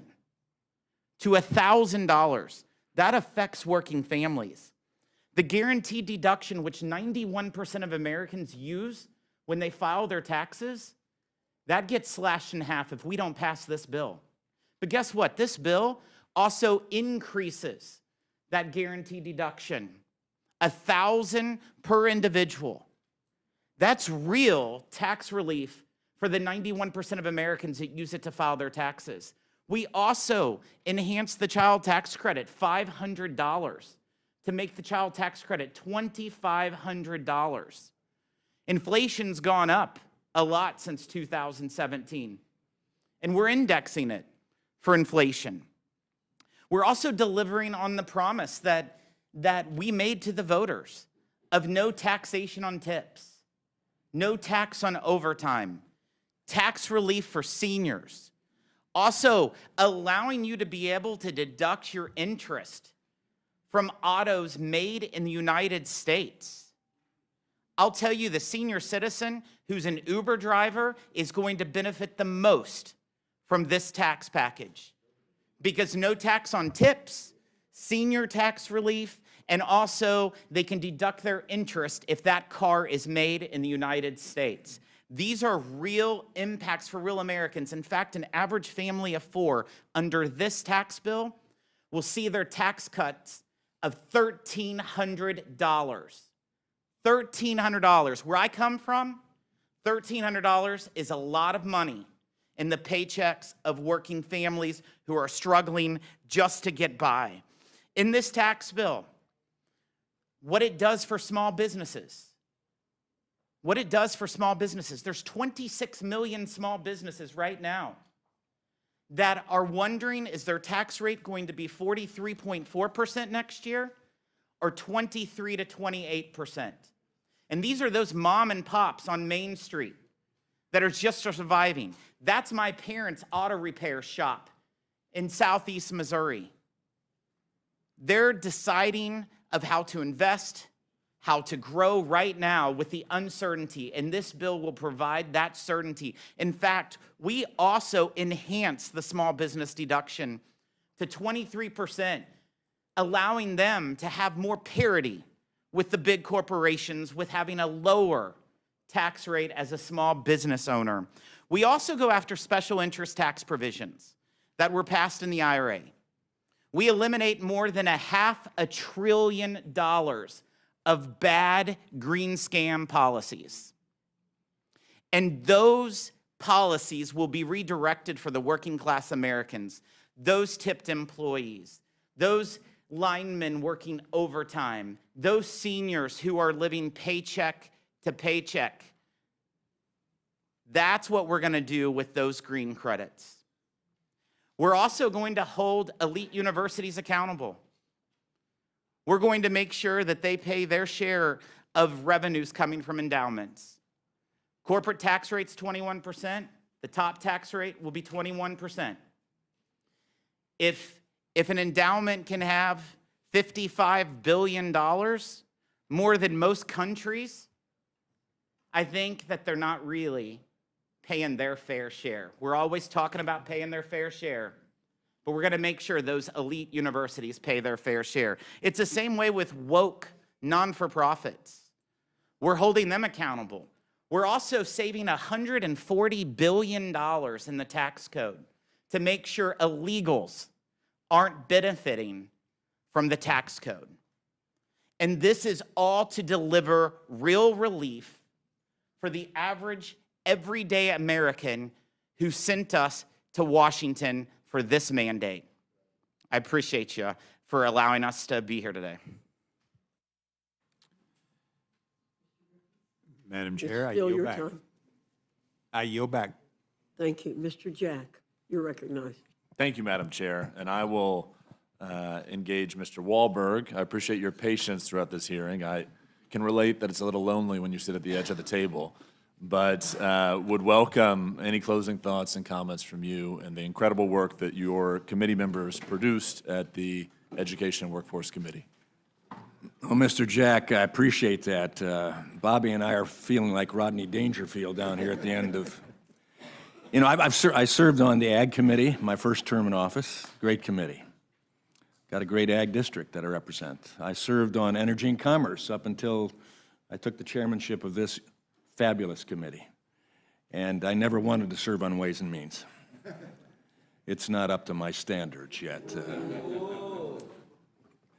No, I love you, Jason. I love you. I just had to get that in. But I do appreciate that.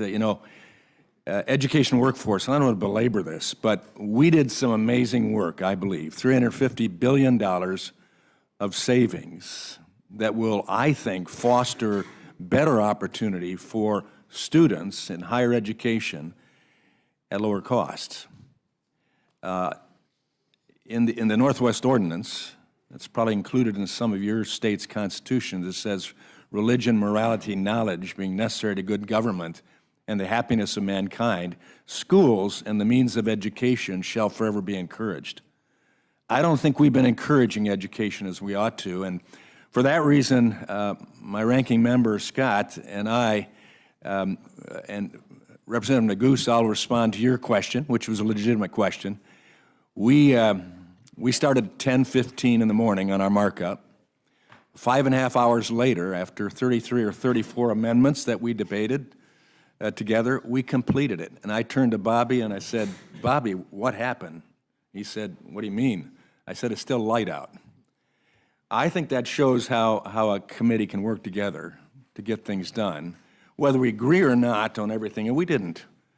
But I think the passion is there for education. So what we did in this bill, seeing that right now, 40% of master's degree programs and a quarter of bachelor's degree programs leave students worse off than if they'd never started in higher education because of the costs and the debt that they have. Within the next 10 years, if we don't do something, we have $300 billion of debt to the students that they're going to lose over the next 10 years. Taxpayers lose 20 cents on every dollar that they lend to post-secondary education right now. That's not a winning formula. So in our legislation, Mr. Jack, we attempted to reduce from 5 disparate loan programs, some without, well, most without any limit on them, down to 2. And we put reasonable caps in for undergrad, for grad, and for professional grad students. Why did we do that?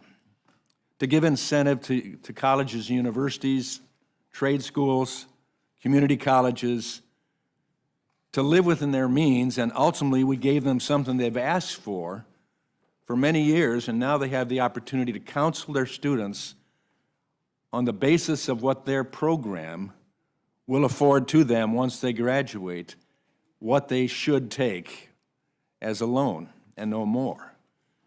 For that reason, we have a chance to give them skin in the game, that if students come out at the end of the pipeline and they are paying off their student loan, keeping on track to do that, and they have advanced in their ability to earn, we give them a special carrot called a promise grant. If they don't, and the students are defaulting and not achieving what they ought to achieve, then we give them a portion of risk sharing to contribute, that carrot and stick approach.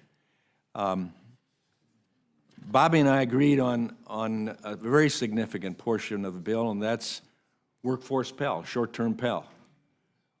We know our manufacturing entities, our trades, need people in the jobs these days. And why not give them certification programs, apprenticeship programs, short-term degrees that we can use Workforce Pell for, to bring them out of that pipeline with a skill, with a job, and without huge student loan debt. And Bobby and I are going to continue to work on other workforce programs to ramp up that deal, but we did get that into this bill as well. So I won't belabor the point, but that $350 billion of savings is all being put in to make it more accessible for students to come out of the end of the pipeline. We don't agree on all of that. I get that.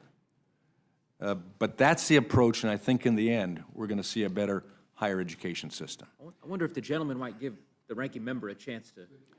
Well, he already had a chance to address one of your concerns, You were but speaking a lot yeah. for him. I just heard a lot of references to Bobby. Respectfully, Mr. Magoo, respectfully, Mr. Neguse, I reclaim my time, and I appreciate your comments, Chairman Wahlberg, and obviously appreciated your testimony throughout this hearing, Mr. Scott. And with that, I yield back to our chairwoman, Ms. Fox. Madam Chair, can I publicly thank Rules Republicans for all those profound last questions? you just did. Just did.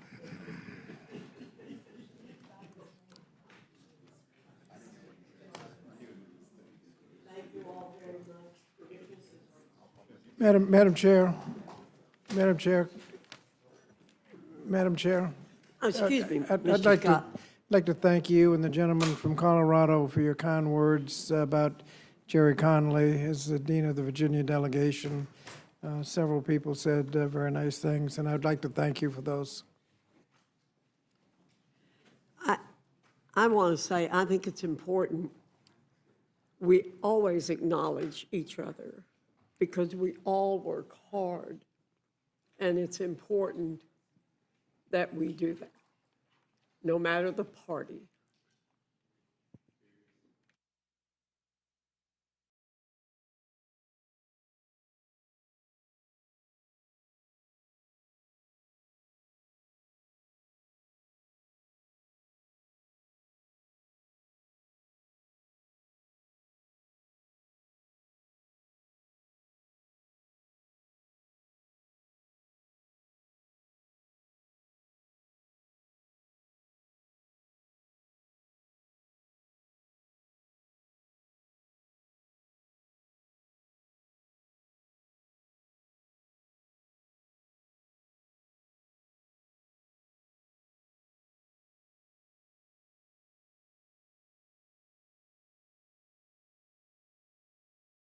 The next panel, thank you.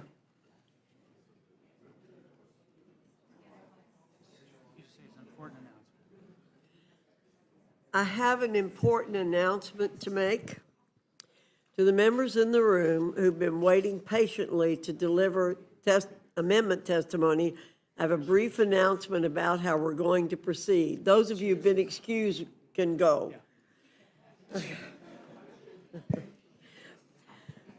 We're going to begin with the leadership panel, but it will still be an amendment panel.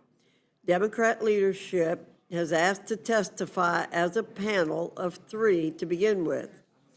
But it's our understanding they will abide by the procedures of an amendment panel, meaning 5 minutes of testimony each. We will then move to calling up members to testify on amendments, 8 members at a time. We've been doing our best to monitor when members have arrived and are arriving. We're also doing our best to cross-reference our notes on this with the staff of our Democrat counterparts so we get it as right as possible. I'll be calling up the members 8 at a time. I've been patient this entire meeting, and I ask for reciprocal patience here. If you just walked in, you may need to wait for a third panel. And for those listening who aren't here, you may need to wait for a fourth panel, and so on. Again, I'm asking everyone to be patient. We'll be identifying the members for each panel verbally I believe if you are on the Democrat side, and I think everyone who wants to offer an amendment is on the Democrat side, you may talk to the Democrat staff outside about where you might be in the queue.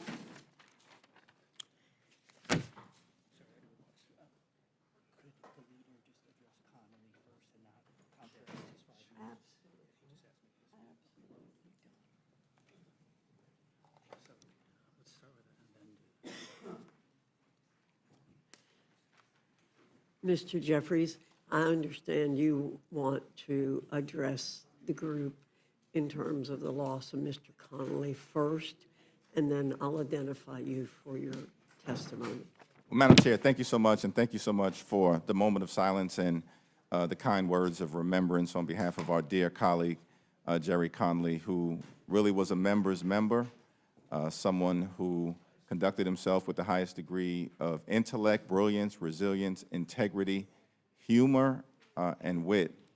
It's a great loss for his family, great loss for his district, great loss for the Commonwealth of Virginia, great loss for us as House Democrats, but certainly a great loss for the Congress and for the country, given just the depth of his representation, the relationships that he had on both sides of the aisle, on both sides of the Capitol, and the fierce representation that he provided to the people that he's been privileged to represent for decades. Thank you for giving me the opportunity to share some brief words of reflection on behalf of the House Democratic Caucus.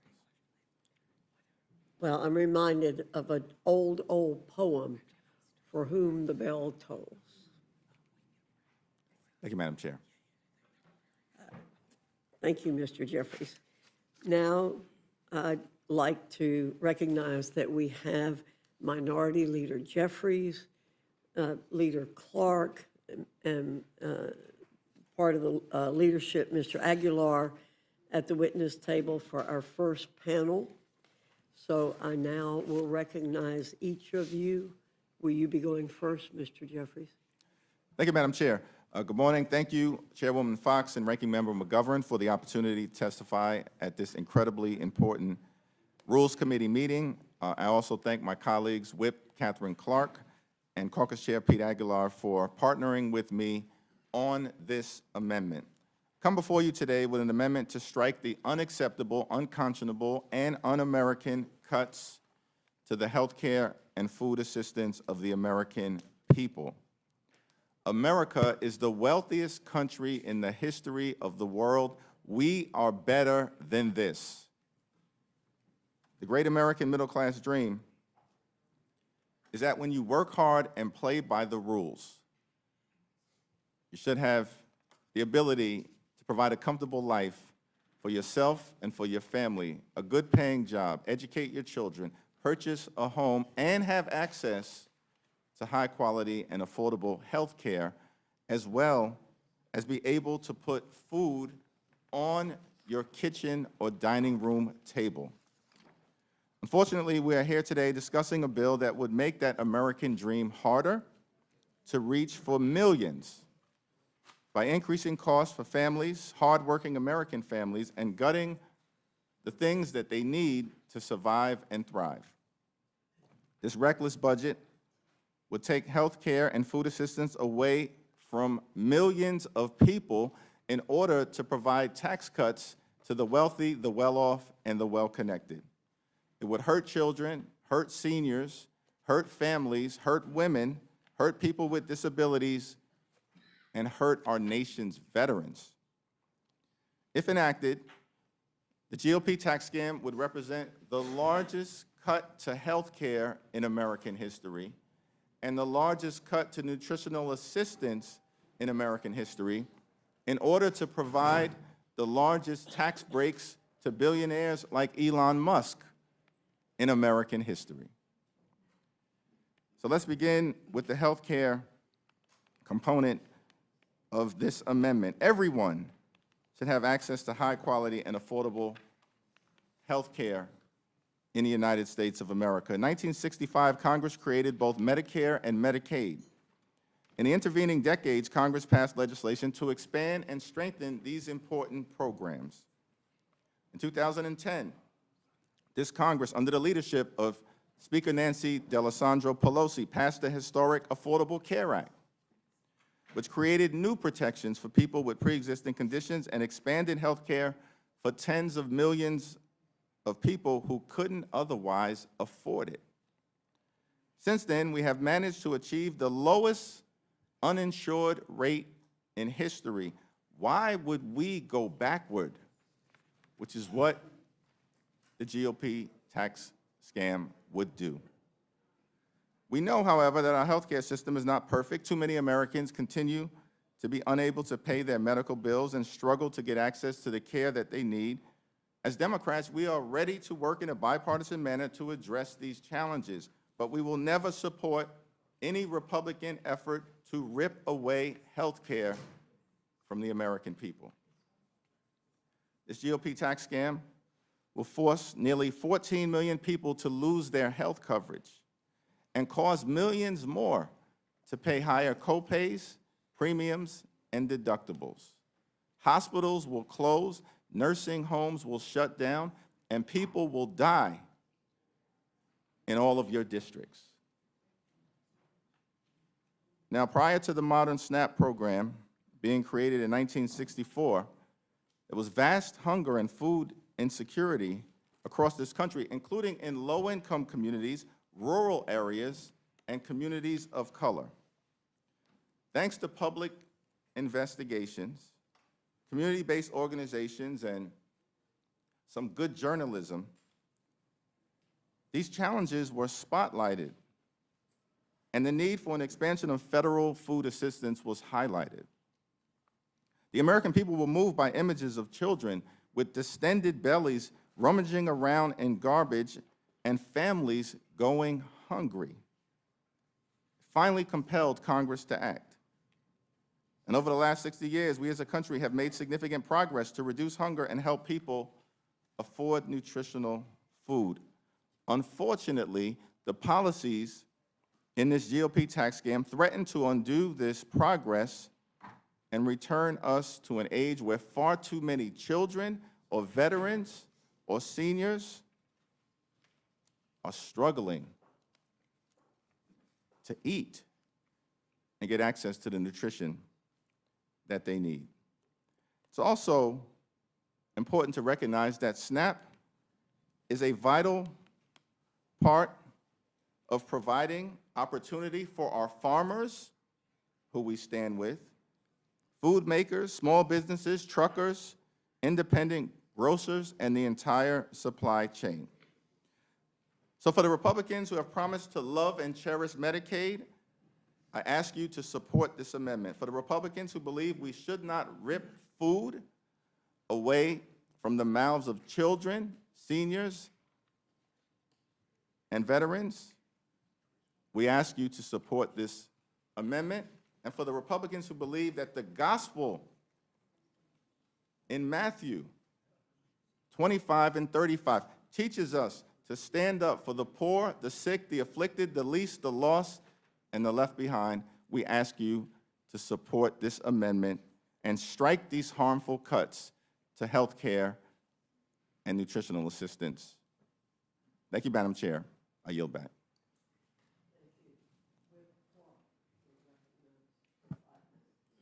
Thank you, Madam Chair, and the Ranking Member McGovern, the members of this committee. I am a proud co-sponsor of Leader Jeffrey's amendment, Protecting Medicaid and SNAP. And my Democratic colleagues have done an excellent job laying out how taking Medicaid and food from kids and seniors and veterans and moms to give tax cuts to billionaires while increasing our deficit is a triple threat to the American people. But unfortunately, it doesn't end there. I'm offering an additional amendment that strikes a provision that would defund Planned Parenthood. Speaker Johnson recently said about this provision, it is about going after, quote, big abortion. But he knows better than that. We all know the federal government doesn't pay for abortion care. We all know Republicans have already decimated access to safe abortions in this country. So what does this provision actually do?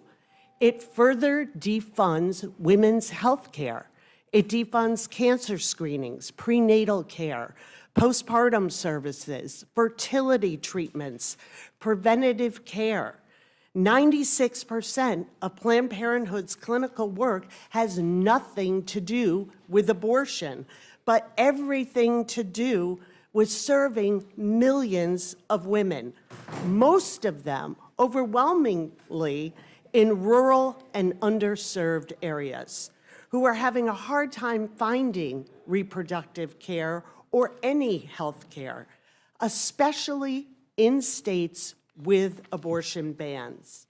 Faced with the choice of either breaking the law or breaking their oath to put patients first, OBGYNs are packing up and leaving. As a result, 35% of counties in America don't have a single obstetrician. In Georgia, it's 42%.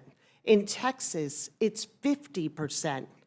Clinics are shutting down while maternal mortality is on the rise. Infant mortality is up for the first time in decades. How does this bill respond to this Republican-manufactured crisis? It piles on. It makes it even harder for women to find health care.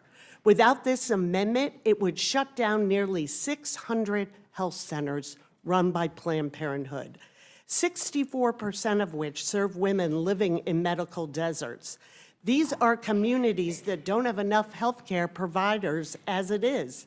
These are women who overwhelmingly live in rural areas. These are women that you represent. If Planned Parenthood is defunded, 7,500 South Carolinians will lose their doctor. All of them, 100%, live in a medical desert.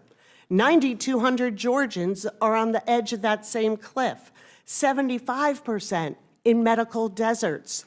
22,000 Hoosiers, 82% medical deserts. 24,000 Virginians, 50%. 37,000 North Carolinians, 67%. 51,000 Minnesotans, 69%. And 118,000 Texans. Count on Planned Parenthood in a state where babies and pregnant women are dying at a historic rate.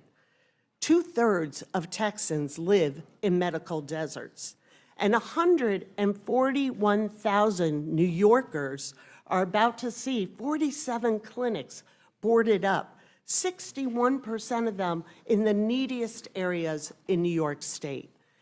Millions of women are counting on their representatives to make the right decision. Women like Cheryl from North Carolina, who years ago was overdue for a pap smear, but she didn't have insurance and she kept putting it off. A friend mentioned Planned Parenthood would provide this free of charge. She booked an appointment, got checked, and it came back abnormal. They caught it early, and the cancer was removed. Cheryl credits Planned Parenthood with saving her life. A lot of stories begin like Cheryl's. They should all end in the same way, with health care that saves lives. I hope this amendment gives you all pause. When the women in this country deserve health care, and I hope you will think about the moms struggling to get by and stay healthy for the sake of their children and their families. It is not too late. Do right by them. Make this amendment in order for floor consideration. Thank you, Madam Chair. Thank you. Mr. Aguilar. Thank you, Madam Chair. Ranking Member McGovern, distinguished colleagues on the committee. I appreciate your kind words about our colleague, Mr. Connolly, as well, Madam Chair. I'm grateful for the opportunity to introduce amendments that would strengthen SNAP, a program that helps families across the country meet their basic needs. I'm also proud to co-sponsor Leader Jeffries' amendment. State governments can't afford to take on the extra costs that this legislation would impose on them. It would force leaders in red states and blue states to either raise taxes or remove people from SNAP, leaving even more Americans hungrier and poorer. I wish more Americans had the opportunity to hear from our prior panel's testimony during the workday, but this committee made the choice to hide from the public and keep hidden what's actually in this bill. In fact, we're still told that managers' amendments are still being negotiated and are incomplete. It is outrageous that this committee is debating these policies under the cover of darkness, but it shouldn't be surprising.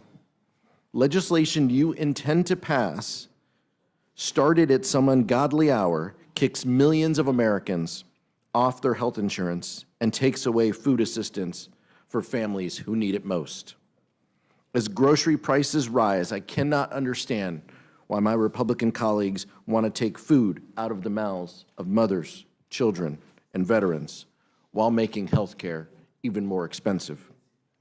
House Democrats are eager to take on waste, fraud, and abuse throughout the federal government, but we cannot find a willing partner on the other side of the aisle because of our colleagues' single-minded focus on cutting health care for people who need it most. This legislation doesn't make Medicaid or SNAP more efficient or more fair, Madam Chair. All this bill does is ensure that billionaires who have never had to worry about a hospital bill or putting food on the table can continue to pay less in taxes than a teacher, a firefighter, or a nurse. Madam Chair, it is a fact that only House Democrats want to make health care more accessible and more affordable for everyone. We will continue to fight back against this effort to drive up costs of health insurance and end basic needs programs just to make a group of campaign donors happy. The contrast is clear. House Republicans are making health care more expensive and less accessible.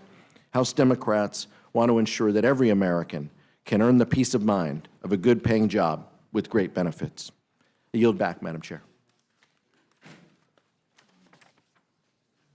Thank you. Mr. Aguilar, would you mind leaving your testimony with me? Because I don't believe I heard a couple of things that you said, and I just want to look at it before I make any comments. Of course. Okay, I want to double check that I heard some things that I think you said. Okay. Before I make any comments. Of course. I'm going to recognize, before I speak, I'm going to recognize any of my colleagues.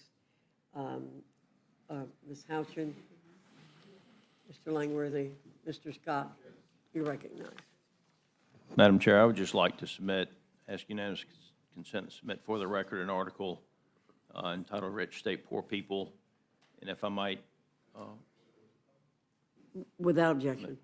If I might just read from it, the oil and gas boom has helped New Mexico has become the nation's second biggest oil-producing state. Taxes paid on the state's oil production will generate, and in quotations, more money than we know what to do with, according to Democrat State Senator and Legislative Finance Committee Chair George Munoz.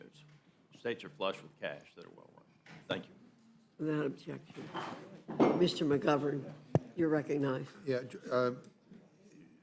First of all, let me just address something that Chairman Smith said. He went through all the things in the tax section of the reconciliation bill that, quite frankly, most of us support. I mean, the child tax credit, the no tax on tips, the middle-class tax cuts. But what he omitted, with the tax cuts for billionaires, what he omitted were the cuts to Medicaid that will throw people off of health care, or the cuts to SNAP. Leader Jeffries, I mean, we're reasonable. We're happy to work with them. But there's no way in hell we're going to support a bill that's going to throw 14 million people off of health care, or throw millions of people off of SNAP. Maybe you can maybe comment on how would children, how would seniors be impacted by the legislation that is before us? Well, thank you, Mr. McGovern.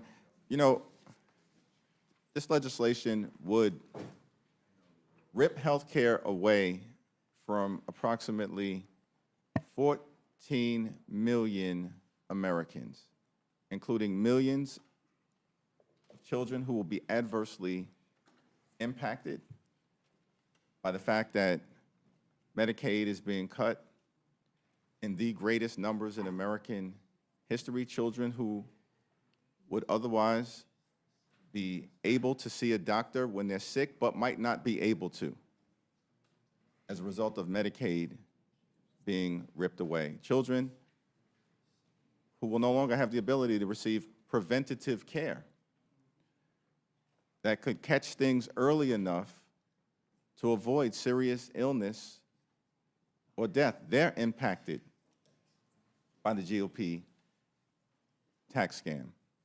Seniors, of course, who will have their Medicaid ripped away from them, will also be adversely impacted because the majority of seniors who receive nursing home care in America or home care in America, these aren't statistics, it's our parents, our grandmother, our grandfather, our great-grandmother and grandfather. The majority of people who receive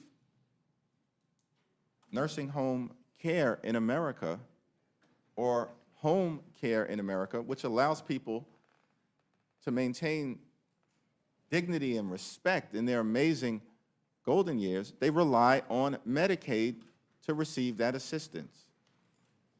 And that, of course, is at risk of being ripped away from them. And Mr. McGovern, it's all being done in service of enacting the largest tax breaks for billionaires in American history. Billionaires like Elon Musk, who's the last person in this country who deserves a tax break. And Ms. Aguilar, I support your amendment. You know, interesting enough, the House Agriculture Committee never did a hearing on the cost sharing issue with states. And there's a reason why governors all over the country are panicking that they may be hit with a bill of hundreds of millions of dollars or even $1 billion in the case of Pennsylvania, which they're not going to be able to meet, and therefore it will result in them costing, it will end up cutting the benefit to people. And so I support it totally. And Leader Clark, let me ask you, is it possible at all for other providers like community health centers to absorb the patients that Planned Parenthood health centers see annually? And what services for women would be at risk? Thank you so much for the question, and let's bust this myth once and for all, because we have two things going on here. We have the nearly 14 million Americans, including many women, seniors, moms, pregnant moms, who are going to be have their health care taken away from them totally, and that impacts healthcare centers, FQHCs. They receive, Medicaid is the single largest source of payments, reimbursements for our FQHCs. And this is what's always pointed to by the right, as they will just pick up these services for women out of this defunded clinics for Planned Parenthood. It is impossible. At the same time that you are cutting Medicaid to these clinics, in Massachusetts alone, that'll be a almost $1.2 billion cut to these health centers, and saying if you're going to pick up what Planned Parenthood provides, you would have to increase the capacity of our FQHCs by 56%. So we're going to take away Medicaid over here, and then we're going to say magically increase capacity by 56% to serve the women who will no longer have a place to get the cancer screenings, the prenatal care, the fertility treatments, contraception, reproductive health care that they need, and that is increasingly difficult to find. I regret that so much of what is done in this Congress and in this current administration around health care is so politically charged. Yeah. And again, going back to the SNAP issue, people are going to see their benefits cut. Again, on average of $2 a person, per meal. That's it. And if states can't meet their cost share, they have no choice but to cut the benefit. And no hearings on this, not one single hearing. And this is a major change and not even the courtesy of a hearing. We weren't able to bring in governors or anybody from any states to be able to comment on what the impact of this would be, or whether even all the states could meet, their financial obligation. And again, I mean, that it's part of a reconciliation bill, and that nobody even cares enough to do a hearing on it? Is that the way you legislate around here? I don't know if you want to add anything before I yield back. Thank you, Mr. McGovern. I think that's incredibly important, and I just share that the cost-shared discussion really breaks a promise of 50 years of a relationship between the federal government and the states.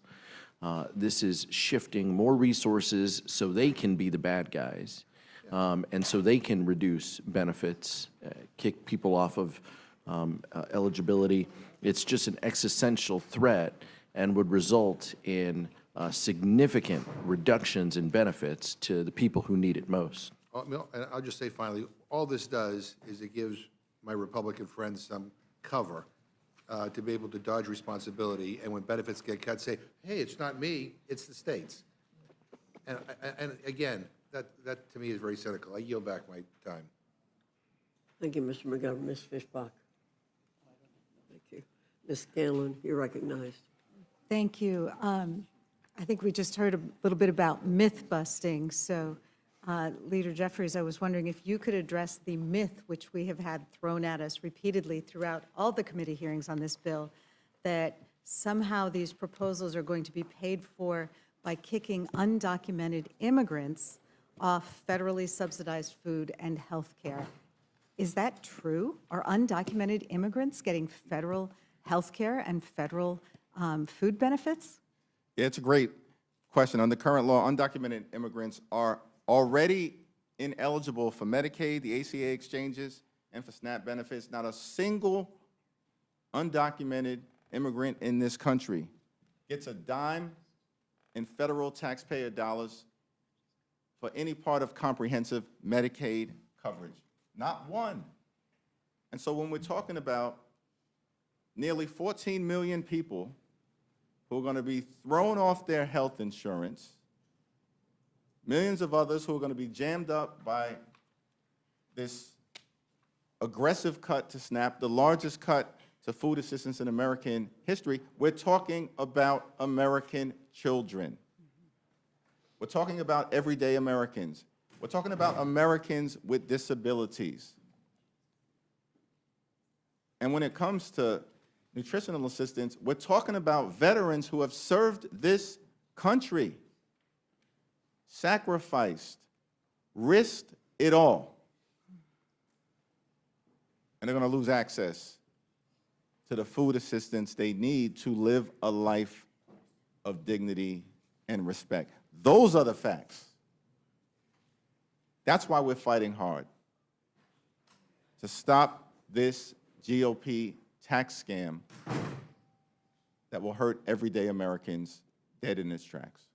I appreciate that, because we've heard this gaslighting, for weeks now, and we knew it wasn't true, but I appreciate your clarifying that as well. And of course, to the extent that anyone was trying to game the system and get benefits to which they were not entitled, we have inspectors general who were tasked with rooting out fraud, waste, and abuse, but unfortunately have been fired by this administration. So, don't preach about wanting to ferret out fraud, waste, and abuse when you're pulling the watchdogs whose job it was. Thank you. I yield back. Thank you, Mr. Scott. I've already came to you. Mr. Neguse, you're recognized. Thank you, Madam Chair. Thank you, Leader Jeffries, Whip Clark, and Chairman Aguilar for your leadership and for the amendments that you submitted before the committee today. As you all know, we started at 1 a.m., so this hearing's been going now for about 10 hours. We've heard from many Republican chairmen. We have, of course, many members of our caucus who are here that we'll hear from. The only person, and of course we have all the leadership of the House Democratic Caucus, and we're so grateful that each of you came forward to testify in this fashion. The one person we haven't heard from is the Speaker, who came here briefly earlier, but was not willing, I guess, to testify in the way that you all have. Mr. Leader, I know you offered to debate the Speaker on the floor. I believe sent a letter to him about a month and a half ago on this particular reconciliation bill. And I wonder if you might expound a bit on why you think that is important for the American people to be able to hear that debate and that dialogue. Well, I thank the distinguished gentleman from the great state of Colorado. And first of all, let me thank all of the members of the Rules Committee, certainly my colleagues on the Democratic side who have done a tremendous job on behalf of the American people, Jim McGovern, Mary Gay Scanlon, you, Joe Neguse, and of course, Teresa Leger Fernandez. Let me also thank the chair, Chairwoman Fox from the great state of North Carolina by way of New York City. She may have left the Bronx, but the boogie down Bronx has never left her. So thank you for providing this opportunity for us to have this discussion. But one person is missing, Speaker Mike Johnson. Over a month ago, I asked our distinguished colleague from Louisiana, the Speaker of the House, to debate any of us, but certainly myself, on the House floor about this very bill. He believes it's one big, beautiful bill. We believe it's one big, ugly bill.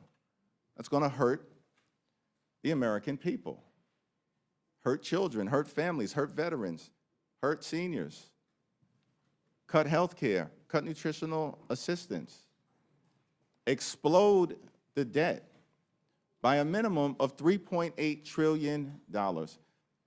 This is being done by people who claim to be the stewards of fiscal responsibility. $3.8 trillion, if not more. And so the offer still stands.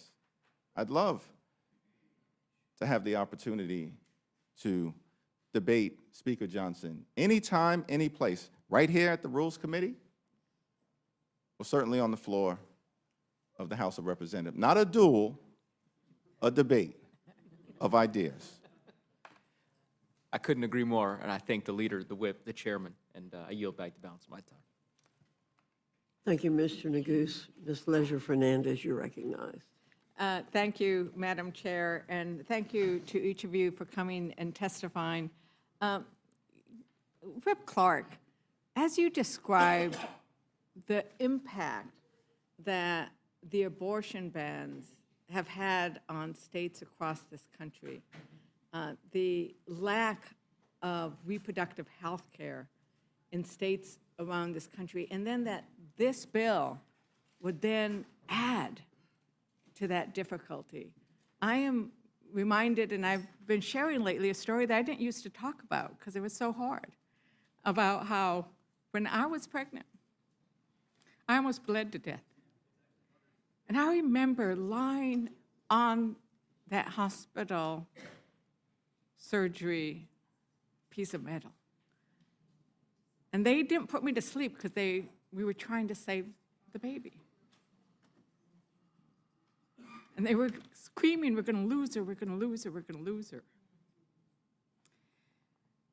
Those doctors could concentrate on saving my life.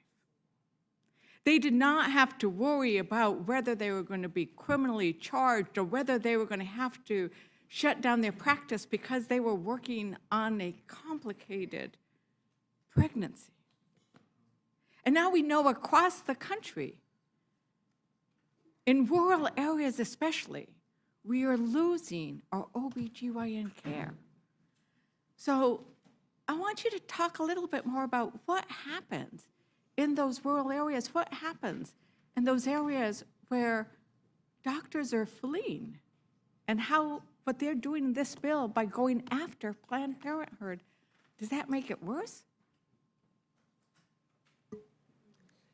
Thank you. Thank you for sharing that story. And it is the story of women across this country. Pregnancy is often complicated, and it needs interventions.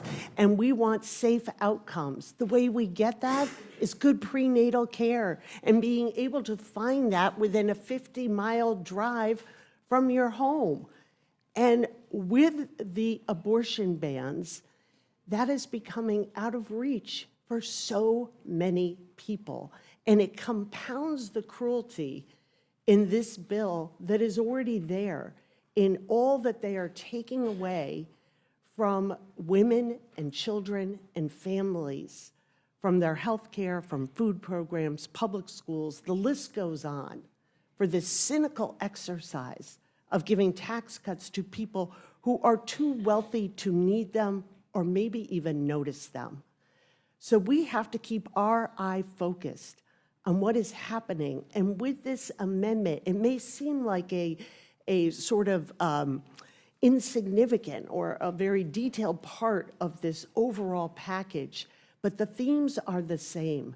And at the end of the day, it is denial of health care for women in this country. And at the same time, we have a White House lamenting, why aren't women having children? Maybe we'll give them $5,000. If you don't have a safe place to have a child, if you cannot guarantee that you will survive, have the medical attention that you will need, and if you're able to have that child, that child will be able to access health care, that you'll be able to find affordable quality child care near where you go to work, that you will be able to have the fundamentals of a housing to be able to put a life together. A recent study showed the majority of families in this country, 60% of families, cannot afford the basics. And what they're saying in this, and what makes it so pernicious, is this has no place in a reconciliation bill. This is ideology, and this is policy.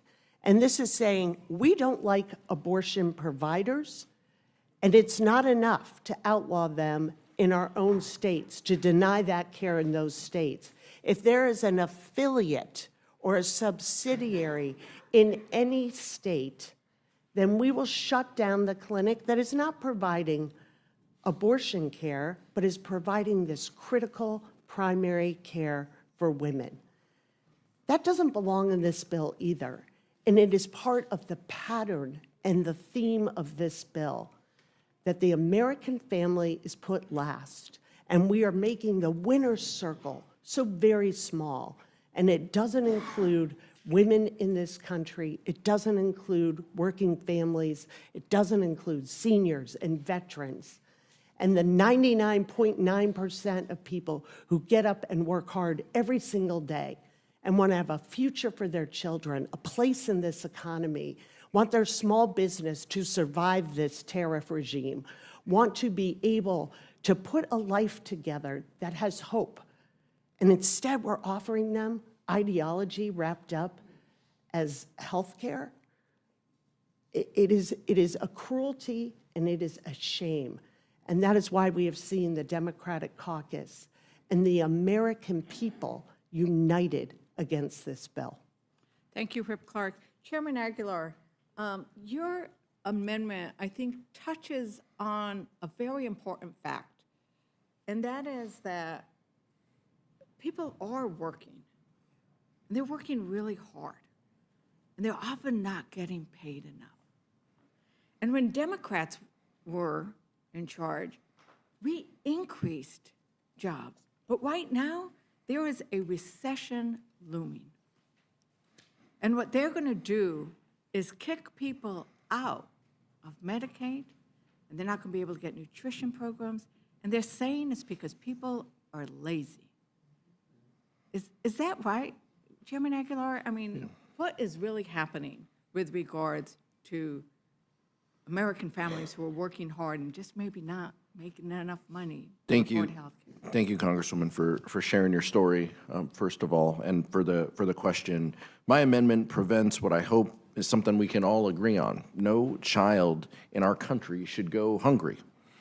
Yet under this bill, nearly 645,000 people, including children ages 7 to 18, will lose some or all of their SNAP benefit just in my state of California. Whether you're a child in New Mexico or Maine or California, that isn't right. As cruel and failed as that 3-month time limit is, it has never been applied to parents and grandparents with dependent children. It's right in the name, able-bodied adults without dependents. So what is supposed to happen, the child turns 7 and now doesn't need to go to school by themselves? It's just plain wrong, and it puts kids at risk. No one is staying home for SNAP benefits that are $6 per person per day. If my colleagues were serious, we wouldn't be providing childcare and transportation and fair wages to help families make ends meet rather than cutting these important benefits.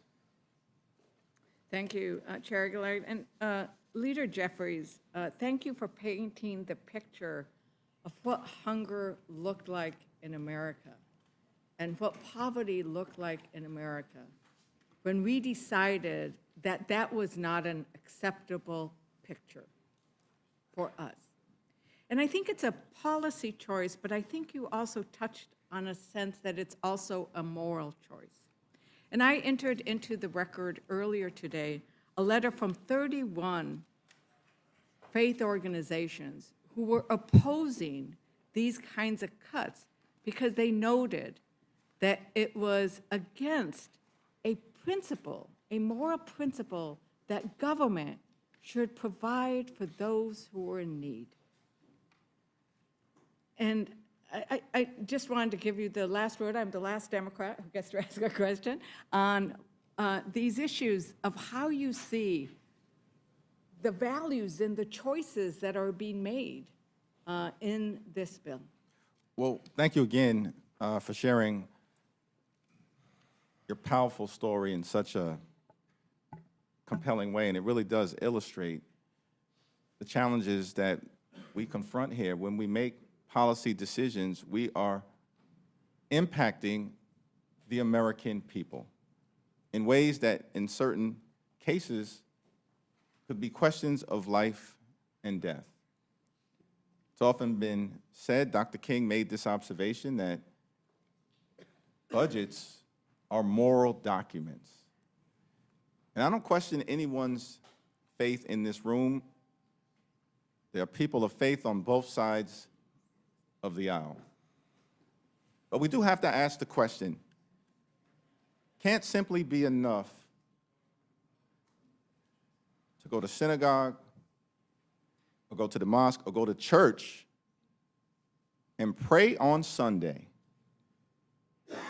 and then come to Washington, D.C. and pray on the American people the rest of the week. P-R-E-Y. Pray on the poor, pray on the sick, pray on the afflicted, pray on working families, pray on everyday Americans, pray on our children, pray on our veterans, pray on older Americans. It can't be sufficient to go to church and pray on Sunday, but then come to Washington, D.C., advance a bill like the GOP tax scam, and pray on the American people for the rest of the week. Democrats will never stand for it, and we're going to fight hard to make sure that we do everything we can to uplift the American people, to protect their health care, protect nutritional assistance, protect our veterans, protect our children, protect our women, our families, older Americans, and to protect the American way of life. I yield back. Thank you, Leader. Thank you, Rep. Clark. Thank you, Chair Aguilar. I will say that, as we did the procession on Palm Sunday, our Archbishop said exactly that he wanted to pray for all of us, that we would remember the poor and the needy, and that we would have the grace in our hearts to do what's right. Tribal leaders came and met with me yesterday and said that they had done the blessings in the morning so that they could bring them to Washington, D.C., because the cuts to Medicaid, the cuts to tribal sovereignty, the cuts was something their people could not survive. And so I think those prayers and those blessings are important so that when we come to Washington, we act from our hearts, and that we let that lead our decisions. Thank you very much for all three of you for this incredible amendments, this incredible testimony. And with that, Madam Chair, I yield back. Thank you, Ms. Leisure Fernandez. Mr. Griffith, do you have any questions? I do not, thank you. Thank you. Thank you all for coming. The witnesses are excused. Thank you.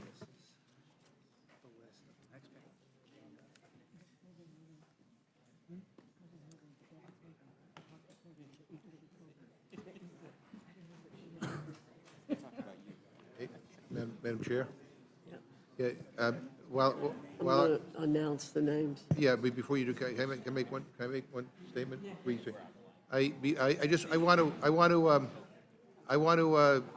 to thank all my colleagues who have been here for an incredibly long time. Some of them have been here since 1 o'clock in the morning.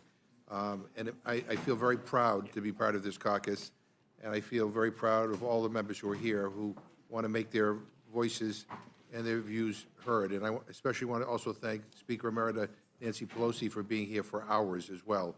And I want to thank our leadership team. But it means a lot to me personally, and I think to everybody on this committee, that we have so many colleagues that feel so strongly that they have waited for hours and hours and hours to be able to present their amendments. And I thank you, Madam Chair, for letting me say that. Okay, the next panel will be Tim Kennedy, Norma Torres, Al Green, Mr. Horsford, Ms. Beatty, Ms. Dingle, Mr. Gomez, and Ms. Robin Kelly. Oh, yeah, the leader. If you all would quickly get to the tables, please.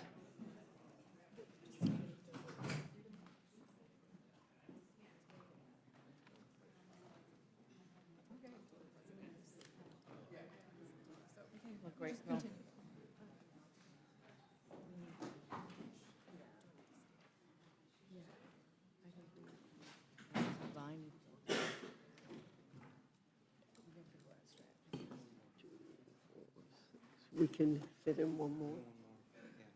One more. We can do one more. 2, 4. We got 7. Who's not there? Oh, yeah.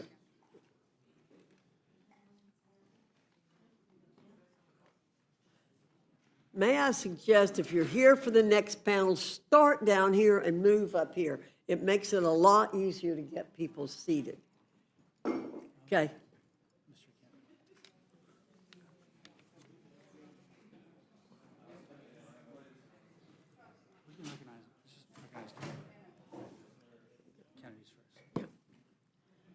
Mr. Kennedy, you're recognized.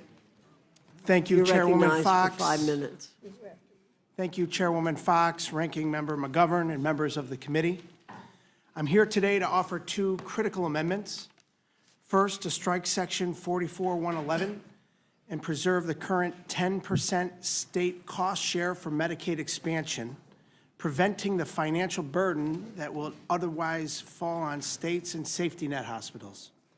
Second, to strike Section 44-126, which targets and defunds community health centers that provide family planning services.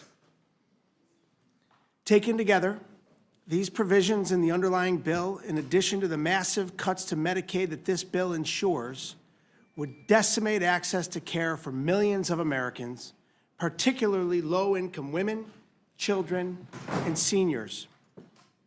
As members of the majority attempt to shove this bill down the throats of the American people, and frankly, some members of their own party, in a process that started in the middle of the night while America slept, my Democratic colleagues and I are here to stand up and shed light on what you're hoping to hide from the American people. As an occupational therapist myself, the husband of a physical therapist, the son of a nurse, and the representative of a community with 285,000 people who depend on these services, including 110,000 children, let me focus on what's at stake with the Medicaid provisions outlined in this bill. Since the passage of the Affordable Care Act in 2010, nearly 25 million Americans nationwide have gained access to care through the Medicaid expansion. That means moms have access to prenatal and postnatal care. Children can get regular checkups. And people struggling to put food on the table can still see a doctor before minor issues become emergencies. It means those in rural areas, often far from major hospitals, can visit clinics, access telehealth services, or get prescriptions filled without having to travel hours for basic preventative care. States that expanded Medicaid saw the uninsured rate among low-income adults decrease by more than half. It is so popular that even in states where the legislature and governor opposed it, like Oklahoma, when put to the voters, it was approved. In New York, the state I represent, expanding Medicaid has given over 1 million people access to care. With this bill, New York will face nearly $1 billion in new costs, while other states could see their expansions repealed entirely. As I've been here since the wee hours of the morning, participating in a broken process that started at 1 a.m., I cannot fathom why members of this majority would choose to rip life-saving care away from your own constituents in the name of tax breaks for billionaires, aside from the fact that the president told you to do so. As an occupational therapist, again, I've worked with patients, young and old, people who rely on Medicaid for necessary care. I've seen what happens when patients delay care because they cannot afford it. Minor conditions become chronic, emergency room wait times lengthen, and hospitals cannot absorb the cost. As a result, our healthcare system becomes destabilized.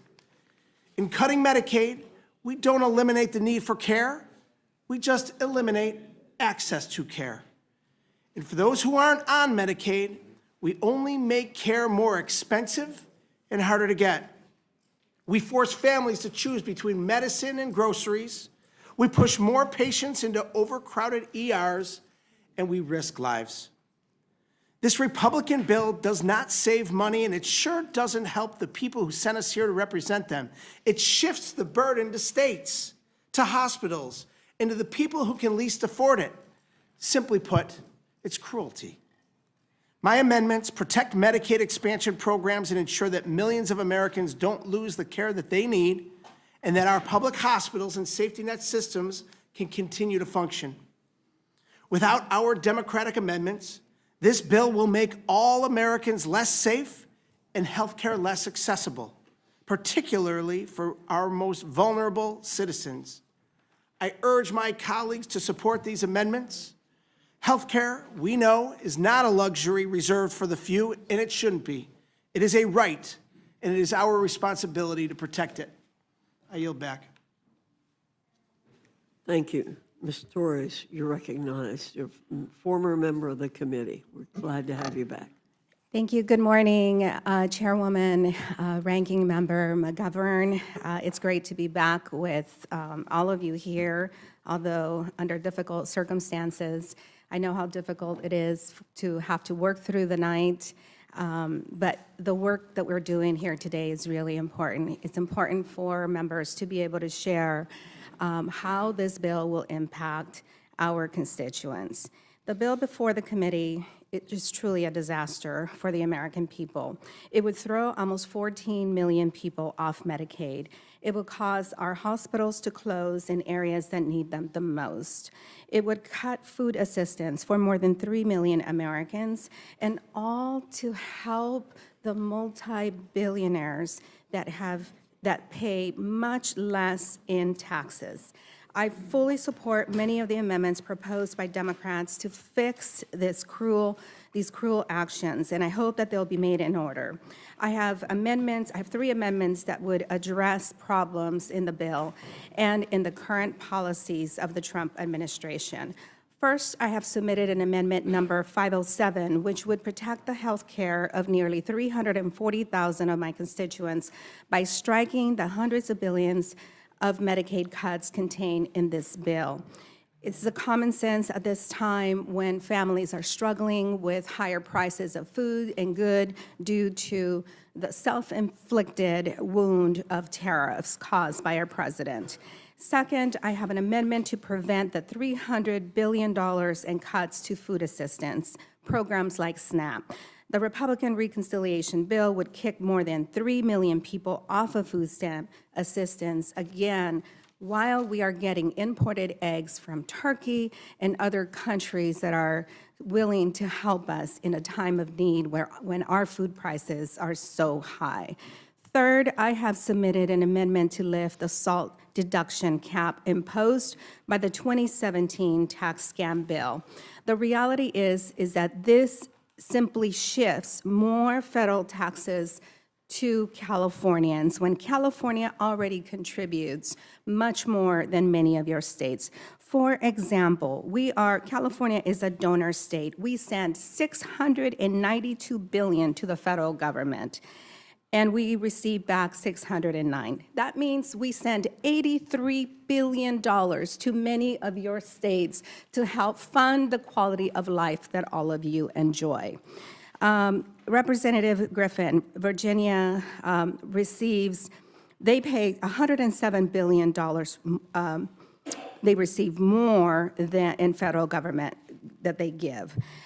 Chip Roy of Texas gets back $71 billion more. Chairwoman Fox, North Carolina, gets $53 billion more. Representative Norman of South Carolina, you receive $35 billion more. Representative Austin Scott of Georgia and Brian Jack of Georgia receives $35 billion more. And Representative Hutching of Indiana receives $30 billion more. So if we want to talk about welfare and welfare to the very poor, let's start with your states. Maybe your states should pay their fair share. Lastly, I have an amendment that would help stop the unlawful and dangerous firings of Federal Aviation Administration workers who maintain our air traffic control systems. They are the backbone of the air traffic control system. They are the unseen workers that help keep planes in the air and provide safe landings when we land. They support our air traffic controllers that ensure a safe flying public. While the administration is trying to recruit more air traffic controllers, they continue to fire probationary employees and reduce staffing for the people who maintain these systems. This is something that is critical that we need to address. Next and lastly, I have an amendment that would strike the 5% federal tax on remittance transfers in this bill.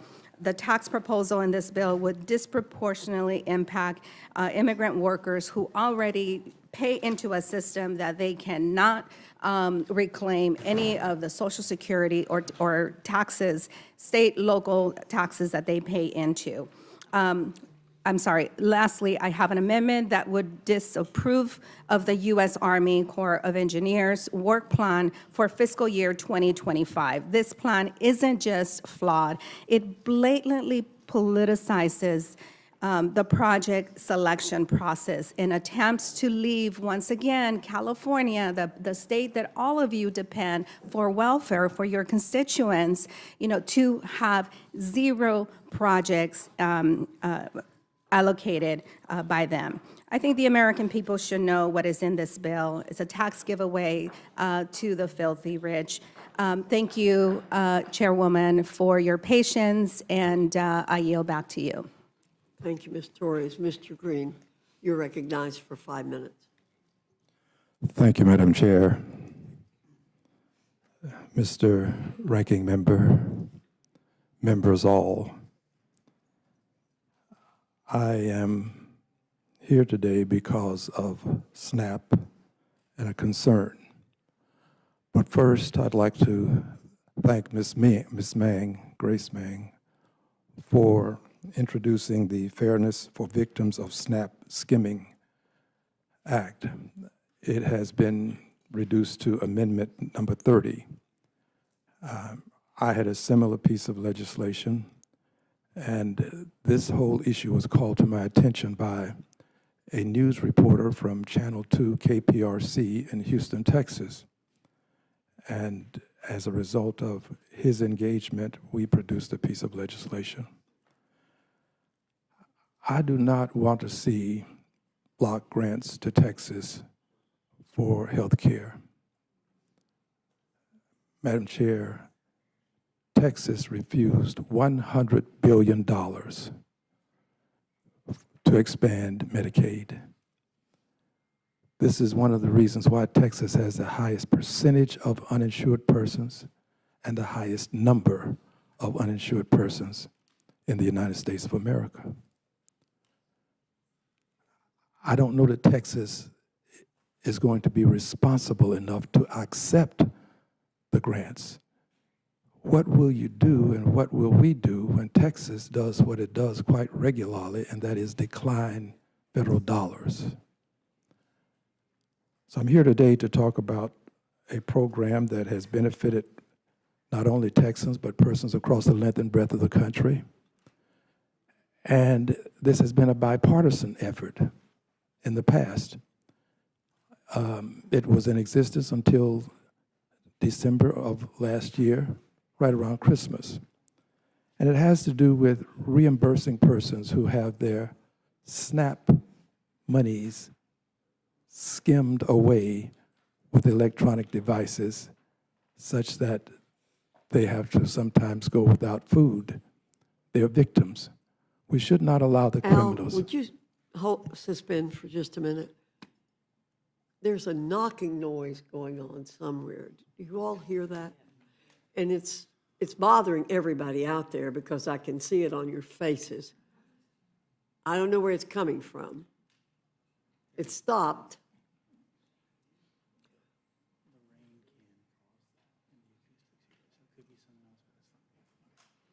All right. Okay. It stopped, so I don't know what's causing it, but it was hard, making it hard to hear you and understand you. So I want to make sure we can hear you, and it's also distracting. So we'll start again. You didn't lose any time. Thank you. I will elevate the level of my voice. Okay, if you would speak up a little bit. Thank you, I shall. Thank you. As I was indicating, this has been bipartisan. It has prevented criminals from causing persons to lose food. And I think that it should be bipartisan now in terms of reinstating this program such that people who need food and cannot afford the necessity of life will be able to acquire the food that they merit. I would also add this, that this program is one that has been sponsored by Republicans. So Republicans and Democrats should be able to agree to prevent criminals from taking food. Finally, this. There's been talk about work and how work is good, and I agree, work brings dignity. But the thing, Madam Chair, that hit a nerve with me was when our dear brother, whose name I cannot call because it's not appropriate to do so, but if I could call Mr. Norman's name, I would. This dear brother said that work built America, and he's right. It did. Over 10 million people working for more than 240 years without a paycheck. America is a great country, and it's great, Madam Chair, because of the economic foundational mothers and fathers whose lives were sacrificed. If you're in this country, you're standing on the backs of those persons who were enslaved. And you're right, work ought to be recognized. In this country, in our capital, in Emancipation Hall, the recognition for 240 years of enslavement is a plaque not much larger than that picture on the wall. That's an emancipation. It would seem to me that if we truly appreciate the dignity in work, then we would express that dignity for the people who had a hand in building the White House, a hand in building the Capitol, built the roads, the bridges, planted the seeds, harvested the crops, fed the nation. Why don't we recognize them to the same extent that we recognize people who are victims of the Holocaust? It just seems to me that if we're going to talk about work, let's talk about the people who built the country. And finally, I want to thank you for the time, and I'd like to thank the ranking member as well, and would hope that we can save this SNAP program. Thank you. Good morning, Madam Chair, to the ranking member, to the Assistant Democratic Leader, to the members of the committee. I've been with you since 3 o'clock this morning. I want to thank you for your time, but I am here to bring the voices of 750,000 people in Nevada who elected me to do a job, and that's to make sure their perspective is heard by this Congress and this committee. I know we've heard a lot, but I want to touch on what this bad-built bill for billionaires doesn't do, because it barely touches housing, a crisis that is affecting more than just the people in my district. My disappointment is with what is not in here. So once again, like I did in the Ways and Means Committee, I am here to let you and the American people know that there's nothing to address the fact that rent increases are outpacing people's income, that there's nothing in this bill that builds out housing for the middle class, that there's nothing in this bill that touches Trump's blanket tariffs, which are taxes that Americans pay, not some foreign governments, that will raise the cost of housing. In fact, in 2018, the CBO projected that the initial Trump tax cuts would reduce residential investment since their provisions are not favorable towards housing. That report proved true, as inflation-adjusted residential investment today is nowhere close to its pre-2018 trend. I'll also tell you what this bill does have. It has an annual tax cut for billionaires, over $255,000 a year, while the average benefit for working people earning less than $50,000 annually is a meager $265. The cutting of health care for 14 million Americans, and the selling of Nevada public lands without a single dollar going to the state for which those lands are intended. So let's recap. Trump is making borrowing more expensive. He's raising the cost of housing materials due to tariffs, and extending the GOP tax scam means continued reductions in residential investment and making Nevadans pay for it with our land. Please make it make sense. That's why I am offering a package of amendments to help our veterans, to address tipped workers, small businesses, and the hospitality sector, which has been hit hard by President Trump's tariffs. However, for the purposes of this hearing, I will focus my remarks around helping our veterans. My amendment seeks to address the housing crisis that my colleagues seem to be ignoring. This amendment would create a Veterans Housing Fund through a 1% surtax on excessive corporate stock buybacks, limited to firms with over $10 billion in assets. We are asking that the largest companies, who recorded nearly $1 trillion in buybacks, pay 1%. Over 30,000 veterans are experiencing homelessness. If my colleagues are committed to helping veterans, then you can support this amendment to help balance that equation. This is not a blue city amendment. According to HUD's 2024 Annual Homelessness Assessment Report, nearly half of veterans experiencing homelessness are in suburban or rural communities. And my colleagues on the other side of the aisle in this committee represent 8 states that total around 6,000 veterans who are experiencing homelessness. Georgia, nearly 650. Virginia, around 400. New York, almost 1,200. Indiana, over 400. Texas, nearly 1,850. South Carolina, almost 400. Minnesota, 300. And North Carolina, nearly 700 veterans experiencing homelessness. There is nothing in this bill that addresses shelter, mental health, substance abuse, job training, and other assistance specifically for our veterans. So I'm urging my Republican colleagues to work with us now to fix this bill before it goes to the floor. We want to work with you to address the problems facing our constituents. Earlier this month, I introduced 3 bills that can help address the housing crisis. We need legislation that addresses the corporate takeover of single-family homes, like my HOME Act.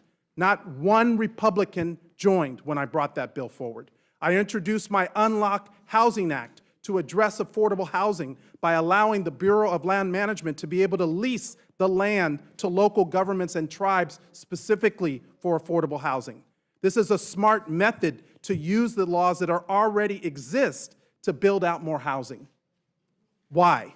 Because as Nevadans know, the land that we sell has not helped create the housing that we need.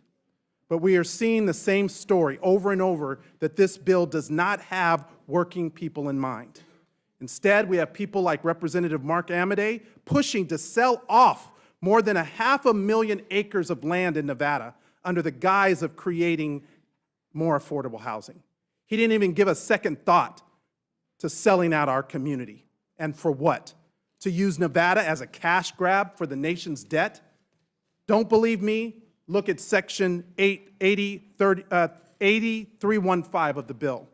If my colleagues are truly serious about addressing the struggles of the middle class and specifically housing affordability, then please support my amendments. I'm also putting on the record that I've sent a letter to Chairman Smith and to Speaker Johnson to bring up my TIPS Act to ensure that tip workers receive the benefits that they are entitled.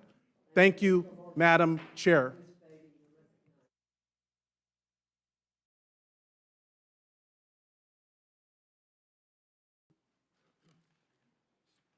Thank you, Chairwoman Fox, Ranking Member McGovern, and members of the Rules Committee. I urge you to make and order my amendment, amendment number 280.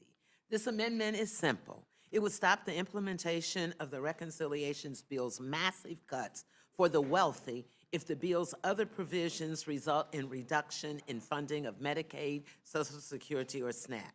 Let me just put it in simple terms. It says no tax breaks for the wealthiest Americans if you cut the programs that everyday Americans, families, seniors, and others rely on. If you believe that is true, then you should have no problem supporting my amendment, which would make no changes if the bill does not cut Medicaid or food assistance. We are here to serve our constituents, and I know I'm not the only one here who has received thousands of letters and calls demanding that Congress protect health care, food assistance, and other critical programs. Constituents are saying, what are we doing? Well, I'm telling you, this panel shows you what Democrats are doing. We are fighting. And despite what the title of the Republican Budget Reconciliation Bill would have you believe, it is not one big, beautiful bill. It's a big billionaire's bankroll bill. And it is one of the biggest and most reckless and heartless attack on American families. It would rip away health care from almost 14 million Americans and 11 million children with food assistance.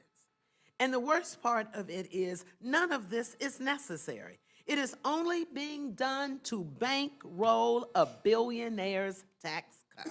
That is why I am offering this amendment. I am offering this amendment for the 2.4 million Ohioans who rely on Medicaid to access critical health care services like blood pressure, diabetes screenings, mammograms, mental health services, and other life care situations. I am offering this amendment for the millions of women across the country who rely on Medicaid to cover birth of their child and to keep them and their babies healthy before and after birth. I am offering this amendment for the more than 42 Americans without federal food assistance that they might not eat tomorrow. I am offering this amendment for Anisha, an Ohioan, a constituent mother of 2, and a recent cancer survivor who relies on Medicaid. She's scheduled for surgery that Medicaid makes affordable. Her family also depends on SNAP to put healthy food on the table.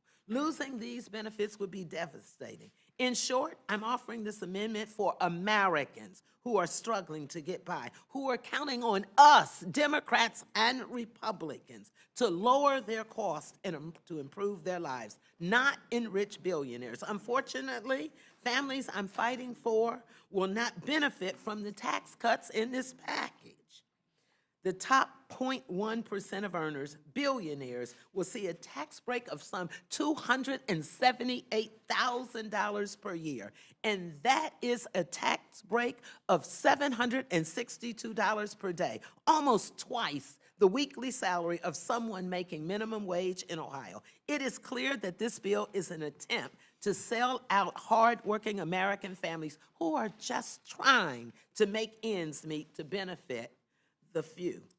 This bill would harm our constituents, Democrats' constituents, Republicans' constituents. Republicans have claimed that this bill does not cut benefits. And if you believe that is true, you should have no problem supporting my amendment, which would make no changes if the bill does not cut Medicaid and food assistance. So I would urge you to make this in order. And Madam Chair, I would like to enter into the records the GOP's budget plan, this article, the GOP's budget plan that makes it hard to conceal its lies about Medicaid and SNAP. Without objection. Thank you.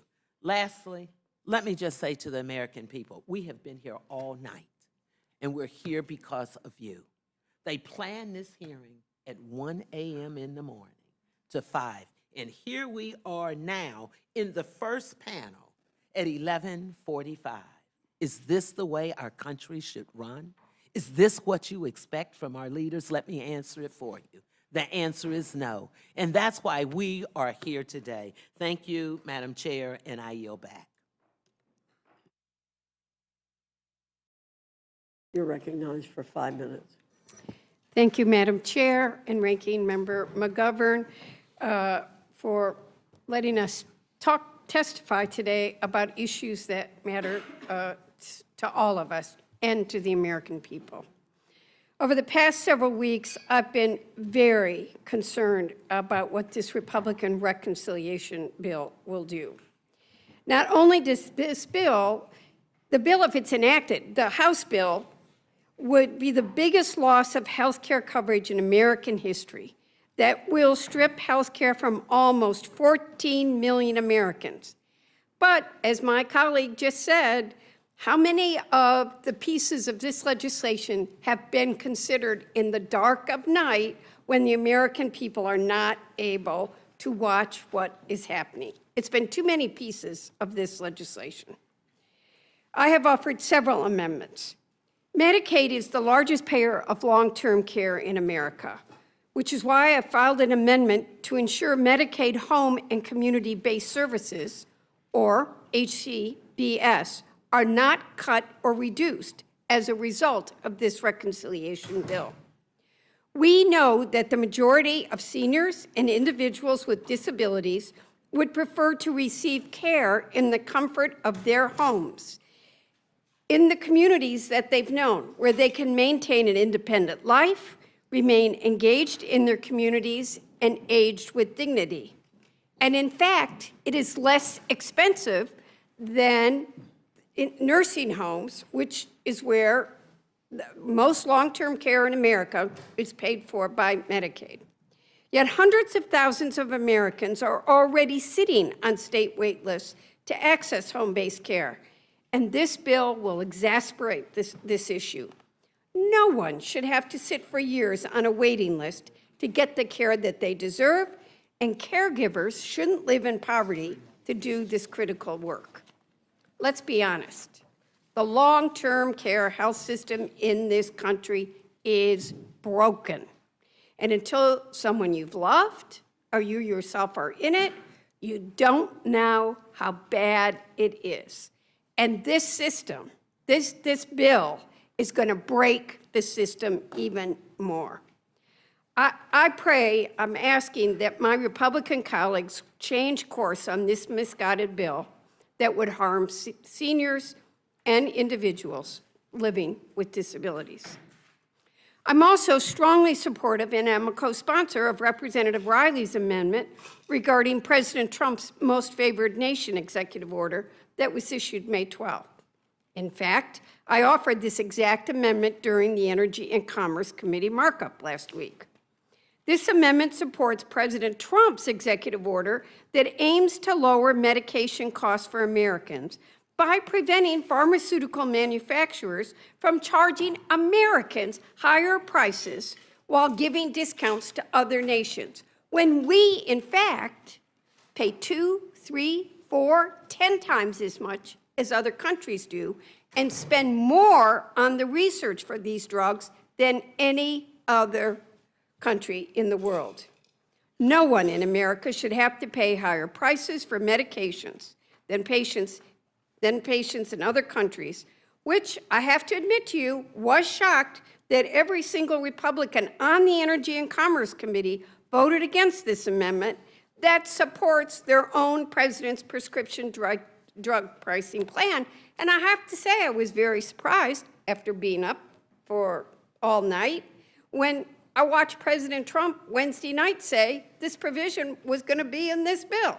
So I think there's some communication issues too. Simply doesn't make sense. This logic is backwards and, quite frankly, absurd.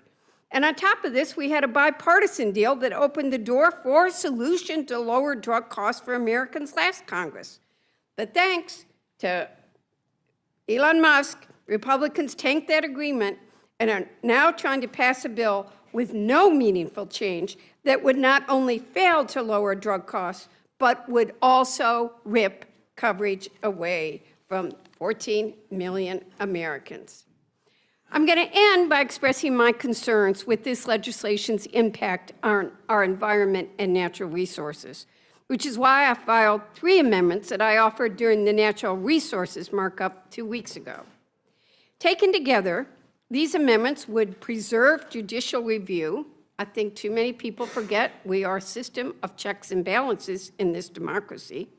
Protect compliance with the Endangered Species Act, which has literally saved thousands of species, and prevent the Inflation Reduction Act decisions from NOAA from applying to fisheries, climate resilience, and harmful algae bloom forecasted in the Great Lakes. I'm getting that look, so thank you, Mr. Chairman, and I yield back. I thank the gentlelady. She yields back, and I recognize Mr. Gomez of California for 5 minutes. Republicans are playing Russian roulette with the American people. That's right, I said it, Russian roulette. And that's because either you're going to lose your health care, that could probably save your life, or not. You can get a tax increase or not. This is serious business. According to the Joint Committee on Taxation, Congress's nonpartisan scorekeeper says families making $30,000 or less will pay an average of $200 billion more in taxes because of this bill. Families making $50,000 a year, you have a 50-50 chance of seeing a real change in your taxes. But you'll have to wait till April to see how lucky you were. Now the billionaire establishment has nothing to worry about. They'll get a tax cut of $270,000 a year. Right here in this committee, the American people are witnessing one of the biggest transfers of wealth in American history.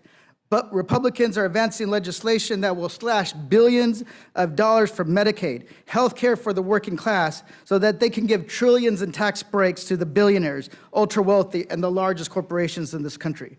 Republicans are literally stealing from the poor to give to the rich, all while adding trillions in deficit deficit spending and to the debt.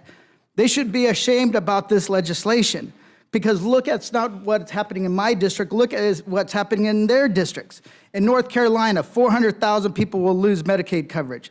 In Minnesota, 250,000 will lose the health care. Texas, 380,000. Virginia, 390,000. New York, 1.2 million. These aren't numbers, these are real people who will lose health care coverage. And if they don't have coverage, they might not have insulin, they might not have preventative care, they might have to go into the hospital to see an emergency doctor later, which can cost them their lives. We also know that 51% of new moms and their babies who are covered by Medicaid will lose. The seniors that don't get enough coverage through Medicare will lose. The sons or daughters that don't earn enough to cover their parents' assisted living facility will lose. People that live in rural communities that are mostly represented by Republicans will lose.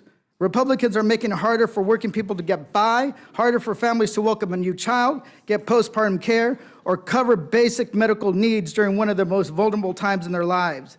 Families are barely staying afloat. Many who are working 2 or more jobs just to get by, and they're already stretched thin by the cost of food, housing, and childcare. Now that Trump's tariffs are hitting them with an extra $4,900 a year.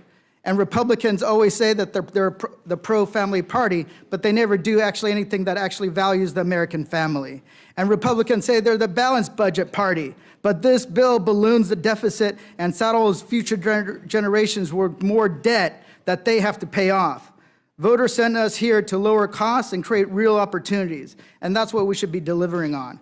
We should make the child tax credit fully refundable and advanceable, and make it bigger and pay it monthly. We should build millions of starter homes for new families and help them buy their first home so that they can build wealth. We should make childcare affordable and guaranteed paid family leave. But this bill does none of that. That's because Republicans choose the billionaire establishment that has taken root in D.C. over their own constituents. Now I ask the same question to my Republican colleagues as I asked in the Ways and Means. I want to ask you here, and they answered wrong. So I'm asking you guys, are you for the working man or woman who is struggling to get by, or the billionaires? Are you for the babies or the billionaires? Are you for the seniors or the billionaires? Are you for the American family or the billionaires? I have introduced 14 amendments making sure that billionaires pay their fair share to housing, to health care, and one of those bills is sponsored by Speaker Emerita, that is extend the ACA premium tax credit to help pregnant women and children. That's one of the things that we know, that in some of the states that are going to have the biggest cuts to Medicaid also are some of these southern states that have the highest maternal mortality rate in the country. You know, California has its problems, but we actually have one of the lowest maternal mortality rates in this country, the lowest. So here's the thing. Once again, are you for pregnant women or the billionaires? Are you for babies or billionaires? Because that's what this all comes down to. And I will ask that if you vote on just one amendment, maybe you can restore a little faith in this kid from California. With that, I yield back. Gentleman yields back. Now recognize Ms. Kelly of Illinois. Thank you, Mr. Chair, and thank you, Ranking Member. I have an amendment at the desk titled Amendment Number 371. My amendment is simple and requires 12 months of continuous Medicaid and CHIP coverage of full benefits for pregnant and postpartum women. We've heard a lot about that. I've dedicated 10 years to this topic. This amendment will codify what we already know is essential, that 1 year of postpartum care is not just medically necessary, it is a matter of life and death. Let's remember that the United States maternal death rate remains far higher than other high-income countries, and nearly 2 out of 3 maternal deaths occur during the postpartum period. Our nation is facing a maternal health crisis, and it has been for years. It's shameful, and it has worsened. The maternal mortality and morbidity epidemic is particularly dangerous for people with disabilities who face a maternal death rate that is 11 times higher than the rate for non-disabled people. Black women are 3 times more likely to die from pregnancy-related causes than white women. And American Indian and Alaska Native women are twice as likely to die of complications. Medicaid improves maternal health outcomes and ensures access to vital pregnancy services. Medicaid covers almost half of all births in this country, and in many states it's more than that. And it covers more than half of all births in rural communities. Consider a new mom from Arkansas who was finally approved for Medicaid in her 3rd trimester following a delay in her eligibility determination. Her Medicaid coverage was invaluable during complicated labor and delivery. Her baby was not receiving enough oxygen, and she ultimately needed an unplanned cesarean section. Without Medicaid, that procedure would have resulted in profound medical debt, given the cost of a C-section in Arkansas is estimated to be close to $10,000 without insurance. Ensuring 12 months coverage can give women the peace of mind that they have stable coverage and access.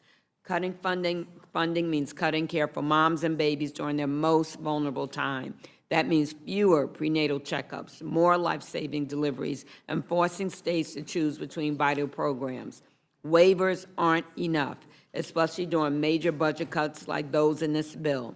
In Michigan, 12-month postpartum Medicaid coverage reached nearly 45,000 moms, reducing maternal deaths from 36 to 22 per 100,000 births in a year. Most maternal deaths occur after childbirth. 1 in 3 happens 1 week and 1 year postpartum, between 1 week and 1 year postpartum. In Colorado, 89% of maternal deaths were preventable. Continuous guaranteed year-long coverage saved lives. Overall, over 80% of maternal deaths are preventable. This amendment codifies 12 months of full Medicaid and CHIP benefits to postpartum individuals, no more state-by-state patchwork, no more expiration dates on care, no more new mothers being dropped from coverage just 60 days after giving birth, right when they're still at high risk for complications like infection, postpartum depression, and more. Postpartum coverage for 12 months should be mandatory and permanent and immune from shifting state politics and budget pressures. We cannot expect someone to recover from childbirth, return to work, care for a newborn while also scrambling to reapply for coverage. That's not health care. It's chaos and disproportionately harms low-income families, rural communities, and communities of color. We've already seen the impact of this policy. Thanks to the American Rescue Plan, Democrats enabled states to extend postpartum coverage to 12 months, and 49 states have done so. In just 4 years, red and blue states alike chose to prioritize maternal and child health. But making it optional isn't enough. With the deep cuts proposed in this bill, states will soon face painful budget choices that could jeopardize this progress. To protect moms and babies everywhere, we must make this coverage permanent, mandatory, and nationwide. This is about saving lives, supporting families, and finally treating maternal health as a national priority it should be. I have deep concerns states will roll back care for pregnant and postpartum women. My amendment ensures that all women in the United States, regardless of where they live, can access comprehensive health care for a full year following the birth of a child to survive and thrive. I've spoken to doctors, nurses, midwives, doulas, and this is what all of them recommend. If Republicans claim, quote unquote, they want to strengthen Medicaid for mothers, as they asserted in their press releases, then this should be a no-brainer and something that we all can support. I urge my colleagues to support this amendment and help us build a stronger, safer future for all moms and families so that people are not being shut out from coverage because we have made it too complicated for them. And I yield back. Gentlelady yields back. Do I have anyone on the Republican side that wishes to ask questions? Seeing none, recognize the gentleman, Mr. McGovern. Well, thank you. I just a couple of observations. First of all, I want to again thank you all for your commitment and your stamina and for being here. Again, I appreciate the fact that many of you waited many, many hours to be able to testify, but I think that's a reflection of how strongly you feel about the issues that you brought before this committee.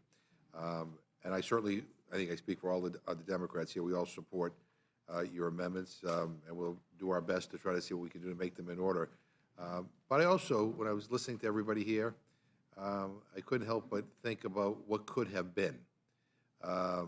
You know, again, as I said before, I mean, there are things in the tax bill that I think we all could agree on. You know, the middle-class tax cuts, the no tax on tips, and child tax credit, all that stuff. We could have come together and agreed on that. And I think that, you know, we would have, you know, if Republicans wanted our vote, we could have negotiated a better deal on the SNAP benefits, which, you know, right now is unacceptable, and certainly insisted that people don't get thrown off health care. But I think you could have gotten a bipartisan bill. Maybe not every Democrat and not every Republican, but you could have gotten a bipartisan bill that might have been able to make its way to the president's desk that reflected our values, that also reflected some of the Republican values, but didn't go after the most vulnerable people in this country. But I think what's happened here in this House right now is that the way the current leadership thinks of legislating is that whatever the most extreme element of their conference wants, that's the direction. And so there's no desire, there's no attempt to try to bring Democrats into the process. I'm reading, breaking news. Speaker Johnson and House Freedom Caucus will go to White House today to meet with President Trump. Trump is expected to tell the House Freedom Caucus that the bill needs to pass today. I don't even know, he was up here yesterday morning. I don't know, maybe this will make a difference. But it doesn't sound like, if that's the strategy, that this bill is going to moderate. And I think that's bad for the country. This is a big deal. The implications of this Reconciliation Act on every aspect that was raised by all of you today is significant. It is going to adversely impact, it is going to hurt our constituents, as well as the constituents of our Republican colleagues. There is no doubt about that. And so again, I want to again thank you for being here, and again, I support all your amendments, and for what it's worth, and I think I speak for all of us up here, it's kind of inspiring for us to see you just kind of wait it out, because you know what the stakes are, and I think people who are tuning in also appreciate your being here today. So I thank you, and I yield back to the chairman. Gentleman yields back. I recognize Ms. Scanlon for. Thank you. I 5 minutes want to echo the ranking member's remarks. I think the outpouring of members here is inspirational and is a measure of just how significant and impactful this bill is going to be in a negative way. And you've all raised important policy issues that deserve full legislative consideration. And also, the American people deserve to know where their representatives stand on these issues. So I would support a full vote on them. I did with respect to Representative Kelly's bill.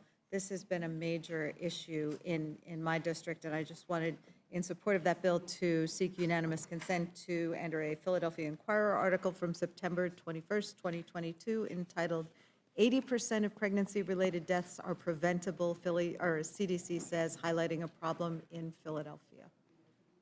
Without Yield objection, Thank so you. ordered. Yield back. Gentlelady yields back. Now recognize Mr. Neguse for his 5 minutes. I thank the chairman. Well, first, let me just say thank you to my colleagues and echo the sentiments from our ranking member and Ms. Scanlon, our deep appreciation. And it's not lost on us that there are several of our colleagues here, Mr. Chairman, who testified just a few short minutes ago, who've spent more time in this hearing than Republican colleagues of ours on this committee. There are several members. No, I'm not referencing the chairman, but others of your colleagues. Mr. Horsford has been here literally since we arrived and convened, and we have members who, as has Mr. Kennedy, I'll go down the whole list, but every member here has been here for literally going on 7, 8, 9, 10 hours for 5 minutes, to be able to speak for 5 minutes on behalf of the people that they represent. And I think that's a testament to their convictions and their passions for their constituencies. I want to ask just a few questions of Mr. Horsford and Mr. Gomez as the two members who serve on Ways and Means. Mr. Horsford, you heard me earlier, if you might, maybe at 4 in the morning or 3 in the morning, I don't remember exactly when, in my exchange with the chairman of the Ways and Means Committee regarding the tax on tips. And I'm still trying to understand why the Republicans on the committee don't just put your bill on the floor, given that there's bipartisan support for it, given that this seems to be an issue that they're passionate about. I struggle to understand why that's not the case. And I know you have fought vigorously on behalf of the people that you represent in Nevada for that particular policy, but I want to give you an opportunity to expound upon it if you're interested. Thank you to the Assistant Democratic Leader. Look, to be clear, I've been working with a coalition of workers, the Culinary Workers, Unite Here, One Fair Wage, and others to bring legislation to provide relief to tip workers. 6 million tip workers in America today make as little as $2.13 an hour. $2.13. 70% of those workers are women, and women of color in particular. So on top of giving relief and allowing more tip workers to keep their hard-earned money by eliminating the tax on tips, we also need to give workers a raise. And that is what my bill does. No other bill does that. My bill also has important safeguards so that people continue to pay into Social Security, so that hedge funds are not able to grift off of the policy, so that we define what a tip worker is, so that it's not abused under our tax law. And so for Chairman Smith to sit here today and say, you know, he couldn't bring a bill to the committee is just wrong, because I'm ready. I've been ready, and my bill has been ready since the beginning of this Congress. And it comes from the actual tip workers who are affected by the policy. I am a co-sponsor of the bill that was unanimously passed by the Senate, the same version. And I see no reason why the House cannot bring up a standalone bill to make sure that we are advocating for the needs of tip workers and all workers. You're going to have all these compounding effects of cutting health care, of cutting nutrition programs, of making it harder for working families to get by. Then let's give workers a raise. Let's give them a raise that's livable enough to actually pay the rent on and to afford to buy a home. That is what Democrats stand for. That's what we're fighting for, is to give everyone an opportunity to not just survive, but to actually thrive in America. So thank you to the Assistant Leader for the opportunity to talk about that legislation. And Chairman Smith, wherever you are, my letter to you asking for a standalone vote on my legislation is at your office. Well said. Well said. Mr. Gomez, there was a robust discussion earlier about the tax brackets. Yeah. And I think the chairman was not as candid as I would have hoped with respect to his description of the various tax brackets in the reconciliation bill. I wonder if you might talk about the billionaire tax bracket and the amendment that you proposed. Yeah, first, I have an amendment that would increase taxes on billionaires, basically preventing them from getting any kind of tax break in this bill and actually require them to pay their fair share, increasing the tax bracket from 36% to 39%, roughly. So in this room, by show of hands, who believes a billionaire shouldn't get a tax break and actually should pay their fair share of taxes? Like, all right, how about on the Republicans? You guys can help me restore my faith. Because here's the thing. There aren't many Republicans here on Okay, the committee, but unfortunately. here's They're the not- thing. They've all left, but. And the reason why is that if you increase the taxes on the billionaires, you can actually give the people who are getting screwed at the bottom rungs of the economic ladder a tax break. So for the record, I want to enter into the record the distribution chart, distribution of the estimated revenue effects of the tax provisions of the chairman's markup, basically what's going to happen, into the record. This is by the Joint Committee on Taxation. It's an official record. What's it on? It basically shows how much, who's paying what in taxes under this bill by the Joint Committee on Taxation. Without objection, so ordered. Thank you. And here's the thing, the reason why, let's go over years. Calendar year 2027, if you're, people that make less than $15,000 a year will pay an additional $1 billion in taxes. $1 billion. And here's the thing, in the year 2029, people that are making less than 15 million are going to pay 15,000 will pay another $2.6 billion in taxes that year. People that are making 15 to 30,000, 2.5 billion in additional taxes that year. And we go on to year 2031. They're actually less than 15,000. They're going to pay another $3.6 billion that tax year. 3.6 billion. And if you're making 15 to 30,000, you're going to be, all those people will be ponying up another $4.5 billion. $4.5 billion. And by the year 2033, let people that are in that tax bracket of less than 15,000, $3.7 billion just that year. And then the people making 15 to 30,000, 3.8 billion. So anybody that says that the people at those low rungs of the economic ladder are not getting screwed or not going to be paying more in taxes are just absolutely wrong. And with that, I yield back to Mr. Neguse. Thank you, Mr. Gomez. I yield back. I did. Gentleman yields back. Seeing anyone else seeing no one else wishing to ask questions, I thank this group for presenting your amendments. Thank you for being with us, and we will move on to the next group, and I'll need the names. All right, as they're leaving, our next panel will be Ms. Dexter, Mr. Carter, Ms. Takuda, Ms. Bonamici, Ms. Barragan, Mr. Tonko, Ms. Goodlander, and Ms. Stansberry.